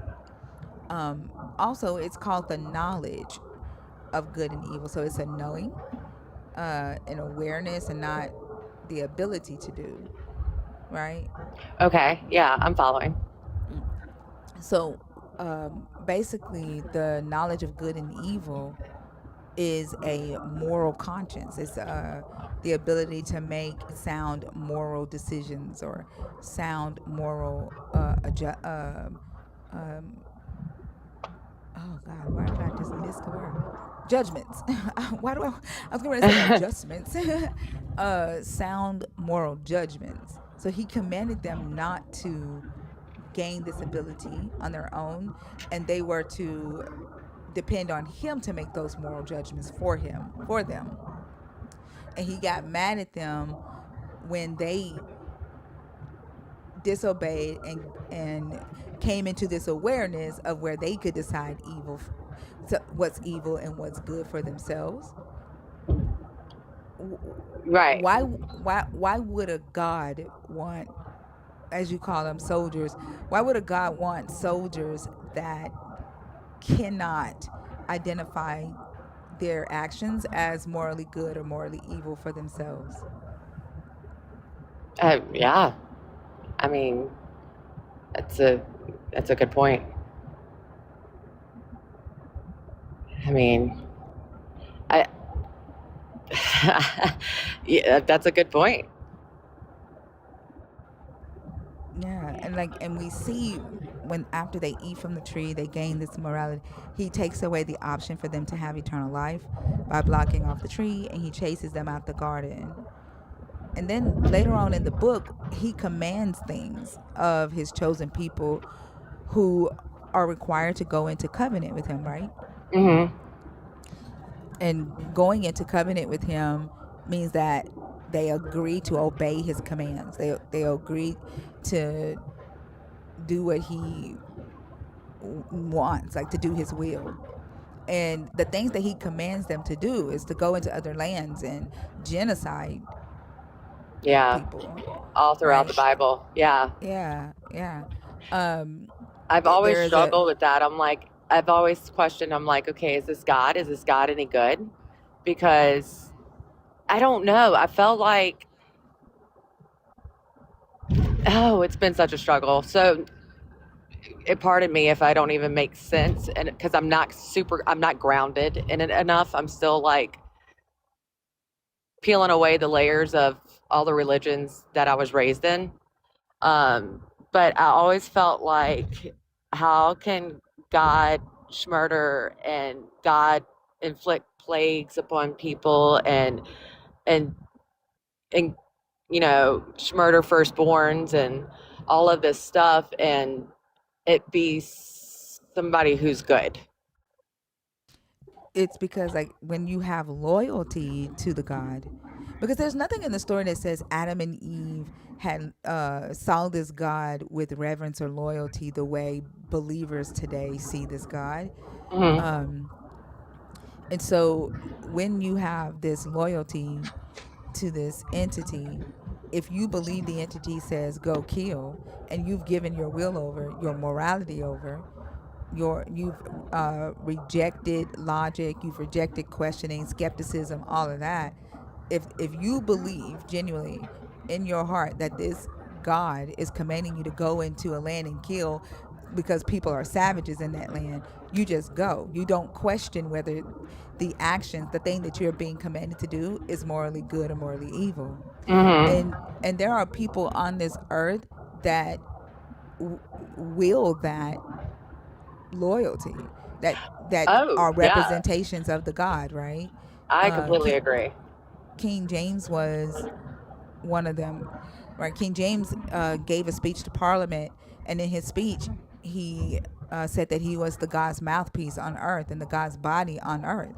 And so when he said that his subjects were not allowed to question his decisions, and so if King James is sending people into lands to uh, take resources from other nations, or if King Leopold is sending people into other lands to enslave people and take their resources, then they're just doing what they believe a God told these leaders on earth to communicate to them to do. And I think in the story where God created these amoral humans who are not responsible for their own moral conscience is a representation of what we see on earth today, where the larger systems, right, the regimes that are in power use to control the masses and to get people to do these egregious acts. Because does it make any logical sense to you that an all-powerful God who is responsible for I'm sorry, they muted you because you have a lot of background noise and they Oh, can't hear me. Yeah, so if you could mute does it make sense to you that an all-powerful God who is responsible for waking up humans, right? Like the belief is that he gives life and he wakes humans up every morning. That he would wake humans up that he think is evil just to command a group of humans to go and kill them the same day for being evil. Does that make sense to you? um, not really. And what makes sense to me is that I can see it. What you're saying is the biblical, in the sense that today it's a lot the same, and a lot of that loyalty is still seen, and it is in those regimes and the government and everything else right now, and and people operating with that type of loyalty right now, and it does sicken me to see. So why would it sicken me to see now and not sicken me to see this happening in the Bible with the God I was raised to know? Absolutely, yeah. And that's what deconstruction is about, is asking those questions. And like growing up in indoctrination, we're taught that we can't question, why do I believe what I believe? Why do I think this is good? right? Or why did God protect Abraham when he lied and was going to kill the Abimelech when the Abimelech was acting in integrity and was innocent? Like why was God willing to kill the innocent and those of integrity to protect a deceiver? Just because he was chosen, right? That's superiority. That's exclusivism, right? And it sets it gives a bad example for those who are in higher income levels, who hold positions of power, who are a different race, to say, I deserve a different punishment because I'm chosen, or because I'm special, because I'm wealthy, because I'm a superstar, or whatever. And then those of you that are on the outside, who are either unclean or savages or poor or a different race, you deserve to die no matter how pure you are, no matter how innocent you are, because you're not chosen. That's the example that this God set in that story in Genesis 20. And we see a lot of that, you know, throughout the Bible. And it's the you can't question that, because if you've given your will over to the God, you've decided that the God decides what's good and what's evil. When you see something that you would otherwise, as a human, would say, that's immoral, that's immoral, you can't say that, because now the God decides what's good for you, what's good and what's evil. So you have to call the thing that you would otherwise call immoral, you have to call it moral. You have to call it good, because the God has now become your moral standard. You've gone back to the amoral status that Adam and Eve were before they ate from that tree and gained their own moral compass. Does that make sense? It fully makes sense. And it brings me back to thinking, like, when I did have questions, my father or people at the church would just tell me, like, it's a full blown sin to test the Lord your God. And they would basically pin it on me in that category and tell me that if I tested the Lord our God, then I wasn't going to enter the gates of heaven, which is, oof, as a child, when you get, like, if you're getting told that, and but I look back, I was a child, and I don't think a, a good pure God would want that for children, that kind of confusion. And But what is a good, like, why is there an expectation that a God has to be good or pure? Like, if we read a lot of the ancient Near Eastern mythologies and the Roman and Greek mythologies, the gods typically didn't care about humans. Like, they were not here to be good or pure to humans. Some of them was like, don't fuck with the humans because they're less powerful than us. It's like, it's not good for you to pounce on them, right? But they were not here to be good and pure to humans in those stories. So why is there an expectation for God to be good and pure and human? I mean, yeah, historically, it seems like gods have been savages, but at the same Except sense, is Yahweh, there like, it's the Abrahamic God, though, is the only God that engaged with humanity this way, and commanding humans to kill other humans. There's the other gods in the mythologies. They didn't do that. They fought each other. They fought in the spiritual world. You got Zeus, who had sex with a couple of human women, but they didn't command humans to kill other humans. That is you to kill or enslave other humans. That's unique to the Abrahamic God. oh, okay, I didn't know that. And that it being like taking away our ability to question and to critically think by instilling fear and indoctrination. I For me, I think that's just the way that human men in antiquity, and some women who worked alongside these men as their queens, used that to control the people that they were ruling over. And like, I don't know if you've seen the video on TikTok where the Victorian queens wigs were nasty. They had maggots falling out of it. They wouldn't take baths. Um, they they stank so bad, and they were so dirty that their underwear had started to mold into their skin, like Fused to merge their, into their skin. yeah, Huh? fused into Yeah. their skin. They thought dirtiness was piety. Yeah. And they forced their subjects to see their dirtiness as divine. And they were saying that like they stank so bad that their servants had to, wear different things around them just so that they could breathe when they were around the queen whenever they had to go and serve her. But they were forced to see this nastiness as divine. And I feel like that is similar to having to see Yahweh's immorality as moral or divine or good.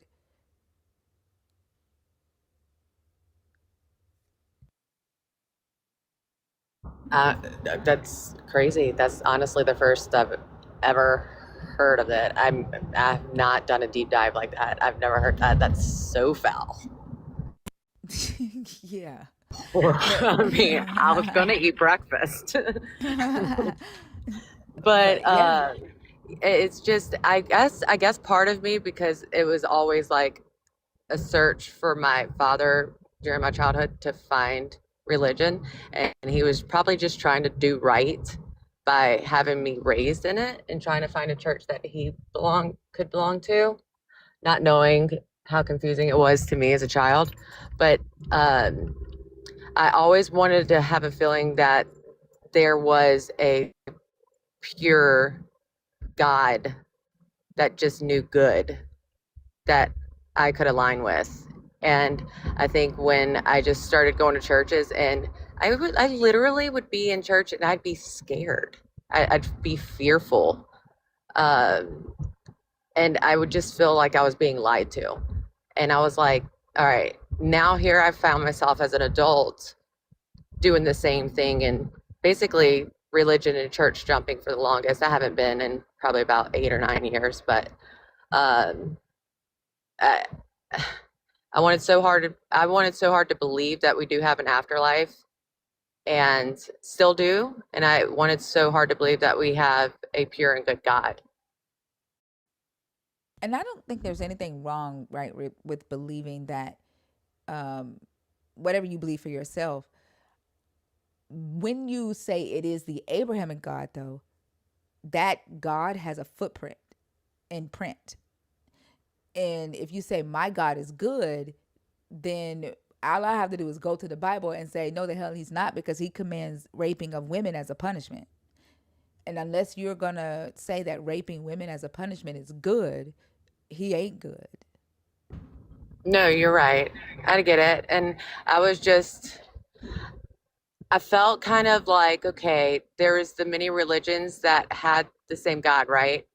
But or supposedly had the same God. But then when I started going to like a Baptist church or a full gospel church, they would say the Catholic God is not our God, or the Muslim God is not our God, or the Jewish God is not our God. Although they stem from the same foundation. He's the God of Abraham, Exactly. Isaac, and Jacob. Yeah. Right. So, and then that's why I was like, okay, there's a God that covers all. And when it came down to putting these words inside of books in order for us to learn from that religion, I felt like maybe something was lost there. So And I think that's the hope of most believers of this God, that some text was lost somewhere and somebody changed something, which is one of the reasons why I learned Hebrew, because of that claim. And I can tell you it's not exactly what's in the Bibles that we have today is in the Hebrew scriptures. So like there isn't another text that reads something different than what we have today. Now there are mistranslations. For example, in the Hebrew text, Leviticus 18:22 does not say man shall not lie with man as with a woman. It is an abomination. It doesn't read that in Hebrew, but the English translation reads that, right? So there are mistranslations or forced translations in the text, but the majority of it aligns with the morality of the immorality, depending on how you see it, of the God. In most of, like what we have, a lot of people talk about like the Qumran text. I was talking to somebody yesterday about the Dead Sea Scrolls, which is the Qumran text. And all that is a collection of text. Some of it is reinterpretations of the text from a sect of Jewish people who saw themselves as the only Israelites that were living right. Because there were multiple sects of Israelites. They didn't all believe the same thing. They didn't all have the same theology or the same doctrine. And so the Red Sea Scrolls is a collection of texts by the Qumran sect of Jewish people who lived close to the Red Sea, and they were against the priests of Jerusalem. Like they thought that they were evil, and they thought that they were going to fight a war with them, the apocalyptic war. They thought it was going to be with them. So there's much like today, how Christianity has like over 45,000 different denominations, and then this denomination says, I don't know who God they have, I don't know who God that is. The Israelites were the same way in the ancient Near East.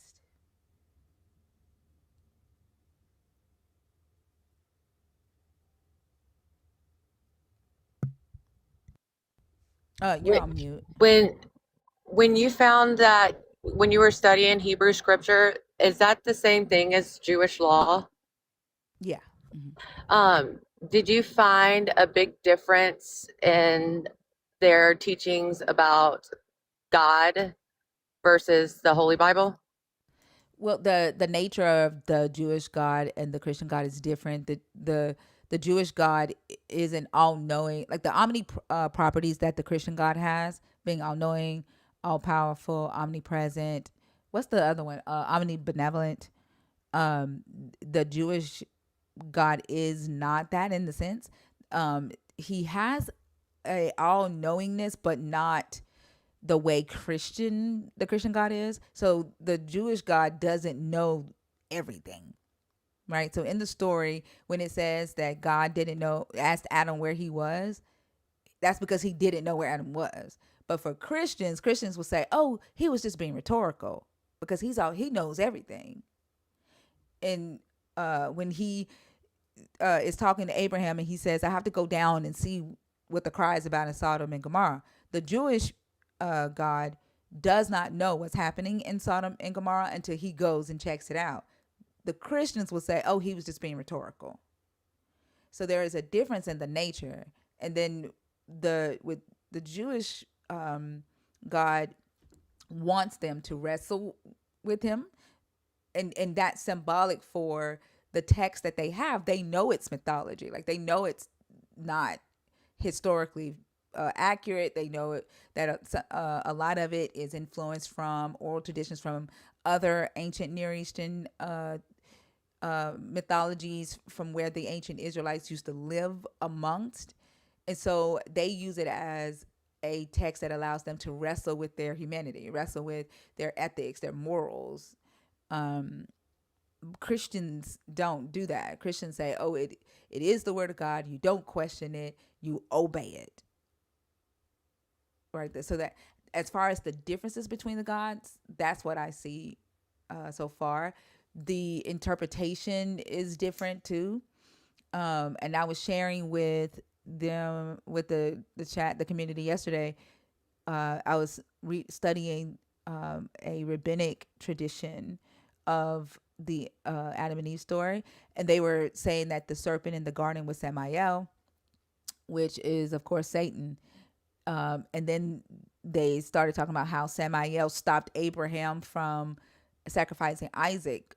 and that this was seen as a bad thing, right? That Satan said, "What are you doing, dude? Have you lost your mind?" And like the angel that stopped Abraham was Satan, and they see it as Satan was trying to stop Abraham from obeying the God and following through with the sacrifice. And in their tradition, Abraham goes through with the sacrifice. Isaac is resurrected by two angels. That is deep Yeah. and new to me. I always felt drawn to study Hebrew, but I've never have.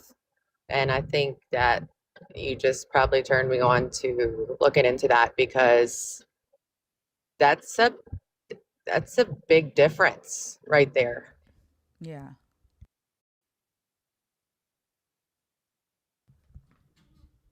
Yeah, because there were different sects in ancient Israel that did believe that Yahweh wanted them to sacrifice their firstborn, and we can see influence of that in Exodus 13, Exodus 20, with the commands that he give, and we can see the redactions where later sects tried to like move away from the the sacrifices of firstborn.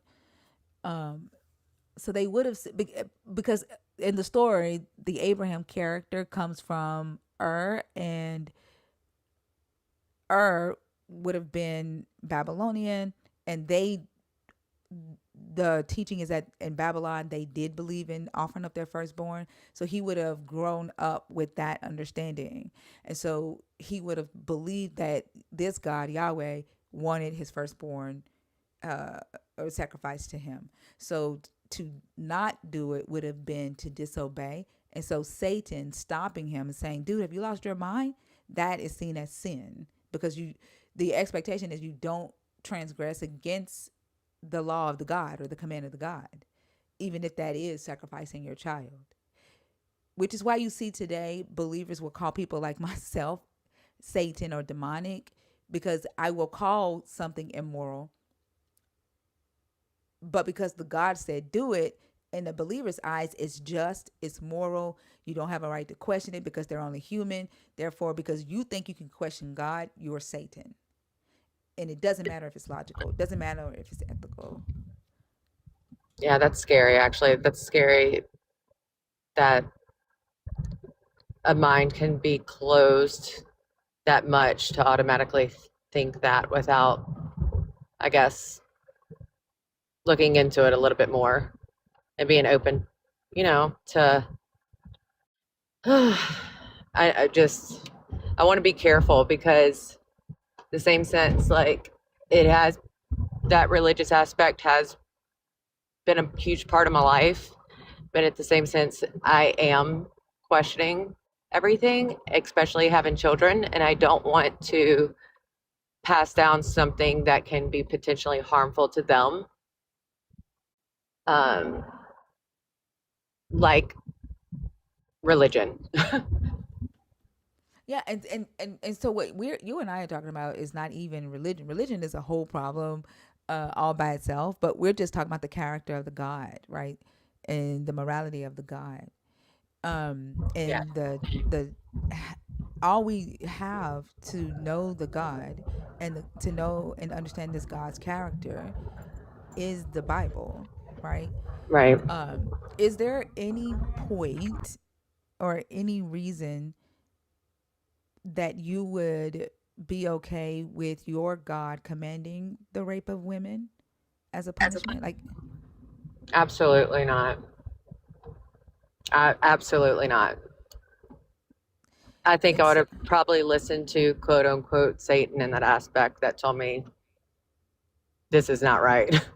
If that spirit were to come up in something like that, because there's no possible way that I could ever get behind something like that. I would probably just go ahead and take my defeat and just know that I was going to burn, if that's the religion that I was going to be listening to. Honestly, well, he does I would command throw that. myself in the fire. He does command that in Isaiah 13, and that's what the day of the Lord is about. So his return, and the great wrath, on that day, he is commanding his consecrated ones to stab men, dash babies' heads against a stone, and rape women. Oh my God. And Yeah. Jesus quotes Isaiah 13 as a sign of his coming when he says the sun shall be dark and the moon shall not give its light, the stars shall fall from heaven. And he's like, when you see this happen, then you know that's my second coming, or that's my coming. That is the prophecy of the day of the Lord, where the God gave the prophecy to Isaiah. And so that's what Christians are. Most Christians don't know, they don't understand the prophecy, because the way it's given to them is through the rapture with John Nelson Darby created. The belief that, trumpets are going to sound, everybody's just going to disappear, and go to heaven. They don't know that this book is saying that when Jesus comes back, he's going to command people to rob, kill, and violate women. And that's in the book of Revelations. It's in Matthew, it's in Isaiah, it's in Zechariah, it's in Daniel, Joel. The day of the Lord is what it's called. Paul talks about the day of the Lord. Revelation quotes several scriptures from the day of the Lord. Yeah. Wow. Yeah. I don't remember them teaching me that part, but I guess if they're making money off They don't of teach people anybody inside that. the church, they're gonna tell you what you want to hear. Yeah, like they don't really teach that in the church. But here's the crazy thing, right? There are uh there are people who know it, and when they get ready to execute a lot of stuff in this book, they do it, and then they say Jesus said, you know, or the Bible says do this. Like they'll quote it as justification, right? But they don't teach it because they know that most people will be like, that's fucking immoral, right? Why would I dedicate my life to something like that? And so they don't teach that. They teach the social justice Jesus. Jesus wants you to feed the poor. Jesus wants you to love your neighbors. Jesus wants you to be meek, humble, low. Jesus wants you to turn the other cheek. And that pacifies you, so that when those that are in power do what they do, you're not rebelling against them because you're meek, humble. You're too afraid to fight back, because that's not what Jesus wants. I agree. I agree. Well, thank you so much for taking this time. I definitely want to do a deep dive, and I did give you a follow, so I can listen to more, but I will give somebody else a chance to chime in, and I'll listen from the chat. Thank you so much for taking this time with me. You're welcome, Blair. Thank you. I hope you have a great rest of the day. Thank you for You too. coming up. Bye. Bye bye. Peace.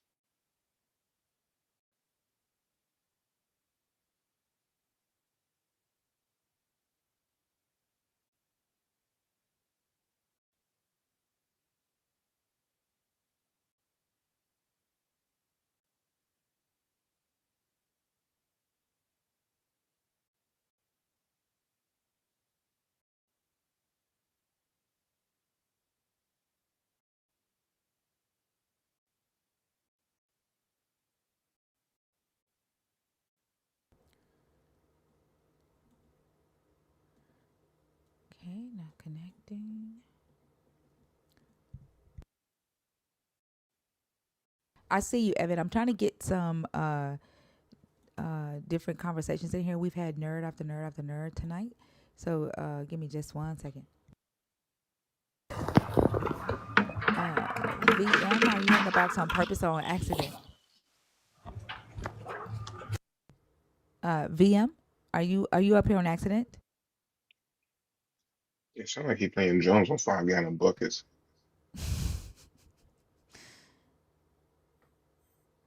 Okay.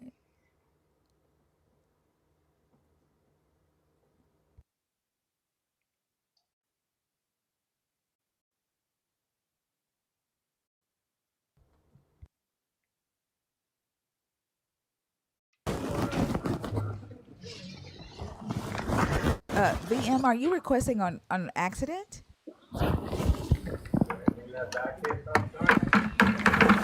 Can somebody take him down? I gotta block this spam account. For some reason, it put him right back in the box, in the request. I think we are pretty much in his pocket, just slapping around him and stuff. Mm.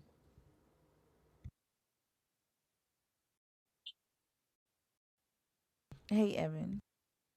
Hey, hello, how are you? I'm good. How are you? Good, good. It's a boso. Like you. Good taco, so all right. You're Um, I'm playing. Hey, I was wondering if I could weigh in on believers don't understand the knowledge of good and evil. Try not to be repetitive, but I think I might have Okay. something unique. So I was actually kind of heard this from another atheist, but I thought it was a really good point. Mhm. Believers not understanding the knowledge of good and evil, I think, is why they automatically, many of them automatically subscribe to divine command theory. So I think sometimes, whether consciously or subconsciously, they reject that inner moral conscience. And, out of fear or whatever reason, and we've heard it, on your lives plenty of times that, certain atrocities, other horrible things are good because God commands it, period. Um, but this point was made that if you follow that to its logical conclusion, if we know dashing babies against stones, slavery of everyone besides, Israelites or, um, you know, God's chosen at the time, and, um, killing, executions, all this. If those things are good, and even, um, uh, rape by God Himself. Dan Barker has a book called God, uh, the most like unlikable character in all of fiction, hmm and that's when, and he just reads these verses about what Richard Dawkins described as as the God's attributes, and that's the first time I learned about Jeremiah 13:26, where the God is making, a list of threats against um, Israelites for their, disobedience, idolatry. And he says, I myself will lift up your skirts over your face and your shame will be seen. And just the a threat from the God himself that he will be the one to actually carry out uh, these rapes. So it was the first time I'd heard that. Never read it when I was Christian. Didn't hear the pastor preaching about it. That's for goddamn sure. hmm And it's just horrifying. And the point was that if this is all good, God is good. God will presumably be in heaven. Heaven will be good. What's going to happen in heaven? All these good things? Mm, Is it safe? probably not. Sounds like not, right? Is he going to be lifting up people's togas in heaven? I mean, if they even make it that far.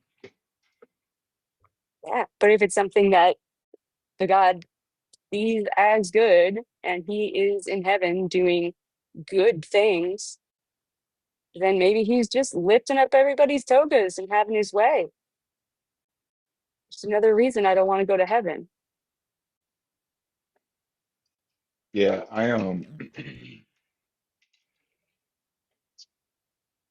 I don't know. I don't know that they even consider that that could be a possibility. Uh, like a lot of times they don't read, which I feel like is by design at this point.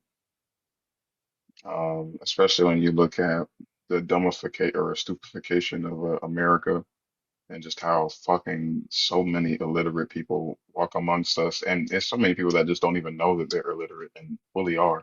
Like, Yeah, that's the problem.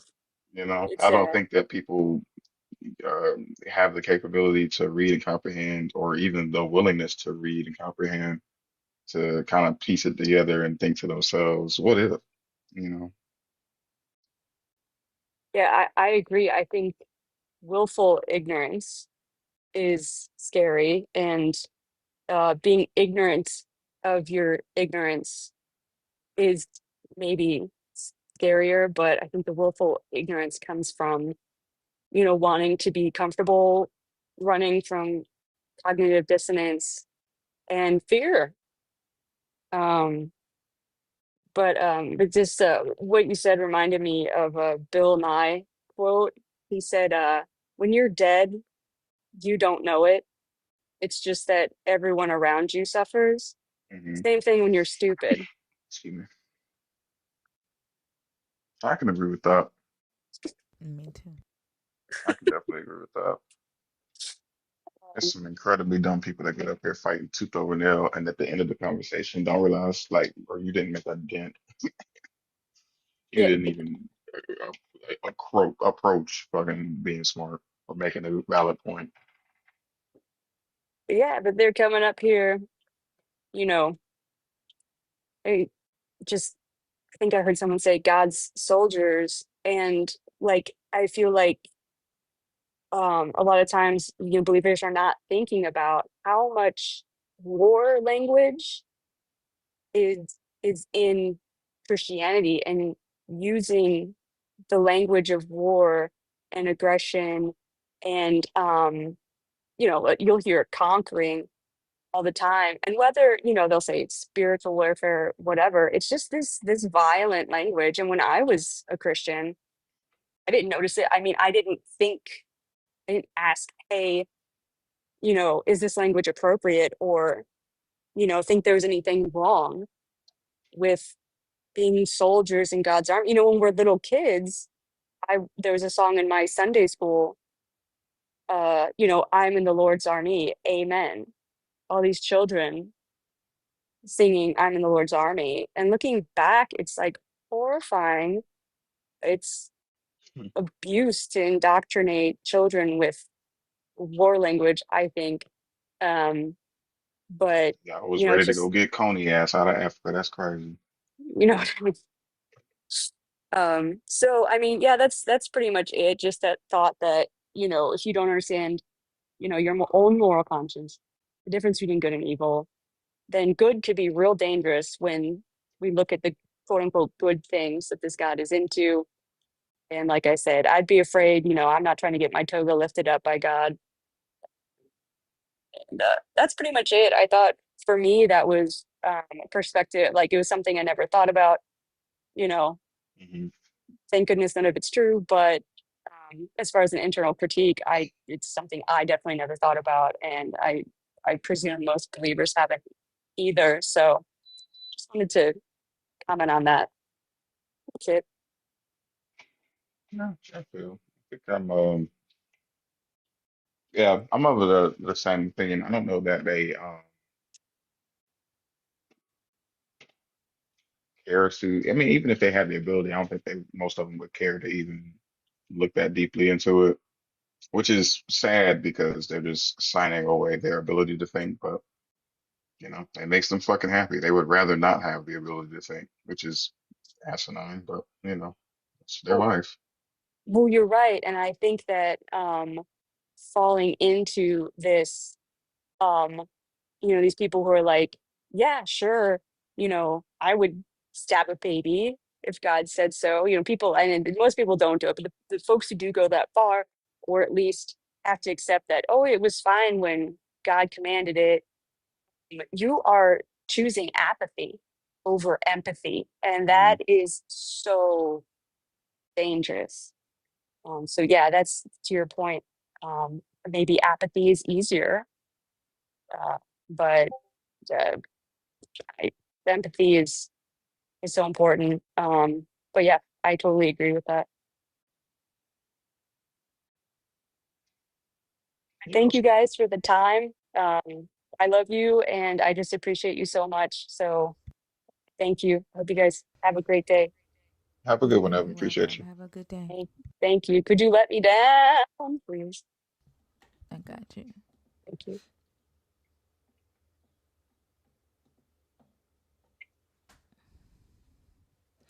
All right, y'all. The guest box is open if you are a believer, deconstructing, or an atheist.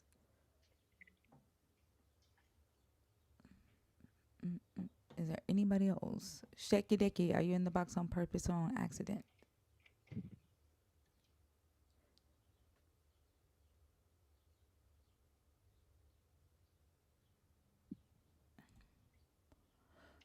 Whew. Okay, no worries. Anybody else? Any other people? Yeah, I'll tell you who I wish would pop up in the box, but it ain't gonna Who? happen. Who? Yosh. Yosh? Mm-hmm. Oh. I doubt that. Oh, he'll never do it. Mm-mm. I'm gonna have to pull up in person.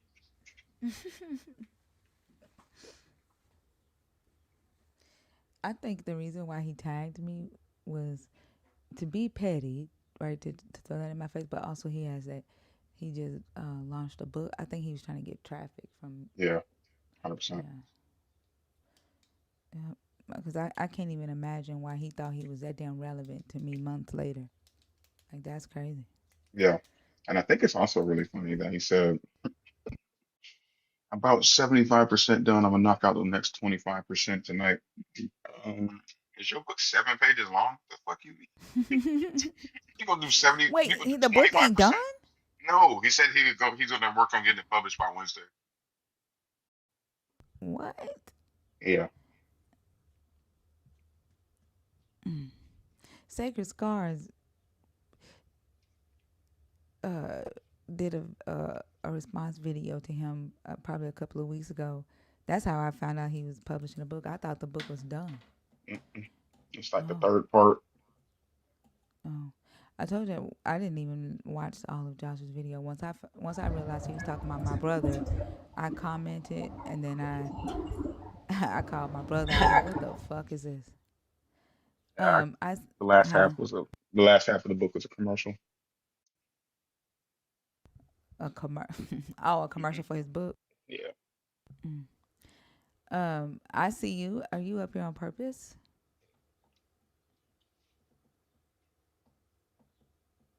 I see you.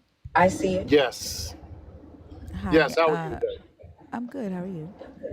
I'm good. I'm good. Are you a believer, deconstructing, or an atheist? So, I was up before. My name was different, but I came up before. But yeah, I guess I'm a deconstructed.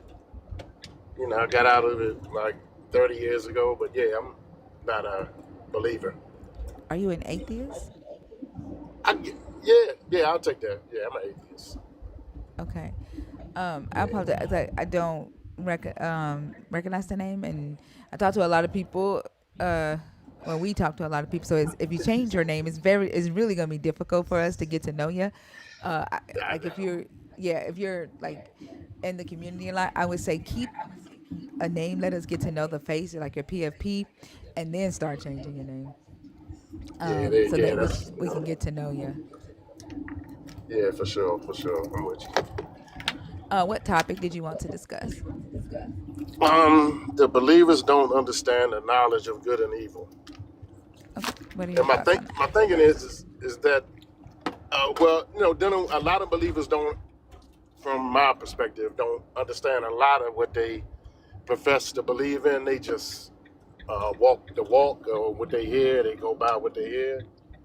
So them not knowing the knowledge of, well, let me ask you, you mean by the topic by them committing the act and not knowing the act was a good act or an evil act? That's what you're asking, basically? Yeah. Okay, Well, yeah. I'm saying they don't know that that's what it is. They think it's the ability to do good. I mean, to do evil. They Right. don't even think it's.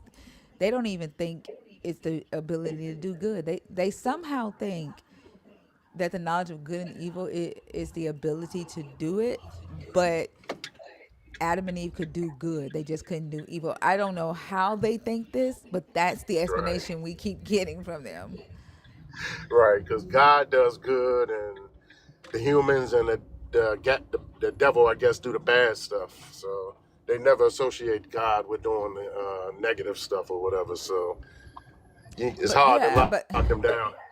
yeah, but the tree says the knowledge of good and evil. So I don't know their train of thought behind how they could do good if they lack the knowledge Right. of doing good in their eyes. It doesn't make sense to me.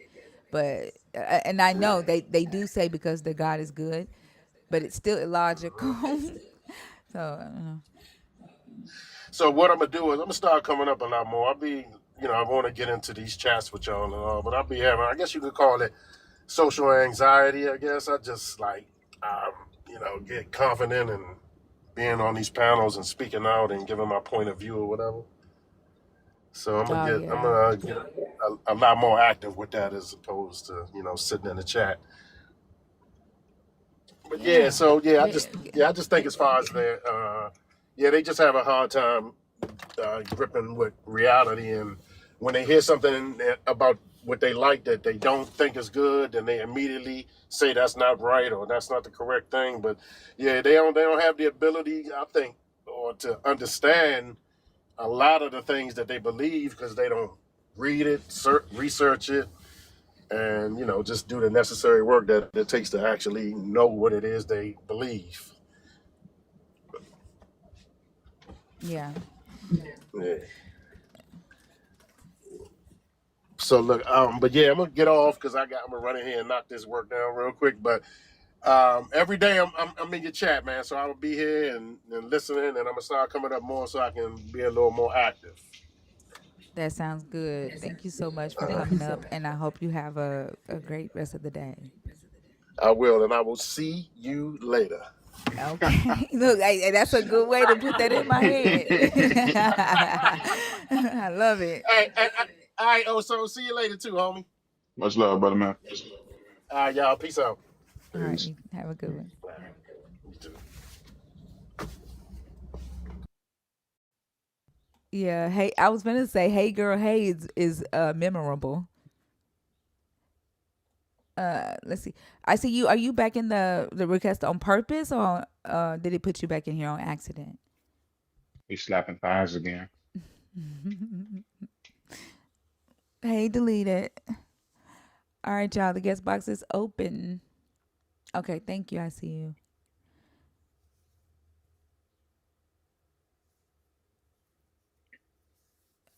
Y'all want a song while we? I need to wake the fuck up. Mm, I would say yes, normally. You know how supportive I am. But I don't know. If you don't get a song, you need to be talking because my ass is getting sleepy. Okay. Four score and 37 years ago. Okay, play a song.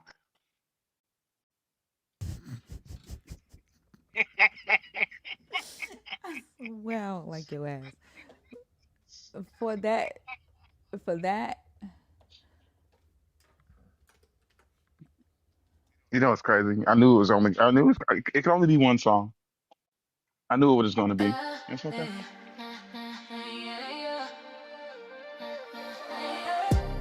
love is treating people where they are. But Christian love be dragging folks too far. Theology, The best teachers tell us what to do. They don't Osowology. tell us what to see.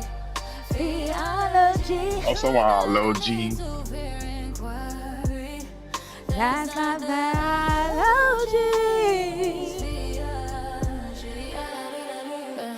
What I drink will never make you pee. You can't drink to quench my thirst, that's fee. Theology is the study of a subject without an object. Theology is the effect. click when logic connects. When you stop preaching, your God goes silent. But with fear flows, effortless, divine, not violent. Love is meeting people where they are. A Christian love you dragging folks too far. Theology, the best teachers Look tell at us what to Soren. love. Theology, truth has no need to fear and query. That's not theology. Truth and word blend into clear precision. Every time she speaks, it's a soft collision. You have to be a safer space, because when you blame others, you give up your chance to change. Phoebe dropping gems like she be on the try. Each line feel like scripture redefined on the fly. Let No theology theology be be about as different, deep deep as as a a tablespoon. The tablespoon. Holy Spirit sounds like an inner monologue with a halo on. She teach with calm, wisdom wrapped in rhythm, no pulpit, no rope, no theology. It's theology. Christian love be dragging folks too far. Theology. Best teachers tell us where to love. Osoology. Huh? Osoology.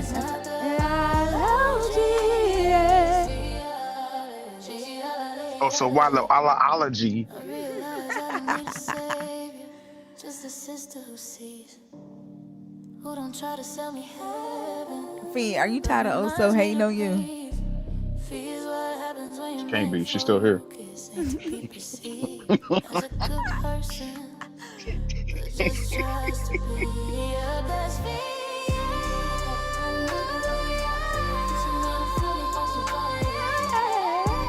Best teachers tell us where to look, they don't tell us what to see.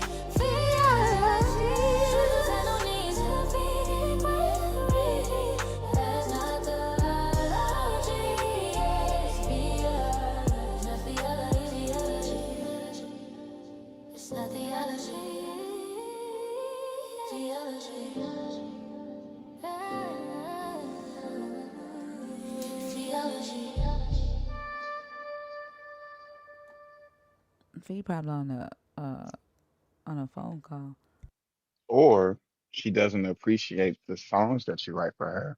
Maybe you should write me a Mm. bigger, more Oso song, and then that way she can feel more humbled and accept your songs for the beautiful creations that they are. Maybe you should drop some Oseology, and then we could write an Oseology song. Okay.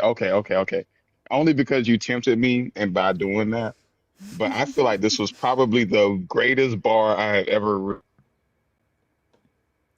written. Allergic to the sun face nigga, not enough hair for the bun face nigga. What? That's a goddamn bar. I was reading that and I was like, oh my gosh.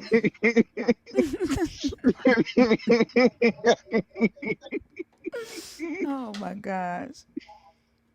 He said, uh, uh, he said, not enough hair for the bun face nigga, inbred ancestors, eyes ass nigga, Brillo pad ass face nigga.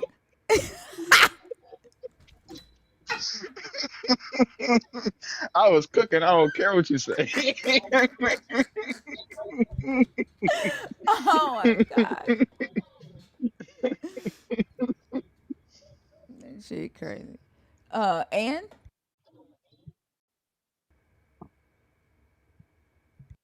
And did you come up on accident or on purpose? Is today trash day? Oh shit. Hold on, y'all. Hello?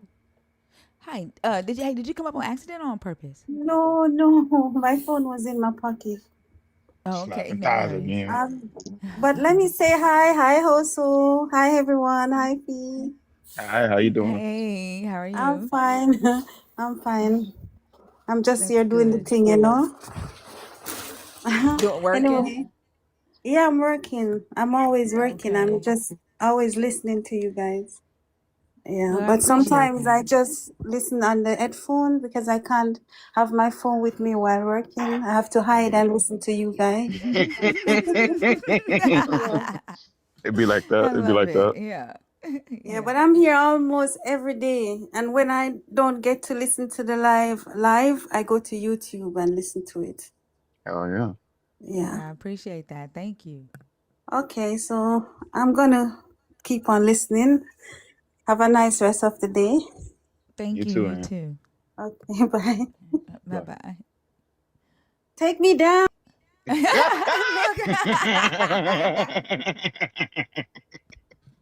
Yeah, she watches the program. Yeah, I love it. I love She it. gets it. Guess who in the request? It better not be one of them forbidden three. What's the forbidden three?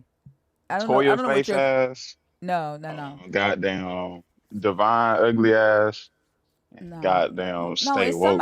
it's somebody we like. Oh, That's always in the request. I don't like nobody, so me. I'm just kidding. I know it's Eric. Yeah. It's Eric again. What do Eric be doing during the day that he be requesting 5,000 Fucking times during the squats. live?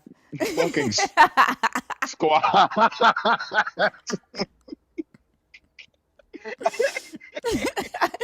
Like, what you doing, Eric?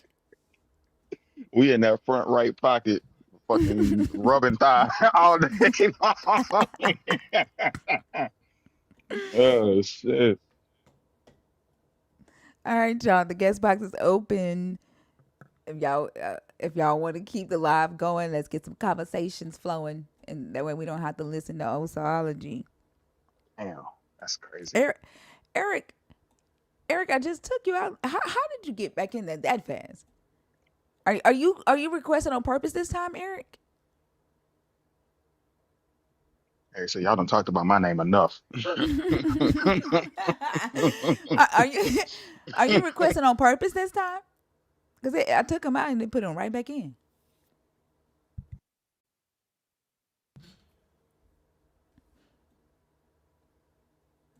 Okay, Eric ain't saying nothing.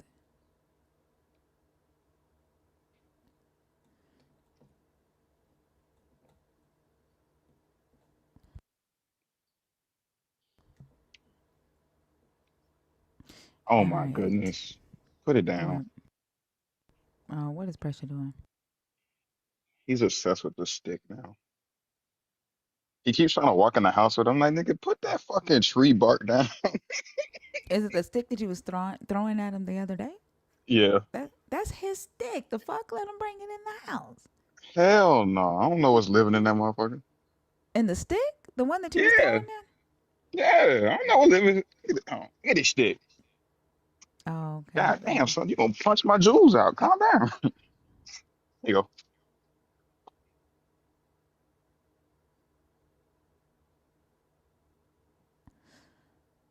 Oh You had to think goodness. about it for a second. uh, Are we done, y'all? I feel like it's been a hard night tonight. has Trying been. to get Honestly, you yeah, got way more patience than I do. man. Mm-hmm. Spirit come upon me in 15 minutes or less. I'd be like, you got 2 seconds. Three, two. I even gave her extra one. All right,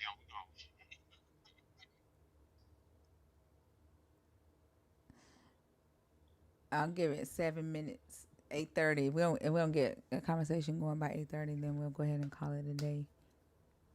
I need to get something to eat. Are you going out of town for Thanksgiving? Is that what you said? Probably. Um, my dad is annoying in that he said, I think we're Hold on. gonna hang out. Hold on. Oh, so you was trying to come on, Eric? You didn't hear me calling your name? We get to hear Eric's voice also. Oh wow. Oh wow, what a treat. Right. Hold on. Request again, Eric? What a treat.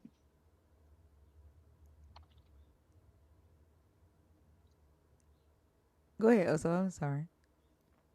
No, he was saying that we were supposed to be hanging out Thursday, but he's yet to give me any details on that. So I guess Wednesday I'll wake up and maybe he'll tell me, or I guess I'll have to call him today or some shit. I don't know. It's like, He yeah, expects it. one of your sisters is flying in, so I'll let you know what time we're gonna do things. Okay. Oh wow. I'm not exactly close by, so maybe a little bit more than just like an hour before heads up would be nice. I don't know. All right.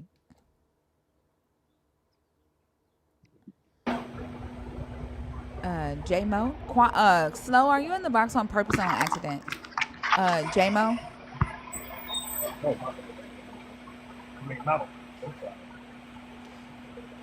You came up on accident? Yeah. Okay, no worries. Have a good day, okay? He said, "Make me Accident. J less."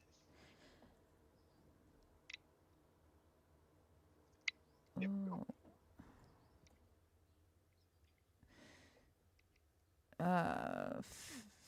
Fabulous. Are you in the box on purpose or on accident? Right, we're in everybody's pocket.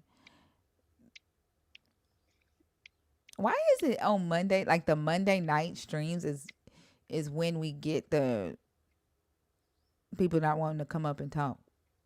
Like, what is it about Monday night? It's that reset from the weekend. But Sunday, like, you would think Sunday would be that. Nah, because Monday is the day that you actually go through the shit. Sunday is just the day that you're thinking about it. But didn't they already reset on Monday morning? I ain't never catch mine till fucking Wednesday, to be honest with you. Mondays and Tuesdays out the window. Don't fucking talk to me.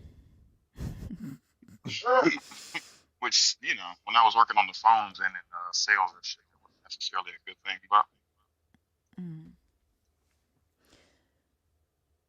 Monday be like it start like Mondays be feeling like a job, and this motherfucker be like, God, like y'all gonna come talk to me? shit. Like, It's like them motherfucking the dudes that be selling the shoe cleaner in the mall. God damn, son. I can't imagine that I would be the atheist on TikTok that believers are scared to talk to. I cannot imagine that is the case. I just opened my car door and What?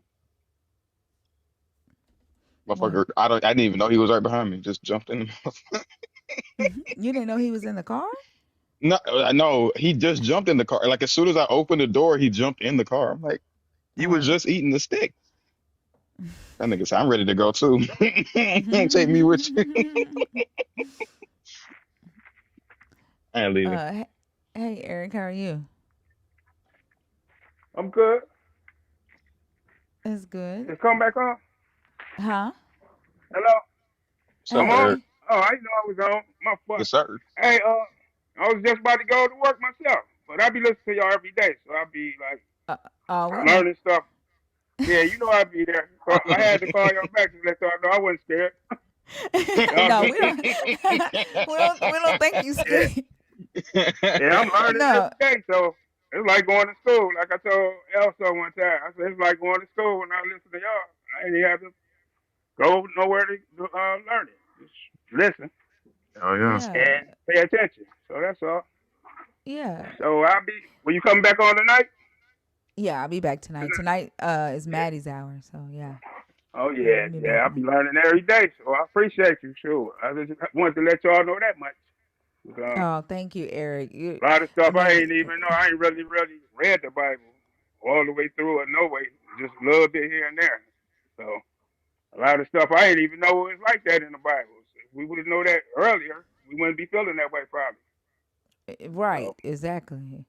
I didn't get taught that by my mother, father, nobody. So it's really like you learn as you go. So Yeah. you don't hear it from nobody. Read it yourself. You ain't gonna know. Yep. Yeah, like you say, you always read it and check it yourself, so you all know it's all true. So that's all. I just wanted to make sure, let y'all know. And happy holidays on the way. And I'll be listening every day anyway, so I'll be checking y'all out. All right. Thank you. Happy holidays to you too, Got to Eric. go to the black job. I'm supposed to be there at 9 o'clock, but it's 9:30. So I just walk right across the street. I'll be right there. But y'all are good people. I like to listen to y'all. So y'all keep up the good work. Thank you. Appreciate Have a you. beautiful I'm day about at to go work. to my Okay. job. 41 years and keep it moving. Wow. Yeah, Oh, that's a that's why long you can time. come in at 30 minutes late. Yeah, they Exactly. gonna be like, 41 years. yeah, Wow. they gonna be like, thank you, thank you, thank you. Yeah, right. Yeah. Only problem, my little Absolutely. dog, she gonna be missing me for a little bit. My daughter, she gave me her dog basically, so I have to make sure she's straight before I go to work. So What that's kind who of that. dog do you have? She like one of them Yorkies, little small one. Okay. The I might have feisty to send kind. y'all a picture one day. She real small, so Yeah. I have to lock her up when I go to work so she don't get out and Yorkies do are it. feisty, aren't they? Yeah, she be trying to Hmm. boss, but she the baby though. She the baby girl. That's how it I got works. 4 girls. She the little baby girl. Yeah, that's all my kids grown though. So I'm like, cool. So my You daughter have got a dog. grandkids? Yeah, I got 2 grandkids in Okay. Houston, Texas. So they doing good. They like 11 and 12. Yeah, Wow. so they up there. They doing good in school. Everything good. That's what's Oh, up. So yeah. I said, at least you teach them the right way so they can come out right.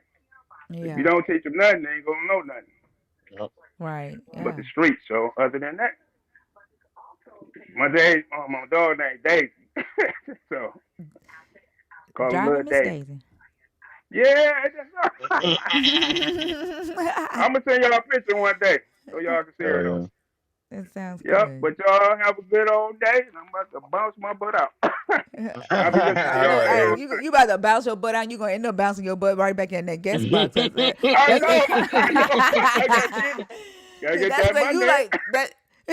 Eric be like, I got the best seat. I'm in the request box. Yeah, thank y'all. Y'all hooked me up. I was like, hold on. They said Eric don't never pop up when I be asking for him.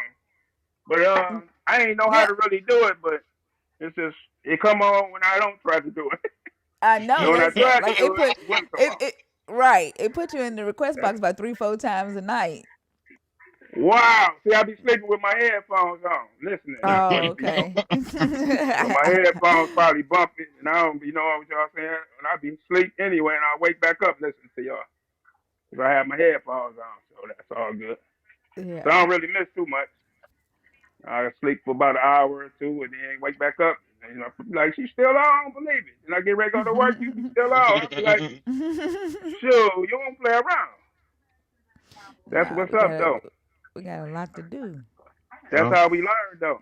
If you Yeah. don't sit back sleeping, you ain't gonna get nothing. I tell you one more thing. My mama told me you can't make no money counting sheep, sleeping all day. So Right. I got up and got me a job. Mm-mm. I ain't gonna wake you up no more. It's my last time waking you up. And when she said that, I said, I'm my butt getting up right now and keep going. And been doing it all this time, so it did work. 41 years. Wow. That's a Yeah. long time. I was 17. I'm 59 now. Oh, wow. Wow. I Damn. started when I was 17. So Wow. 41 years. So I could probably retire in a few more years, probably, and just do Goodness something else. gracious. Yeah, it's a That's blessing. dedication. Yeah. It kept me out of trouble. That's the best thing. I didn't have There to you get nowhere doing nothing stupid or dealing with dumb people. Yeah. All that stupid stuff. So just thank God I'm one of the few. Ain't been to jail for none of that crap. I ain't trying to go there. Ain't trying to do none of that. So I'm good. So That's what's up. just keep up the good work, y'all. Good role model. Good Yeah, I example. want everybody to see. You can start from the bottom and work your way up. See, I had to do that. When I was a kid, I got me a paper route. Got that. Went to work in the supermarket. I've been doing that for 41 years. So now that's it. After that, I'm doing my own thing. Yeah. So it's a step by step thing. I could have been did it, but I wasn't ready for it. Now it's that time. I'm ready to do something else. So I know the game. I just gotta do it. Yep. Yep. There you Keep go. up the good work. And thank y'all again. You're welcome, It's and It's all thank you right. for coming 9:34 to now, us. so I'll be Huh? over there Yeah, in oh, it's 2 minutes. 9:34. Yeah, I'll be over there in You two better minutes. you Yeah, I'm better right across go the on and street get in from there. you. All right, Hey, y'all. I'll be tell listening them to you're y'all gonna come later in on. at 8:41 and 9:41 Oh, for Lord. 41 years. It's all good. Well, thank y'all again for listening. I appreciate You're y'all. welcome. Thank you, All Eric. Have right. a good day. All right. Easier. You too. All right, Bye bye. bye, y'all. Peace out. Bye bye. I knew he was gonna be a cool guy. Oh my goodness. Are What? you in the guest request on purpose? Who? Who? You don't see him? No. I see two women in the guest request. Hmm. Yeah. You are? What's wrong? What are you talking about? Oh my goodness, I'm confused. She'll never come up. I She never been come up. up. You've been up here one Do you time before, remember haven't me? you? One time when I Yeah. first started, and that's when I found out I was scared. I was like, oh wow, I'm not ready for this. Bye. Y'all remember me? Yeah, you've been in Yes. the community for a long ass time though. I was at the Decatur show. Remember, I was that Hmm. psycho girl that came up and started crying, Yeah. Okay. and Yeah. then Oso Yeah. had to push me forward. It's like, hey, go meet her, you know. Yeah. Yeah. It was quite a day. I had a really long day, and my friend who was supposed to come with me, he backed out. But I live all the way up here in North Georgia, and I was like, if they're coming, it might be my last chance. I got to go see them. Yeah. I I know. was so excited, and I think I worked myself up too much, and then I got there. I was like, wait, it was like overload, fangirl meltdown, crazy. I couldn't stop it. And then there's Oso just lit, having a good time. I'm like, wow, I wish I was lit. And then Bash came out. Oh my gosh, he's such a big teddy bear. I met Bash's elementary school friends. At the There was show? this, yeah. I met Oh wow. Miss Charlene. I think I saw TT. She really Yeah, Yeah. tall. TT was there. Yeah. Yeah. Yeah. Um, I think, and I think I saw Xena. Yeah, Yeah. Anyway, Zena was it there. was Yeah. such a cool. I think I got a lot of videos of you trying to climb around that stage and singing and grabbing Bash's mic. Oh, it's too much fun. I was standing in the back with Mac and Osa. Yeah, I was lit. I was lit. Yeah, and you give the I best was. hugs. Just by the way, anybody wants to know, Mac gives a good hug too. Yeah. But I wanted to come up and just I don't know. Am I still a dragon? Can I tell a story? Yeah, you've been in the community for a long time, Shania. Okay, Yeah, you so what drew me to you first of all was your daddy, because I lost my daddy real young. But here's my woo story about him. Okay. And this is like, I don't know. I mean, I grew up in Japan. So that whole indoctrination, I skipped all that.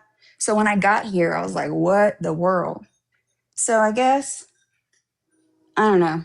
Anyway, I'm not like religious or anything, but for some reason, I cannot get that experience out of my head. I'll remember it like it's yesterday.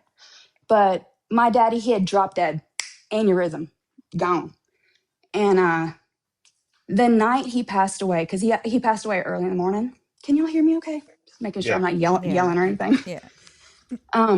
The night before he passed away, I dreamt that I had come out of my bedroom. I woke up in the middle of the night, come out of my bedroom, and he was sitting downstairs watching TV. Super eerie, super scary, later on when you think about it. But at that time in my dream, I wasn't scared. He was just my dad. And I asked if is it okay I come watch TV with you. It was late. It was really weird because I don't know. He's usually in bed pretty early. So he was watching South Park. When I was younger, that was a thing. And he would never let me watch it because it was what do you call it? Mature audience or whatever. Um anyway, so we watched, I don't know remember what the episode was, but we watched it, and then it was time to go to bed. He shut the TV off. He stood up, I stood up, he kissed my forehead, and his lips were ice cold. I'll never forget it. And then I went to bed somehow, and then all of a sudden, like within a second of going back to bed, I wake up and it's actually morning, and I hear his motorcycle. His motorcycle is what woke me up. Oh my gosh. Does that sound still bother you? Yes. Oh my gosh. Yeah, that I So can't stand it. I so it was his birthday that day. So I Mm. grabbed his birthday card off my dresser and I ran outside, and that's when I found him. He had Oh my started his gosh. bike and then immediately had an aneurysm and fell underneath it. Oh Oh shit. no. So I'm standing there, I'm like, whoa. And I call my mom, all, everybody's coming out, going to the school bus. It was a real shit show. So yeah, traumatized in therapy. So So I sorry to hear cannot get about that out of that. my head that he was saying goodbye. Yeah. Man, it is similar. I understand why you're saying that. That's what drew you to me, because that it is similar. Hmm. And man, oh my gosh, I'm so sorry that you experienced that. I oof. It was a week before my 16th birthday because we're both Taurus. My dad was Goodness. awesome. You're awesome, so I'm pretty sure you had an awesome dad. Thank you. Thank you so much. In short. But and I don't know. As you And know, short is crazy. I'm super short, and so are you, and so is Oso. I'm not short, Whoa. Jameer. I ain't Whoa. oh so short. What did I What? do to Also is short. you? What What? did No, I do to I mean, you? I didn't say short, short, but I mean, we were all like on the same level, and Mac's a Wow. giant, Bash is a giant. Wow. I think we were on the Yeah. same level, is more like it, Wow. because I'm not short, short. There's a lady at my work who's like 4'10" or something like that. I thought I was gonna be the short one forever, but then she showed up. But I think you Wow. and I are about the same height. Yeah, I think so. With Yeah. that cowboy hat, sure, sure, you definitely were. But yeah, that's my No, woo woo but story. yeah, I could understand how that's hard to get over and difficult to see at 16 years old. And like I was saying, it's difficult for me to hear the motorcycle sounds. Mm, I can't. The night that the night before my dad died, and the night that he told me, that he was getting ready to go and that my husband was going to end up getting abusive, that he ended up having to come to the house that night because that was the first night he ever lunged at me. My husband ever lunged at me like he was going to hit me. And I ended up having to run into the room, to the kids' room. And my dad had come over on his motorcycle. And when I tell you, you could hear the anger in the motorcycle, like the revving, you could mm. hear the anger in the motorcycle. And when I hear a motorcycle today, oh my God, I can't take it. I hate the sound of them. So I can imagine you hearing that and then wondering like why the motorcycle's still going in and going out, and you know having to find your father like that. Yeah, it's something. It's like I don't know. I'm sure I was different from then on, but I just wish, um, because like you would think if you had that experience, right, that something else would happen. Like, do I have a gift? Am I psychic? That would be cool. But nothing else ever happened. So I don't know if like, and I've done some crazy shit in my life. Like I should be dead. I've done so much. Like when my daddy passed away, again, I was 16, and he was the only person I feared. So you can imagine what happened. I went buck wild, and so much crap I got into. I don't know. I just kind of like chalked it up. Well, my daddy's watching over me, Yeah, and I'm not trying to like all that stuff is over. And I was a kid, but to this day, I'll never forget that. It's super weird. And it's never happened. Anything like but that's it's never happened again. valid. Yeah, But it's right. I valid don't. though, right?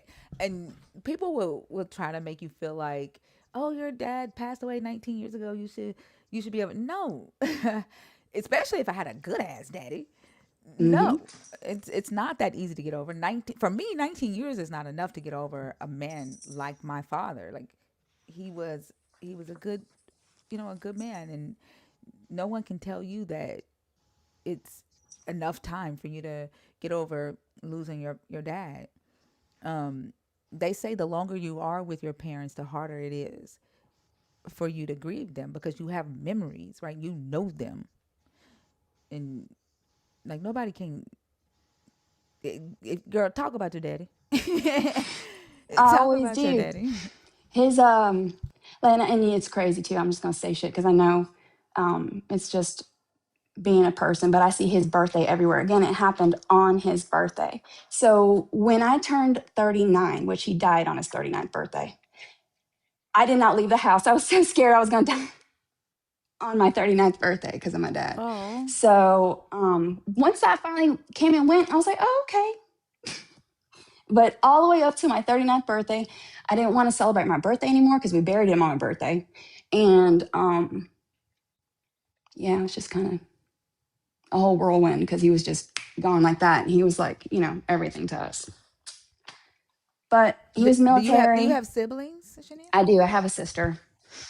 And Are you she's the way more messed up oldest than me. or? Yeah.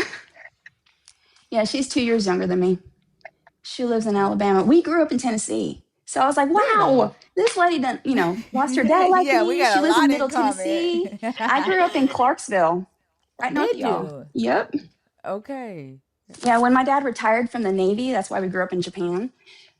He retired in the States at the Fort Campbell base. So it was quite a thing growing up. But yeah, I feel bad for y'all having that indoctrination and stuff. I was like, this is crazy. I'm like, because like when I came to the States, of course, the place my friends like, oh, you need Jesus. I was like, oh, okay. So they take me to Pentecostal church, and there's people running around with tablecloths and screaming and all this and just running around and stuff. I got scared. And then I tried to leave. I grabbed my sister's hand. I was like, we are leaving. And then this man, he chased us out the door screaming we were going to hell. What? I was like, I'm not going back to this. These people are crazy.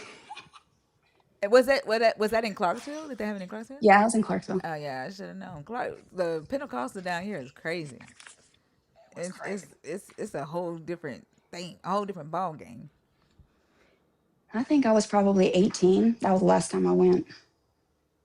Like Greg 20. Abbott, not Greg Abbott. What's that preacher? There's a Michael crazy Jackson. ass preacher from Mount Juliet. That's from Tennessee. Like, he's crazy. They were burning Bibles. Somebody like people be protesting this preacher. He's real famous, and they were burning Bibles in his church parking lot and protesting him because he be saying some of the most misogynistic shit. No, I gotta find his name because I don't know why I want to call this man Greg Abbott, but it's not Greg Abbott. Hold on. Did also That's Abbott Elementary. What you say, also P? did also say Michael Jackson. Yep.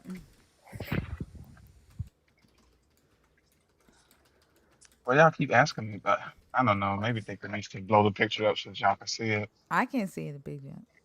Yeah, but they can't. So. That's on purpose. Hold on. What's the church? What's the pastor's name? Somebody said Greg Locke in comments. Yeah, Greg. That's his name. That's why I want to call his ass Greg Abbott because his first name is Greg. Yeah, Greg Locke. That's his name. That motherfucker is crazy. Do you know him? Have you heard of him, Shania? I've heard about Juliet for sure, but not. I mean, again, I wasn't. After that whole experience, I was like, I'm good. Y'all can have it. I'm good. And And you never that went was back about to it. church after that at all? Not. It was so scary. Thing, I swear. That scared the shit out of me. When I first saw that first lady come out the back and run straight forward with a tablecloth and screaming all these crazy words I don't understand, I was like, we are leaving now. She was speaking in tongues? Yeah. I don't know. I mean, back then I just thought, I didn't know what I thought, but I wasn't drinking whatever they had. I was going to eat whatever they had. We had to go. I just goes It to was show you really that crazy. you got to be born into this shit. Yeah.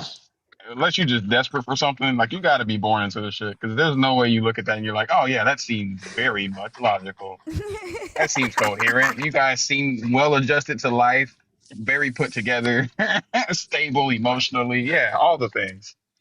And I stayed friends with her. And then she was like, well, I'm really sorry that, that happened to you. I was like, well, we're just friends. Just, leave me alone about church.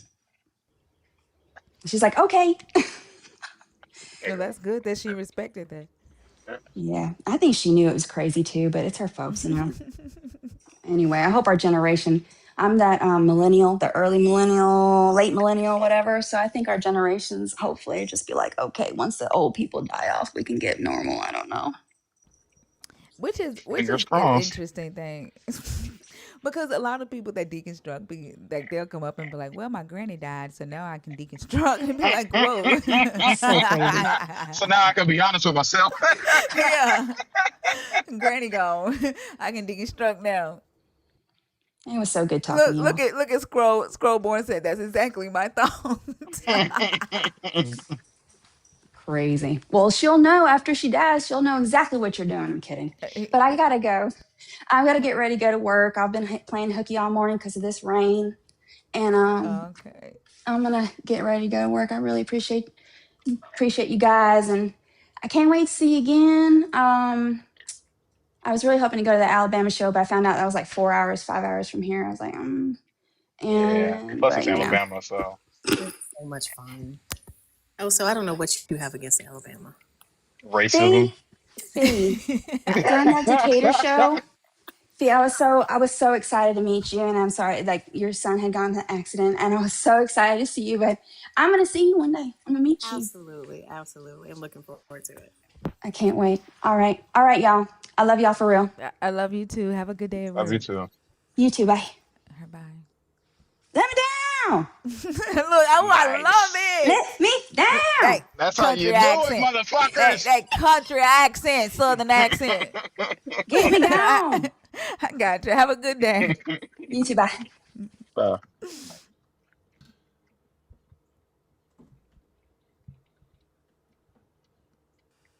Something tells me that Oso's face is on this picture. Am I right, Thinker? Yep. Okay. I have no idea why the hell he's trying to say he's tall and I'm short. Like that's what he's trying to say. He's trying to say this is what it looked like when Well, we wait a were in minute. Atlanta. This is what he's trying to say. I didn't even see you in the picture. Oh, so put that in Discord, please. Because why are you I so did. It's in the thicker light. He's trying to say that I'm short and this is how tall he is. That's why I ignored it.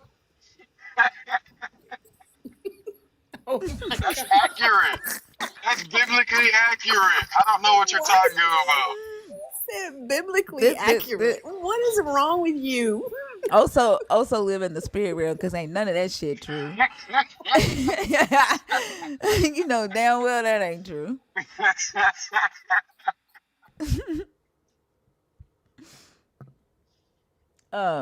Jeff, uh, Jeff, Jefferville? Jefferville. Wait, Okay. Jefferville and T? Nah, What? nah, nah. He did this shit on purpose to try to fuck with you. Get him out of here. What the? Nah, Is that you? Is that you? that's not. No, that's not. Mm-hmm. I let you know. I'm not short. Thinker is very short. Is short. I'm I don't not know why short. you think you're not. I'm not short. I low key think you're shorter than me. She is. What? She's Marduk so said you got short. me looking like a little nephew. Thank you, angry atheist. You anti-theist. You know what it is. It's funny because Oh my god. I was walking Thinker across the street one time because of how small she was. I was No, afraid the because I traffic was wouldn't see her. tipsy. No, Well, not because of how different. small I was. Hey, I was hey, hey, tipsy. hey, Because I hey. was I was afraid tipsy. the cars wouldn't see you. Whatever. That is not why. That is not true. There may or may not have been a train I track had to involved, so I it had was to like kind of bend a short down. I had fight. to bend also I had to bend down to put my head on your shoulder. That is insane for you to say out loud. That's such a lie, Like, no, it's not. bruh, I had to walk like scoot down. bruh, bruh. Anybody Bruh. that's seen Thinker in real life knows Thinker is short as fuck. I don't know where I she am gets all this not. bravado from. I'm Thinker is not. short as fuck. She No, I'm really not. is. Okay, Real cool. nigga shit. She's short as fuck. Okay, cool. I'm not short though. Okay. If I was Hmm. short, I would say All that right. I am. I'm not Oh short. yeah, I'm I bet. average height for a woman. I'm You know, average height. OJ got a book, got a similar title. If I What? did do it. But I am average height for a woman though. Yeah, short. I'm looking at No, the there picture. are short women, there are average height for women, and then there are tall women. I'm average height for a woman. I mean, you just short in general, though. But what were we saying, Fee? I'm looking at the picture. Like I just pulled it up. The one that when we were in Alabama the last time, the group picture at Bar Sebastian. Oh wow. Yeah, me, you, and Nikita are in the front next to Mama Bash, and Mama Bash is taller than all of us. Uh-oh. That must be her. Uh-oh. Hold on. Mama Bash is tall though. Look at Bash. Yeah. Yeah, How Mama Bash tall is is tall. how tall is Selena's kind tall? of tall. Well, Zena's got on the Like heels. the average height for a woman is 5'4", That's what I and am. yeah. So like I would say, I think you and I are about the same height, feet, but Not if you say you 5'6", thinker. no. What I was getting ready to say, if y'all would give me just a second, give me just a second. This right here, this is probably about my height right here. Like this is my average. I'm not thick, but this, I would say, well, I would probably say here, these two right here, right here. But when I have on heels, I'm about as tall as her. But these two right here in the front, that's about as tall as I am. That's not Wow. short. Short would be my mother-in-law. My mother-in-law was like 4'11". She's short is like here. That's not short. This is average. Hey, That's hey, tall. hey. Short is a relative term for real, if you think about it. And that's why Yeah, I like consider your short. ass. You're See? you're you're See? not tall. You're See? You're short. on that shit again. You You're gotta leave cause it you're alone. short. I'm Cause you're not. short and you're I'm a ashamed of giant. it. I'm a You're giant. you're short and you're ashamed of it, and you're trying to project your shortness on me. Dogma, never. When I saw Oso, I was looking for a 7 foot man, and I'm like sitting walking around the bar, and then that's when somebody came and touched me on my shoulder and was like, "Hey, she want to meet you," and I'm like, "Who is this short dude?" And I was like, "Wait, is this Oso?" Wow. And then I touched his Wow. cheeks, I touched his face, and I said, "Oh my God, you look at you, you so cute." And I had to bend Wow. down and touch his cheeks. Wow. Also, Even if is you were standing on the spiritually table, you'd have to look up at me. That's crazy. That's not true. That's crazy. he's spiritually tall, right? Yeah. Also, Yes. yeah, that's what Hey, I got. see, if this is your version of helping, I'm gonna need you to hurt, okay? Okay, I'm gonna go ahead and accept it. Do the opposite real quick. Listen, I am a large man. That is the reason He why said, I am YouTube said you look like Gary Coleman. Also. oh wow. First of all, what you talking? That's not even cool to say because I'm really large. What? That what? I'm just a humongous person, a very large, imposing figure. It's obvious. I You don't have a know. very big personality. You have a very tall personality. I'm just a large. Your personality is 7 feet tall. First of all, y'all act like I'm not like even when I'm not really trying for real. I'm just as tall as Bash is for real, for real. Like when I'm No. not in my like peak height form, I'm just as tall as Bash. I don't understand where all this animosity is coming from. Y'all acting like I'm for real short out this motherfucker. I am at the very least real life at This the very least seven homeboy. foot three at the This. very least. Why are you, dude? Did you just say you about as tall as Bash? Yeah, my Are peak you? height form. You said I'm seven tall. foot No, three. yeah, yeah. My in my peak height form, I'm 7'3" at the very least. You mean Like at my interdistinence, tallest. or like literally? So remember earlier that conversation we had about reversing Mute, whatever mute we was again. doing? Yeah, Right. go ahead. I'm on it.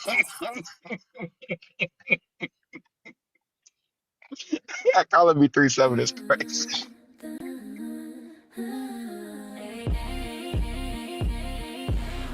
You call it truth, I call it L-I-E. Logic is enough, that's what you're telling me. Another L-I-E, lost an ego again. You are lying, homeboy. You ain't 7 feet tall. There ain't no way. It's crazy that you say that. I understand you don't understand heights and stuff. You know, your vision has got to be distorted from being down there so far. I get it. I get it. I sound like I drive a Hummer. It's insane. Nitram, are you in the box on purpose? T-Talk, are you in the box on purpose? Hey, Auntie Charlie. It's crazy. I came up here to get y'all off of my baby. Oh, Oh, he'll be He all is right. he is as tall as he wants to be. y'all leave me alone. You see what y'all done did to my baby? Ain't nobody studying him. Y'all fucking me up down there too. When I met Oso, I had to look up. Oh, are you serious? Are you serious, Auntie? She did. She was sitting down. Yeah. Auntie, Huh? don't make me do it. Are you serious? Huh? I'm not tall myself, so yes, I had to look up at Oso. Yes. You said You what? know, I said I'm not tall, so yes, I was looking up at Oso. Ain't no shame in my game. You're not. Well, you're not. You're not that tall, but you wasn't looking up to Oso, Auntie. Were you sitting in your poodle scooter? I Is might that, have is that been. what you're trying to say? Okay, all I right. might You were have sitting in the been. poodle scooter. I That makes sense. could have been in the poodle scooter, That but that makes sense. if that baby need to be tall, we're gonna let him be tall now. All right. All right. All right. He was We're gonna have an imposing. He official was imposing. all hands on deck meeting in uh uh a place that will be determined, and we gonna show up, and y'all just gonna have to bring your own measuring tapes because we gonna measure and see, right?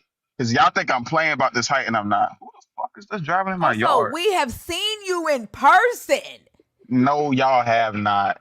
Y'all saw a Also, reflection of we me. have pictures with you. We You Oh, have saw an seen you in avatar. person, homie. I mean, you could say that. It sounds good. I don't see that though. I don't see no picture, right? But you know what I You do see? sound you sound like that man to say, "Oh, so you got a picture now? That's just what it is, huh? You So you got, got so you got the profiles and picture extra. now? Also, That's just what it is. That's what you're gonna believe because you're gonna believe the picture. also, could it be that they're using their carnal ruler? Maybe that's why their measurements are off. yeah. Could That be. sounds about right. Huh? No. It could be. I'm trying to figure out who this white man is in my fucking yard. Jesus coming to get you for a lie. I'm sure that's what I get.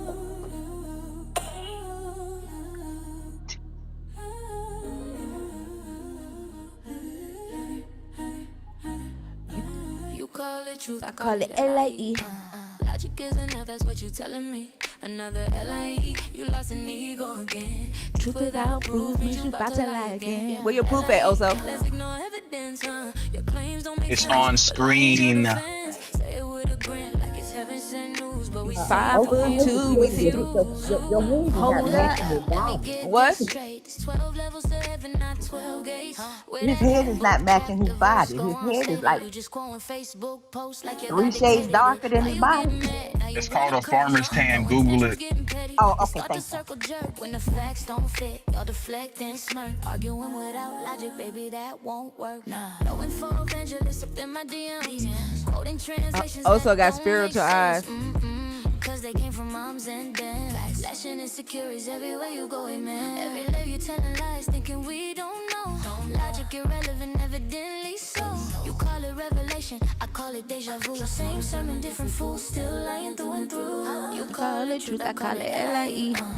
Also 5 foot 2. That's what you're telling me. Another L-I-E. Lost an ego again. Also ain't 7 foot. That's a lie again. Your claims don't make sense. There go your song, also. Stay with a grin like it's Yeah. heaven sent news, but we see through you. We refuse.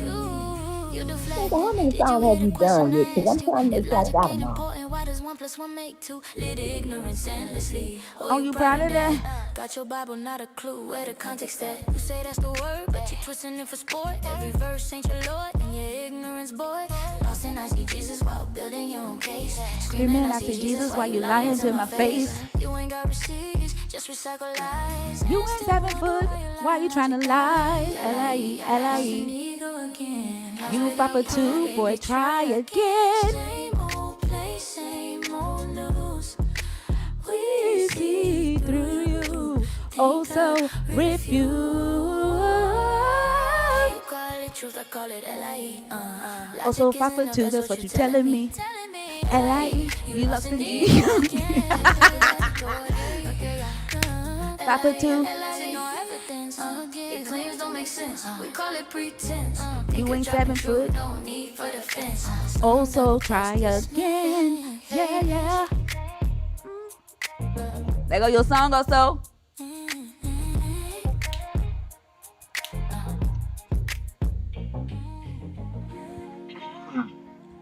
There you think go. the last Huh? song that you had released, I tried to save it, and Hold on. Also, why did you mute PT? I unmuted PT. Here's the Oh. thing. Here's the thing. Um, I'm gonna let you have that. That was a cute moment. It was a cute moment. I'm gonna let you have it. Hold on. Um, I'm gonna work today with the enemy. That is she Messiah herself, and I'm gonna drop a fully AI diss Oh track on you. wow. Oh It's wow. coming. Featuring she Messiah. I didn't mute you, Wow. PT. I unmuted you at your request. Jeez, I thought we were friends. Mm. Okay. That's okay. That's okay. But like I said, I'm gonna let you have this one. Another tall tale is great. Let y'all niggas have this one. How you We can't hear you. Your shortness went into effect. mm-mm, I mm-mm. said, Your I'm your gonna let you your guys have your, it this time. your faith I'm wore coming off. back stronger. I'm coming back stronger. What the fuck is wrong with you? I'm What gonna did you make an say? AI song to diss you. Wait, are you supposed to be She Messiah? I'm gonna join her. I think my height's wearing off. I can't really see you guys anymore. Oh my god.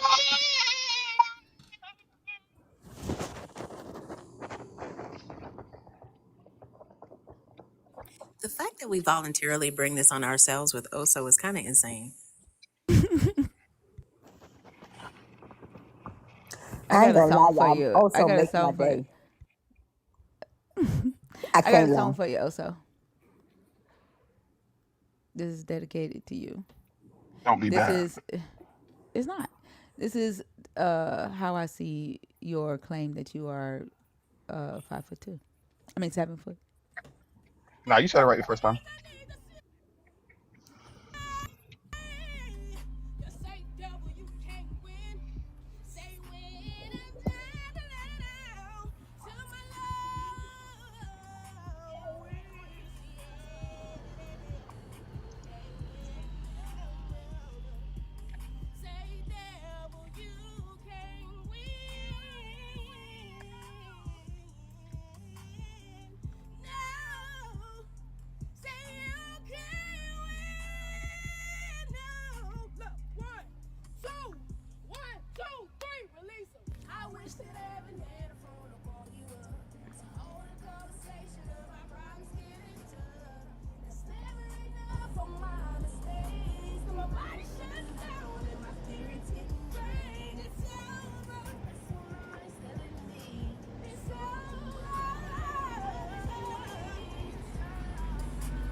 It ain't over. You can still become 7 foot tall. Oh wow. Ugh.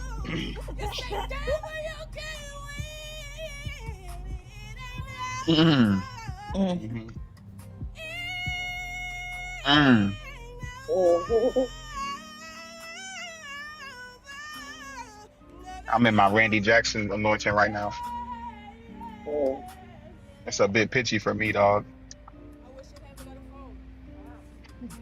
Heaven got a phone to make you 7 foot tall. Okay. Okay, here's the thing about that thinker. As cute as that was, it was too pitchy for me, dog. Couldn't get it. But here's the thing about that. Here's the thing about that. What? Your boy is tall, No, right? you're not. And there's no amount of slander that you can throw at me that's gonna change that, okay? I can go against the grain, I can go with the grain. Either way, the grain is tall. You feel me? Long Hmm. grain. Hmm. Hmm. Mhm. Okay. Yep. And People don't know this, but Tariq Longbody is my government name. Oh, wait a minute. I'm having a flashback. I'm here defending you when you made a fool of me the other day on this doggone. If it makes you feel any better, I literally go for anybody that engages with me.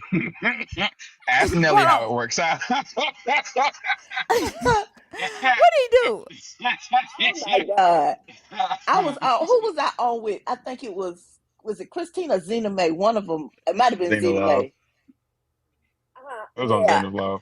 And he was on there as one of his other people that I did not. I hadn't seen this one. And so I was up there on the thing, and Zena had walked away. She said, I'll be back, you know how she do, she said, I gotta go do something. And he was on there, he kept calling her name like he didn't know that she had walked away. And wasn't nobody else saying that. So here I am.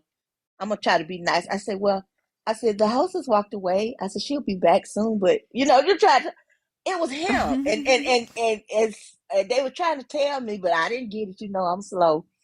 I'm trying to be a nice little person. And he took it and ran with it and just made a fool of me. And I did not realize it was him the whole time. Then he started getting nasty with me. I mean, Oh wow. Oh so? yeah. Okay, to be fair, the only thing that I said that was nasty was go to hell then. Exactly. And that was like And the I third Mm. thing I I still said. hadn't caught on that it was him. I still didn't know it was him. And so that got me going then. Auntie She said she Charlene, didn't want to go to heaven. Auntie Charlene, he offered my hand in marriage. He offered a goat. Like for one of his alter egos wanted to marry me for a goat. So Ah. that nobody is exempt from his shenanigans. And when Zena came back, she kept saying, "I'm just gonna let her cuss you out," and I should have known that shit. But it's still, I was on the road then. Hey, you told me to go to hell. Okay, well, you gonna go to hell with me?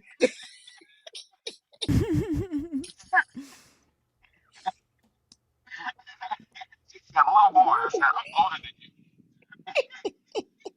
I don't care. And see, here I am again, up here trying to defend you. I forgot. I need to just mind my own business. I mean, if it makes you feel any better, that clearly wasn't me. I would Okay. never tell you to go to hell. That just seems rude. And it was rude because it came out of nowhere.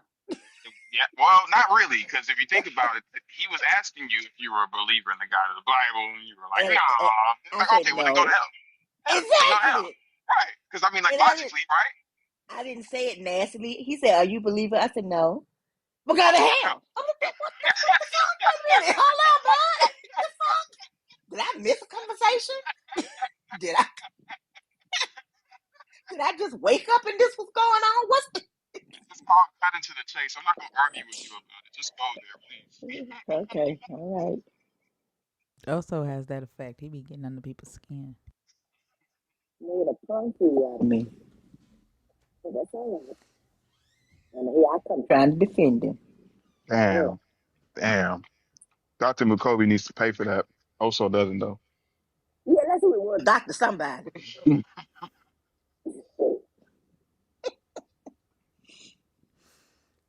Well, all right, y'all. I guess we're gonna call it a day here. I'm about to go get me some sleep, but we'll be back tonight. Rhea goes live in 45 minutes. Something like that. Yep, Rhea Maybe an goes hour live 45. in an hour and 45 minutes. And we'll be back tonight for Maddie's hour. I appreciate y'all for chilling with us tonight, even though it was a long haul. I hope y'all have a beautiful day. Thank y'all for being who y'all are. Thank y'all so much. I love y'all. I really do. Get some rest. All right. Love Bye, y'all. y'all. Bye, guys. Love you guys. Bye. Bye, YouTube.